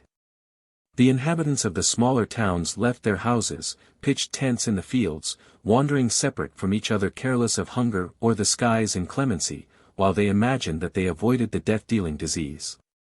The farmers and cottagers, on the contrary, struck with the fear of solitude, and madly desirous of medical assistance, flocked into the towns. But winter was coming, and with winter, hope. In August, the plague had appeared in the country of England, and during September it made its ravages. Towards the end of October it dwindled away, and was in some degree replaced by a typhus, of hardly less virulence. The autumn was warm and rainy, the infirm and sickly died off, happier they, many young people flushed with health and prosperity, made pale by wasting malady, became the inhabitants of the grave. The crop had failed, the bad corn, and want of foreign wines, added vigor to disease. Before Christmas half England was under water. The storms of the last winter were renewed. But the diminished shipping of this year caused us to feel less the tempests of the sea. The flood and storms did more harm to continental Europe than to us, giving, as it were, the last blow to the calamities which destroyed it. In Italy the rivers were unwatched by the diminished peasantry, and, like wild beasts from their lair when the hunters and dogs are afar, did Tiber, Arno, and Po rush upon and destroy the fertility of the plains. Whole villages were carried away. Rome, and Florence, and Pisa were overflowed, and their marble palaces, late mirrored in tranquil streams, had their foundations shaken by their winter-gifted power. In Germany and Russia the injury was still more momentous. But frost would come at last, and with it a renewal of our lease of earth. Frost would blunt the arrows of pestilence, and enchain the furious elements. And the land would in spring throw off her garment of snow, released from her menace of destruction. It was not until February that the desired signs of winter appeared. For 3 days the snow fell, ice stopped the current of the rivers, and the birds flew out from crackling branches of the frost-whitened trees. On the 4th morning all vanished. A southwest wind brought up rain, the sun came out, and mocking the usual laws of nature, seemed even at this early season to burn with solstitial force. It was no consolation, that with the first winds of March the lanes were filled with violets, the fruit trees covered with blossoms, that the corn sprung up, and the leaves came out, forced by the unseasonable heat. We feared the balmy air, we feared the cloudless sky, the flower-covered earth, and delightful woods, for we looked on the fabric of the universe no longer as our dwelling, but our tomb. And the fragrant land smelled to the apprehension of fear like a wide churchyard. Pisando la tierra dura de continuo el hombre esta y cada paso que de es sobre su sepultura. 8. Yet notwithstanding these disadvantages winter was breathing time, and we exerted ourselves to make the best of it. Plague might not revive with the summer, but if it did, it should find us prepared. It is a part of man's nature to adapt itself through habit even to pain and sorrow. Pestilence had become a part of our future, our existence. It was to be guarded against, like the flooding of rivers, the encroachments of ocean, or the inclemency of the sky. After long suffering and bitter experience, some panacea might be discovered. As it was, all that received infection died, all however were not infected, and it became our part to fix deep the foundations, and raise high the barrier between contagion and the sane. To introduce such order as would conduce to the well-being of the survivors, and as would preserve hope and some portion of happiness to those who were spectators of the still renewed tragedy. Adrian had introduced systematic modes of proceeding in the metropolis, which, while they were unable to stop the progress of death, yet prevented other evils, vice and folly, from rendering the awful fate of the hour still more tremendous. I wish to imitate his example, but men are used to move all together, if they move at all. 9. And I could find no means of leading the inhabitants of scattered towns and villages, who forgot my words as soon as they heard them not, and veered with every baffling wind, that might arise from an apparent change of circumstance. I adopted another plan. Those writers who have imagined a reign of peace and happiness on earth, have generally described a rural country, where each small township was directed by the elders and wise men. This was the key of my design. Each village, however small, usually contains a leader, one among themselves whom they venerate, whose advice they seek in difficulty, and whose good opinion they chiefly value. I was immediately drawn to make this observation by occurrences that presented themselves to my personal experience. In the village of Little Marlow an old woman ruled the community. She had lived for some years in an almshouse, and on fine Sundays her threshold was constantly beset by a crowd, seeking her advice and listening to her admonitions. She had been a soldier's wife, and had seen the world. Infirmity, induced by fevers caught in unwholesome quarters, had come on her before its time, and she seldom moved from her little cot. The plague entered the village. And, while fright and grief deprived the inhabitants of the little wisdom they possessed, old Martha stepped forward and said, "Before now I have been in a town where there was the plague." "And you escaped?" "No, but I recovered." After this Martha was seated more firmly than ever on the regal seat, elevated by reverence and love. She entered the cottages of the sick, she relieved their wants with her own hand. She betrayed no fear, and inspired all who saw her with some portion of her own native courage. She attended the markets, she insisted upon being supplied with food for those who were too poor to purchase it. She shewed them how the well-being of each included the prosperity of all. She would not permit the gardens to be neglected, nor the very flowers in the cottage lattices to droop from want of care. Hope, she said, was better than a doctor's prescription, and everything that could sustain and enliven the spirits, of more worth than drugs and mixtures. It was the sight of little Marlowe, and my conversations with Martha, that led me to the plan I formed. I had before visited the manor houses and gentlemen's seats, and often found the inhabitants actuated by the purest benevolence, ready to lend their utmost aid for the welfare of their tenants. But this was not enough. The intimate sympathy generated by similar hopes and fears, similar experience and pursuits, was wanting here. The poor perceived that the rich possessed other means of preservation than those which could be partaken of by themselves, seclusion, and, as far as circumstances permitted, freedom from care. They could not place reliance on them, but turned with tenfold dependence to the succor and advice of their equals. I resolved therefore to go from village to village, seeking out the rustic archon of the place, and by systematizing their exertions, and enlightening their views, increase both their power and their use among their fellow cottagers. Many changes also now occurred in these spontaneous regal elections. Depositions and abdications were frequent, while, in the place of the old and prudent, the ardent youth would step forward, eager for action, regardless of danger.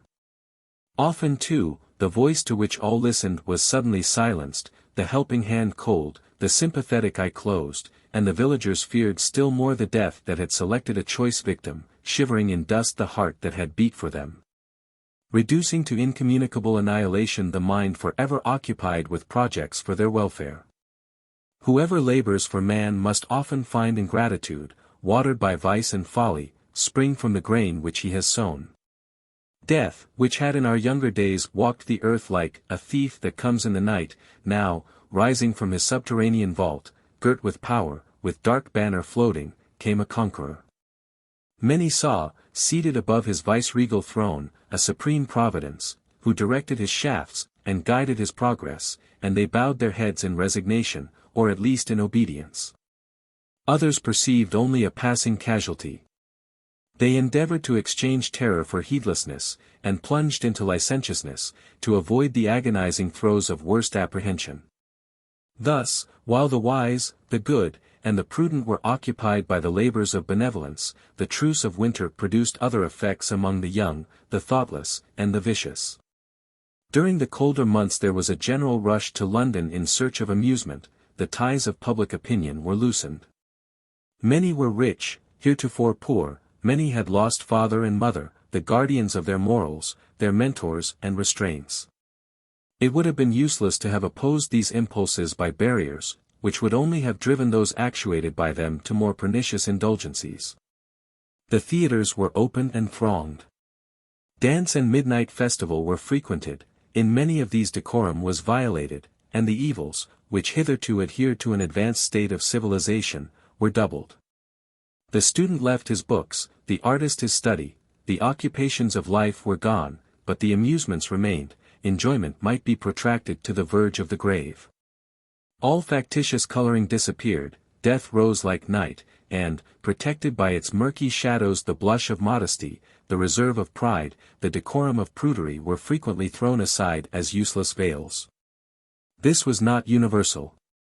Among better natures, anguish and dread, the fear of eternal separation, and the awful wonder produced by unprecedented calamity, drew closer the ties of kindred and friendship.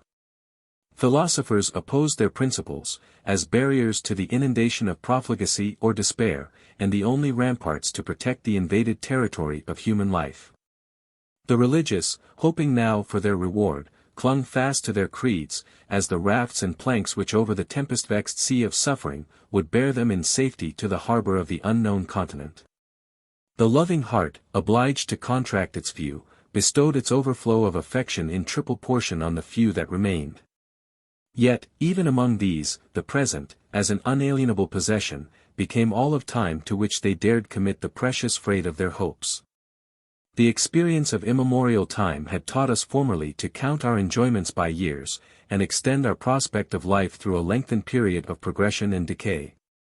The long road threaded a vast labyrinth, and the valley of the shadow of death, in which it terminated, was hid by intervening objects. But an earthquake had changed the scene. Under our very feet the earth yawned, deep and precipitous the gulf below opened to receive us, while the hours chariot us towards the chasm. But it was winter now, and months must elapse before we are hurled from our security. We became ephemera, to whom the interval between the rising and setting sun was as a long-drawn year of common time.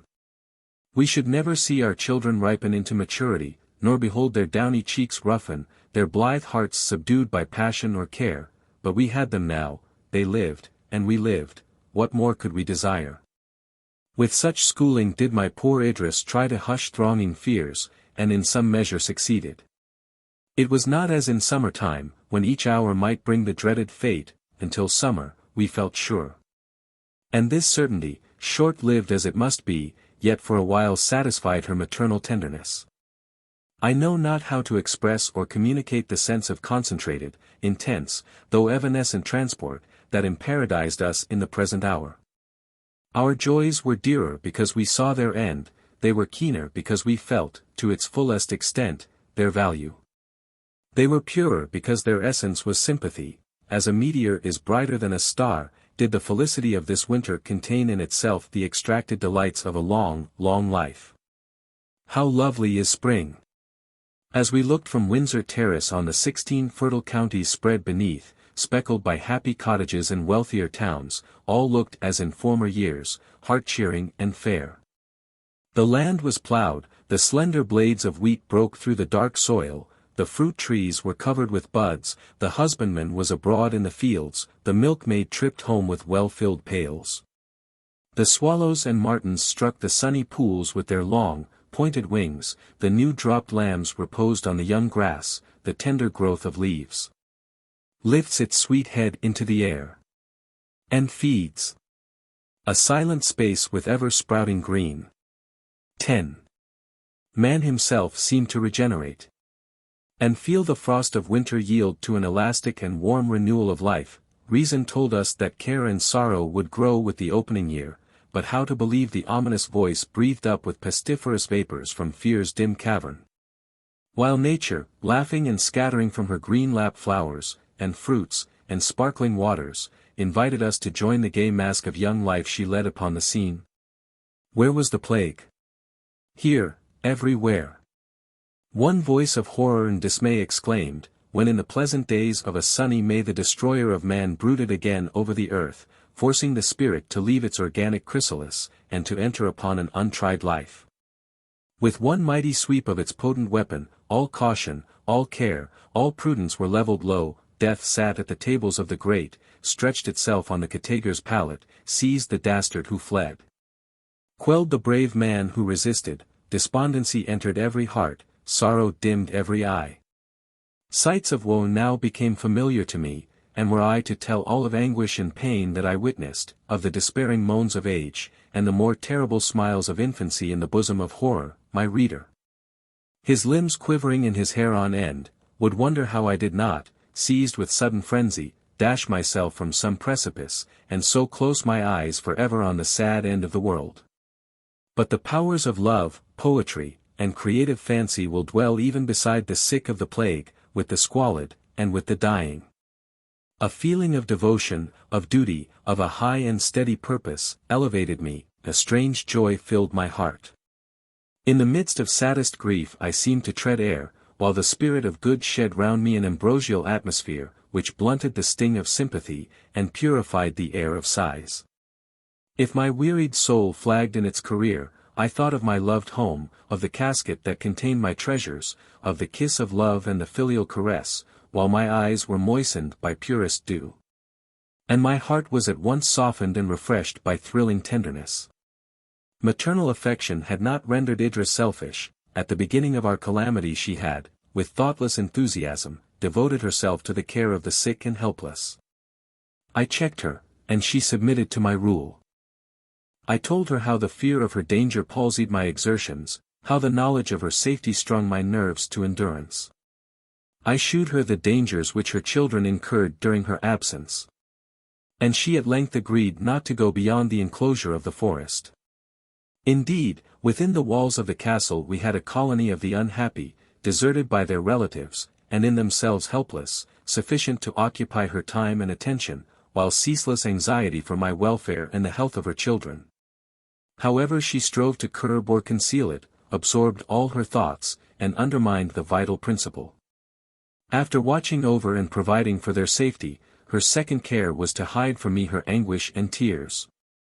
Each night I returned to the castle, and found their repose and love awaiting me.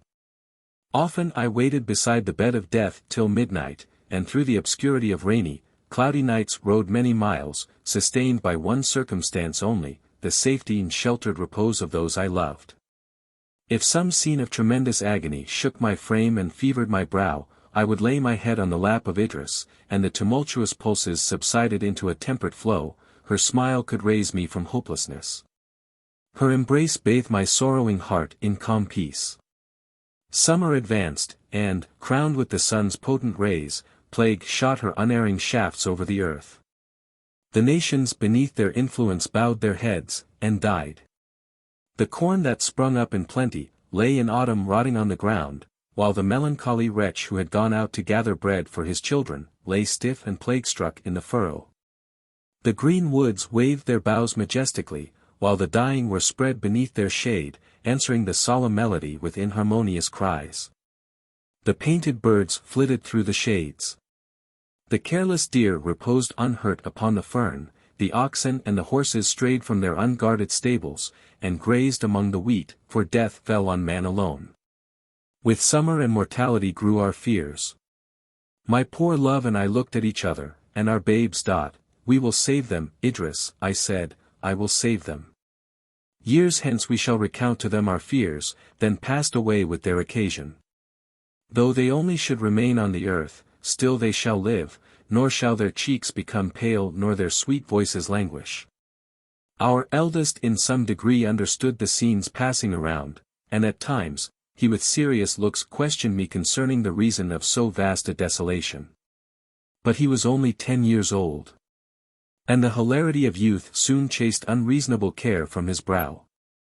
Evelyn, a laughing cherub, a gamesome infant, without idea of pain or sorrow, would, shaking back his light curls from his eyes, make the halls re-echo with his merriment, and in 1,000 artless ways attract our attention to his play. Clara, our lovely gentle Clara, was our stay, our solace, our delight. She made it her task to attend the sick, comfort the sorrowing, assist the aged, and partake the sports and awaken the gaiety of the young. She flitted through the rooms, like a good spirit, dispatched from the celestial kingdom, to illumine our dark hour with alien splendor. Gratitude and praise marked where her footsteps had been. Yet, when she stood in unassuming simplicity before us, playing with our children, or with girlish assiduity performing little kind offices for Idris, one wondered in what fair lineament of her pure loveliness, in what soft tone of her thrilling voice, so much of heroism, sagacity and active goodness resided. The summer passed tediously, for we trusted that winter would at least check the disease. That it would vanish altogether was an hope too dear, too heartfelt, to be expressed. When such a thought was heedlessly uttered, the hearers, with a gush of tears and passionate sobs, bore witness how deep their fears were, how small their hopes. For my own part, my exertions for the public good permitted me to observe more closely than most others, the virulence and extensive ravages of our sightless enemy. A short month has destroyed a village, and where in May the first person sickened, in June the paths were deformed by unburied corpses, the houses tenantless, no smoke arising from the chimneys.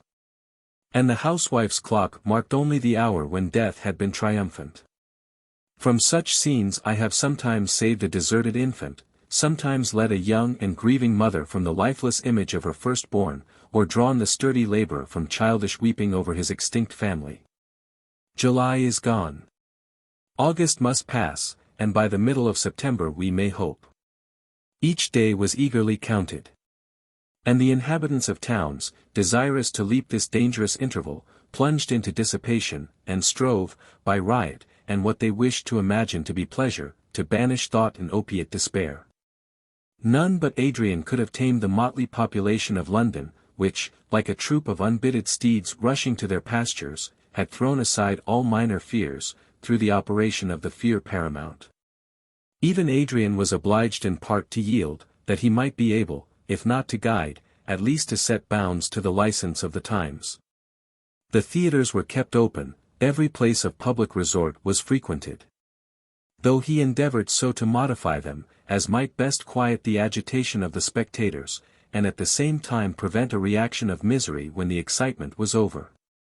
Tragedies deep and dire were the chief favorites.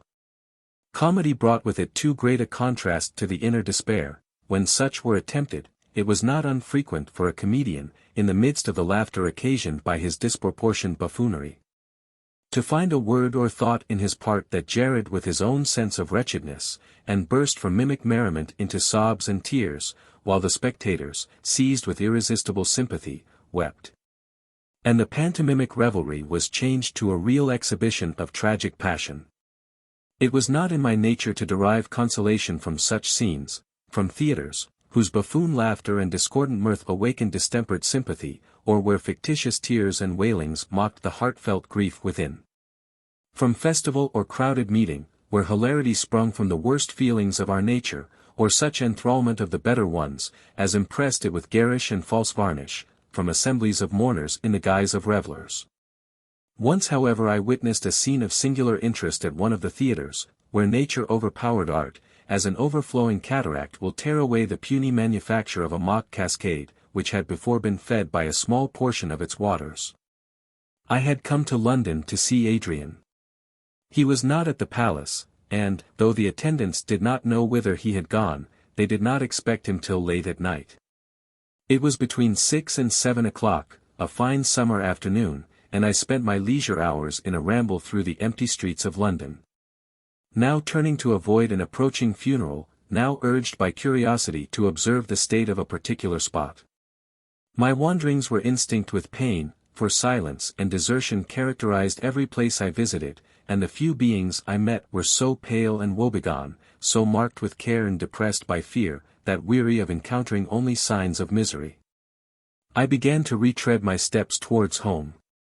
I was now in Holborn, and passed by a public house filled with uproarious companions, whose songs, laughter, and shouts were more sorrowful than the pale looks and silence of the mourner.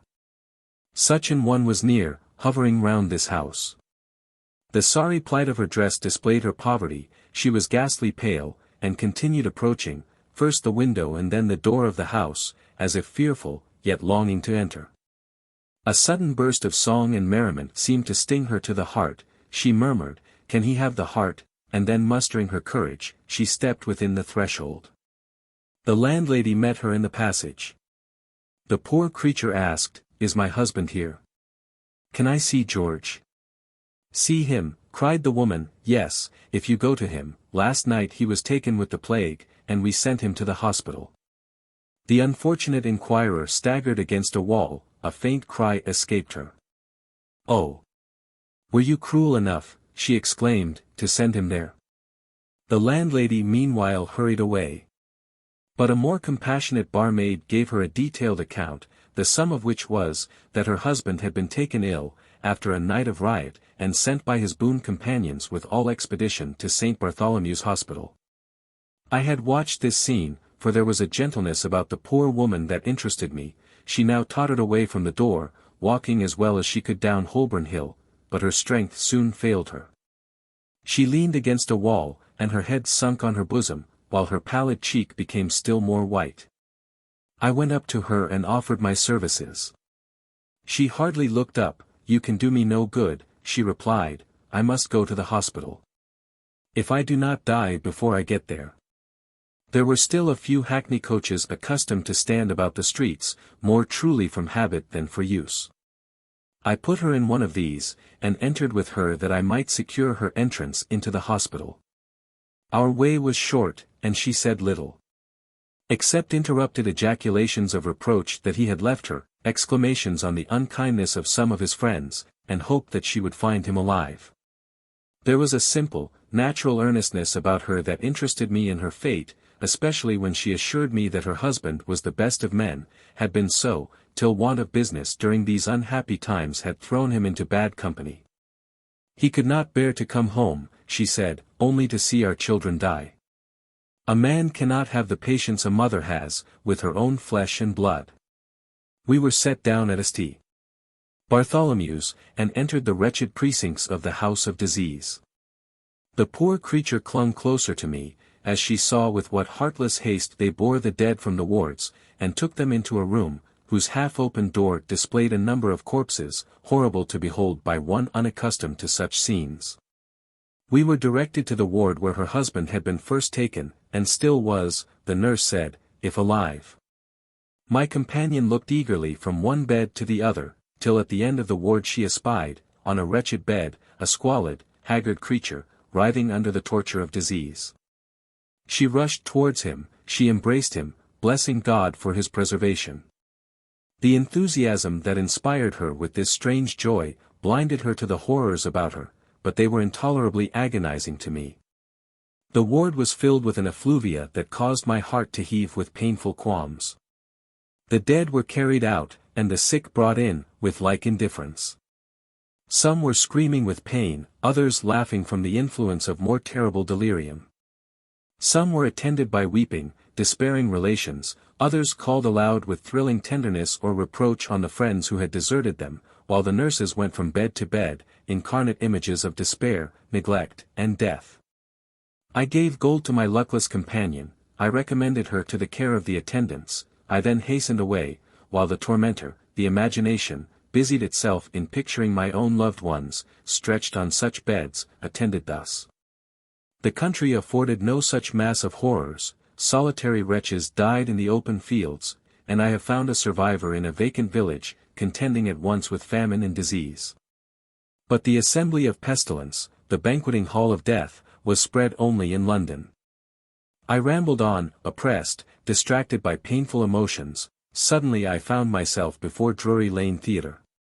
The play was Macbeth. The first actor of the age was there to exert his powers to drug with irreflection the auditors. Such a medicine I yearned for, so I entered. The theatre was tolerably well filled. Shakespeare, whose popularity was established by the approval of 4 centuries, had not lost his influence even at this dread period, but was still Tut Magus, the wizard to rule our hearts and govern our imaginations. I came in during the interval between the 3rd and 4th act. I looked round on the audience. The females were mostly of the lower classes, but the men were of all ranks, come hither to forget a while the protracted scenes of wretchedness, which awaited them at their miserable homes. The curtain drew up, and the stage presented the scene of the witch's cave. The wildness and supernatural machinery of Macbeth was a pledge that it could contain little directly connected with our present circumstances. Great pains had been taken in the scenery to give the semblance of reality to the impossible. The extreme darkness of the stage, whose only light was received from the fire under the cauldron, joined to a kind of mist that floated about it, rendered the unearthly shapes of the witches obscure and shadowy. It was not 3 decrepit old hags that bent over their pot throwing in the grim ingredients of the magic charm, but forms frightful, unreal, and fanciful. The entrance of Hecate, and the wild music that followed, took us out of this world. The cavern shape the stage assumed, the beetling rocks, the glare of the fire, the misty shades that crossed the scene at times, the music in harmony with all witch-like fancies, permitted the imagination to revel, without fear of contradiction, or reproof from reason or the heart. The entrance of Macbeth did not destroy the illusion, for he was actuated by the same feelings that inspired us, and while the work of magic proceeded we sympathized in his wonder and his daring, and gave ourselves up with our whole souls to the influence of scenic delusion. I felt the beneficial result of such excitement, in a renewal of those pleasing flights of fancy to which I had long been a stranger. The effect of this scene of incantation communicated a portion of its power to that which followed. We forgot that Malcolm and Macduff were mere human beings, acted upon by such simple passions as warmed our own breasts. By slow degrees however we were drawn to the real interest of the scene. A shudder like the swift passing of an electric shock ran through the house, when Ross exclaimed, in answer to "Stands Scotland where it did? Alas, poor country! Almost afraid to know itself. It cannot be called our mother, but our grave, where nothing, but who knows nothing, is once seen to smile. Where sighs, and groans, and shrieks that rent the air, are made, not marked. Where violent sorrow seems a modern ecstasy, the dead man's knell. Is there scarce asked, for who, and good men's lives expire before the flowers in their caps, dying, or ere they sicken. Each word struck the sense, as our life's passing bell, we feared to look at each other, but bent our gaze on the stage, as if our eyes could fall innocuous on that alone. The person who played the part of Ross, suddenly became aware of the dangerous ground he trod. He was an inferior actor, but truth now made him excellent. As he went on to announce to Macduff the slaughter of his family, he was afraid to speak, trembling from apprehension of a burst of grief from the audience, not from his fellow mime. Each word was drawn out with difficulty. Real anguish painted his features, his eyes were now lifted in sudden horror, now fixed in dread upon the ground. This shew of terror increased ours, we gasped with him, each neck was stretched out, each face changed with the actor's changes, at length while Macduff, who, attending to his part, was unobservant of the high-wrought sympathy of the house, cried with well-acted passion. All my pretty ones. Did you say all, oh hell kite? All. What? All my pretty chickens, and their dam. At one fell swoop. A pang of tameless grief wrenched every heart, a burst of despair was echoed from every lip. I had entered into the universal feeling, I had been absorbed by the terrors of Ross, I re-echoed the cry of Macduff, and then rushed out as from an hell of torture, to find calm in the free air and silent street. Free the air was not, or the street silent. Oh, how I longed then for the dear soothings of maternal nature, as my wounded heart was still further stung by the roar of heartless merriment from the public-house, by the sight of the drunkard reeling home, having lost the memory of what he would find there in oblivious debauch, and by the more appalling salutations of those melancholy beings to whom the name of home was a mockery. I ran on at my utmost speed until I found myself I knew not how, close to Westminster Abbey, and was attracted by the deep and swelling tone of the organ. I entered with soothing awe the lighted chancel, and listened to the solemn religious chaunt, which spoke peace and hope to the unhappy. The notes, freighted with man's dearest prayers, re-echoed through the dim aisles, and the bleeding of the soul's wounds was staunched by heavenly balm. In spite of the misery I deprecated, and could not understand. In spite of the cold hearths of wide London, and the corpse-strewn fields of my native land. In spite of all the variety of agonizing emotions I had that evening experienced, I thought that in reply to our melodious adjurations, the Creator looked down in compassion and promise of relief. The awful peal of the heaven-winged music seemed fitting voice wherewith to commune with the Supreme, calm was produced by its sound, and by the sight of many other human creatures offering up prayers and submission with me. A sentiment approaching happiness followed the total resignation of one's being to the guardianship of the world's ruler. Alas! With the failing of this solemn strain, the elevated spirit sank again to earth.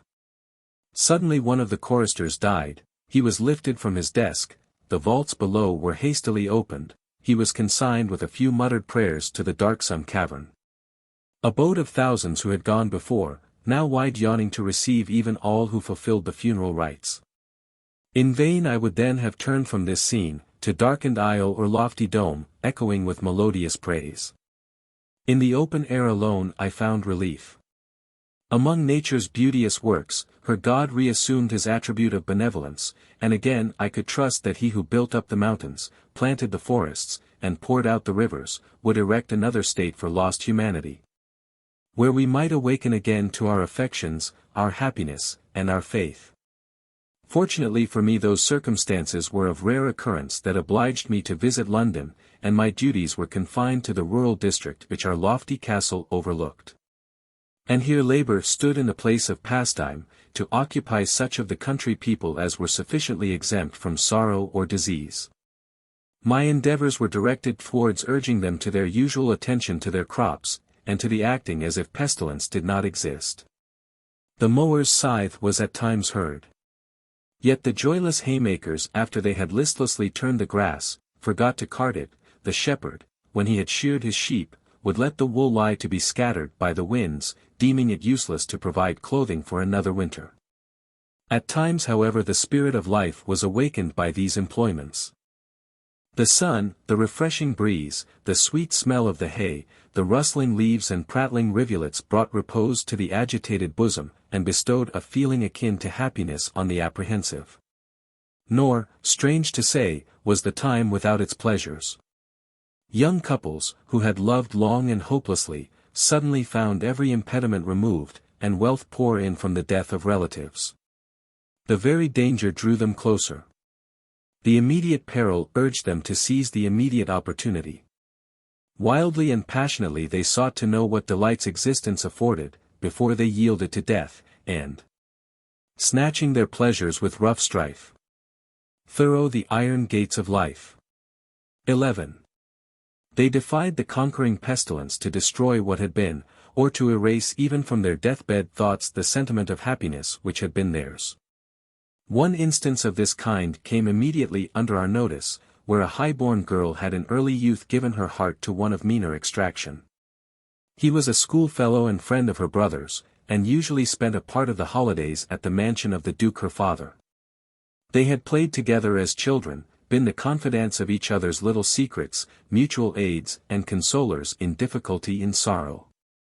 Love had crept in, noiseless, terrorless at first, till each felt their life bound up in the other, and at the same time knew that they must part. Their extreme youth, and the purity of their attachment, made them yield with less resistance to the tyranny of circumstances. The father of the fair Juliet separated them. But not until the young lover had promised to remain absent only till he had rendered himself worthy of her, and she had vowed to preserve her virgin heart, his treasure, till he returned to claim and possess it. Plague came, threatening to destroy at once the aim of the ambitious and the hopes of love. Long the Duke of L. derided the idea that there could be danger while he pursued his plans of cautious seclusion. And he so far succeeded, that it was not till this second summer, that the destroyer, at one fell stroke, overthrew his precautions, his security, and his life. Poor Juliet saw one by one, father, mother, brothers, and sisters, sicken and die. Most of the servants fled on the first appearance of disease, those who remained were infected mortally, no neighbor or rustic ventured within the verge of contagion. By a strange fatality Juliet alone escaped, and she to the last waited on her relatives, and smoothed the pillow of death. The moment at length came, when the last blow was given to the last of the house, the youthful survivor of her race sat alone among the dead. There was no living being near to soothe her, or withdraw her from this hideous company. With the declining heat of a September night, a whirlwind of storm, thunder, and hail, rattled round the house, and with ghastly harmony sung the dirge of her family. She sat upon the ground absorbed in wordless despair, when through the gusty wind and bickering rain she thought she heard her name called. Whose could that familiar voice be? Not one of her relations, for they lay glaring on her with stony eyes. Again her name was syllabled, and she shuddered as she asked herself, am I becoming mad, or am I dying, that I hear the voices of the departed? A second thought passed, swift as an arrow, into her brain. She rushed to the window.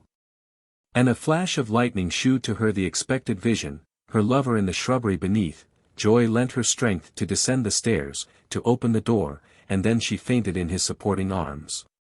1,000 times she reproached herself, as with a crime, that she should revive to happiness with him.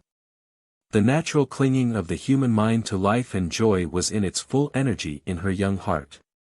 She gave herself impetuously up to the enchantment. They were married, and in their radiant features I saw incarnate, for the last time, the spirit of love, of rapturous sympathy, which once had been the life of the world. I envied them, but felt how impossible it was to imbibe the same feeling, now that years had multiplied my ties in the world.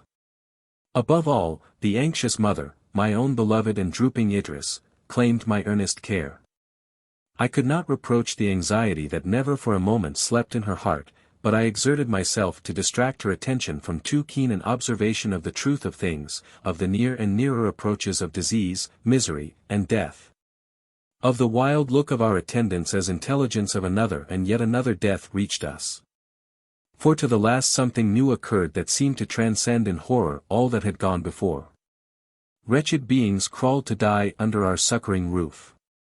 The inhabitants of the castle decreased daily, while the survivors huddled together in fear, and, as in a famine-struck boat, the sport of the wild, interminable waves, each looked in the other's face, to guess on whom the death lot would next fall. All this I endeavored to veil, so that it might least impress my Idris, yet, as I have said, my courage survived even despair. I might be vanquished, but I would not yield. One day, it was the 9th of September, seemed devoted to every disaster, to every harrowing incident. Early in the day, I heard of the arrival of the aged grandmother of one of our servants at the castle. This old woman had reached her 100th year, her skin was shriveled, her form was bent and lost in extreme decrepitude. But as still from year to year she continued in existence, outliving many younger and stronger, she began to feel as if she were to live forever. The plague came, and the inhabitants of her village died. Clinging, with the dastard feeling of the aged, to the remnant of her spent life, she had, on hearing that the pestilence had come into her neighborhood, barred her door, and closed her casement, refusing to communicate with any. She would wander out at night to get food, and returned home, pleased that she had met no one, that she was in no danger from the plague. As the earth became more desolate, her difficulty in acquiring sustenance increased. At first, her son, who lived near, had humored her by placing articles of food in her way. At last he died. But, even though threatened by famine, her fear of the plague was paramount, and her greatest care was to avoid her fellow creatures. She grew weaker each day, and each day she had further to go. The night before, she had reached Datchet, and, prowling about, had found a baker's shop open and deserted. Laden with spoil, she hastened to return, and lost her way. The night was windless, hot, and cloudy. Her load became too heavy for her, and one by one she threw away her loaves, still endeavoring to get along, though her hobbling fell into lameness, and her weakness at last into inability to move. She lay down among the tall corn, and fell asleep. Deep in midnight, she was awaked by a rustling near her. She would have started up, but her stiff joints refused to obey her will. A low moan close to her ear followed, and the rustling increased. She heard a smothered voice breathe out, "Water, water," several times, and then again a sigh heaved from the heart of the sufferer. The old woman shuddered. She contrived at length to sit upright. But her teeth chattered, and her knees knocked together. Close, very close, lay a half-naked figure, just discernible in the gloom, and the cry for water and the stifled moan were again uttered. Her motions at length attracted the attention of her unknown companion. Her hand was seized with a convulsive violence that made the grasp feel like iron, the fingers like the keen teeth of a trap. "At last you are come," were the words given forth, but this exertion was the last effort of the dying. The joints relaxed, the figure fell prostrate. One low moan, the last, marked the moment of death. Morning broke. And the old woman saw the corpse, marked with the fatal disease, close to her. Her wrist was livid with the hold loosened by death. She felt struck by the plague. Her aged frame was unable to bear her away with sufficient speed. And now, believing herself infected, she no longer dreaded the association of others, but, as swiftly as she might, came to her granddaughter, at Windsor Castle, there to lament and die. The sight was horrible. Still she clung to life, and lamented her mischance with cries and hideous groans, while the swift advance of the disease shewed, what proved to be the fact, that she could not survive many hours. While I was directing that the necessary care should be taken of her, Clara came in. She was trembling and pale. And, when I anxiously asked her the cause of her agitation, she threw herself into my arms weeping and exclaiming, "Uncle, dearest uncle, do not hate me forever. I must tell you, for you must know, that Evelyn, poor little Evelyn," her voice was choked by sobs. The fear of so mighty a calamity as the loss of our adored infant made the current of my blood pause with chilly horror. But the remembrance of the mother restored my presence of mind. I sought the little bed of my darling. He was oppressed by fever, but I trusted, I fondly and fearfully trusted, that there were no symptoms of the plague. He was not 3 years old, and his illness appeared only one of those attacks incident to infancy. I watched him long. his heavy half-closed lids, his burning cheeks and restless twining of his small fingers. The fever was violent, the torpor complete, enough, without the greater fear of pestilence, to awaken alarm. Idris must not see him in this state. Clara, though only 12 years old, was rendered, through extreme sensibility, so prudent and careful, that I felt secure in entrusting the charge of him to her, and it was my task to prevent Idris from observing their absence. I administered the fitting remedies, and left my sweet niece to watch beside him, and bring me notice of any change she should observe. I then went to Idris, contriving in my way, plausible excuses for remaining all day in the castle, and endeavoring to disperse the traces of care from my brow. Fortunately she was not alone. I found Merivale, the astronomer, with her. He was far too long-sighted in his view of humanity to heed the casualties of the day, and lived in the midst of contagion unconscious of its existence.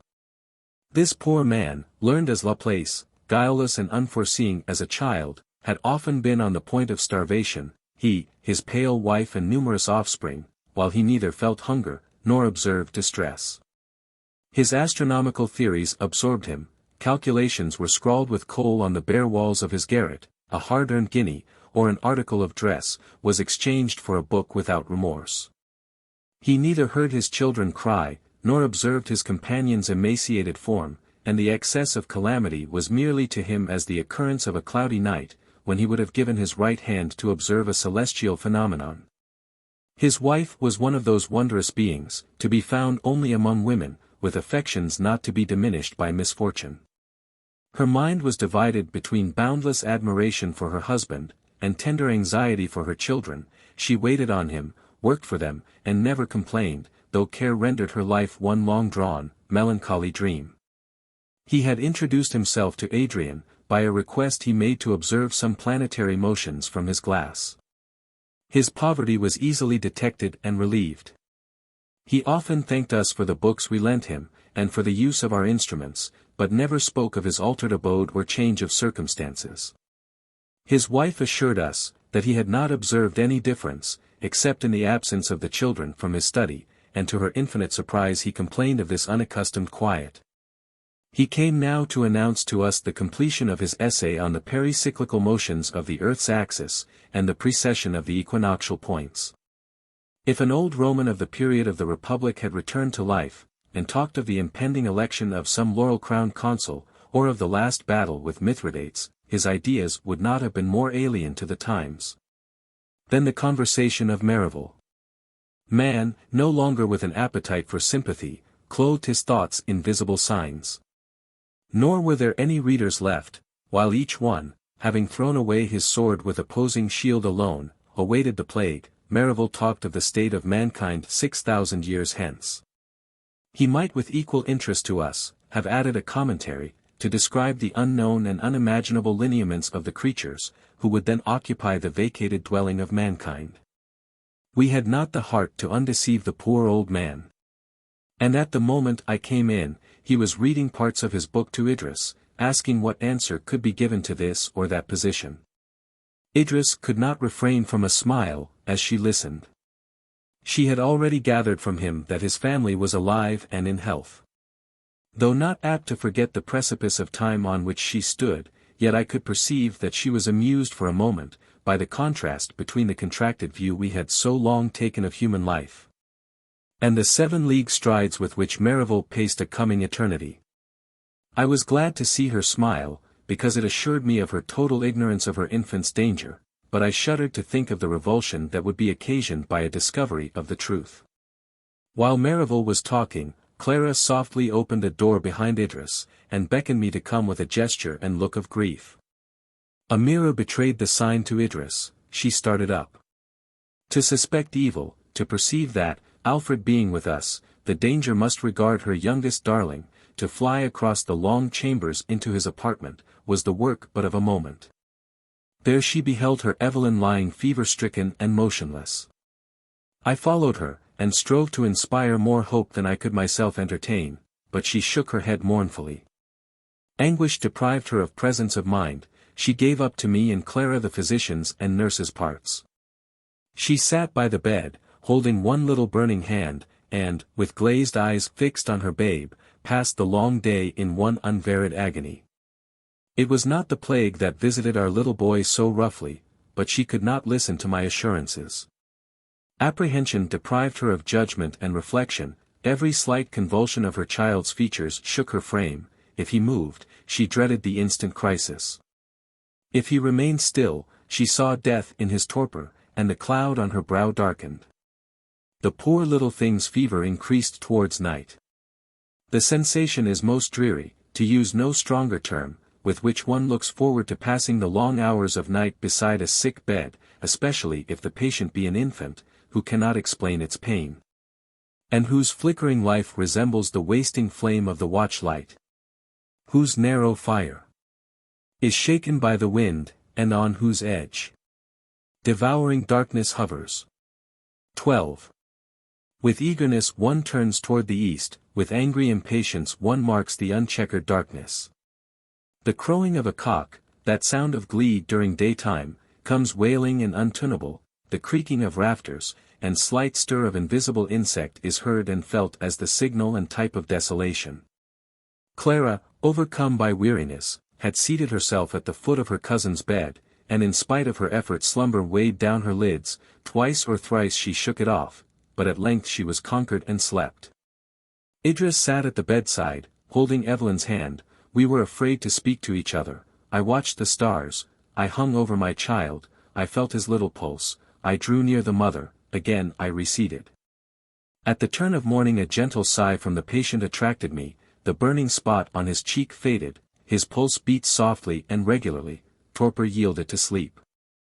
For a long time I dared not hope. But when his unobstructed breathing in the moisture that suffused his forehead, were tokens no longer to be mistaken of the departure of mortal malady, I ventured to whisper the news of the change to Idris, and at length succeeded in persuading her that I spoke truth. But neither this assurance, nor the speedy convalescence of our child could restore her, even to the portion of peace she before enjoyed. Her fear had been too deep, too absorbing, too entire, to be changed to security. She felt as if during her past calm she had dreamed, but was now awake. She was as one in some lone watchtower on the deep, awakened from soothing visions of the home he loves, trembling to hear the wrathful billows roar. 13. As one who has been cradled by a storm, and awakes to find the vessel sinking. Before, she had been visited by pangs of fear. Now, she never enjoyed an interval of hope. No smile of the heart ever irradiated her fair countenance. Sometimes she forced one, and then gushing tears would flow, and the sea of grief close above these wrecks of past happiness.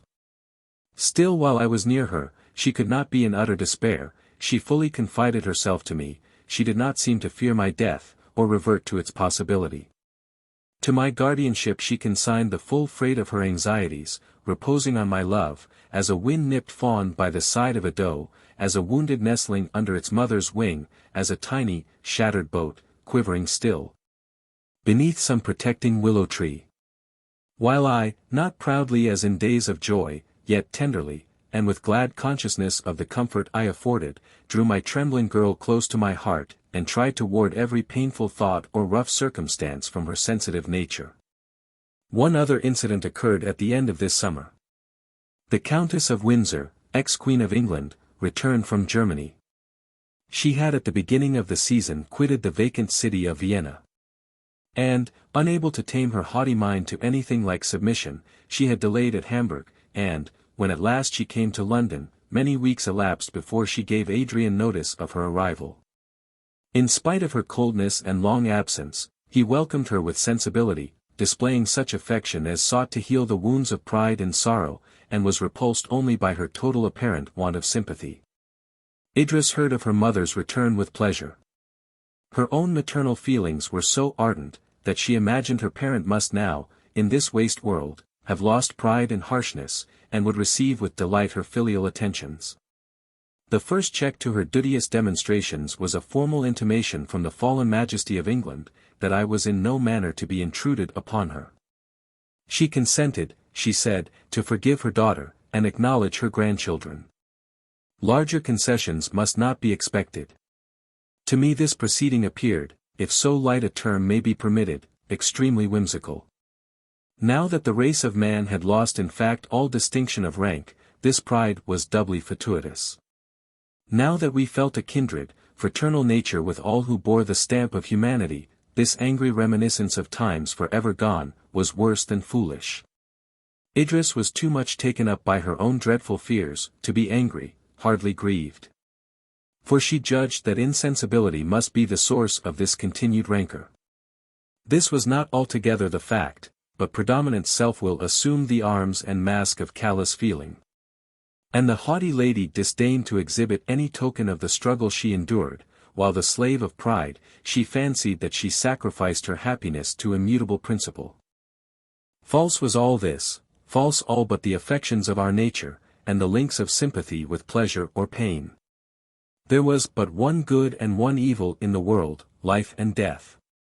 The pomp of rank, the assumption of power, the possessions of wealth vanished like morning mist. One living beggar had become of more worth than a national peerage of dead lords, alas the day, than of dead heroes, patriots, or men of genius. There was much of degradation in this, for even vice and virtue had lost their attributes. Life, the continuation of our animal mechanism, was the alpha and omega of the desires, the prayers, the prostrate ambition of human race. Chapter 9. Half England was desolate, when October came, and the equinoctial winds swept over the earth, chilling the ardors of the unhealthy season. The summer, which was uncommonly hot, had been protracted into the beginning of this month, when on the 18th a sudden change was brought about from summer temperature to winter frost. Pestilence then made a pause in her death-dealing career. Gasping, not daring to name our hopes, yet full even to the brim with intense expectation, we stood, as a shipwrecked sailor stands on a barren rock island by the ocean, watching a distant vessel, fancying that now it nears. And then again that it is bearing from sight. This promise of a renewed lease of life turned rugged natures to melting tenderness, and by contrast filled the soft with harsh and unnatural sentiments. When it seemed destined that all were to die, we were reckless of the how and when. Now that the virulence of the disease was mitigated, and it appeared willing to spare some, each was eager to be among the elect. And clung to life with dastard tenacity.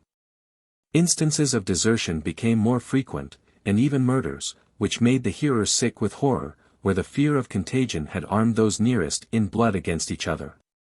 But these smaller and separate tragedies were about to yield to a mightier interest, and, while we were promised calm from infectious influences, a tempest arose wilder than the winds, a tempest bred by the passions of man.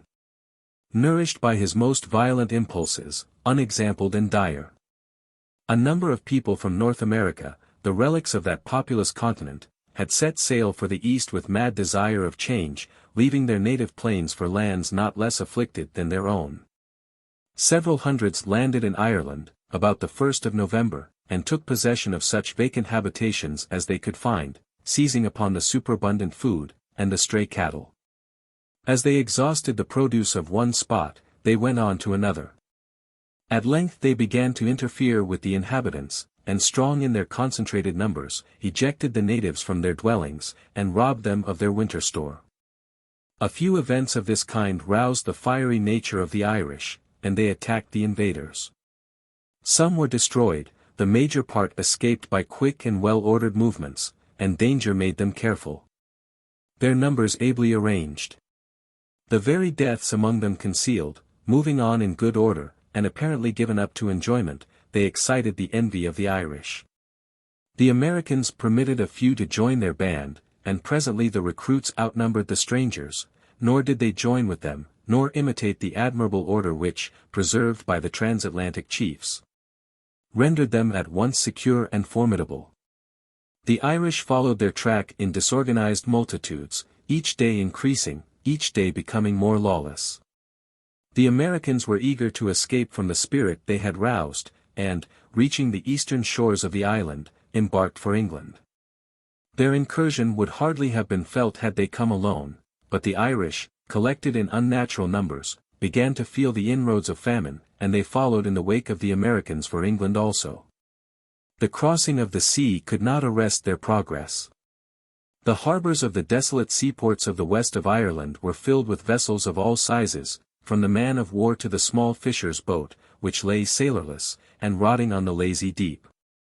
The emigrants embarked by hundreds, and unfurling their sails with rude hands, made strange havoc of buoy and cordage.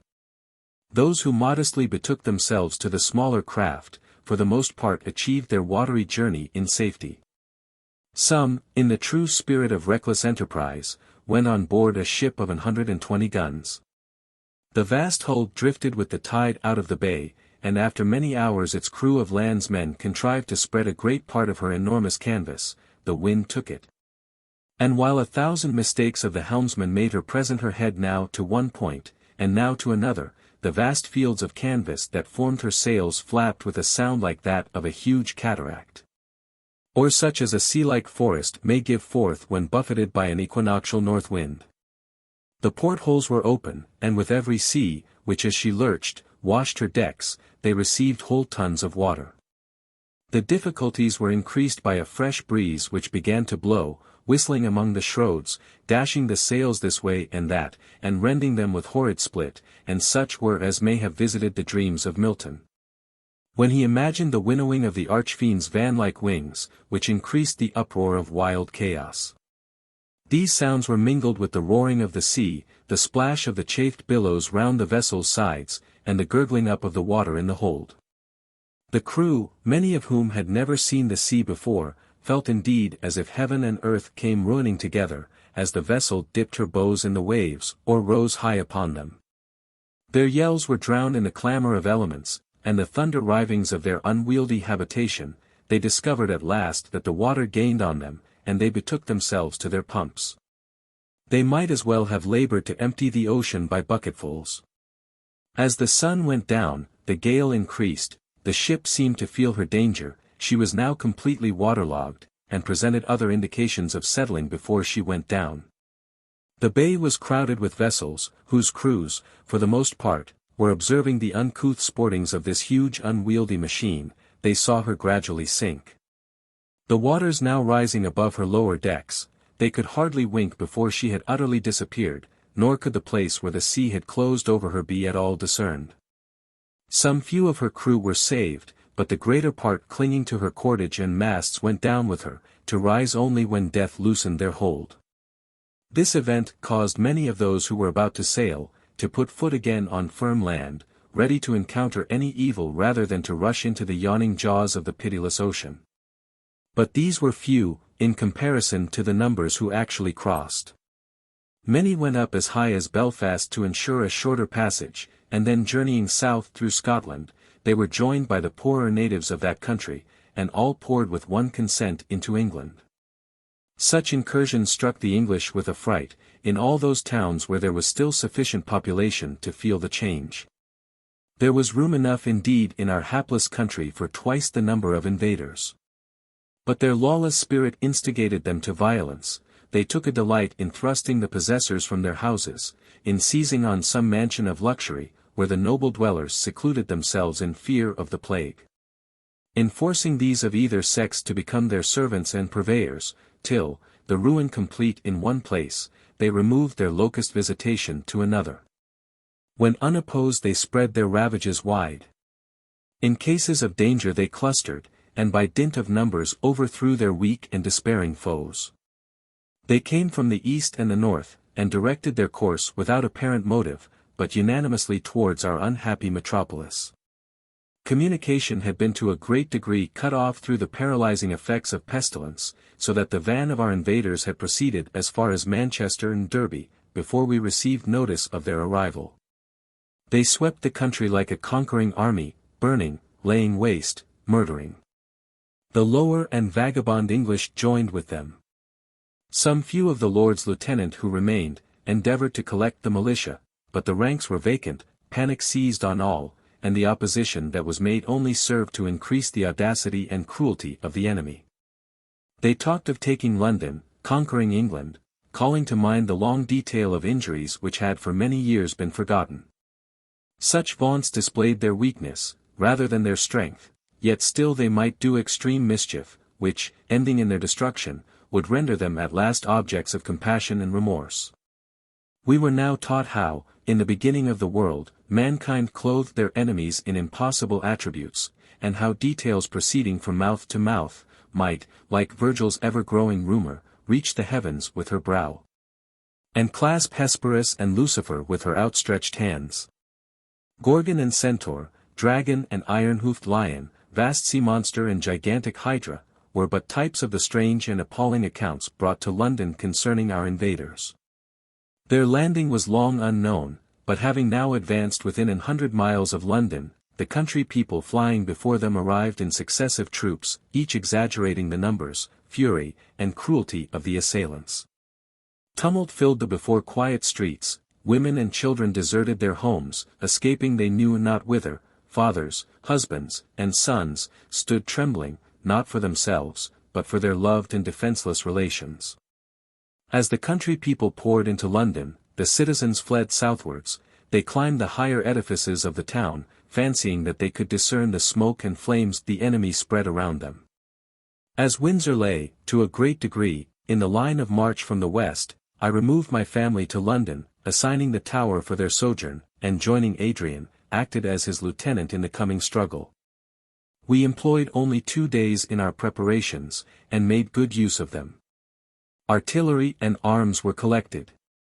The remnants of such regiments, as could be brought through many losses into any show of muster, were put under arms, with that appearance of military discipline which might encourage our own party, and seem most formidable to the disorganized multitude of our enemies. Even music was not wanting, banners floated in the air, and the shrill fife and loud trumpet breathed forth sounds of encouragement and victory. A practiced ear might trace an undue faltering in the step of the soldiers. But this was not occasioned so much by fear of the adversary, as by disease, by sorrow, and by fatal prognostications, which often weighed most potently on the brave, and quelled the manly heart to abject subjection. Adrian led the troops. He was full of care. It was small relief to him that our discipline should gain us success in such a conflict. While plague still hovered to equalize the conqueror and the conquered, it was not victory that he desired, but bloodless peace. As we advanced, we were met by bands of peasantry, whose almost naked condition, whose despair and horror, told at once the fierce nature of the coming enemy. The senseless spirit of conquest and thirst of spoil blinded them, while with insane fury they deluged the country in ruin. The sight of the military restored hope to those who fled, and revenge took place of fear. They inspired the soldiers with the same sentiment. Languor was changed to ardor, the slow step converted to a speedy pace, while the hollow murmur of the multitude, inspired by one feeling, and that deadly, filled the air, drowning the clang of arms and sound of music. Adrian perceived the change, and feared that it would be difficult to prevent them from wreaking their utmost fury on the Irish. He rode through the lines, charging the officers to restrain the troops, exhorting the soldiers, restoring order, and quieting in some degree the violent agitation that swelled every bosom. We first came upon a few stragglers of the Irish at St. Albans. They retreated, and, joining others of their companions, still fell back, till they reached the main body. Tidings of an armed and regular opposition recalled them to a sort of order. They made Buckingham their headquarters, and scouts were sent out to ascertain our situation. We remained for the night at Luton. In the morning a simultaneous movement caused us each to advance. It was early dawn, and the air, impregnated with freshest odour, seemed an idle mockery to play with our banners, and bore onwards towards the enemy the music of the bands, the neighings of the horses, and regular step of the infantry. The first sound of martial instruments that came upon our undisciplined foe, inspired surprise, not unmingled with dread. It spoke of other days, of concord and order. It was associated with times when plague was not, and man lived beyond the shadow of imminent fate. The pause was momentary. Soon we heard their disorderly clamor, the barbarian shouts, the untimed step of thousands coming on in disarray. Their troops now came pouring on us from the open country or narrow lanes. A large extent of unenclosed fields lay between us. We advanced to the middle of this, and then made a halt. Being somewhat on superior ground, we could discern the space they covered. When their leaders perceived us drawn out in opposition, they also gave the word to halt, and endeavored to form their men into some imitation of military discipline. The first ranks had muskets. Some were mounted, but their arms were such as they had seized during their advance, their horses those they had taken from the peasantry. There was no uniformity, and little obedience, but their shouts and wild gestures showed the untamed spirit that inspired them. Our soldiers received the word, and advanced to quickest time, but in perfect order. Their uniform dresses, the gleam of their polished arms, their silence, and looks of sullen hate, were more appalling than the savage clamor of our innumerous foe. Thus coming nearer and nearer each other, the howls and shouts of the Irish increased, the English proceeded in obedience to their officers, until they came near enough to distinguish the faces of their enemies. The sight inspired them with fury, with one cry, that rent heaven and was re-echoed by the furthest lines, they rushed on. They disdained the use of the bullet, but with fixed bayonet dashed among the opposing foe, while the ranks opening at intervals, the matchmen lighted the cannon, whose deafening roar and blinding smoke filled up the horror of the scene. I was beside Adrian, a moment before he had again given the word to halt, and had remained a few yards distant from us in deep meditation. He was forming swiftly his plan of action, to prevent the effusion of blood.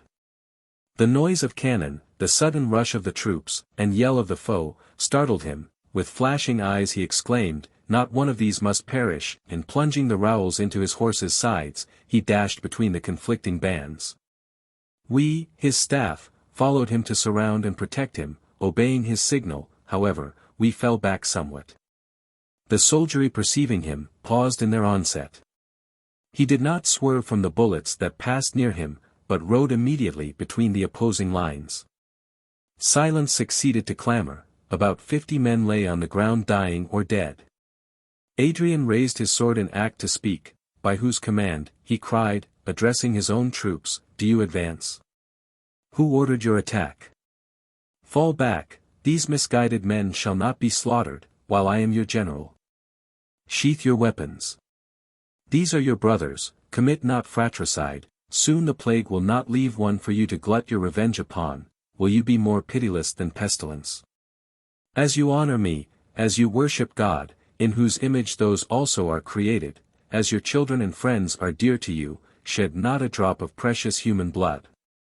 He spoke with outstretched hand and winning voice, and then turning to our invaders, with a severe brow, he commanded them to lay down their arms. "Do you think," he said, "that because we are wasted by plague, you can overcome us? The plague is also among you, and when ye are vanquished by famine and disease, the ghosts of those you have murdered will arise to bid you not hope in death.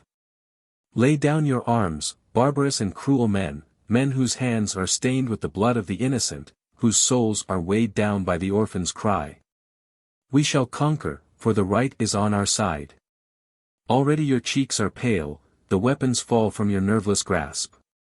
Lay down your arms, fellow men. Brethren. Pardon, succor, and brotherly love await your repentance. You are dear to us, because you wear the frail shape of humanity. Each one among you will find a friend and host among these forces. Shall man be the enemy of man, while plague, the foe to all, even now is above us, triumphing in our butchery, more cruel than her own?" Each army paused. On our side the soldiers grasped their arms firmly, and looked with stern glances on the foe. These had not thrown down their weapons, more from fear than the spirit of contest. They looked at each other, each wishing to follow some example given him, but they had no leader. Adrian threw himself from his horse, and approaching one of those just slain, "He was a man," he cried, "and he is dead. Oh, quickly bind up the wounds of the fallen, let not one die, let not one more soul escape through your merciless gashes, to relate before the throne of God the tale of fratricide. Bind up their wounds, restore them to their friends. Cast away the hearts of tigers that burn in your breasts, throw down those tools of cruelty and hate. In this pause of exterminating destiny, let each man be brother, guardian, and stay to the other. Away with those blood-stained arms, and hasten some of you to bind up these wounds." As he spoke, He knelt on the ground, and raised in his arms a man from whose side the warm tide of life gushed. The poor wretch gasped, so still had either host become, that his moans were distinctly heard, and every heart, late fiercely bent on universal massacre, now beat anxiously in hope and fear for the fate of this one man. Adrian tore off his military scarf and bound it round the sufferer. It was too late. The man heaved a deep sigh, his head fell back, his limbs lost their sustaining power. "He is dead," said Adrian, as the corpse fell from his arms on the ground, and he bowed his head in sorrow and awe. The fate of the world seemed bound up in the death of this single man. On either side the bands threw down their arms, even the veterans wept, and our party held out their hands to their foes, while a gush of love and deepest amity filled every heart. The two forces mingling, unarmed and hand in hand, talking only how each might assist the other, the adversaries conjoined. Each repenting, the one side their former cruelties, the other their late violence, they obeyed the orders of the general to proceed towards London.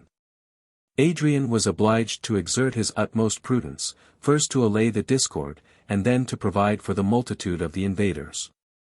They were marched to various parts of the southern counties, quartered in deserted villages. A part were sent back to their own island, while the season of winter so far revived our energy, that the passes of the country were defended, and any increase of numbers prohibited. On this occasion Adrian and Idris met after a separation of nearly a year. Adrian had been occupied in fulfilling a laborious and painful task. He had been familiar with every species of human misery, and had forever found his powers inadequate, his aid of small avail.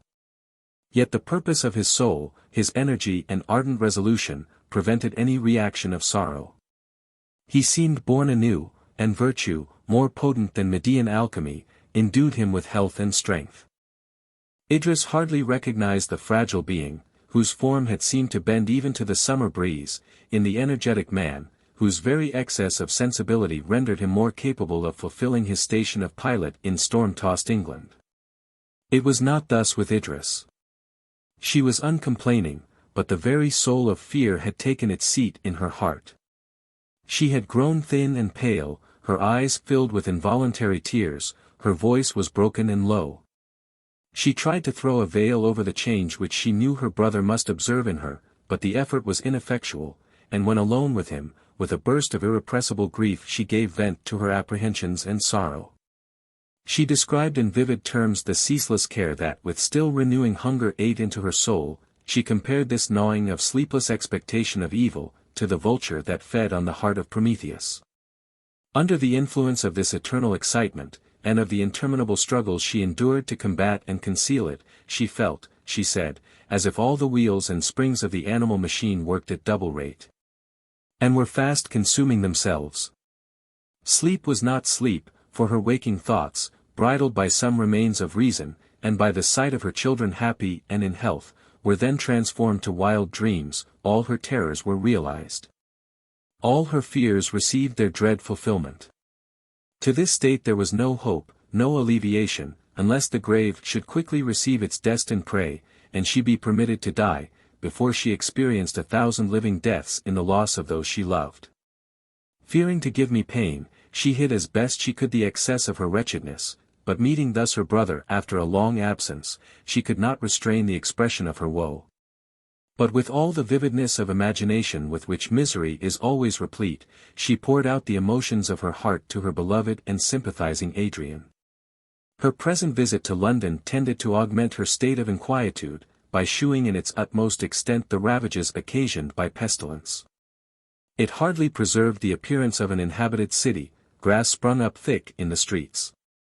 The squares were weed-grown, the houses were shut up, while silence and loneliness characterized the busiest parts of the town.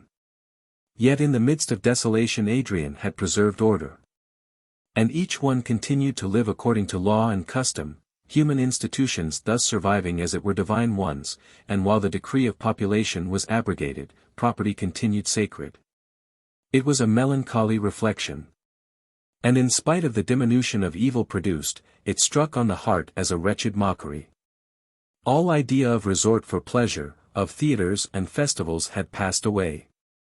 Next summer, said Adrian as we parted on our return to Windsor, will decide the fate of the human race.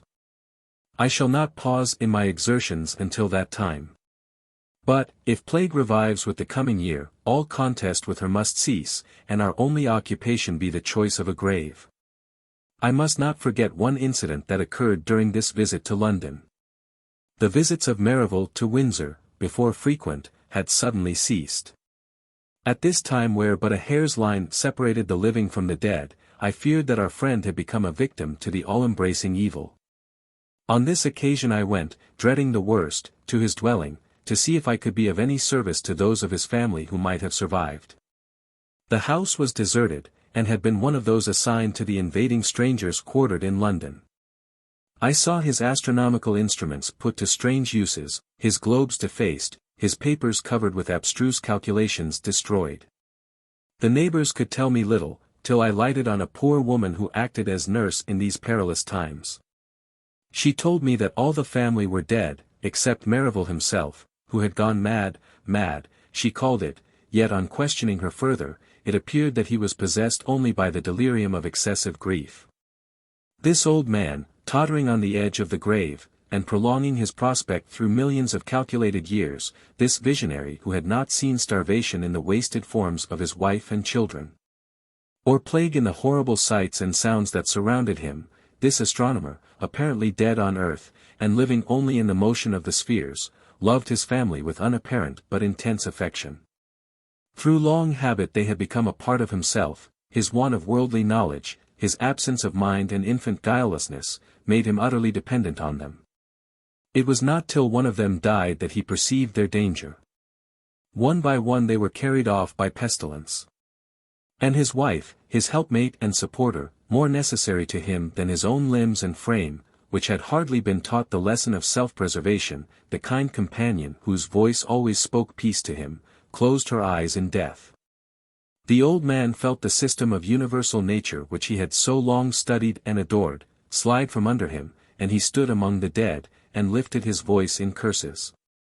No wonder that the attendant should interpret as frenzy the harrowing maledictions of the grief-struck old man. I had commenced my search late in the day, a November day, that closed in early with pattering rain and melancholy wind. As I turned from the door, I saw Merivale, or rather the shadow of Merivale, attenuated and wild, pass me, and sit on the steps of his home. The breeze scattered the grey locks on his temples, the rain drenched his uncovered head, he sat hiding his face in his withered hands. I pressed his shoulder to awaken his attention, but he did not alter his position. Merivale, I said, it is long since we have seen you, you must return to Windsor with me, Lady Idris desires to see you, you will not refuse her request, come home with me. He replied in a hollow voice, why deceive a helpless old man, why talk hypocritically to one half-crazed? Windsor is not my home, my true home I have found, the home that the Creator has prepared for me. His accent of bitter scorn thrilled me, do not tempt me to speak, he continued. My words would scare you, in an universe of cowards I dare think, among the churchyard tombs, among the victims of his merciless tyranny I dare reproach the supreme evil. How can he punish me? Let him bare his arm and transfix me with lightning, this is also one of his attributes, and the old man laughed.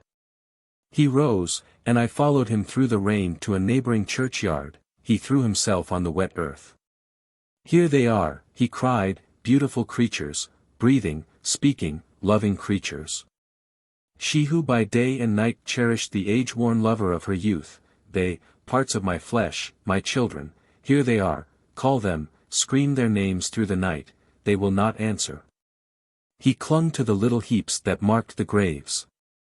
I ask but one thing, I do not fear his hell, for I have it here, I do not desire his heaven, let me but die and be laid beside them, let me but, when I lie dead, feel my flesh as it moulders, mingle with theirs. Promise, and he raised himself painfully, and seized my arm, promise to bury me with them. So God help me and mine as I promise, I replied, on one condition, return with me to Windsor. To Windsor, he cried with a shriek, never. From this place I never go, my bones, my flesh, I myself, are already buried here, and what you see of me is corrupted clay like them. I will lie here, and cling here, till rain, and hail, and lightning and storm, ruining on me, make me one in substance with them below. In a few words I must conclude this tragedy. I was obliged to leave London, and Adrian undertook to watch over him. The task was soon fulfilled. Age, grief, and inclement weather, all united to hush his sorrows, and bring repose to his heart, whose beats were agony. He died embracing the sod, which was piled above his breast, when he was placed beside the beings whom he regretted with such wild despair. I returned to Windsor at the wish of Idris, who seemed to think that there was greater safety for her children at that spot, and because, once having taken on me the guardianship of the district, I would not desert it while an inhabitant survived. I went also to act in conformity with Adrian's plans, which was to congregate in masses what remained of the population. For he possessed the conviction that it was only through the benevolent and social virtues that any safety was to be hoped for the remnant of mankind. It was a melancholy thing to return to this spot so dear to us, as the scene of a happiness rarely before enjoyed, here to mark the extinction of our species, and trace the deep unerasable footsteps of disease over the fertile and cherished soil. The aspect of the country had so far changed, that it had been impossible to enter on the task of sowing seed, and other autumnal labors. That season was now gone, and winter had set in with sudden and unusual severity. Alternate frosts and thaws succeeding to floods, rendered the country impassable. Heavy falls of snow gave an arctic appearance to the scenery, the roofs of the houses peeped from the white mass. The lowly cot and stately mansion, alike deserted, were blocked up, their thresholds uncleared, the windows were broken by the hail, while the prevalence of a northeast wind rendered outdoor exertions extremely painful. The altered state of society made these accidents of nature, sources of real misery. The luxury of command and the attentions of servitude were lost. It is true that the necessaries of life were assembled in such quantities, as to supply to superfluity the wants of the diminished population, but still much labor was required to arrange these, as it were, raw materials.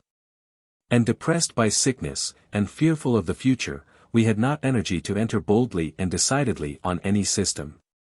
I can speak for myself, want of energy was not my failing. The intense life that quickened my pulses, and animated my frame, had the effect, not of drawing me into the mazes of active life, but of exalting my lowliness. And of bestowing majestic proportions on insignificant objects. I could have lived the life of a peasant in the same way, my trifling occupations were swelled into important pursuits. My affections were impetuous and engrossing passions, and nature with all her changes was invested in divine attributes. The very spirit of the Greek mythology inhabited my heart. I deified the uplands, glades, and streams. I had sight of Proteus coming from the sea, and heard old Triton blow his wreathed horn. 14. Strange, that while the earth preserved her monotonous course, I dwelt with ever-renewing wonder on her antique laws, and now that with eccentric will she rushed into an untried path, I should feel this spirit fade. I struggled with despondency and weariness, but like a fog, they choked me. Perhaps, after the labors and stupendous excitement of the past summer, the calm of winter and the almost menial toils it brought with it, were by natural reaction doubly irksome. It was not the grasping passion of the preceding year, which gave life and individuality to each moment, it was not the aching pangs induced by the distresses of the times. The utter inutility that had attended all my exertions took from them their usual effects of exhilaration, and despair rendered abortive the balm of self-applause. I longed to return to my old occupations, but of what use were they? To read were futile, to write, vanity indeed. The earth, late wide circus for the display of dignified exploits, vast theatre for a magnificent drama, now presented a vacant space, an empty stage. For actor or spectator there was no longer aught to say or hear. Our little town of Windsor, in which the survivors from the neighbouring counties were chiefly assembled, wore a melancholy aspect. Its streets were blocked up with snow, the few passengers seemed palsied, and frozen by the ungenial visitation of winter. To escape these evils was the aim and scope of all our exertions. Families late devoted to exalting and refined pursuits, rich, blooming, and young, with diminished numbers and care-fraught hearts, huddled over a fire, grown selfish and groveling through suffering.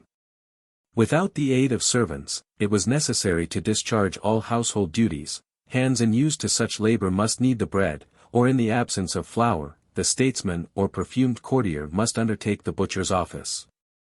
Poor and rich were now equal, or rather the poor were the superior, since they entered on such tasks with alacrity and experience.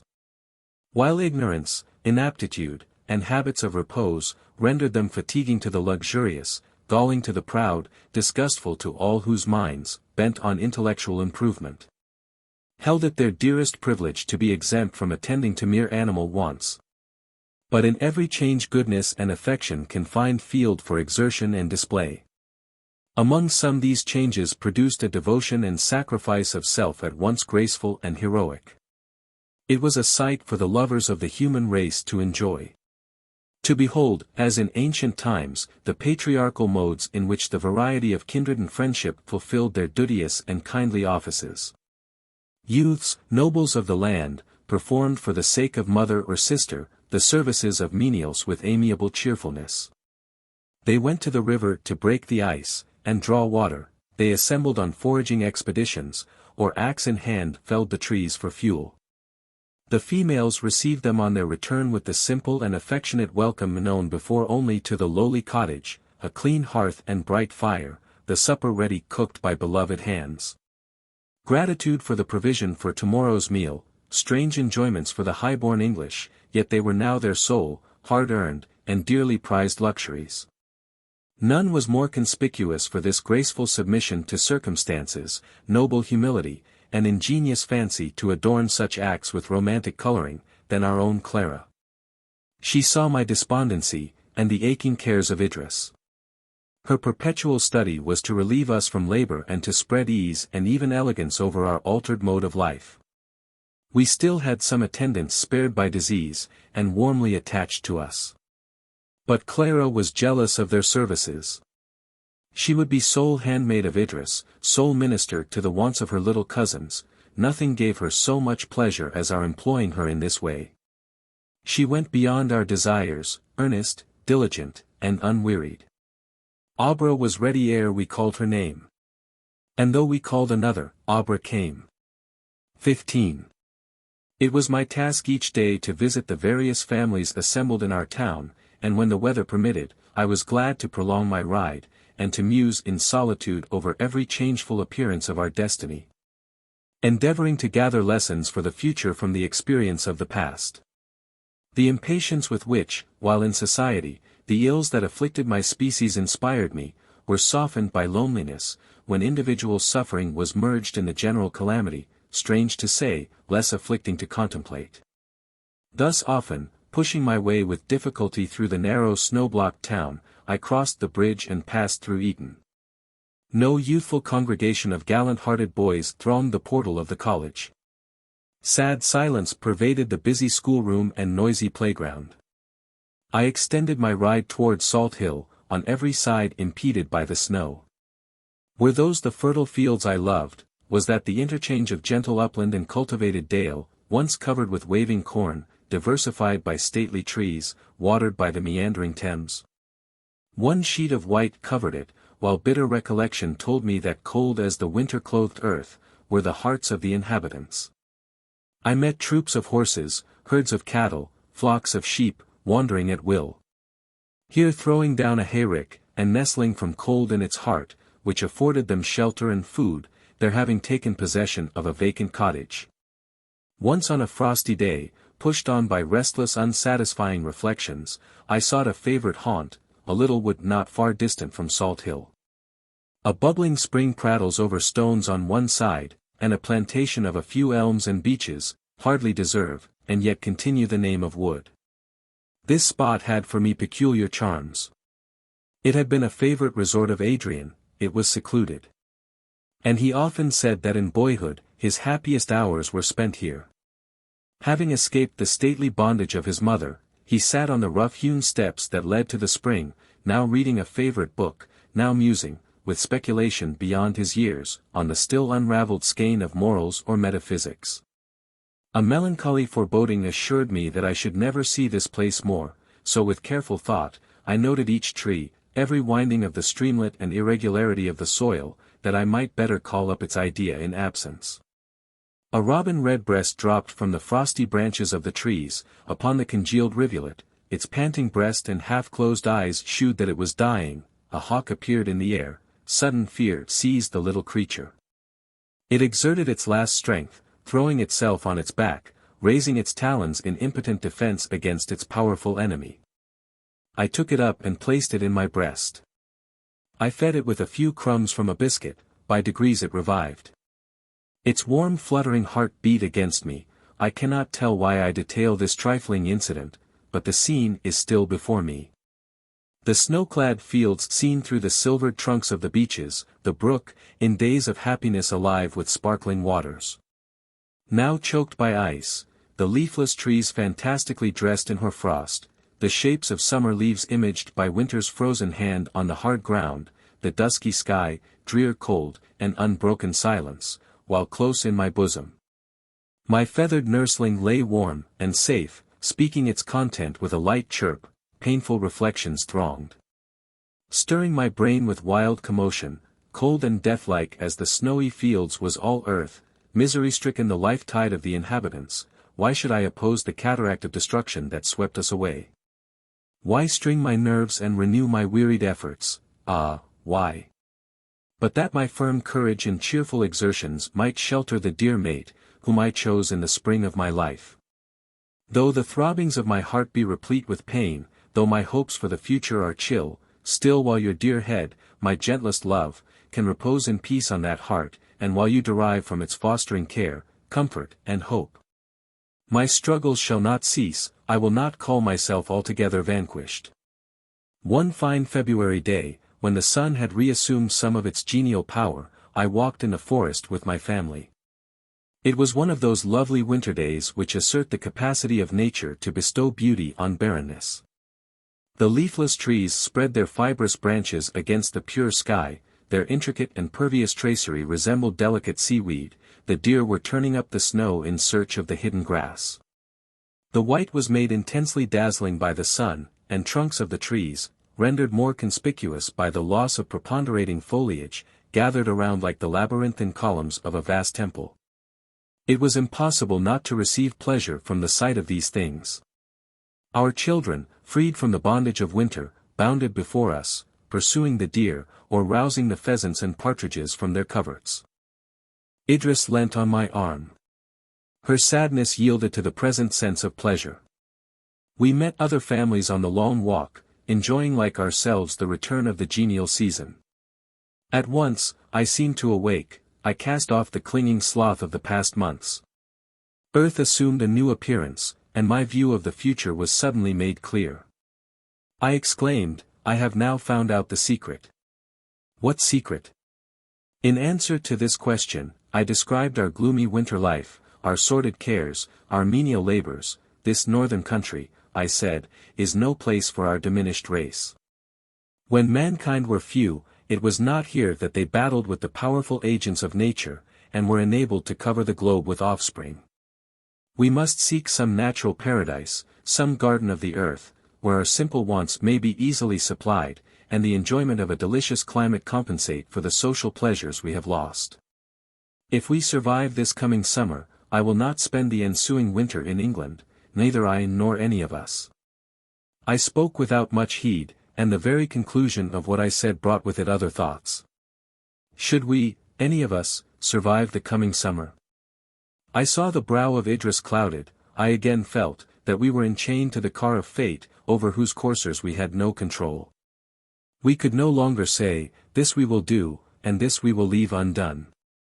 A mightier power than the human was at hand to destroy our plans or to achieve the work we avoided. It were madness to calculate upon another winter. This was our last. The coming summer was the extreme end of our vista. And, when we arrived there, instead of a continuation of the long road, a gulf yawned, into which we must of force be precipitated. The last blessing of humanity was wrested from us. we might no longer hope. Can the madman, as he clanks his chains, hope? Can the wretch, led to the scaffold, who when he lays his head on the block, marks the double shadow of himself and the executioner, whose uplifted arm bears the axe, hope?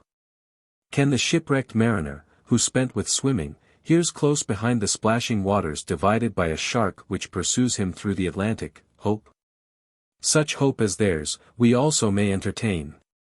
Old fable tells us, that this gentle spirit sprung from the box of Pandora, else crammed with evils, but these were unseen and null, while all admired the inspiriting loveliness of young hope, each man's heart became her home. She was enthroned sovereign of our lives, here and hereafter, she was deified and worshipped, declared incorruptible and everlasting. But like all other gifts of the Creator to man, she is mortal, her life has attained its last hour. We have watched over her, nursed her flickering existence, now she has fallen at once from youth to decrepitude, from health to immedicinable disease, even as we spend ourselves in struggles for her recovery, she dies. To all nations the voice goes forth, hope is dead. We are but mourners in the funeral train, and what immortal essence or perishable creation will refuse to make one in the sad procession that attends to its grave the dead comforter of humanity? Does not the sun call in his light? And day, like a thin exhalation, melt away, both wrapping up their beams in clouds to be themselves close mourners at this obsequied. 16.